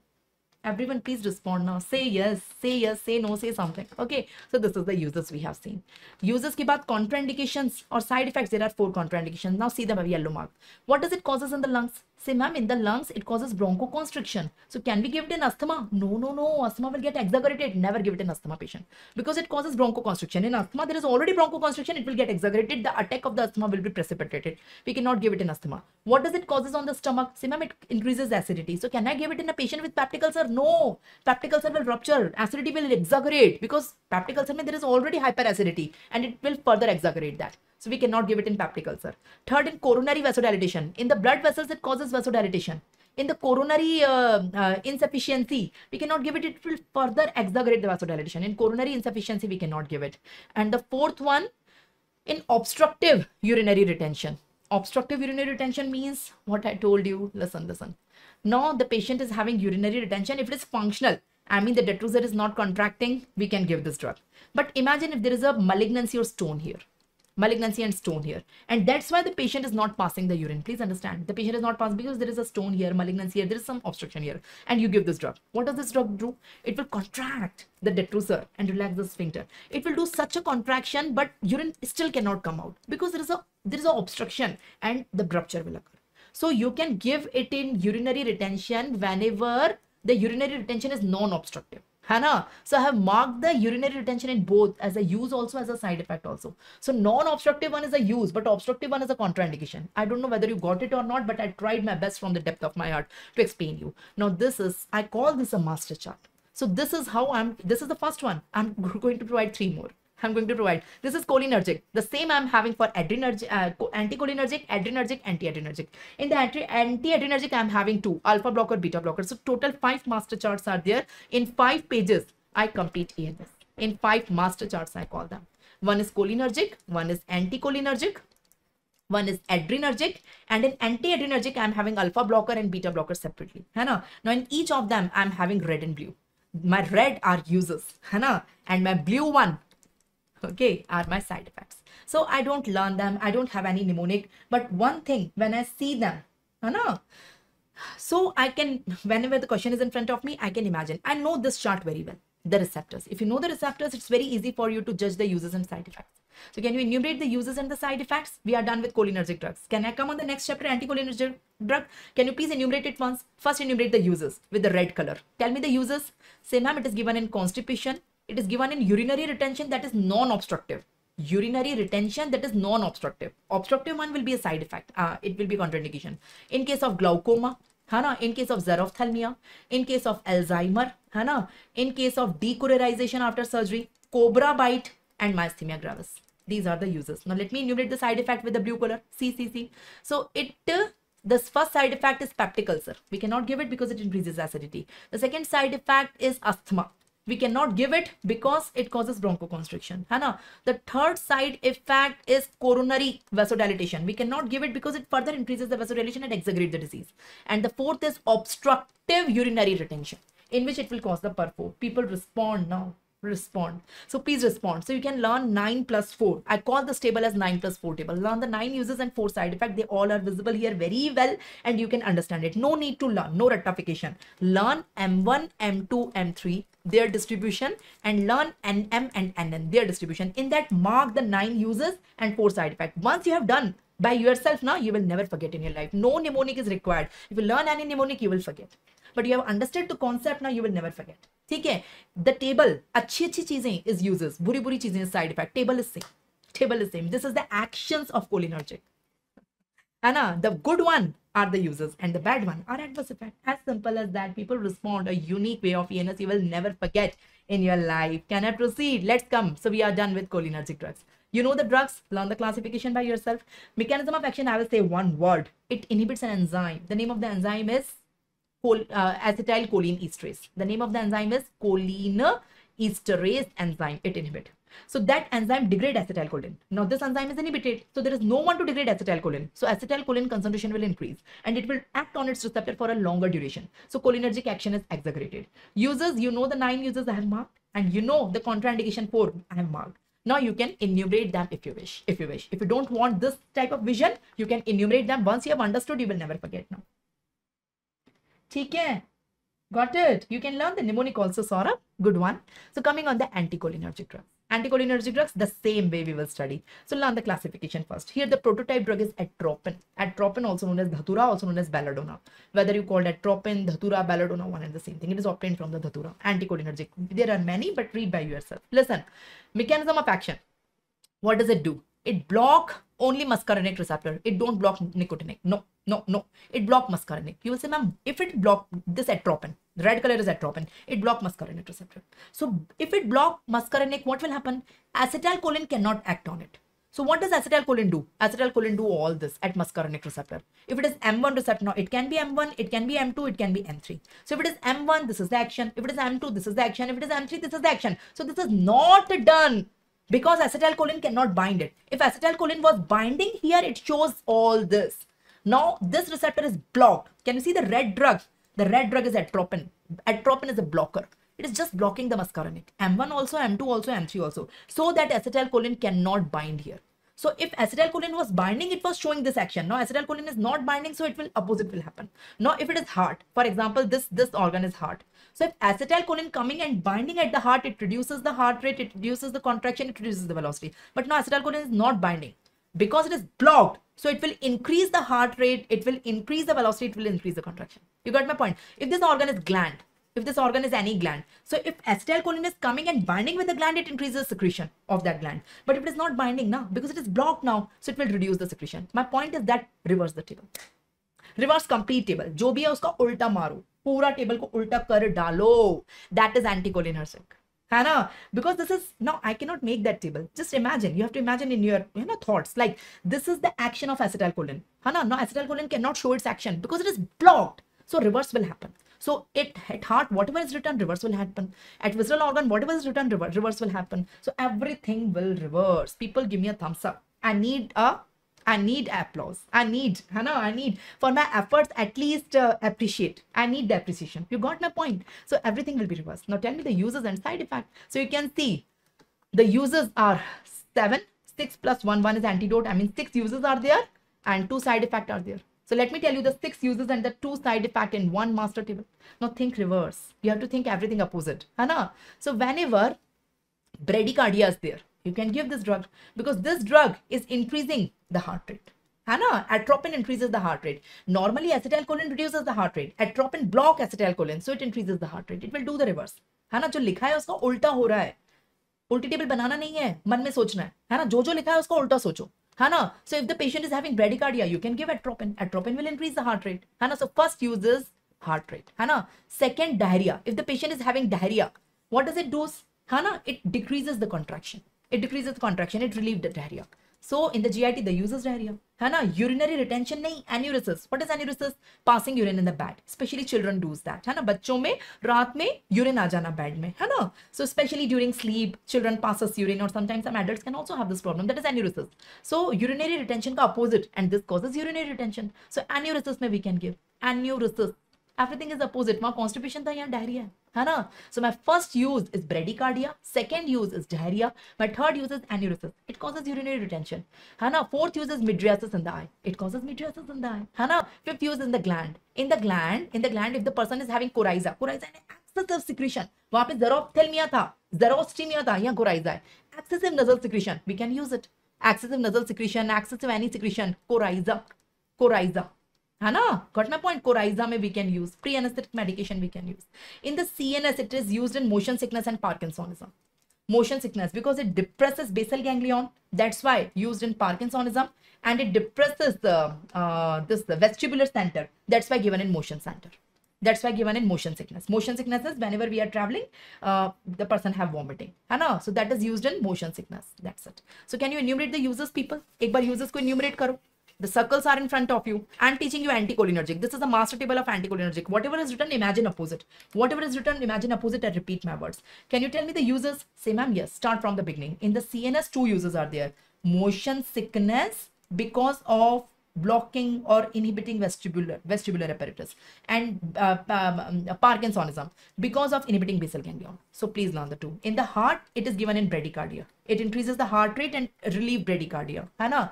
It is given in the diarrhea because it causes it decreases the contraction and relieve diarrhea. It is given in anuresis. है ना? It is given for doing mydriasis.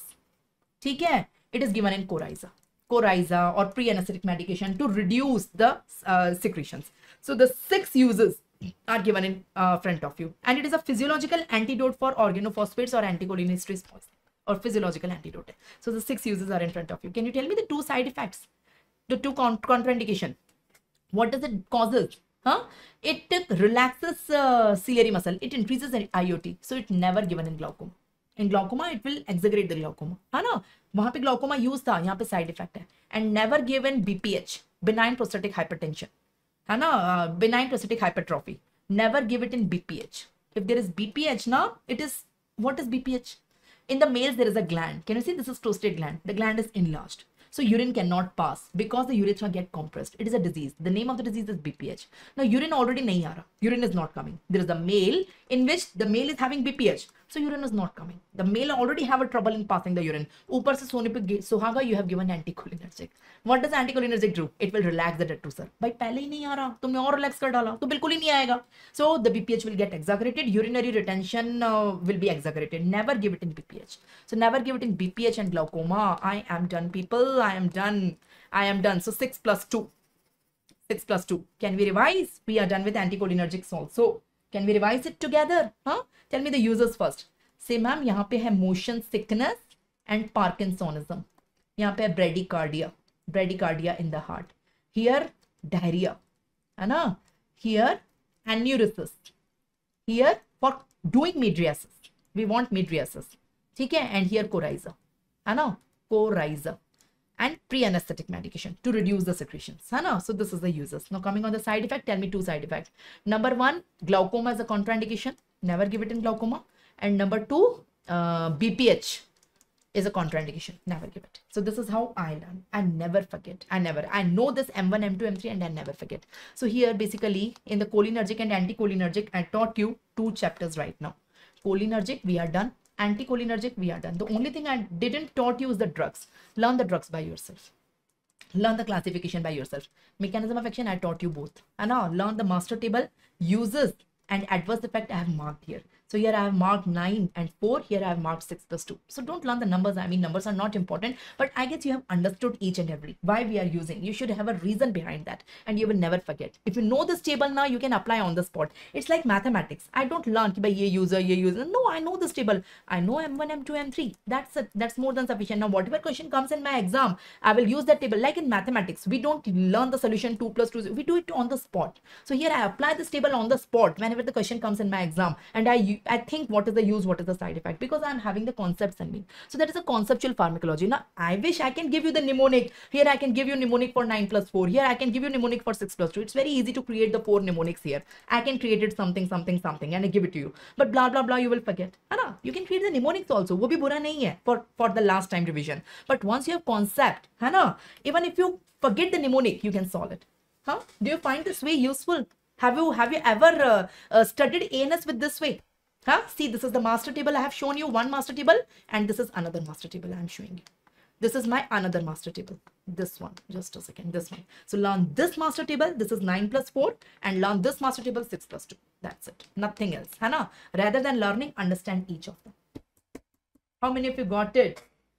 So many people are responding. What about others? You are sleeping. So we are done. We are done. So you want me to tell you the adrenergic and anti-adrenergic also with the same way, or can I skip and provide you the notes?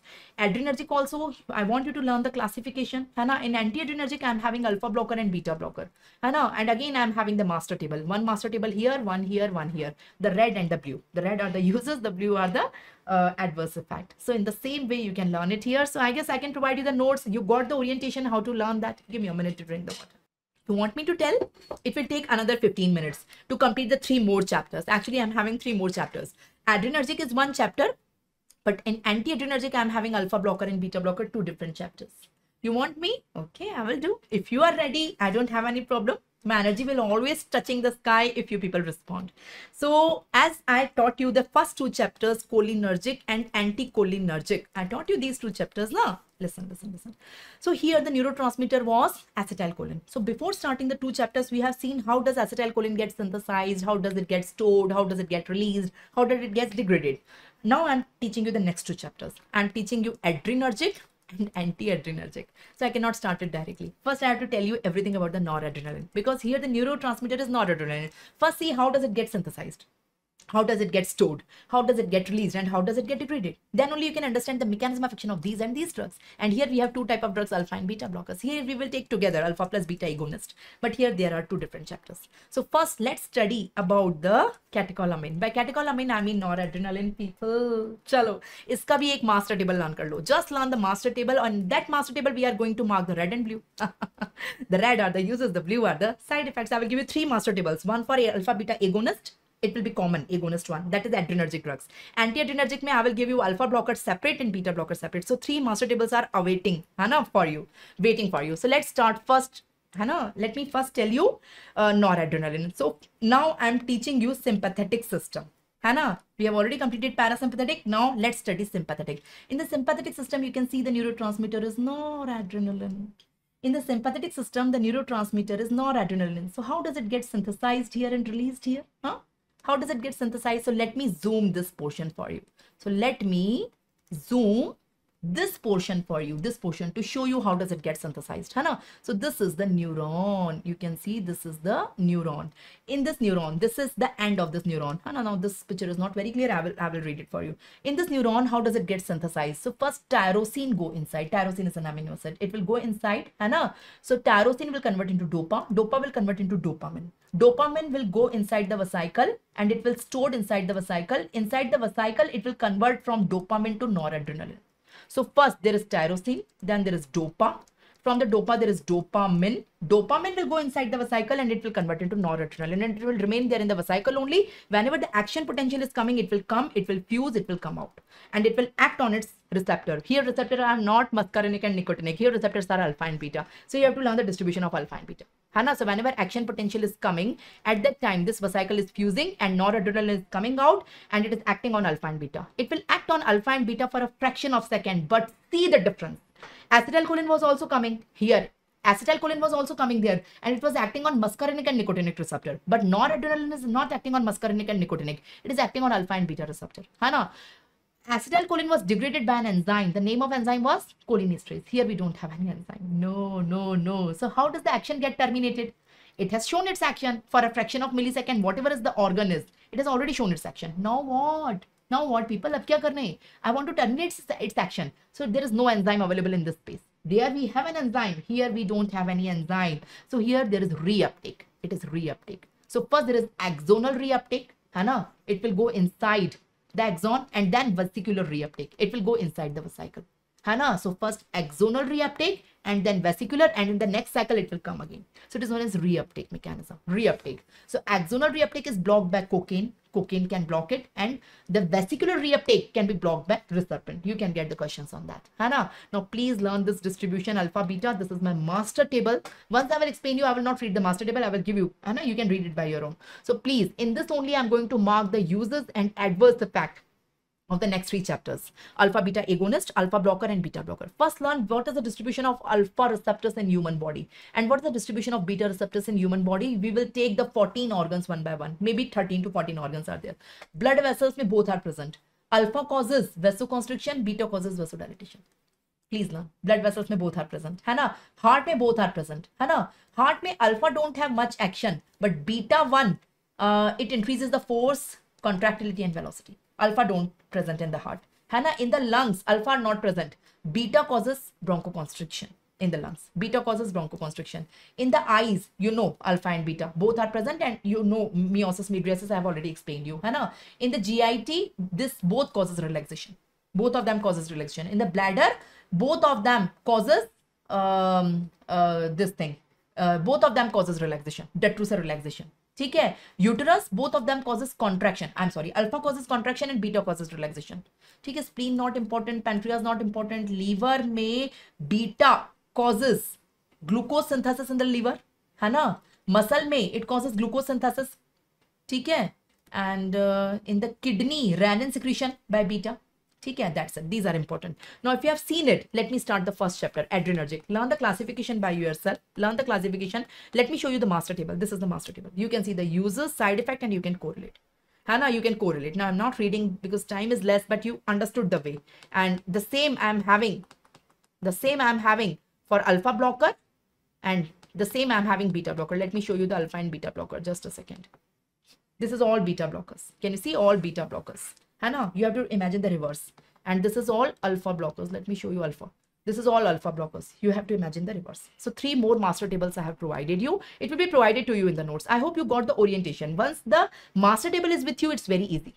The same master table, apply here, apply here, apply here. The uses, side effect. You can learn the number 9 plus 2 like that. Hannah, you see the uses and adverse effect. The good things are the uses, the harmful things are the adverse effect. In this way, you can understand the master tables. Okay, so let me come on the next system, respiratory system. Quick, 3 more systems we have to go.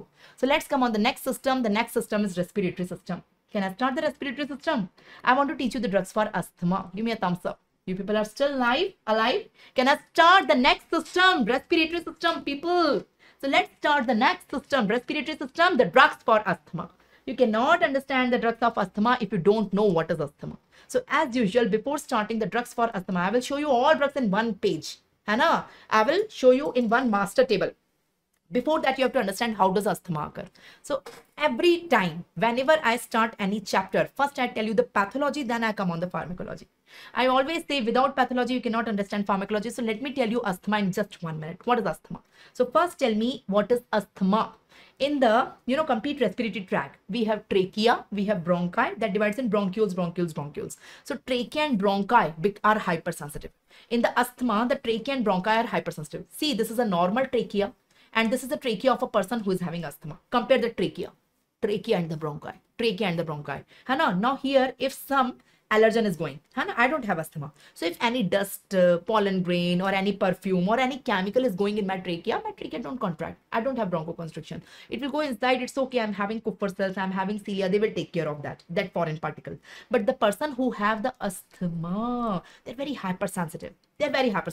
As soon as the particular stimulus, different people have different stimulus. Hannah, for some, the stimulus is dust. For some, the stimulus is pollen grain. For some, the stimulus is some chemical. So whenever that particular stimulus is going in the trachea and bronchi undergoes spasm. So it is a protective mechanism. Body do not want the dust to go inside. No, just imagine in the lumen of my trachea, there is a dust particle. But my trachea is allowing it to go inside. Because I'm not hypersensitive, I don't have asthma. I'm having Kupffer cells, macrophages, not Kupffer cells, I'm sorry. I'm having alveolar macrophages, and I'm having ciliary action. I'm having other defense mechanism that will take care of that foreign particle, dust particle. But if I'm having asthma, and in the lumen of my trachea, there is a dust particle, my trachea will not allow that dust particle to go inside, and trachea will undergo spasm. Bronchi will undergo spasm. So it is a protective mechanism. The body is trying to prevent the foreign particle to go inside.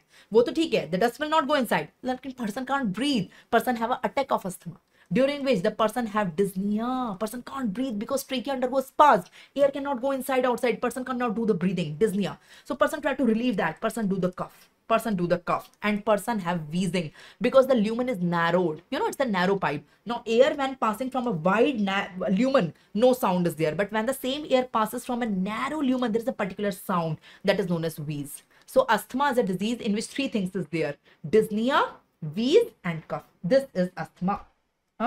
This is asthma. How many of you got it? So this is the spasm, है ना? So there is spasmodic narrowing of the bronchi and the trachea. After the session, I will have the dinner. Maybe another 1 hour. I will complete 3 more systems and complete pharma is done. Okay, for me it's 1 day, but if I give you compact pharma in 1 session, it will be highly useful for the students who are attending live, and maybe for many students who will watch the recording later on for years. So that will create a history, Hana. So 1 day dinner doesn't matter. I will take it delayed, late, but it will be useful for the students. Right. So if I give a break in between, the continuity will be lost from my side also, from your side also. I do not want that. I want that to be covered in 1 shot. 1 shot means 1 shot. That is a commitment anyways. So that is the asthma. I told you that is asthma, the definition you have seen. Now tell me the mechanism. How does it occur? Imagine I am having the asthma, and for me the allergen, this is the allergen I'm drawing. It can be dust, pollen grain or anything. So this is allergen. So as soon as the allergen enters, the 5 cells will come one by one. You have to learn the sequence. Then only you can understand the drug. Dekho, the allergen is going inside me. The first cell which comes in contact here is the antigen presenting cell, APC. The antigen presenting cell will engulf the antigen. The antigen is engulfed by antigen presenting cell. It is degraded into multiple pieces. After degrading into multiple pieces, it is presented on the surface. Like this. It is presented on the surface. It will present it to the next cell. Saja ke wo agle cell ko de dega. Who's the next cell here? Who's the next cell? The next cell here is helper TH1 cell. Helper TH1 cell. Helper TH1 cell, helper TH2 cell. I'm sorry, it will get stimulated. The helper TH2 cell will get stimulated. It will secrete interleukin 4 from inside. Interleukin 4 will go to the next cell. The next cell is beta lymphocyte, B lymphocyte. The B lymphocyte will convert into plasma cell. Plasma cell will form antibodies. Which antibodies? There are 5 types of antibodies. IgG, IgA, MDE. It will form E. Only E. IgE. This IgE will go to the last cell. Who's the last cell? It will go in the blood. It will go on the mast cell. And this IgE will get deposited on the surface of the mast cell like this. It will remain there forever or wherever, and this is known as sensitization. It will be there forever. The first time allergen is entering, nothing will happen. Allergy will not happen. Asthma will not happen. Nothing will happen. Now imagine the same allergen enters the second time onwards. Second, third, fourth, anytime. Second time onwards. So as soon as it will enter, the same allergen. This complete thing is done in my body.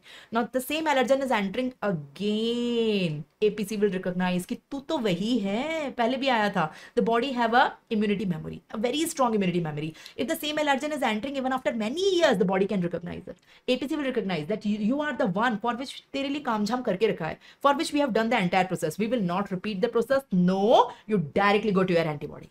So second time onwards, it is diverted directly to its antibody. So this will come to its antibody and bind here. The antibody is not free. The antibody is present on the surface of the mast cell. So as soon as antigen bind on the surface of the antibody, it will give a signal to the mast cell. On receiving the signal to the mast cell will rupture and the granules will come out.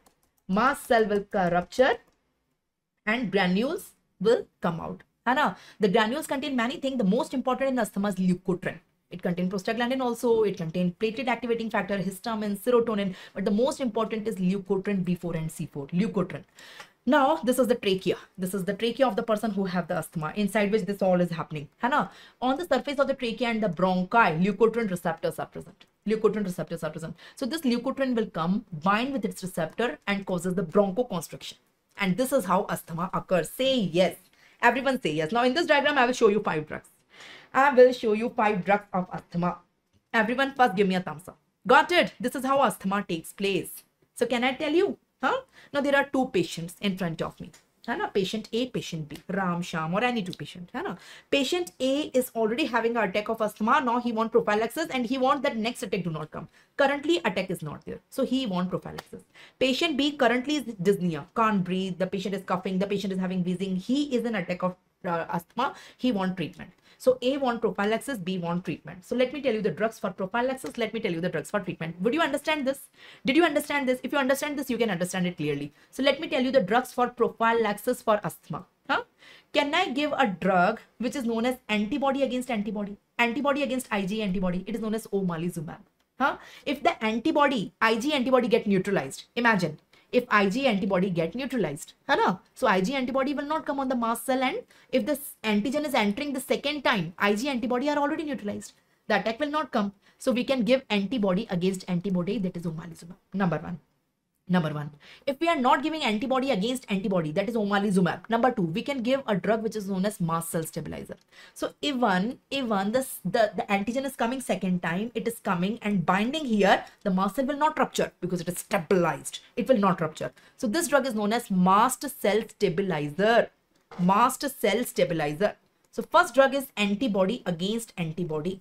Antibody against IgE antibody, the first drug. The second drug is mast cell stabilizer. Either you neutralize the antibody. If you are not neutralizing, it's okay. Let it bind with the mast cell. Stabilize the mast cell.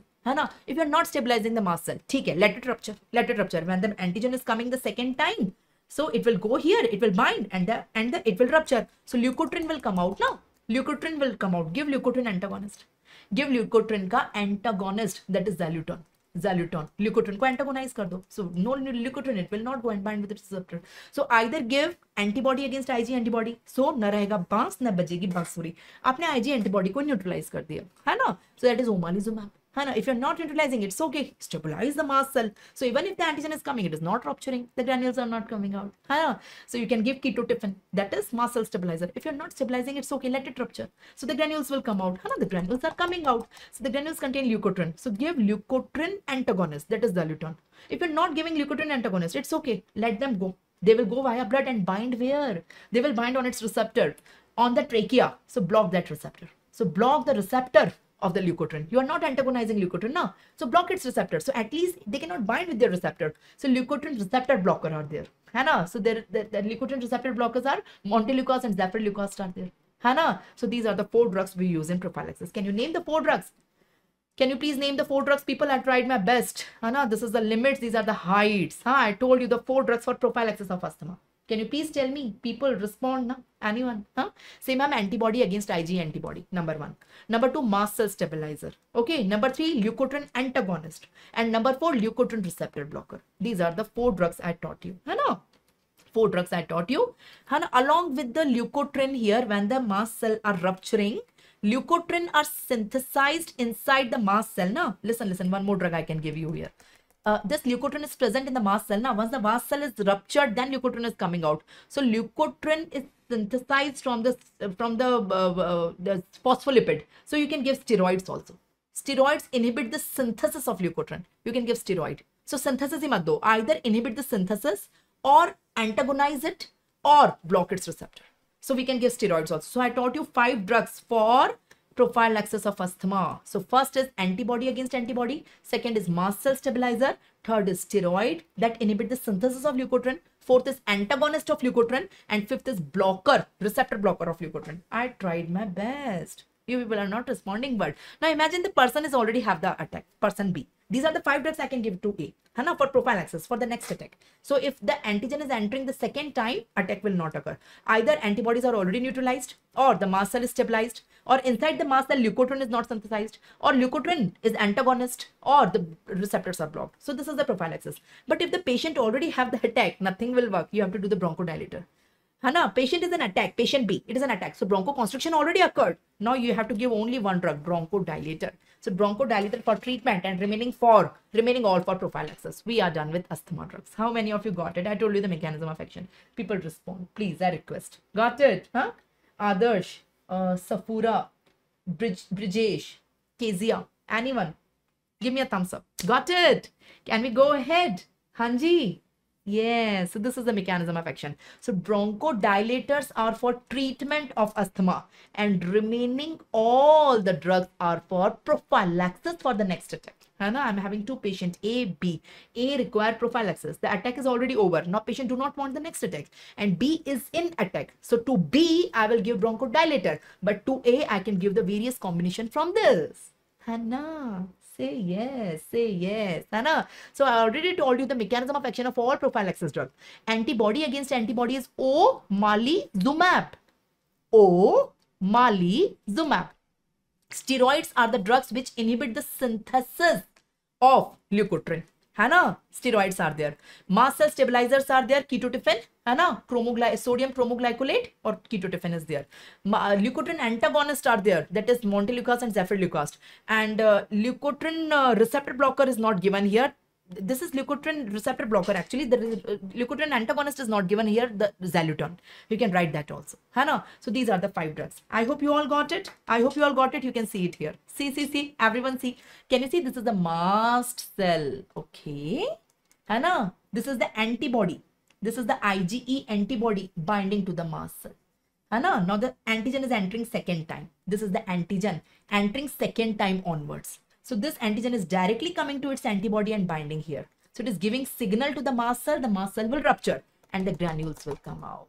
The granules contain leukotriene. Leukotriene is going to its receptor present on the trachea and the bronchi and causing bronchoconstriction here. We want to prevent it at various levels. So the first level we can prevent is antibody against antibody omalizumab. The first level. So antibody nahi bachegi, na rahega bans, na bansuri. You got it. Number 1. Number 2, stabilize the mast cell. You can give mast cell stabilizers. You can read the names. Hana? Number 3, Hana, you inhibit the synthesis of leukotriene inside the mast cell. So you can give the steroids. Hana? Or you antagonize after its release. So you can give the xylitol. Or you can block the receptors. So you can give leukotriene receptor blocker, that is zafirleucast or monteleucast. Or this is all for prophylaxis. The 5 drugs for prophylaxis. But if you want the treatment, you have to give the bronchodilator. You have to give the bronchodilator. Finally, bronchodilator. Hana? So I will teach you only bronchodilators. There are 3 types of bronchodilators, people, which are very important. You get many questions on that. Beta-2 sympathomimetic drugs, methylxanthines. The most important is theophylline. Methylxanthine matlab theophylline, the prototype drug, and anticholinergics. They all cause bronchodilator, but the mechanism is different. This is also causing bronchodilation. This is also causing bronchodilation, also bronchodilation. So these all are the 3 drugs which are given in the treatment. Prophylaxis, I'm not teaching you. I have given you the mechanism of action of all. You can understand the mechanism of action and the classification all here. Now the use of all of them is prophylaxis. And adverse effect you can learn by yourself. I will give you the master table. Now I want to teach you the 3 drugs which are bronchodilators. Which 3 drugs are bronchodilators which are given to patient A, patient B, whatever is the patient. I mean the patient is in the attack of the asthma. I'm having 2 patients. A require prophylaxis, I can give this all. B is an attack, so I can give only 1 drug, bronchodilator. I'm having 3 options. Hana? Beta-2 sympathomimetic, methylxanthine, and anticholinergics. Let me tell you these 3. So beta-2 sympathomimetics, methylxanthine, that is theophylline, and anticholinergics.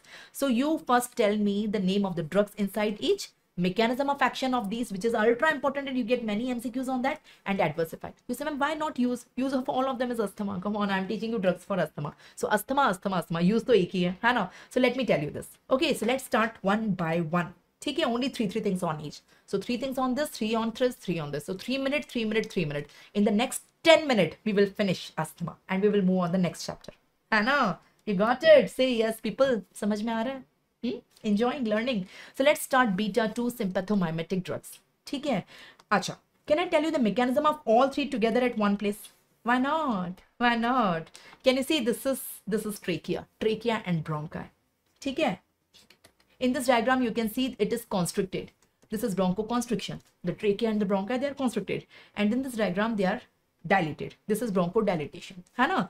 So in the muscle of the trachea, can you see in the muscle? ठीक है? There are certain receptors. Certain chemicals bind with the receptors. Some causes bronchoconstriction, some causes bronchodilation. So first learn normal. So in my trachea and bronchi, who causes constriction? And in my trachea and bronchi, who causes dilatation? If you understand this, you can understand the mechanism of action of these 3 drugs. Please see. So this is normal trachea, neither contracted nor relaxed. So see, this is normal trachea. ठीक है? Now this is contracted, है ना? And this is dilated. ठीक है? So you have, this is normal. You can see this is normal. ठीक है? Now you want contraction or you want relaxation? See.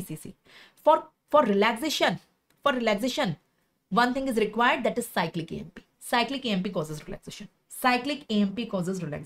Same, I'm very good. Cyclic AMP बढ़ा दो, it will cause relaxation. So who synthesized cyclic AMP? There is an enzyme. The name of the enzyme is adenyl cyclase. Adenyl cyclase synthesize cyclic AMP. It synthesizes cyclic AMP from ATP. So we want to increase or stimulate adenyl cyclase. More adenyl cyclase, more cyclic AMP, more relaxation. है ना? And cyclic AMP is destroyed by PDE. है ना? Phosphodiesterase enzyme. It is inhibited. It is degraded by phosphodiesterase. So I want a drug which inhibit phosphodiesterase. है ना? So that cyclic AMP is not degraded. It will remain there. So I want a drug which stimulate acetylcholine and I want a drug which inhibit phosphodiesterase. How many of you got it? So relaxation is caused by only one thing, that is cyclic AMP. cyclic AMP. Contraction is done by two things. What two things? Number one, on the muscle, can you see the muscle? Muscarinic receptors are present. So acetylcholine causes the contraction. Muscarinic receptors are present, है ना? And adenosine receptors are present. Adenosine causes the contraction, है ना? So I want a drug that inhibit acetylcholine, that inhibit adenosine, है ना? How many of you got it? Say yes if you all getting it. Can I tell you? So this is normal tone. This is contraction and this is relaxation. Okay, so contraction is done by two things. Number one, acetylcholine, and number two, adenosine. It causes contraction. And relaxation is done by only one thing, cyclic AMP. Cyclic AMP causes relaxation. The simple funda. Now, cyclic AMP is synthesized by adenyl cyclase and it is degraded. It is degraded by another enzyme, phosphodiesterase. Okay. Now, in asthma, what I want? You tell me. Asthma may I want what? You use your brain and tell me. I want contraction or I want relaxation. I want to treat a patient with asthma. You say, obviously, ma'am, you want relaxation. There is already bronchospasm. There is already bronchoconstriction. You do not want more contraction. No. Patient will die. You want relaxation. So I want relaxation. So I want more acetylcholine. If I want relaxation, I want more acetylcholine. Please understand. I want more and more acetylcholine. So I want a drug that stimulates adenyl cyclase. So that more synthesis is there. Or I want a drug that inhibit phosphodiesterase. That inhibit phosphodiesterase. So degradation is not there. If synthesis is more and degradation is not there, acetylcholine will increase. Acetylcholine concentration will increase. So beta agonist or beta sympathomimetic drugs stimulate adenyl cyclase. This is the mechanism. And theophylline, theophylline is the drug that inhibits phosphodiesterase. Okay. Now here also I am having two. Acetylcholine and adenosine, they causes contraction. I do not want contraction, so I want to inhibit acetylcholine. So I want anticholinergic drugs, or antimuscarinic drugs. Okay, and I do not want adenosine also. I want to block that also. So theophylline have double action. Theophylline inhibit phosphodiesterase enzyme and it blocks the adenosine receptor. So theophylline ka mechanism yahan bhi aayega. So this is the mechanism of action of the three drugs I taught you in one place, and I tried my best to explain you. What's the mechanism of action of sympathomimetics? Say, ma'am, it stimulates an enzyme known as adenyl cyclase. If adenyl cyclase is more, cyclic AMP will be more. And if cyclic AMP will be more, relaxation will be more. So this is the mechanism of action of beta-2 sympathomimetics. What is the mechanism of theophylline or methylxanthine? It is having two mechanisms, double mechanism. Number one, it inhibits an enzyme phosphodiesterase. So there is no degradation of acetylcholine. Acetylcholine is not degraded. So again, cyclic AMP is not degraded. So cyclic AMP will increase and it will cause a relaxation. Number one. And number two, it blocks the adenosine receptor. Adenosine is blocked and by this also it causes relaxation. What is the mechanism of action of anticholinergic? It blocks the muscarinic receptors, the M3 receptors present on the lung. If you remember, on the lung we have M3 receptors. Okay, shall I tell it once again? So here we have double action. Okay, so I will write it once more, but please concentrate. So this is normal tone. This is normal trachea. I want to contract the trachea or I want to relax. This is trachea. Contract or relax. For contraction, two things are required. Acetylcholine causes the contraction, adenosine causes the contraction. And for relaxation, only one thing is required. Cyclic AMP causes relaxation. So in my trachea, currently, there is a balance, not contracted, not relaxed. But whenever there is a contraction, these two causes the contraction. And whenever there is a relaxation, this causes the relaxation. Please learn, this is general. This is physiology, people. I don't know whether I'm teaching you physiology or pathology or pharmacology. Please, this is physiology. I guess everyone knows that, no? So contraction is done by two transmitters and relaxation is done by only one. So in asthma, what do you want? You tell me first, asthma mein tumko kya chahiye? You want contraction? Say, ma'am, no, bhai. No, we don't want contraction. I want to treat the patient. I do not want to kill my patient. In asthma, I want relaxation. You want relaxation means you do not want acetylcholine. You do not want adenosine. You want more and more as cyclic AMP. This is the funda. So by the drugs, I want to give such drug which increase cyclic AMP, which block acetylcholine and which block adenosine. I want such drugs. Now you tell me, how does cyclic AMP synthesize and how does cyclic AMP get degraded? So cyclic AMP का synthesis कौन करता है? Who does? And cyclic AMP का degradation कौन करता है? Who does? So there is an enzyme. For both, one enzyme is required. Name the enzyme. So for synthesis, the name of the enzyme is adenyl cyclase. And for degradation, the name of the enzyme is phosphodiesterase, PDE. है ना? So if you want, you want to treat your patient asthma, you want more and more relaxation. You do not want contraction. You want to relax. है ना? Broncho relaxation. ठीक है? Bronchodilation. So you want to increase cyclic AMP. So you want more synthesis and you want less degradation. You want more synthesis. Cyclic AMP should be synthesis more, and you want it should be degraded less. So if you want more synthesis, give a drug that stimulate adenyl cyclase and give a drug that inhibit phosphodiesterase. Say yes. Say yes. You got it. So name the drug. So name the drug which stimulate adenyl cyclase. It is beta-2 sympathomimetic drug. That is the mechanism of action. And name the drug which inhibit phosphodiesterase. It's theophylline, methylxanthine or theophylline that inhibit phosphodiesterase. So that is the mechanism of action of these two drugs. Hana? Now coming on, you do not want contraction. You want relaxation, but you do not want contraction. So you have to block these two. You have to block acetylcholine. For acetylcholine blockage, you give M3 blockers. I mean, you give anticholinesterase. Anticholinesterase will block the M receptors, M3 receptors on the muscle. And you want to block the adenosine receptors also. Adenosine receptor blockers are again theophylline. Theophylline have a double rule. So I taught you the three drugs. Let me tell you the mechanism of action of all three. What is the mechanism of action of beta-2 sympathomimetic drugs? Say, ma'am, it stimulates acetylcholine. Now, what is the mechanism of action of theophylline? Say, ma'am, it's having double action. It inhibits phosphodiesterase also and it block adenosine also. And what is the mechanism of action of anticholinesterase? They block M3 receptors on the lung. I cannot simplify more than this. These are the heights. I have touched the skies, I guess. Third time I have repeated it. Ab kisko samajh mein nahi aaya? So, Abhinav and Priyanka Reddy. You asked me to repeat. So, did you got it now? Abhinav and Priyanka and others also. No? Everyone got it. Brijesh, you got it. Everyone. Can we go ahead? So this is the mechanism of action we are done. Now what? You know the drugs, you know mechanism of action. Now adverse effect karke khatam karo. Coming on the next unit, people, it's already 10:30. Chalo. So let me tell you one by one all three categories. Beta-2 agonist, learn the drugs by yourself. Short acting, long acting. Learn the drugs. Classification. Mechanism of action, I already told you.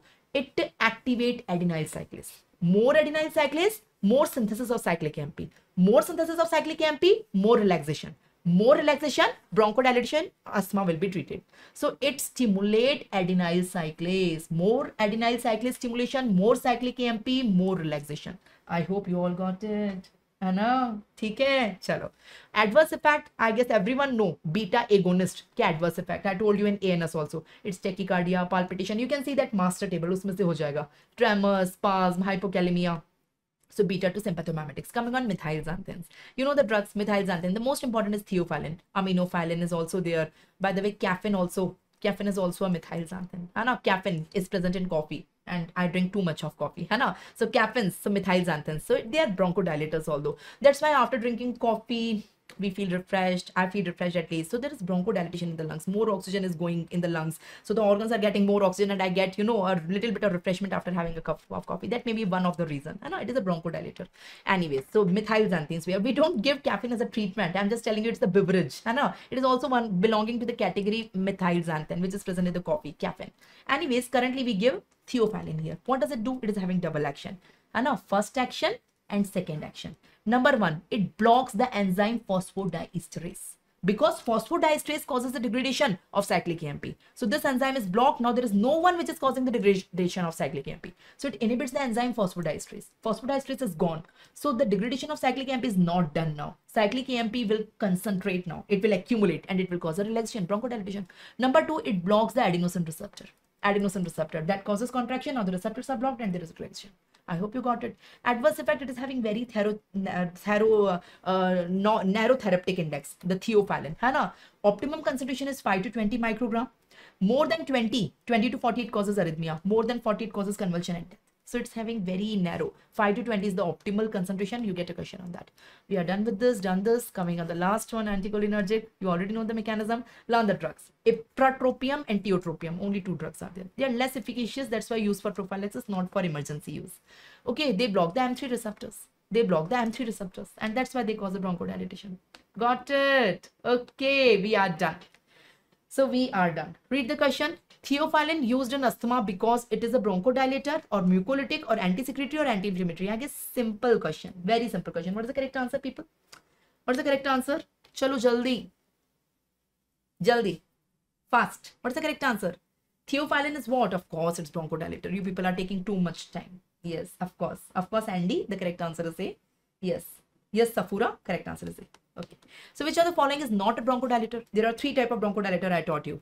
Beta 2 agonist, methyl xanthin, steroids, or anticholinergic. Which is not a bronchodilator? I told you three now. Which is an exception here? Which is an exception here? So yes. So here steroid is not a bronchodilator. It is used for prophylaxis. It inhibits the synthesis of leukotriene, but it is not causing the bronchodilation. Absolutely right. Okay. Omalizumab is what? It is an anti-IgM, anti-IgG, anti-Ig, or anti-IgD. Omalizumab is an antibody against antibody. Omalizumab, it is an antibody against antibody. So antibody against which antibody? Is it IgM, IgG, Ig, or IgD? Yes, it is antibody against antibody IgE. So correct answer is C, and you all are right. Very good. So can I come on the next system? Blood. Blood followed by endocrine. We want to pack it after that. Can we start? Show me some energy. Chalo, let's start blood. Let's start blood. In the blood, I want to teach you anticoagulants. Only one chapter. The ultra important anticoagulants. है ना? Anticoagulants. There are two type of anticoagulants. Parenteral. है ना? The prototype drug is heparin. ठीक है? And oral. The prototype drug. The prototype drug here is warfarin. Oral means warfarin tablets are available. है ना? Parenteral means heparin don't come in the tablet form. It is come in injectable form. So it is come in subcutaneous form. Subcutaneous injections are there. है ना? So heparin की injections आते हैं. We have heparin injections. ठीक है? It is parenteral and this one is oral. So we have two type of anticoagulant. No, you cannot understand anticoagulant if you don't understand coagulant. So first understand coagulation, then we will understand what is anticoagulation.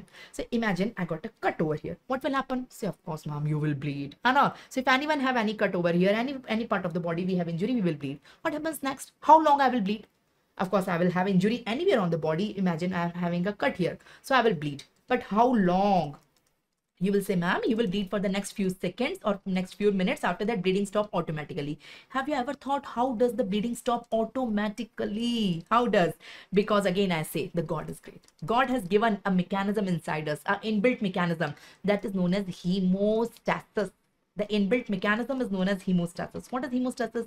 Hemo means bleeding and stasis means stoppage. So it is stoppage of the bleeding automatically. That's why I don't bother if we have a minute injury here and there. We don't bother. We all have 5 liters of blood. We all have 5 liters of blood. That is the fluid we all have, the adult body. Now imagine if I had cut and hemostasis, God has not given hemostasis to us. So that blood will leak from the injured blood vessel and we will go in shock and we will die. Thankfully, this doesn't happen because God has given an inbuilt mechanism that is hemostasis. So if there is the blood vessel, this is a blood vessel and this is the endothelial lining of the blood vessel. And you can see here the blood vessel is interrupted. I mean, this is the site of the injury and here bleeding is taking place. So automatically here the clot will form. Here the clot, first the platelet will come. It will seal the area so that the bleeding will stop. But this is a temporary clot. It is known as primary clot. It will re-rupture. We have to stabilize it. So stabilization के लिए अब आओ मुद्दे पे. Stabilization के लिए we require a thread. धागा चाहिए बांधने के लिए. धागे से बांधो. We require a thread for stabilization. So first platelet will seal the area so that just suppose I have a cut here. So the blood vessel is injured. Bleeding. I want to seal it. So platelet will seal that area, but it is temporary. It is known as primary clot. I want to convert the primary clot into a secondary clot, the stable clot. So I need a thread. The thread is fibrin. What is fibrin? In my blood, 12 coagulation factors are present. Factor number 1 to factor number 12. The 12 coagulation factors are present. Factor number 1 is fibrin. So, but they all are inactive. So how does it get active? So there is a cascade. It is not directly we can activate one and one will come as a thread and tie it. No, there's a particular cascade, intrinsic pathway, extrinsic pathway, common pathway. So this is the cascade. Now, please learn this cascade, understand this cascade, then only you can understand the anticoagulants. Otherwise, you can't understand. And anticoagulant will be a fun for you if you understood this cascade. 2 minutes mein main padha dungi. Just in 5 minutes, I will just complete the anticoagulants if you understand this cascade. Hannah, how does, I want to activate one.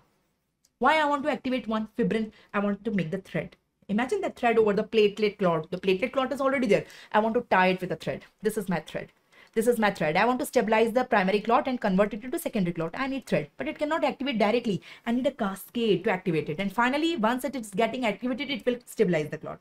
So how does fibrin get activated? So there are 2 pathways, intrinsic pathway and extrinsic pathway. In intrinsic pathway, as soon as we have the injury, factor 12 get activated. 12 leads to activation of 11. 12 leads to activation of, first 12 is there, then 12 leads to activation of 11. 11 leads to activation of 9. है ना. 9 in presence of 8 leads to activation of 10. 10 in presence of 2 leads to activation of 1 finally. This is intrinsic plus common. Here we have 7. Let me write. You have to write, है ना, you have to learn. Without this, there is no escape. Learn तो करना पड़ेगा. So 12 leads to activation of 11, 9, 8, 10, 5, 2, 1. This is intrinsic plus common. Extrinsic may we have only 7. 7 directly activate 10. So I mean to say this is intrinsic pathway. This is extrinsic pathway. This is common pathway. Please learn it. Please learn it. Please. I know. Then I will tell you the mechanism of action of warfarin here and mechanism of action of heparin here. But ye basic hai. If you don't understand this, you can't understand warfarin and heparin. Say people say, respond. I know. This is intrinsic pathway. This is extrinsic pathway. And this is common. Because this is coming in both. So if I say intrinsic, you have to say, ma'am, 12, 11, 9, 8, 10, 5, 2, 1. You have to say them in a sequence. है ना? And if I say extrinsic, you have to say, ma'am, 7, 10, 5, 2, 1. Ultimately 1. 1 is what? The thread. I call it a thread. Rassi, rope, fibrin. So I want to activate fibrinogen into fibrin. How many of you got it? Huh? So learn this cascade. So say it once. Ek bar we will revise and then we will move on the chapter. So say, so there is intrinsic pathway and there is extrinsic pathway. In intrinsic pathway, the sequence is 12, 11, 9, 8, 10, 5, 2, 1. Okay. And in extrinsic pathway, it's 7, directly leading to activation of 10. So out of which these 4 factors belongs to intrinsic, this factor belongs to extrinsic, and this factor belongs to common. How many of you got it? Please learn it. And one is fibrin.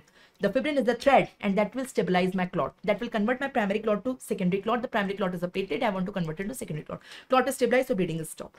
If you want to stop the bleeding, this has to happen in the blood. So as soon as I got a cut over here, so as soon as I am bleeding, temporarily the bleeding is stopped by platelet, but it is not permanent. Now gradually inside my blood, this all is happening. And ultimately this factor 1 is coming and tying a thread over the platelet clot. So bleeding is permanently stopped unless and until the healing takes place. So this is how the clotting takes place. Got it? This is clotting. This is clotting. Now you understood clotting. Now please learn 2 times. Hana, the time required for activation of intrinsic plus common, it is known as APTT. And the time required for extrinsic plus common is known as PT. So PT includes this all and APTT includes this all. So intrinsic plus common, I repeat my words, है ना? Intrinsic plus common, the time required for intrinsic plus common is APTT and the time required for extrinsic plus common is PT. How many of you got it? Huh? So how to learn APTT, PT? So extrinsic pathway is very small now. We have only factor 7. So PT is small. But intrinsic is a big pathway. Multiple factors are there. So it's APTT. This is how I learned and I never forget. APTT is a big spelling. And PT, prothrombin is only 2 letters are there. So this is PT, this is APTT. So learn this. Learn this. Now I am telling you anticoagulant. So I want to interrupt it. So I will teach you 2 drugs. First I will teach you warfarin and then I will teach you heparin. You tell me warfarin is interrupting at what level? And heparin is interrupting at what level? So we will write it once again and here only I will tell you the mechanism of action of both. Listen. So last time I am writing. I guess you already know. So I'm not saying it, just writing it. In intrinsic it's 12, 11, 9, 8, 10, 5, 2, 1. In extrinsic it's 7 directly leading to 10. Now what is the action? Now out of these all 4 factors, which 4? Let me tell you which 4. It is 2, 7. 4 of them requires vitamin K for activation. Let me come here. So 2, 7, 9, 10. These 4. Let me tell you where is 2. This one is 2. 2, 7, 9 and 10. Sorry, this is 11. 9 and 10. They all require vitamin K for activation. So they all go in the liver, get activated by the vitamin K and come back. These 4 are inactive. So out of all 12 factors, 2, 7, 9 and 10. These 4 require vitamin K for activation and activation takes place in the liver. In the liver, vitamin K activate them, then they come in the blood. They are synthesized in the liver, first get activated by vitamin K, then come in the blood. Got my point? Now I am teaching you the drug anticoagulant. Can I start the drug anticoagulant? With this overview, you can start the I want to interrupt this. This is coagulation. I do not want coagulation. I want anticoagulation. I want anticoagulation. I do not want clotting. Okay? We give anticoagulants in the patient having thrombosis. In the thrombosis, there is overclotting. We do not want the clot to make. In the thrombus, what is thrombus? What is thrombus, by the way? What is thrombus? Do you know? If you don't understand thrombus, how you understand the use of anticoagulant? Anticoagulants are given in thrombosis. So what is thrombus? See, this is a blood vessel. See, this is also a blood vessel. What is the difference between the two? Here, the endothelial lining is disrupted. Okay? And here, endothelial lining is continuous. Okay? This one is continuous.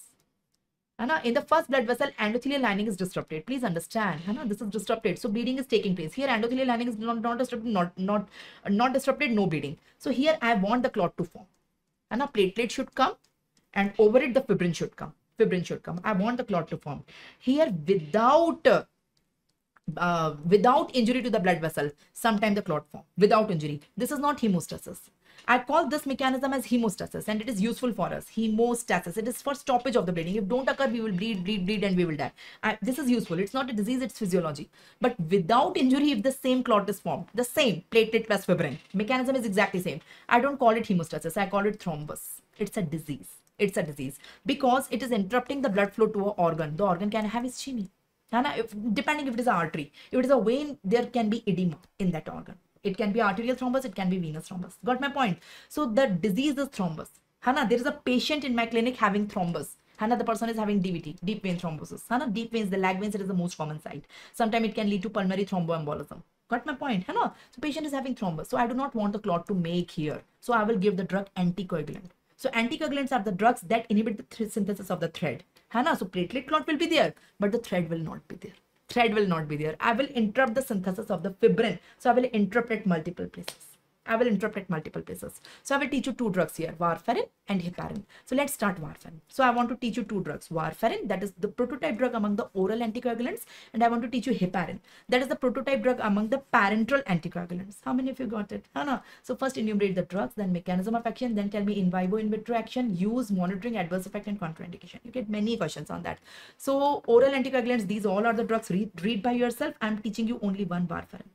I'm teaching you only one here, warfarin. Listen, I told you out of the 12 factors, 4 of them, 2, 7, 9, 10. Learn it. 2, 7, 9, 10 require vitamin K for the activation. So this is the liver. In the liver, all are synthesized. But 4 of them, 2, 7, 9, 10. They become active. They all become active with the help of vitamin K. With the help of vitamin K. But there is an enzyme which is required here. The name of the enzyme is known as vitamin K epoxide reductase. With this enzyme only, they get activated by vitamin K. Warfarin inhibit this enzyme. Now imagine if I'm giving a tablet of warfarin to a patient. Just suppose I am the patient, I'm having thrombus in my body. For that I'm taking warfarin. So what does I will take the tablet, it will get absorbed, it will go in my blood. From the blood, it will go in my liver. Warfarin will go in the liver. In the liver, 2, 7, 9, 10, they cannot get activated because warfarin will inhibit the enzyme vitamin K epoxide reductase. This enzyme is inhibited, these 4 factors will not get activated. So I'm having all 12, but among the 12, these 4 are non-functional. Which 4? Can you mark? Where are these 4? Say ma'am, 2, it is here, 2, 7, 9 and 10. So extrinsic and intrinsic pathway both are affected. Got my point? Extrinsic, intrinsic, dono affect honge. So this is taking place inside the liver. Inside the liver, these 4 activation do not take place because activation of these 4 require vitamin K and vitamin K activation require this enzyme. Warfarin inhibit the enzyme. Name the enzyme. So vitamin K epoxide reductase. This enzyme is inhibited by warfarin. This enzyme is required for vitamin K activation and vitamin K is required for 2, 7, 9, 10 activation. So no activation. This enzyme is inhibited. Vitamin K is not activated. 2, 7, 9, 10 not activated. So clot not formed. Clot will not form. Fibrin will not form. Clot will not form. Thrombus will resolve. Say yes. People respond. Say yes. Give me a thumbs up if you got it. Say, so that is the thing. Now, can I test warfarin in vivo or in vitro? You know what is in vivo? Vivo means a living person. In vitro, matlab in test tube. So let's take a clot. There is a clot in a patient and there is a clot in the test tube. If I put warfarin here, where does it will show its action? In the person, it will resolve the thrombus. It will dissolve the clot because in the person liver is present. It will go in the liver. It will block the action of 2, 7, 9, 10. No 2, 7, 9, 10. The clot will dissolve. Got my point? But in the test tube, we don't have liver. We don't have liver in the test tube. So here function is only in vivo, not in vitro. We can demonstrate the function in vivo, not in vitro. On the contrary, heparin will have both function in vivo also, in vitro also. What is the use? Here, this drug, just suppose I'm having the thrombus. So I'm taking the drug, it will go, it will absorb. Warfarin is a tablet. It will go, I will take it with water. So it will go inside my esophagus, stomach, intestine, it will get absorbed, it will go in my blood. From my blood, it will go in my liver. In my liver, it will block the activation of 2, 7, 9, 10. But in my blood, already active form is present. 2, 7, 9, 10, thoda bahut to blood mein already hai na. So that will show the action. So action is not immediate. There is always a delay between the administration of the drug and the effect. So it is used for maintenance, not for emergency, not for initiation. Initiation, we use heparin because it takes action. Whatever it is showing the action in the liver, in the blood, we already have some active form. Now, no new 2, 7, 9, 10 will be formed. I got it. New 2, 7, 9, 10 will not form because warfarin will inhibit the enzyme. But 2, 7, 9, 10 already present in the blood a little bit. New will not come, but this will show the action. So warfarin action is never immediate. It is used for maintenance, not for initiation. Now you tell me it is inhibiting 2, 7, 9, 10. Where is 2, 7, 9, 10 market? Market once. So ma'am, here is 2. Where is 2? 2, 7, 9 and 10. So tell me the half-life. Which one will be gone in the blood first? So earliest is 7. 7 सबसे पहले गायब होगा because half-life wise 7 is the earliest to get extinct. So all will extinct from the blood. In the blood all are present. 2, 7, 9, 10 all will extinct one by one. But the earliest is 7. So PT is affected first, followed by APTT. APTT will be prolonged but later on. But first PT is affected. That's why monitoring is done with PT, not with APT. I mean, if you got it. These are the conceptual things people you have to learn. So because of the sequence, because of the half-life, factor number 7 is the earliest which will lower in the blood. And that's why PT will be affected first. So monitoring is done by PT. You know the ratio of PT in a patient upon PT in control. PT in patient upon PT in control is known as INR. So rather than saying PT, better to say INR. So monitoring is done by INR. What is INR? INR is the ratio of PT of the patient upon PT of the control. That is INR. So rather than saying PT, so better to say INR. You may ask, ma'am, 2, 7, 9, 10, they all are inhibited. 7 is on the extrinsic pathway, but 2, 7 and 9 is on the intrinsic. So ideally PT, APTT both should raise. Why you are testing only PT, not APTT? Because earliest to rise is PT. PT will be affected first because of the half-life. Shortest half-life is of factor 7. And for warfarin, antidote is present, vitamin K. Because the side effect is bleeding. Now, sometime in emergency, you can give the antidote, vitamin K. Vitamin K is the antidote because it is blocking the activation of vitamin K. No? You already give the activated form of vitamin K, so it is the antidote. Adverse effect, sometimes you give too much, bleeding can happen. Alopecia, the loss of hair, the patient can become baldness is there. Alopecia and dermatitis. These are the 3 side effects. Contraindication you can learn. One of the contraindication is pregnancy. Never give warfarin in pregnancy. Never. It is teratogenic, never give. Okay, so we are done with warfarin. One more to go, heparin. One more to go. Read the question, tell me the answer. What is the mode of action of warfarin? Factor 10A inhibitor, vitamin K antagonist, activate antithrombin 3 or activate factor 9. What is the mechanism of action? I guess you all know. It inhibits an enzyme which is known as vitamin K epoxide reductase that is required for the activation of vitamin K. So it is a vitamin K antagonist and you all are right. Absolutely right. Absolutely right. So correct answer is B. So you get simple question on that. We are done with warfarin. Let's come on heparin. So let's come on the parenteral anticoagulants. Learn all of them. The most important is heparin. What is the mechanism of heparin? So what is the mechanism of heparin? Heparin activate antithrombin 3, which is present in the blood. So in the blood, we have 2 things. This is a blood vessel of a normal healthy individual. We have coagulatory factors and we have anticoagulatory factors. And there is a balance between the two. Coagulatory factors, factor number 1 to 12. They all are present. But they are inactive. Whenever we have injury, they get activated. Anticoagulatory, we have antithrombin 3. And now in my blood, both are equal and opposite. They are balancing. But if I have the injury due to any cause, I have a cut over here. They will increase, they will decrease. So imbalance will occur. So coagulation will occur, anticoagulation will not occur. But in a normal blood vessel, they are equal. During injury, coagulating factors increases, anticoagulating will fall. And during thrombosis, what is thrombus? I told you, no? Thrombus is uninjured blood vessel. During thrombosis, without injury, this will increase and this will fall. So this you have to understand. Antithrombin 3 is an anticoagulant. Heparin activate that. So heparin go in the blood and heparin activate the antithrombin 3. What does antithrombin 3 will do? Antithrombin 3 will inactivate the coagulation factor. Out of the 12, it inactivate 10 and 2, most importantly. Factor number 10, factor number 2. But it inactivate 9, 11 and 12 also. So factor 10 and 2. Where is 10? Where is 2? Most 2 important factors. So 2 is gone and 10 is gone. So 2, 10. So first it inhibit 2 and 10. Followed by 9, 10, 11. Where it is there? It is 9, 11 and 12. So 9, 11 and 12. Okay, so here all the factors are from either common or intrinsic pathway. So here we do the monitoring by APTT.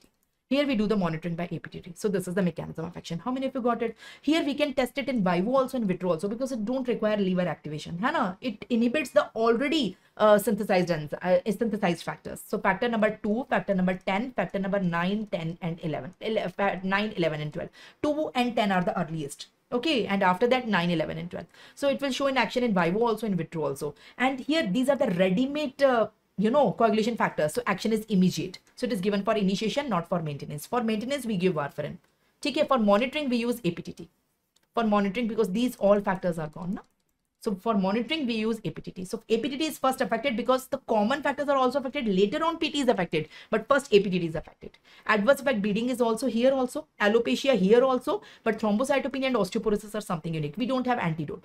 है ना, contraindication में all contraindications are same except pregnancy. Heparin can be given in pregnancy. है ना, warfarin cannot be given, but heparin can be given. Can we compare and contrast? Can we compare contrast? We are done. We are done. Tell me the drugs. Now, please learn the complete drugs. I'm not saying it, but most important here is warfarin. Most important here is heparin. This is oral anticoagulant. This is parenteral. है ना, this is given orally with the help of tablets, and heparin is given injections. ठीक है, mechanism of action. Tell me that. The most important thing, mechanism of action. So it inhibit the enzyme. The name of the enzyme is vitamin K epoxide reductase. No vitamin K epoxide reductase, no vitamin K activation. No vitamin K activation. So factor 2, 7, 9, 10 will not function. 2, 7, 9, 10 will not function. And since these will not function, they are coming on extrinsic also, intrinsic also. But the first thing, 7 is gone. Since 7 is earliest to gone, so it is PT which we monitor. 7 is on the extrinsic pathway. Okay? And here it is used only in vivo, not in vitro. We can demonstrate its action. Okay? Use may it requires time, because it is already there in the blood activated versions of 2, 7, 9, 10 that will show its action, and the new will not synthesize. So it is used for maintenance, not for initiation. Adverse effect may bleeding is there, alopecia is there, and skin necrosis is there. Contraindications may pregnancy is the contraindication. Pregnancy is a contraindication. Others are also there. Okay? Antidote we have. The vitamin K is the antidote. Coming on the heparin.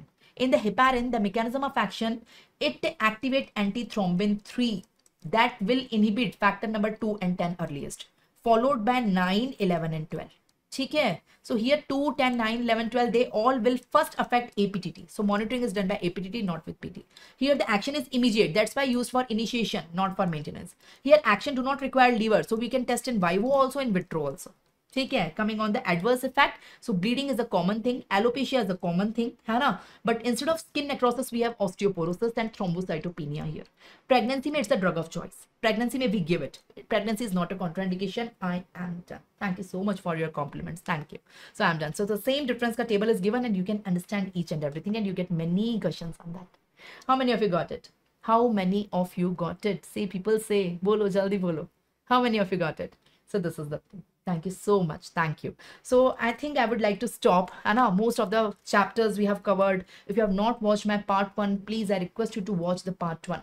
Part 1 of this pharma, and in part 2 I have covered most of them. Endocrine I will provide in the notes. You can read. I guess it's very easy. Insulin I have given in the notes, and some oral hypoglycemic drugs. But currently I would like to end the session. So this is part 1. Part 2 we have finished here in this session, and many systems, many drugs, important renal, cardiovascular, CNS, ANS, respiratory, blood we have covered today. So it was a most productive session. I hope you all enjoyed, you all learned. Wait a second. Anna, my heartiest wishes are always with you.